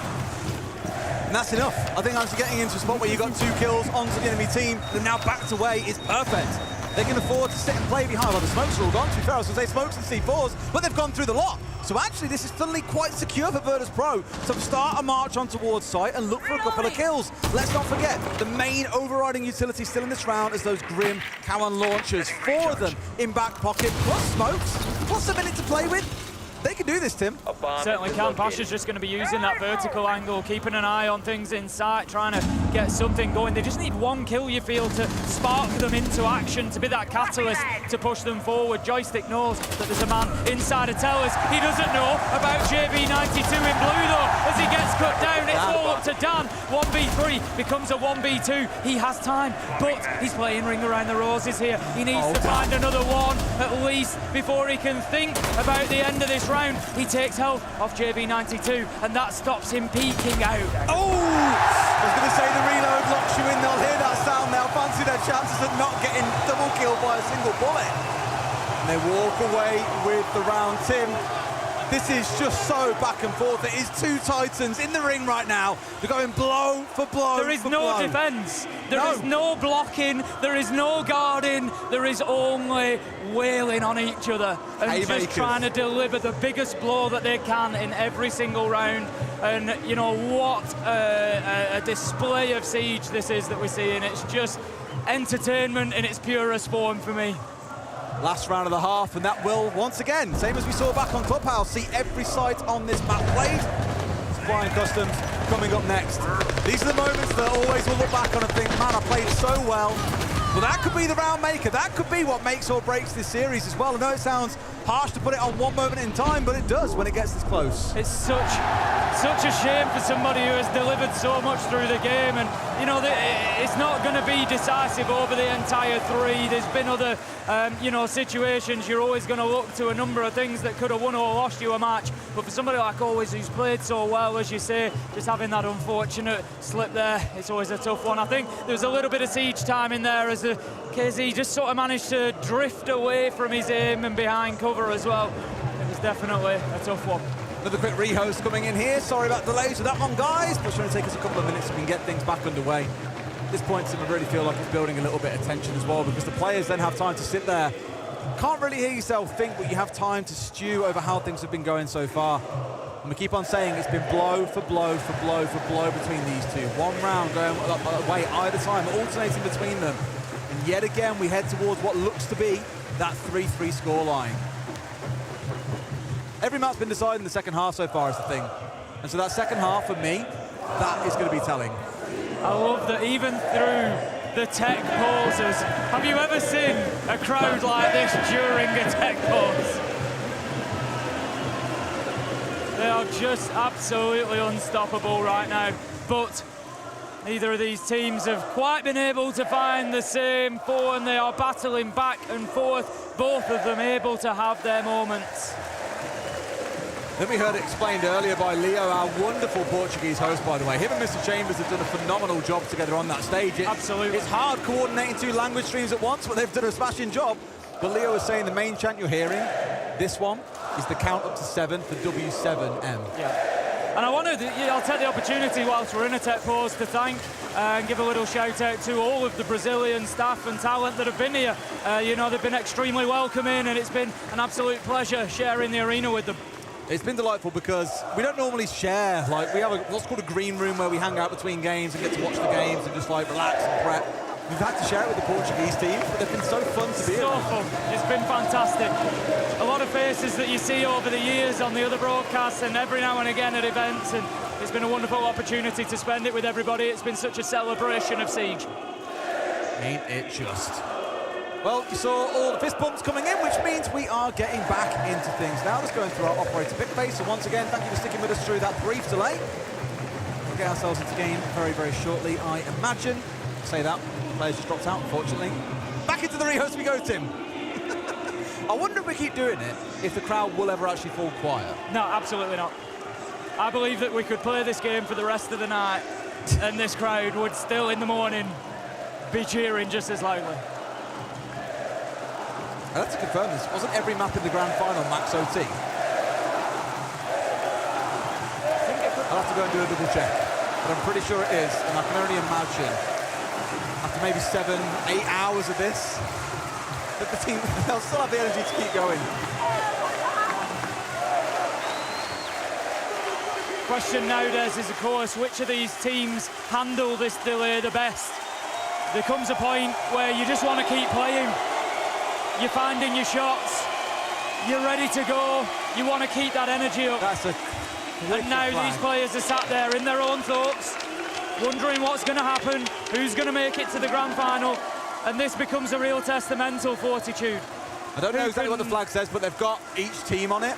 Yes, they do. They've got all 5 of the Brazilian teams. This is what I love, is like, actually, yeah, it's not all to say we all hate each other in Europe, but there's definitely that kind of rivalry of, like, you know, it's BDS and the French teams are like wolves as well, versus the British teams, versus the Russian teams, for example. It's very back and forth, but here, I know Liquid everyone really wants to see on this main stage, but everyone backs Brazilian teams to the hilt. I'll take us a little trip down memory lane, Des. You and I and everybody at home, you'll remember one of our first casts together, at least with Tier 1 teams, OGA Pit, back in December 2019, where Team Liquid ultimately won. But if you remember, MIBR were there as well, and as soon as they dropped out of the tournament, they were screaming every bit as loud for Team Liquid as they were for themselves. You know, the staff, everybody in there was backing, and it is a real Brazilian thing to just get behind your teams, no matter who it is, and they've really shown up. And it's like you say, really cute, the players themselves get behind each other, which is yeah, absolutely.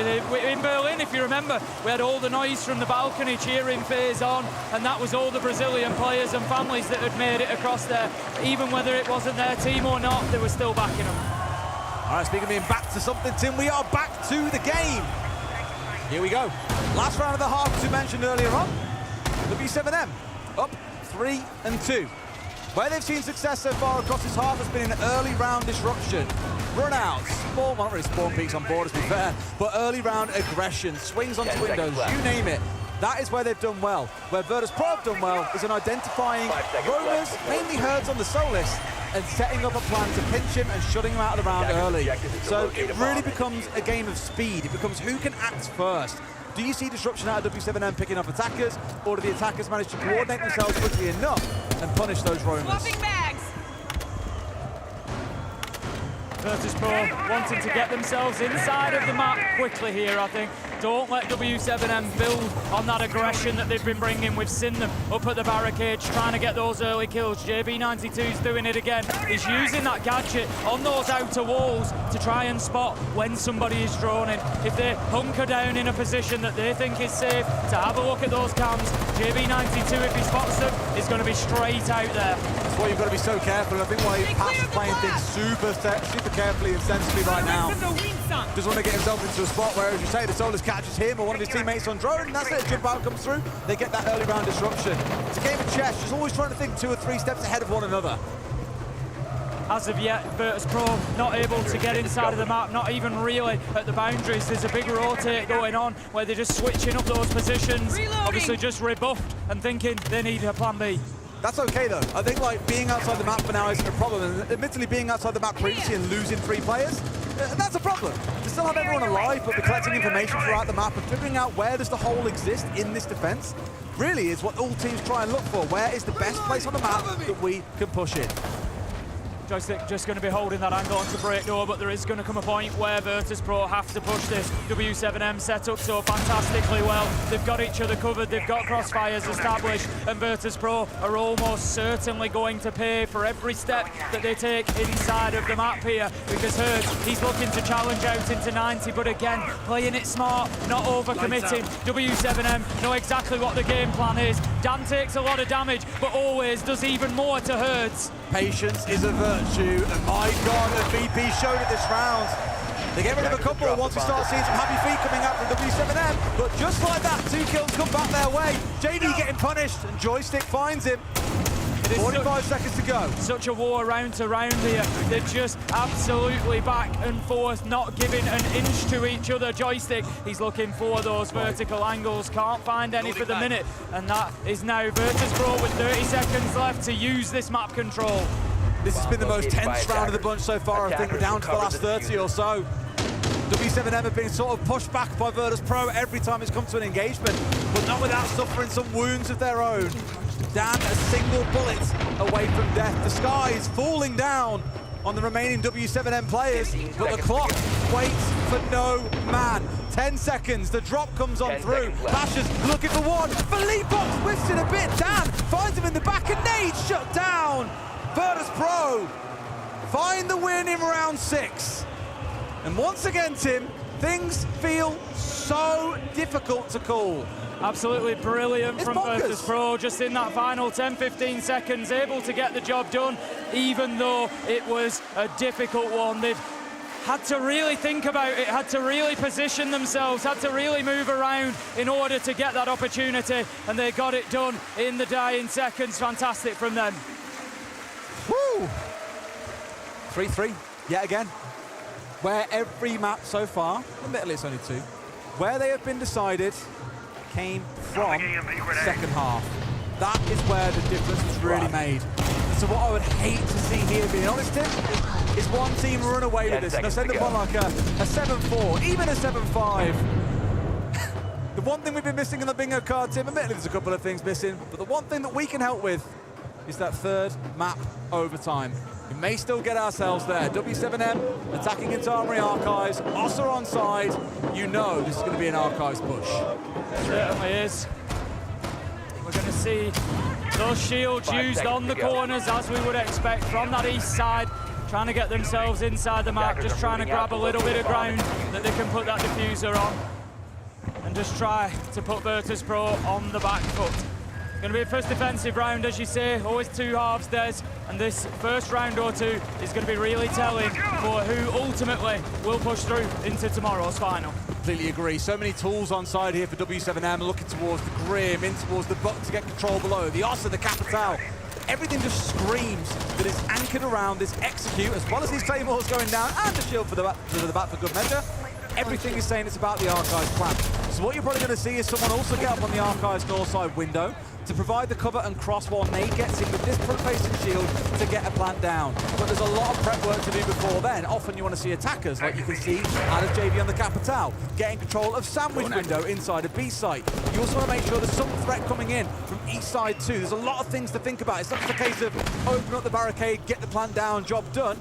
You also want the booking below, which means clearing out those that are playing on the downstairs. But now you can see KZ down here, a little bit of potential challenge coming in from above. But I think if Virtus.pro allow a lot of time over to W7M here, they'll have all they need to pull off a very, very clean execute. Hertz is going to pick up the first onto Always. KZ with one onto Pasha. Joystick fighting back with the trade, but that leaves now Virtus.pro on the back foot, 3 versus 4. We've had a utility dump inside a side, and the push is coming to try and get this diffuser down, working in behind the Ossa. But Joystick, he manages to level things up, 3v3. Dan doing some damage to Nade, not much, but enough to back him up for a few seconds, but not long as he gets in there and starts planting. There's nothing they can do about this, Des. They can't, they're going to have to fight their way in here, Tim, and it is going to be rough. This panel, just enough to hide a single man on it. He lies down, can't quite see the head though. And I think at this point, Virtus.pro is a little bit of panic stations. They realise there's no way back into this one. It's on the hard floor. They finds one. Joystick will do what he can, but the man is in there behind the shield. The window's being protected. W7M have done enough. Shepard can look on, but with only 15 seconds to go. This one looks like a bust, and the Brazilian team will take the first round in this second half. Almost certainly. Shepard heads his way upstairs, but time ticks down, and there is not going to be enough of it left for him to do anything here, even should he find the kills. Nade closes it out, and W7M, they take one more step forward in this matchup. Absolutely fantastic round. When you see Joystick hitting a double kill, when you see them clearing out the threats from below, you start to worry. And that's admittedly the second time I think this tournament that I've seen a team make use of the Oster to push your way inside, but then immediately step to the right and plant in the corner. You expose yourself to metal, you expose yourself to what some teams call Africa, the small office inside a B site. And from that position, you are under a lot of threat, a lot of duress. See the drop down there that was unsuccessful. I think just unaware of the positions of W7M there. Virtus.pro giving up a little bit of an easy opener. We're going to see them move on. They're not going to take the same site. This time they will head downstairs, I think. But before that, it looks like we've just got another short pause. It's a small rehost because his army's available. So Virtus.pro is saying, can we make sure that's fully banned out? So that'll get sorted, and then we go straight back into things. Only a small one, so no big technical issues for us to work through. God bless. That was honestly a great first attacking round.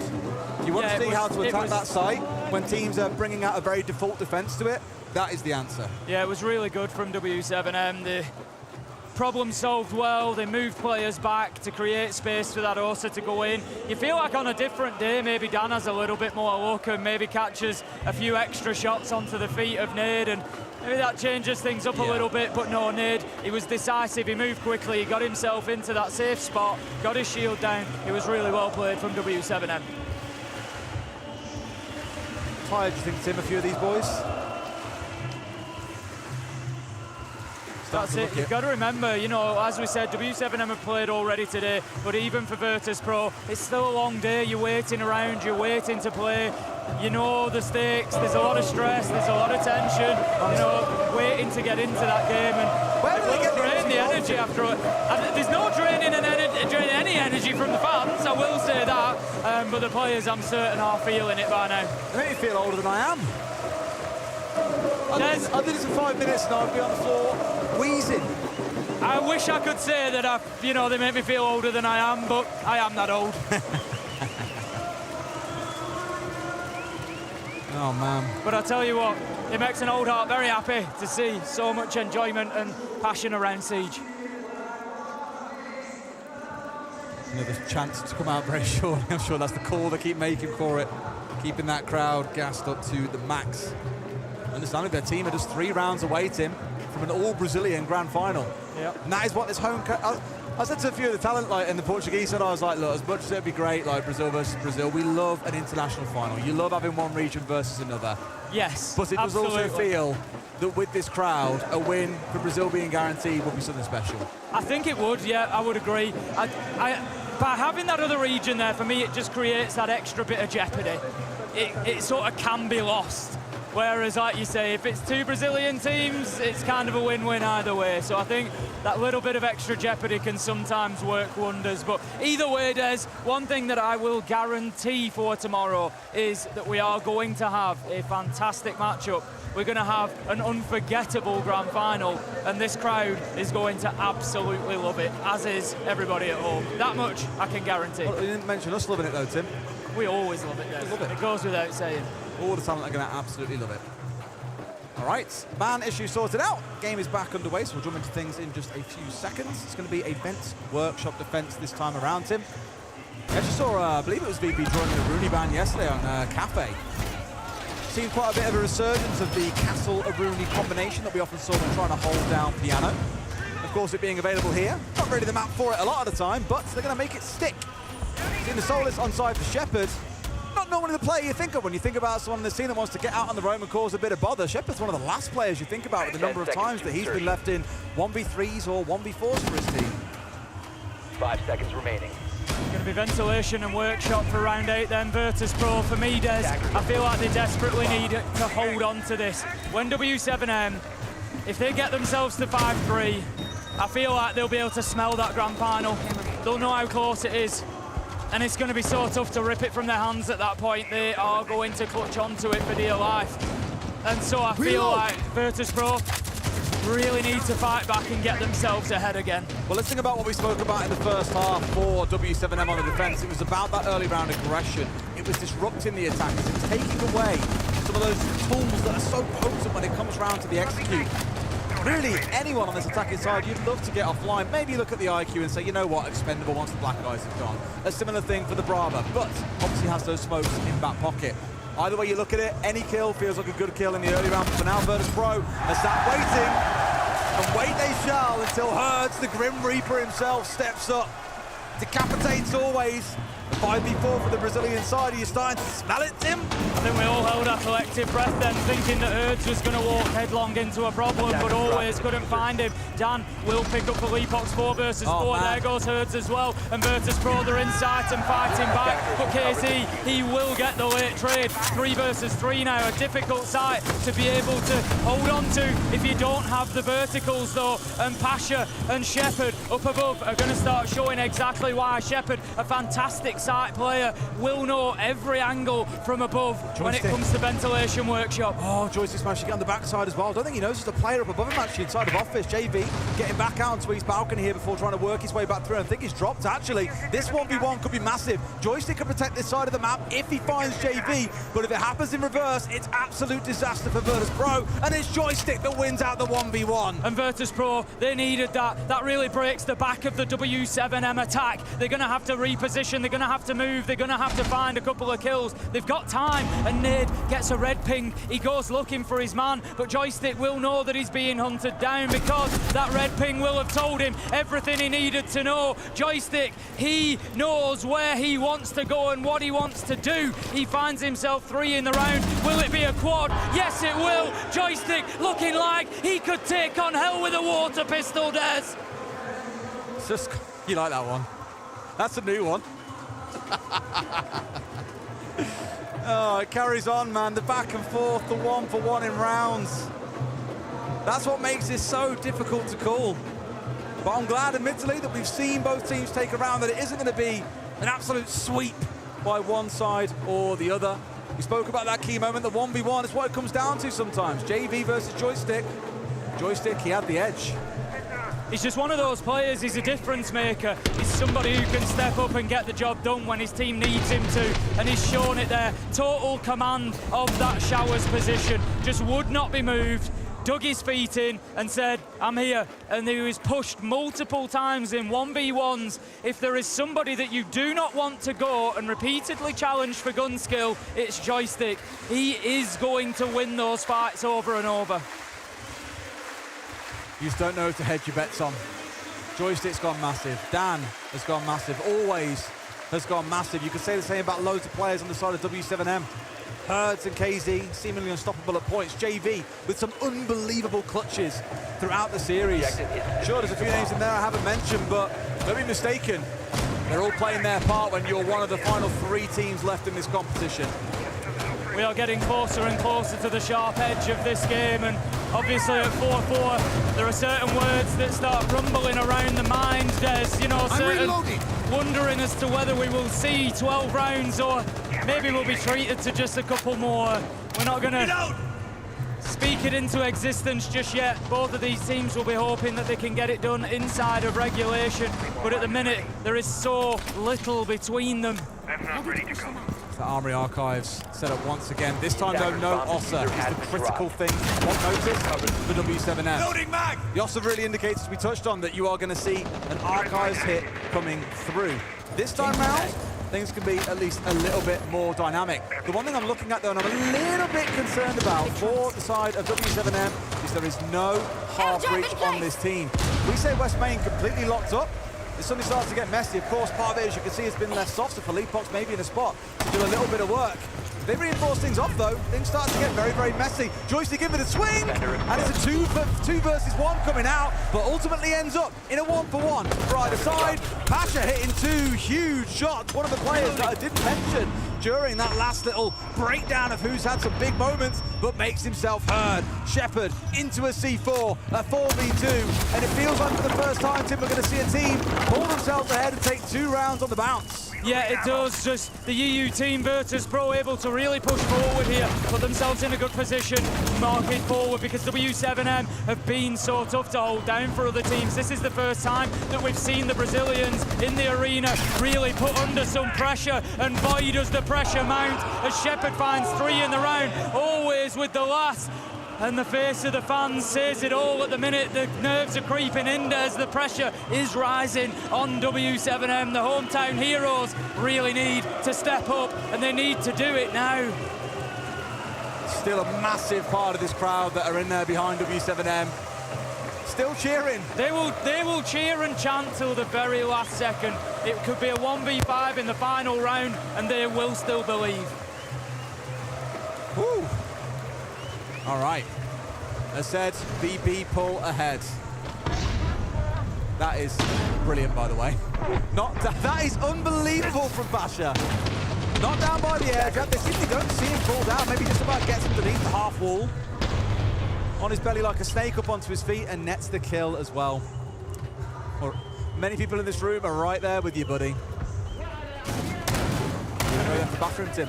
Bathroom and towers will be round 10 as Virtus Pro continue on that slow creep towards the grand final of the Six Invitational 2024. One thing that I do know for sure is that within the next 6 rounds at the absolute most, we will have another finalist alongside FaZe.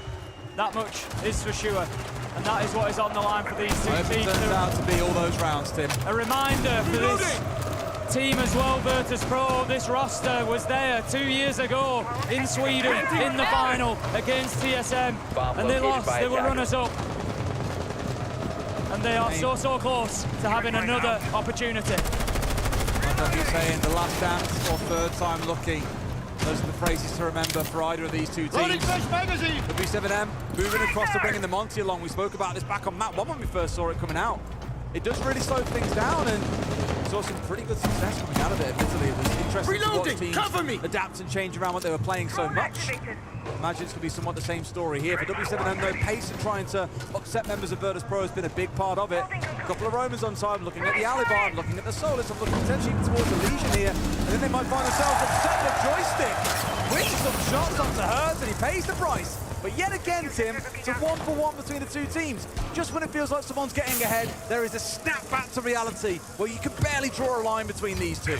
I can barely watch this through my fingers at the minute, Des. It is becoming so intense between these 2 teams. Hertz is just lurking around waiting room, seeing if he can pick anybody up, but W7M are taking a lot of chip damage along the way. KZ has been hit, Hertz below half. Nick is in a position to get this diffuser down, and I don't think there's anything that Virtus Pro can do about it. They've managed to stick it, but kills come in on the retake. Always, and Pasha could be pushing them towards a match point opportunity, a series point opportunity, and that will do it. They move on to 6. Virtus Pro take one more step. A single round stands between Virtus Pro and the 3-peat, a 3rd chance at an SI Grand Final in the last 5 years. You surely start to believe that at some point, Tim, it becomes doable, no longer just a fantasy. W7M have got to find 2 rounds to send us into overtime. They call in the tack timeout because this is the last chance saloon.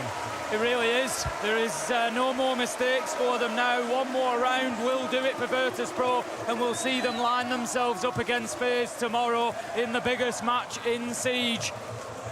This is the time for W7M. This is the time for the coach to really have that big impact to try and turn things around for them. It's difficult because you don't feel like they've really been making mistakes. Virtus Pro have been winning these rounds. They've been grinding them down. They've been taking gunfights and winning them. And it is just so difficult to play against a team like that. Let's accept the crowd. Take a deep breath. As we say, it all comes down to this. And I even love how some even waving goodbye to their own team potentially here, Tim. Down from that point, not just apparently for opposition teams, but also their own. With that brief pause, I think he's really going to set this round onto the razor's edge. Round 11 coming up, and it's going to be Events Workshop defense for Virtus Pro. It all hinges on this for W7M. They have to win both this round and the next. 2 in a row, nothing less will do. If there is any team in the world that we know is capable of doing this, is capable of fighting back, of giving themselves that opportunity in overtime to get everything that they've dreamed of, it is W7M. That much is for sure. Virtus Pro need to look sharp here. They need to be on top of this because any small mistake will be taken advantage of. We're going to have the black eye cameras placed upstairs. That's going to tell us that Virtus Pro are going to look to hold on to that top floor again. It's Ventilation Workshop. We've seen them defend it already. We've seen them defend it fantastically well. Shepard got a 3 kill. Can he repeat? I wonder if they read into the lack of hard breach that we've seen. Admittedly, for this site, not really the end of the world, but 6 impacts being brought along for Virtus Pro, and you have the option of the C4 at the very least in your mouth is a little bit mental. Nothing in the way of denial upstairs, so even with that information being used upstairs, there's not too much they can do in the way of getting kills, and even now, being impeded by these castle barricades. We'll keep an eye on the ASO, that's one thing I'm watching out for. JV, where those Selmas go, sure, impacts may well look to follow. Urge just peeking around the corner. I think W7M trying to apply a little bit of caution here, not wanting to lose that opening death. It's happened a few times, and Virtus Pro, with man advantage, have been fantastic at keeping on top of them. They know they need to give themselves the best foot forward in every single round from here on in. Nade is going to be opening up the wall. They're trying to get themselves positioned inside of office to begin with. That will give them the beachhead to move forward and start pressuring Armory and Archives to get that vertical control. And things are getting, if anything, there's even louder in here in support of W7M. Feel the thudding of my own chest. It ain't really my heart. That's with the vibrations downstairs, Tim. A nice little cute change from Virtus Pro this round as Shepard on the Soul is playing downstairs around customs and supply. And instead it's Joystick on the Valkyrie that's running around on the top floor. So a small change from when we saw Herds being the solo roamer out inside that part of the map. There's opened up some options for the side of Virtus Pro here. Mainly feeding in that information, making it quite safe for the plays he's made by the Valkyrie. Philippe Box has got the one on main stairs though, wants to try and cut his way through. Little does he know, he's a matter of pixels away from a couple of players there. One on main stairs, one that has tucked in. Almost potentially a kill coming through, always getting away on 25 HP.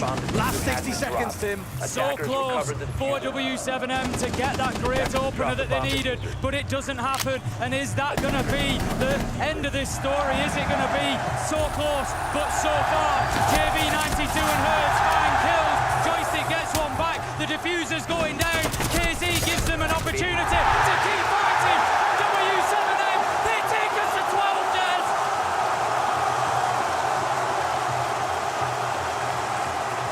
Jesus wept. That was a cheer like no other. I couldn't hear you say the line, Tim, but I know that you said it. All the way to 12. We wanted to see 3 maps. Do W7M grace us with overtime in what is proving to be one hell of a series for this calendar year? This is one of the best games of Siege I've seen in a long time, and you just feel like for both teams, it's a difficult one because over time it's stressful, it's hard on both teams, it's hard on all the players. And of course it's the best entertainment for everybody at home, but you don't in this situation, you don't wish it on anybody. You don't want anybody to lose in overtime. But equally, you just feel like both of these teams, they've delivered so much. They've delivered heart and soul into this game, and they both deserve that opportunity to keep on fighting. Hearts have been broken by Echo Yokai drones so many times in match decider points. And what's Pasha rolling? the Yokai drones. We've seen W7M come in with an Ossa. We've seen them come in with no shields. For the third time attacking this site, we'll see a Monty on side. They big brained the hell out of Virtus Pro last time round with the Ossa. The Monty, I imagine, you can use to a very similar effect, if not arguably more safe. It just feels like even the smallest of mistakes will send W7M home. It's going, Tim. This is it. Honestly, this is true edge of the seat stuff. This is special, Des. This is one of those moments that you've just got to soak up before the chaos commences. And that's exactly what's going to happen. We've got Felipox on the Monty. He's looking to use that to bully his way into the top of these stairs and begin this march. And the march is going to end in one of two places, Des. It's going to have Virtus Pro in the final, or it's going to see W7M push us to overtime. There's only 2 minutes left to decide. Almost misses the cross. That could have been the moment. I keep saying it, but single kills can be the difference maker or the difference breaker for either team. No one's fell, no one looking to be too aggressive or too risky. Pasha loses a Yokai, that is big. It really is. It's going to just really hamper the ability potentially of Virtus Pro to be able to deny those plants later in the round should it happen. They need to be using the shield here, the W7M, to start pushing forward, to start disrupting Virtus Pro's defense. They get the opening kill. It's JB92. He takes down Dan, and what a big player to take off the board. Out comes the Nitro, and it takes down the Monty. Shepard, Joystick, they find one apiece, and all of a sudden it swings again. 4 versus 3, 3 versus 3. There's no way JB brings this back. He's on a mission. 2 kills in the round, a 3v3 with 60 seconds to go. Can you write a better script, Tim? Neither of these teams want to give it up, Des. At the minute, W7M have had to take a little bit of a step back. They're using that time that they've got. Virtus Pro, they are dug deep inside a site. Pasha all the way back at half wall. Joystick playing in CCTV. They're just waiting for their opportunities to mount. The time, the plan going down, with or without a Monty. But here comes that Yokai. We spoke about it so much. He's got the right idea, but they get the through. That's what they need. It's on to a 3. Tim, save the line. We're going to overtime, Des. Oh my God! Oh my God! The entire arena is on its feet. You can feel the cheers. You can feel the energy pulsating through the floor. This game is turning into everything that we all dreamed of, Des. W7M, hometown heroes, they keep themselves fighting, and we're getting 3 more. It's moments like these. I don't know if players live for them, but we live for them. Fans live for them. What the bloody hell happens next, Tim? What happens in these last 3 rounds when both teams have gone 3-3? You cannot call it. I tell you what, whoever that scriptwriter is in Montreal, give him a raise. I felt like doing that, Tim. Get the shirt off. Woo! What do you mean? I already have. Des, you and I have been casting together for a long time. We've cast some special games that have gone to the wire, and this is certainly up there with them. But what I will say is in all those games, in all that time, Des, I can't think of many occasions where my hands have been trembling coming into the final rounds. And right now, that's exactly the situation. We think of 2 big games, we look back on it, Tim. Semi-finals in Sweden 2021. Dan Monkia against FaZe, our grand finalist tomorrow. It came down to a 1v1 between Rin and Souls. Souls won, they would go on to win the whole competition. We look back at the Berlin finals. What team is there again? FaZe. They are always present in every story. And these teams are fighting for that right to take them on tomorrow, to lift the hammer. And JV starts out with the entry in our first of 3 potential rounds. That is a huge opener for W7M. Virtus Pro have just come off the defence. They played well there, and they're looking to continue that momentum. But W7M, having picked up those 2 back-to-back rounds, they say, you know what, we've got some more in us on the attack. Another countdown for W7M. A countdown to their demise or Virtus Pros. In we march, a repeat of the last round. The Monty this time I can't see going down to a C4. No, it's looking like a very similar push this time. Of course, W7M had to mix it up a little bit after they lost the shield. This time, they're going to be aware. They're going to be ready for that Nitro. There is Nitros on the side of Virtus Pro, two of them, Shepard and Dan. And I just wonder if they're planning on doubling up. One comes out, JV92. He's grabbing this game by the scruff of the neck and saying, not today. Not today. JV had that exact same angle last time round, but no C4 came. The discipline to acknowledge that might change the very next round. Give yourself a pat on the back, son. That's the one you want to see. 1:10. Pixels! Pixels! Seize the man! Shepard lives. Need to find themselves another kill here. They know there's one inside of CCTV. It's Joystick trying to hold on to that location. Dan is actually on a bit of a flank underneath. JV92, he's managed to get himself downed as well. That's not ideal. It levels us up. He's going to get picked up. Nade taking a lot of damage. Time becoming a factor. Dan in a battle underneath. It's going on everywhere. But Hurts, he manages to find Shepard before being downed himself. 5 versus 3 now. At least 4v3, make it 3v3. 2 players are down, Tim. It looks okay at face value, but if they can't recover either of those 2 players, it's over. And Dan, with a run out, they've made it on top, Tim. A 3K per Joystick. What the hell are these rounds? Virtus Pro, they might just be able to drag this over the line. Oh, they get themselves the quad. It's Joystick again. Here we've already seen him have the 4K. Can he finish it off this time, Des? Can he find the ace nade? He's low health. He's pushing around. No! He goes for the challenge, and what better time? Joystick picks up all 5, Des. We're on to that point, Tim. All it needs is one more round, once again. Will they do it here? Or will W7M take us through to that so sought-after final round? They've already thought back against 2 map and series points, Des. All their fans are asking of them is just one more. Fight back. Just one more, Tim, just one more. Fight back one more time. Give yourself that opportunity. Virtus Pro, they've had 2 chances. This could be their final one. We will see what happens. I'll tell you what, Tim, I'll sleep well tonight. This is proving to be, as you say, one of the best series that we've seen in such a long time. W7M, you've got full faith that they can get this done. Let's revisit what we spoke about in the first half of the map. If they can disrupt Virtus Pro early, they would win rounds. If Virtus Pro managed to shut down their rovers early, they would win the round.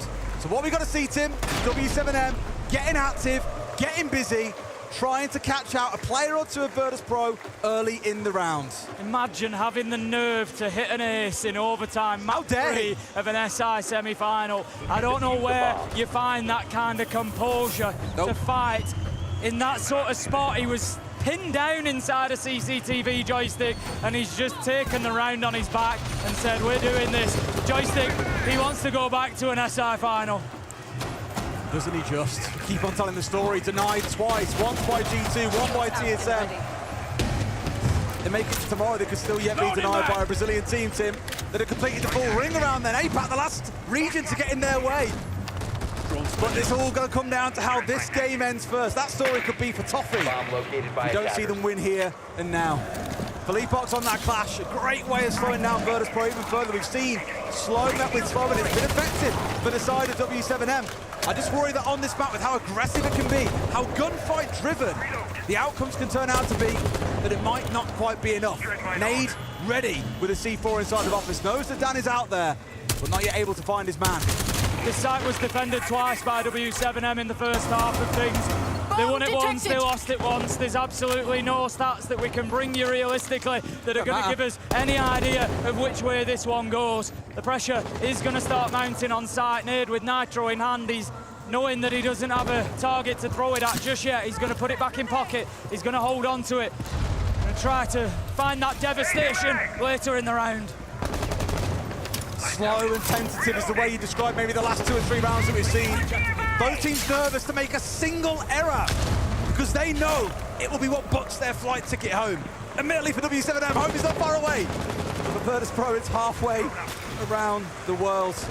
Office being opened up there, step through coming in. stop, man. I'm gonna have a heart attack before this series is out. Hurts onto the entry. Dan taken offline. Empire just stalling out a little bit here. They still have time. They may as well be, Tim. Virtus Pro stalling out a little bit. They're just struggling to get themselves established inside of the building. KZ just again in that spot that we saw Joystick so effective from last time around. Can't quite dislodge him, can't quite have the impact that they need on him. The clash starts coming forward, and as the seconds tick by, that shield becomes more and more important. JB92 with kill after kill after kill. Hurts, he finds one. 4 versus 1 now, and there's with all the way to 15! I love it! What conclusion could you script that does not look like this?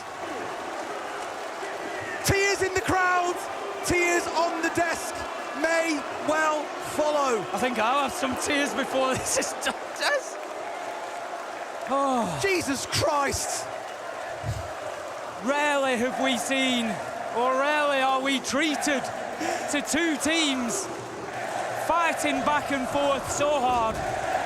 W7M have shown unbelievable resilience to keep themselves in this one.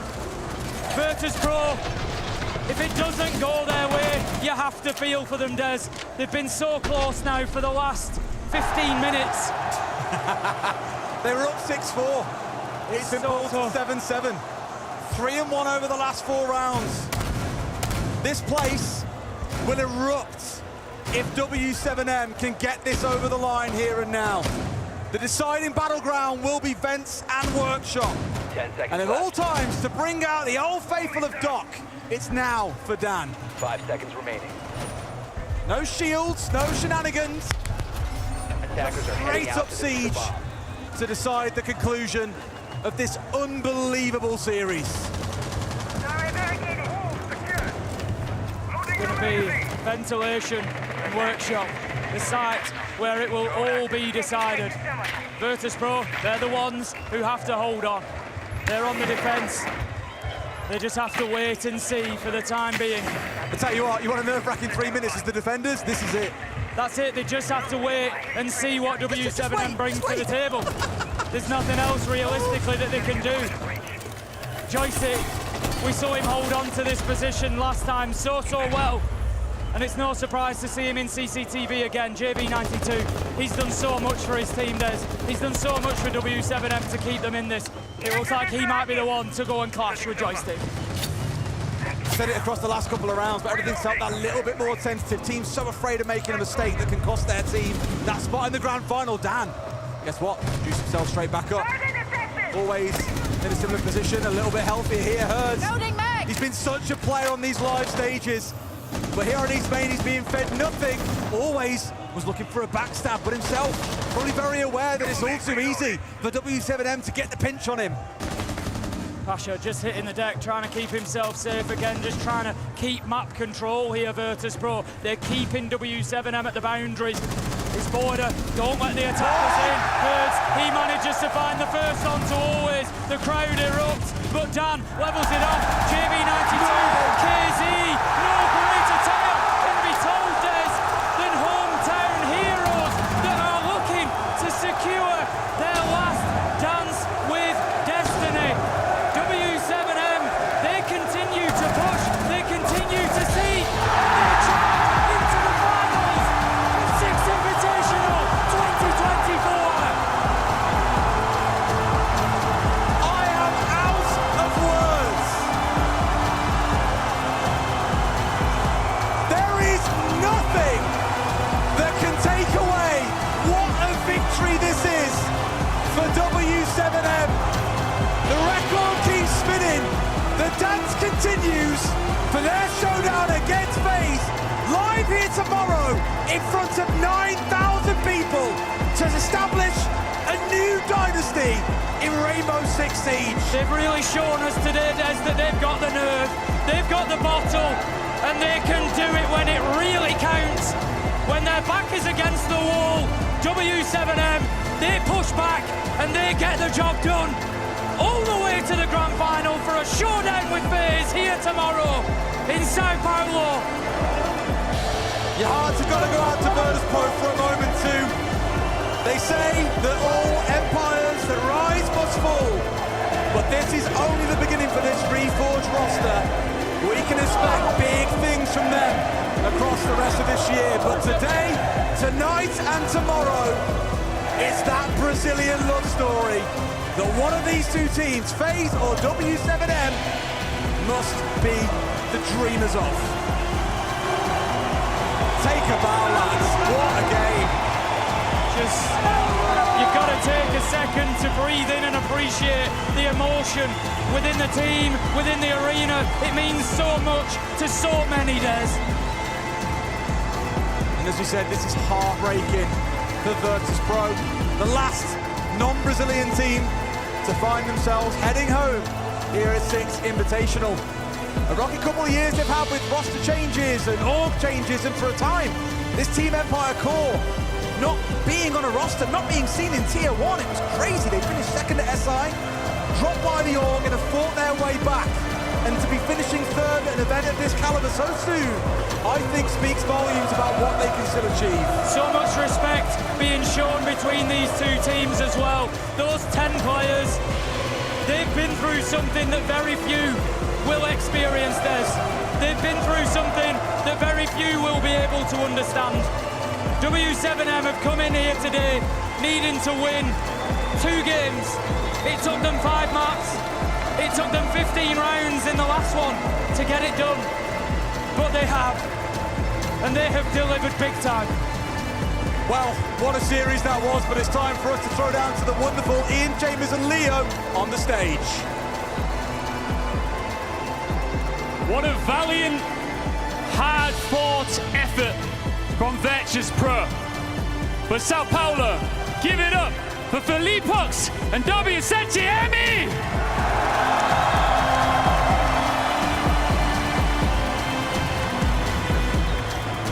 Tava ensurdecedor aqui durante o jogo. Vocês ouviram? Como é que foi sentir esses últimos instantes? Cara, todo momento ali a gente perdendo agora nesse último mapa, a gente conseguiu ouvir a vibração da torcida, torcendo. Isso, porra, ajudou demais ali. Sem palavras aí. Muito obrigado. O quanto você acha que a torcida de fato colaborou e qual foi o sentimento? Porque em alguns momentos a gente viu lágrimas aqui, porque foi um jogo muito difícil. Foi muito difícil realmente esse último mapa, o nervosismo pegou todo mundo, o outro time também, mas a torcida ajudou demais a gente, você perguntou o quanto a torcida ajudou, acho que o apoio deles ajudou totalmente a gente. Tipo, agora no final eles deram força pra gente não parar de acreditar e a gente conseguiu virar o jogo aí. Can you answer in English the same thing? Não ouvi. Can you answer in English the same thing? The crowd supported us so much. They made us not stop believing in ourselves because the match was so tough. But we could come back. Was it ever in doubt? You know, in that final map, there was multiple times it looked like your dreams could be shattered, and the atmosphere in this building could have been completely different. Was it just the crowd, or there must have been just an immense inner belief amongst yourselves that you could fight back? Yeah, it was 6-4 for them, and we didn't stop believing. We believe a lot in ourselves, in each other, so we have a lot of trust, and we didn't stop believing. Tomorrow, very different set of circumstances when it comes to home advantage. 2 Brazilian teams, for the 3rd time, by the way, at international siege events, making up a grand final. What do you think the impact will be from the crowd? Tomorrow is going to be a great show. I think the Brazilians couldn't ask for a better final between 2 Brazilian teams, and it's going to be a great show for the Brazilians. Last one from me. One step, one best of 5 in front of home fans away from doing something absolutely monumental. 2 majors. The Hammer, the 3-peat, the Last Dance, Michael Jordan-esque. Can you do it? Of course we can do it. We are the team to do it. W7M! Making some noise. Thank you, Filipos. All right, let's wrap this up. It's hard to believe that we're just flying through this competition, and only one thing stands in our way of finding out who our next Invitational champion will be. It all comes to a head tomorrow, but let's reflect on that absolute banger of a best of 3 on the desk.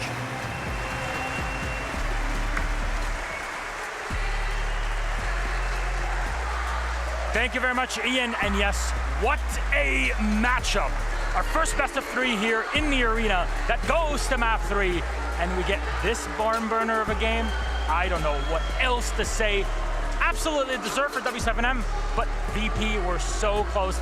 It is so fitting that it ends on maximum overtime. I have to say, we are still flabbergasted. This arena was jumping, it was shaking all over. We couldn't believe what was going on. One round, Milos, to determine if W7M were going to be in the grand final or not, or whether it would be Virtus Pro. Wow, I was speechless, you were speechless. Like, that border was just a mess. It was like a heavyweight boxing match where it's just blow for blow, and you just don't know how these two teams are winning these rounds and hitting each other so hard. You know, both of these teams, they pulled out so many different playstyles, so many different strategies. We saw Clash, we saw Monty from W7M when they couldn't figure out what to do against Virtus Pro. Both of these teams, I mean, you and me, Jack, we have been blessed with the absolute best games so far throughout the tournament. And somehow, we go even further and we get this game. Wow. Just, wow. That was the big storyline, right? Was that Virtus Pro looked in control. Obviously, they got to 6-4, but how did they get to 6-4? It was because W7M really started feeling that pressure, right? Yeah. We were seeing Philippox had one of the biggest whiffs he's ever had. You saw the disdain on his face. There were shots being missed. Gunfights being lost that you should just not expect W7M to lose in any day of the week, and then they have to re-find themselves within the round. And had that been against G2, those kids would have been straight in the bag, because against G2, they had to fight for the win. Here, they felt like they had something to lose. This is the first time they felt like, okay, it's so close. We have to put it back. And I mean, the mental resilience that both of the teams shown was insane. And you saw the emotion, right? Yeah. You saw the emotion of the players. That wasn't just celebrating that they've got to the grand final. That was quite simply, how the hell have we got to the grand final? Hertz was nearly in tears. And I think that showed because they knew that this crowd, that they somehow pulled themselves through. I don't think in the heart of hearts they're going to believe that they strategically won that game, but they managed to get over the line. You know, I'm a man enough to admit, there were some tears, like, you know, you get that feeling like, I want to be back there. That's where I belong as a player. That's what I used to do. And that emotion, I never feel that. This game, this crowd, never been closer. For those that are watching at home, if you know friends that have not watched Siege Esports or have missed this match, 100% call them right now. Emergency call. What are you doing? What are you doing? Watch it again and feel it, because this is why we love this game more than anything else in this world. This is why all 3 of us and this entire team here has given their life and their best years for this game for matches like this. Yeah, look how much it means to them as well. Like, we know this is their last dance with the organization, and what better game to go out on, you know, what better game to scrape through to than the SI Grand Final. They've looked like a powerhouse throughout the 2 major tournaments this year. Copenhagen did not look like losing. Atlanta, again, did not look like losing. They've looked a little bit frail here. They've had to force their way through it, but my God, they have. And they've found themselves again. That's the most important thing. For the playoffs here and the entire playoff stage, they've just found themselves. They've figured out how do we pull ourselves together when we need it the most. And all of those tools, as we said, Monty, Clash, and then all of a sudden on the last round in overtime, they stop playing Monty because they feel we have the key to how to unlock Virtus Pro, and then they just run them over in the last round. It is definitely a way where in any other day, or even with a couple degrees difference, or maybe with different socks, it would be VP right now, happy in the crowd in a completely different mood than what we just got. It just tells you the quality of the match that we had. 7-4, 4-7, and on to max OT, where it was this close the entire time. I think we all were treated to one of the best games we've ever seen. And it's still the semifinal, by the way. We still have our grand final tomorrow, and between us and a couple of you that are watching at home, tomorrow's best of 5 grand final between W7M and FaZe is unlimited overtime on every single map. Do you know what that means? I hope you have some water to hydrate yourself through it, because it is going to be a long as hell game and long as hell day. We're going to enjoy every part of it. VP knocked out, but we're saying how good they are. Honestly, how is there a way to rationalize what could they have done better? That's the thing, they couldn't. There are some points in your career where you just come into these games, you play your heart out, you do everything that you possibly can, and you still cannot win the game. And it's not because of them, because Virtus Pro had a magnificent game. The way we saw Virtus Pro play today, I don't think I've ever seen them play before. Absolutely. Because of the freedom that they had and the initiative that they took in their attacks especially. I'm so proud of them that they made it this far. They could have just as much won as much as W7M. They're going to be so disappointed, don't get me wrong. The fact that they were up 6-4 and failed on, what, 3 match points because they were up in overtime as well. They're going to be so upset with themselves. But objectively, when you take a step back and you look at what they did, they freed themselves on Chalet. They freed themselves on border maps that were not known Virtus Pro for playing, play styles that were not known Virtus Pro for playing. And they went up, they lifted their performance, you know, up to 110, 120%, and it still wasn't enough, but they can absolutely be proud. Joystick was incredible. Wow. Joystick, like, we talked about the Cyborg so many years ago. This is the man that played on Room Factory back in 2018. Remember Room Factory with Red Groove even on the team. We're taking it way back for all the old people in the chat that have back pain like us. But this man has made it all the way here. You played against him. How is it to feel that? So it's like the Russian Cyborg. That's what we've always had them as. But Joystick had such an incredible game, like that ace in overtime. Who aces in overtime? That's like the moment where your team needs you the most, and then you still fall short. It is so unfortunate. That play was just insane. And to have the nerves of steel to do that here, man, oh man, it's so impressive. It's so easy to shake in any kind of actual professional game. It's even easier to shake in overtime to send yourself to his SI Grand Final. He was the guy who came and stepped up and put his team back into that position to win one more round to get to the final. I have one more player I want to highlight for Virtus Pro. Yeah. It's Pasha. Yeah. The energy he has brought to that team, because back in the days when they were the old core, well, they're still the same core, they didn't have that guy who's screaming, continuously positive and just getting the energy pumping. That's what Pasha does for his team. And we called it the fresh blood before. Well, he's played for 6-7 years. It's so necessary. Like, you have no idea how much it brings when you're struggling, when you're losing rounds, then having that positivity coming in, it means so much. The way they played today, it just wasn't meant to be. So now on to W7M. I'd like to highlight JV92. Highlighted like everybody on W7M. And don't worry, we're gonna keep doing it tomorrow. JV92, 32 to 23, 6-1 on the entry fresh. Thoughts overall? Every single event we go to, JV has his main character moment, and this event was no different. Today, pulling off that clutch, particularly on Clubhouse. I know this is the the border stats, series stats actually. He was incredible today, and I think this just epitomizes what W7M are about. We play for gun skill, that's our win condition. We play for the team play, we go through. But when all else fails, we've got the players that could just take it through a notch. Not only is he our player highlight, but he's also the player featured in our Intel play of the game. Let's put it up on the screen for everybody to see. This was from map 1, if I'm not mistaken. Fresh got us through it. Yeah, and again, it's just going to be another excellent and confident play coming in from JV on the Dokkaebi. And again, it just shows his flexible operator pull. So this was the round where they went and found the player underneath. They found Joystick, took control of the intel, and then that allowed them to make their plans. It got them back into the 4v4. We talked how how man advantage is so important for them. When they're in man disadvantage, they went and found him, and it was JV found the first kill in the basement. And then look at this, main character moment, wins the 1v2, sets themselves up nicely for Clubhouse. Ultimately, I thought that round was the determining factor in Clubhouse. I agree. And then ultimately, that all the way follows through to one round to win it in border. I'm just so mind blown that we managed to see teams take the map off each other and the last map into maximum overtime. I don't like the emotions in here, the pressure inside the arena. Wow. You couldn't write a better story than that. No. We definitely got treated to the best quality possible, and that's what we look for at the Invitational with the best teams in the world. Our bracket, what does it look like? It's actually the simplest it has been for the past 2 weeks. Well, now W7M have taken out G2 and Virtus Pro. We just talked about our matchup. FaZe have taken out Virtus Pro earlier in this tournament. And that game was not as close as we had now, but now our grand final is locked in. Brazil, congratulations, you are the undisputed best region in the world, and FaZe Clan face off against W7M. And now I will allow myself to say the word that I have been dreading to use this entire year. W7M are one game away from a dynasty.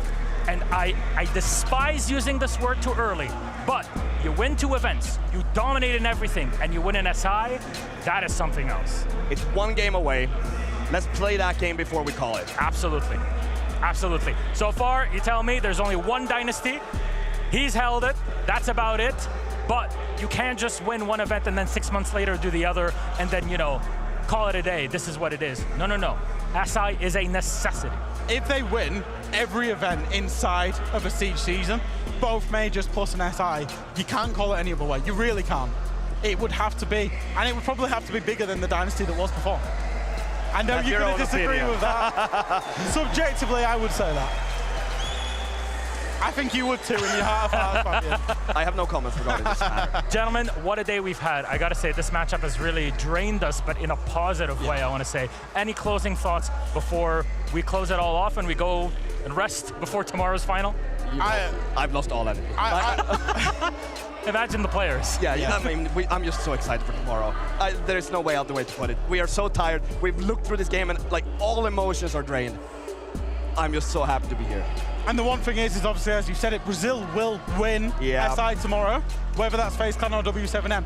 And that will mean that in any esport, Brazil will win the first S-tier event on home soil ever. Has never happened in the history of Brazilian esports that a Brazilian team wins in Brazil. I know, you might be thinking it's crazy, but that is actually the case. And tomorrow, that will be broken. In our game, our favorite game in the whole wide world, Rainbow Six Siege.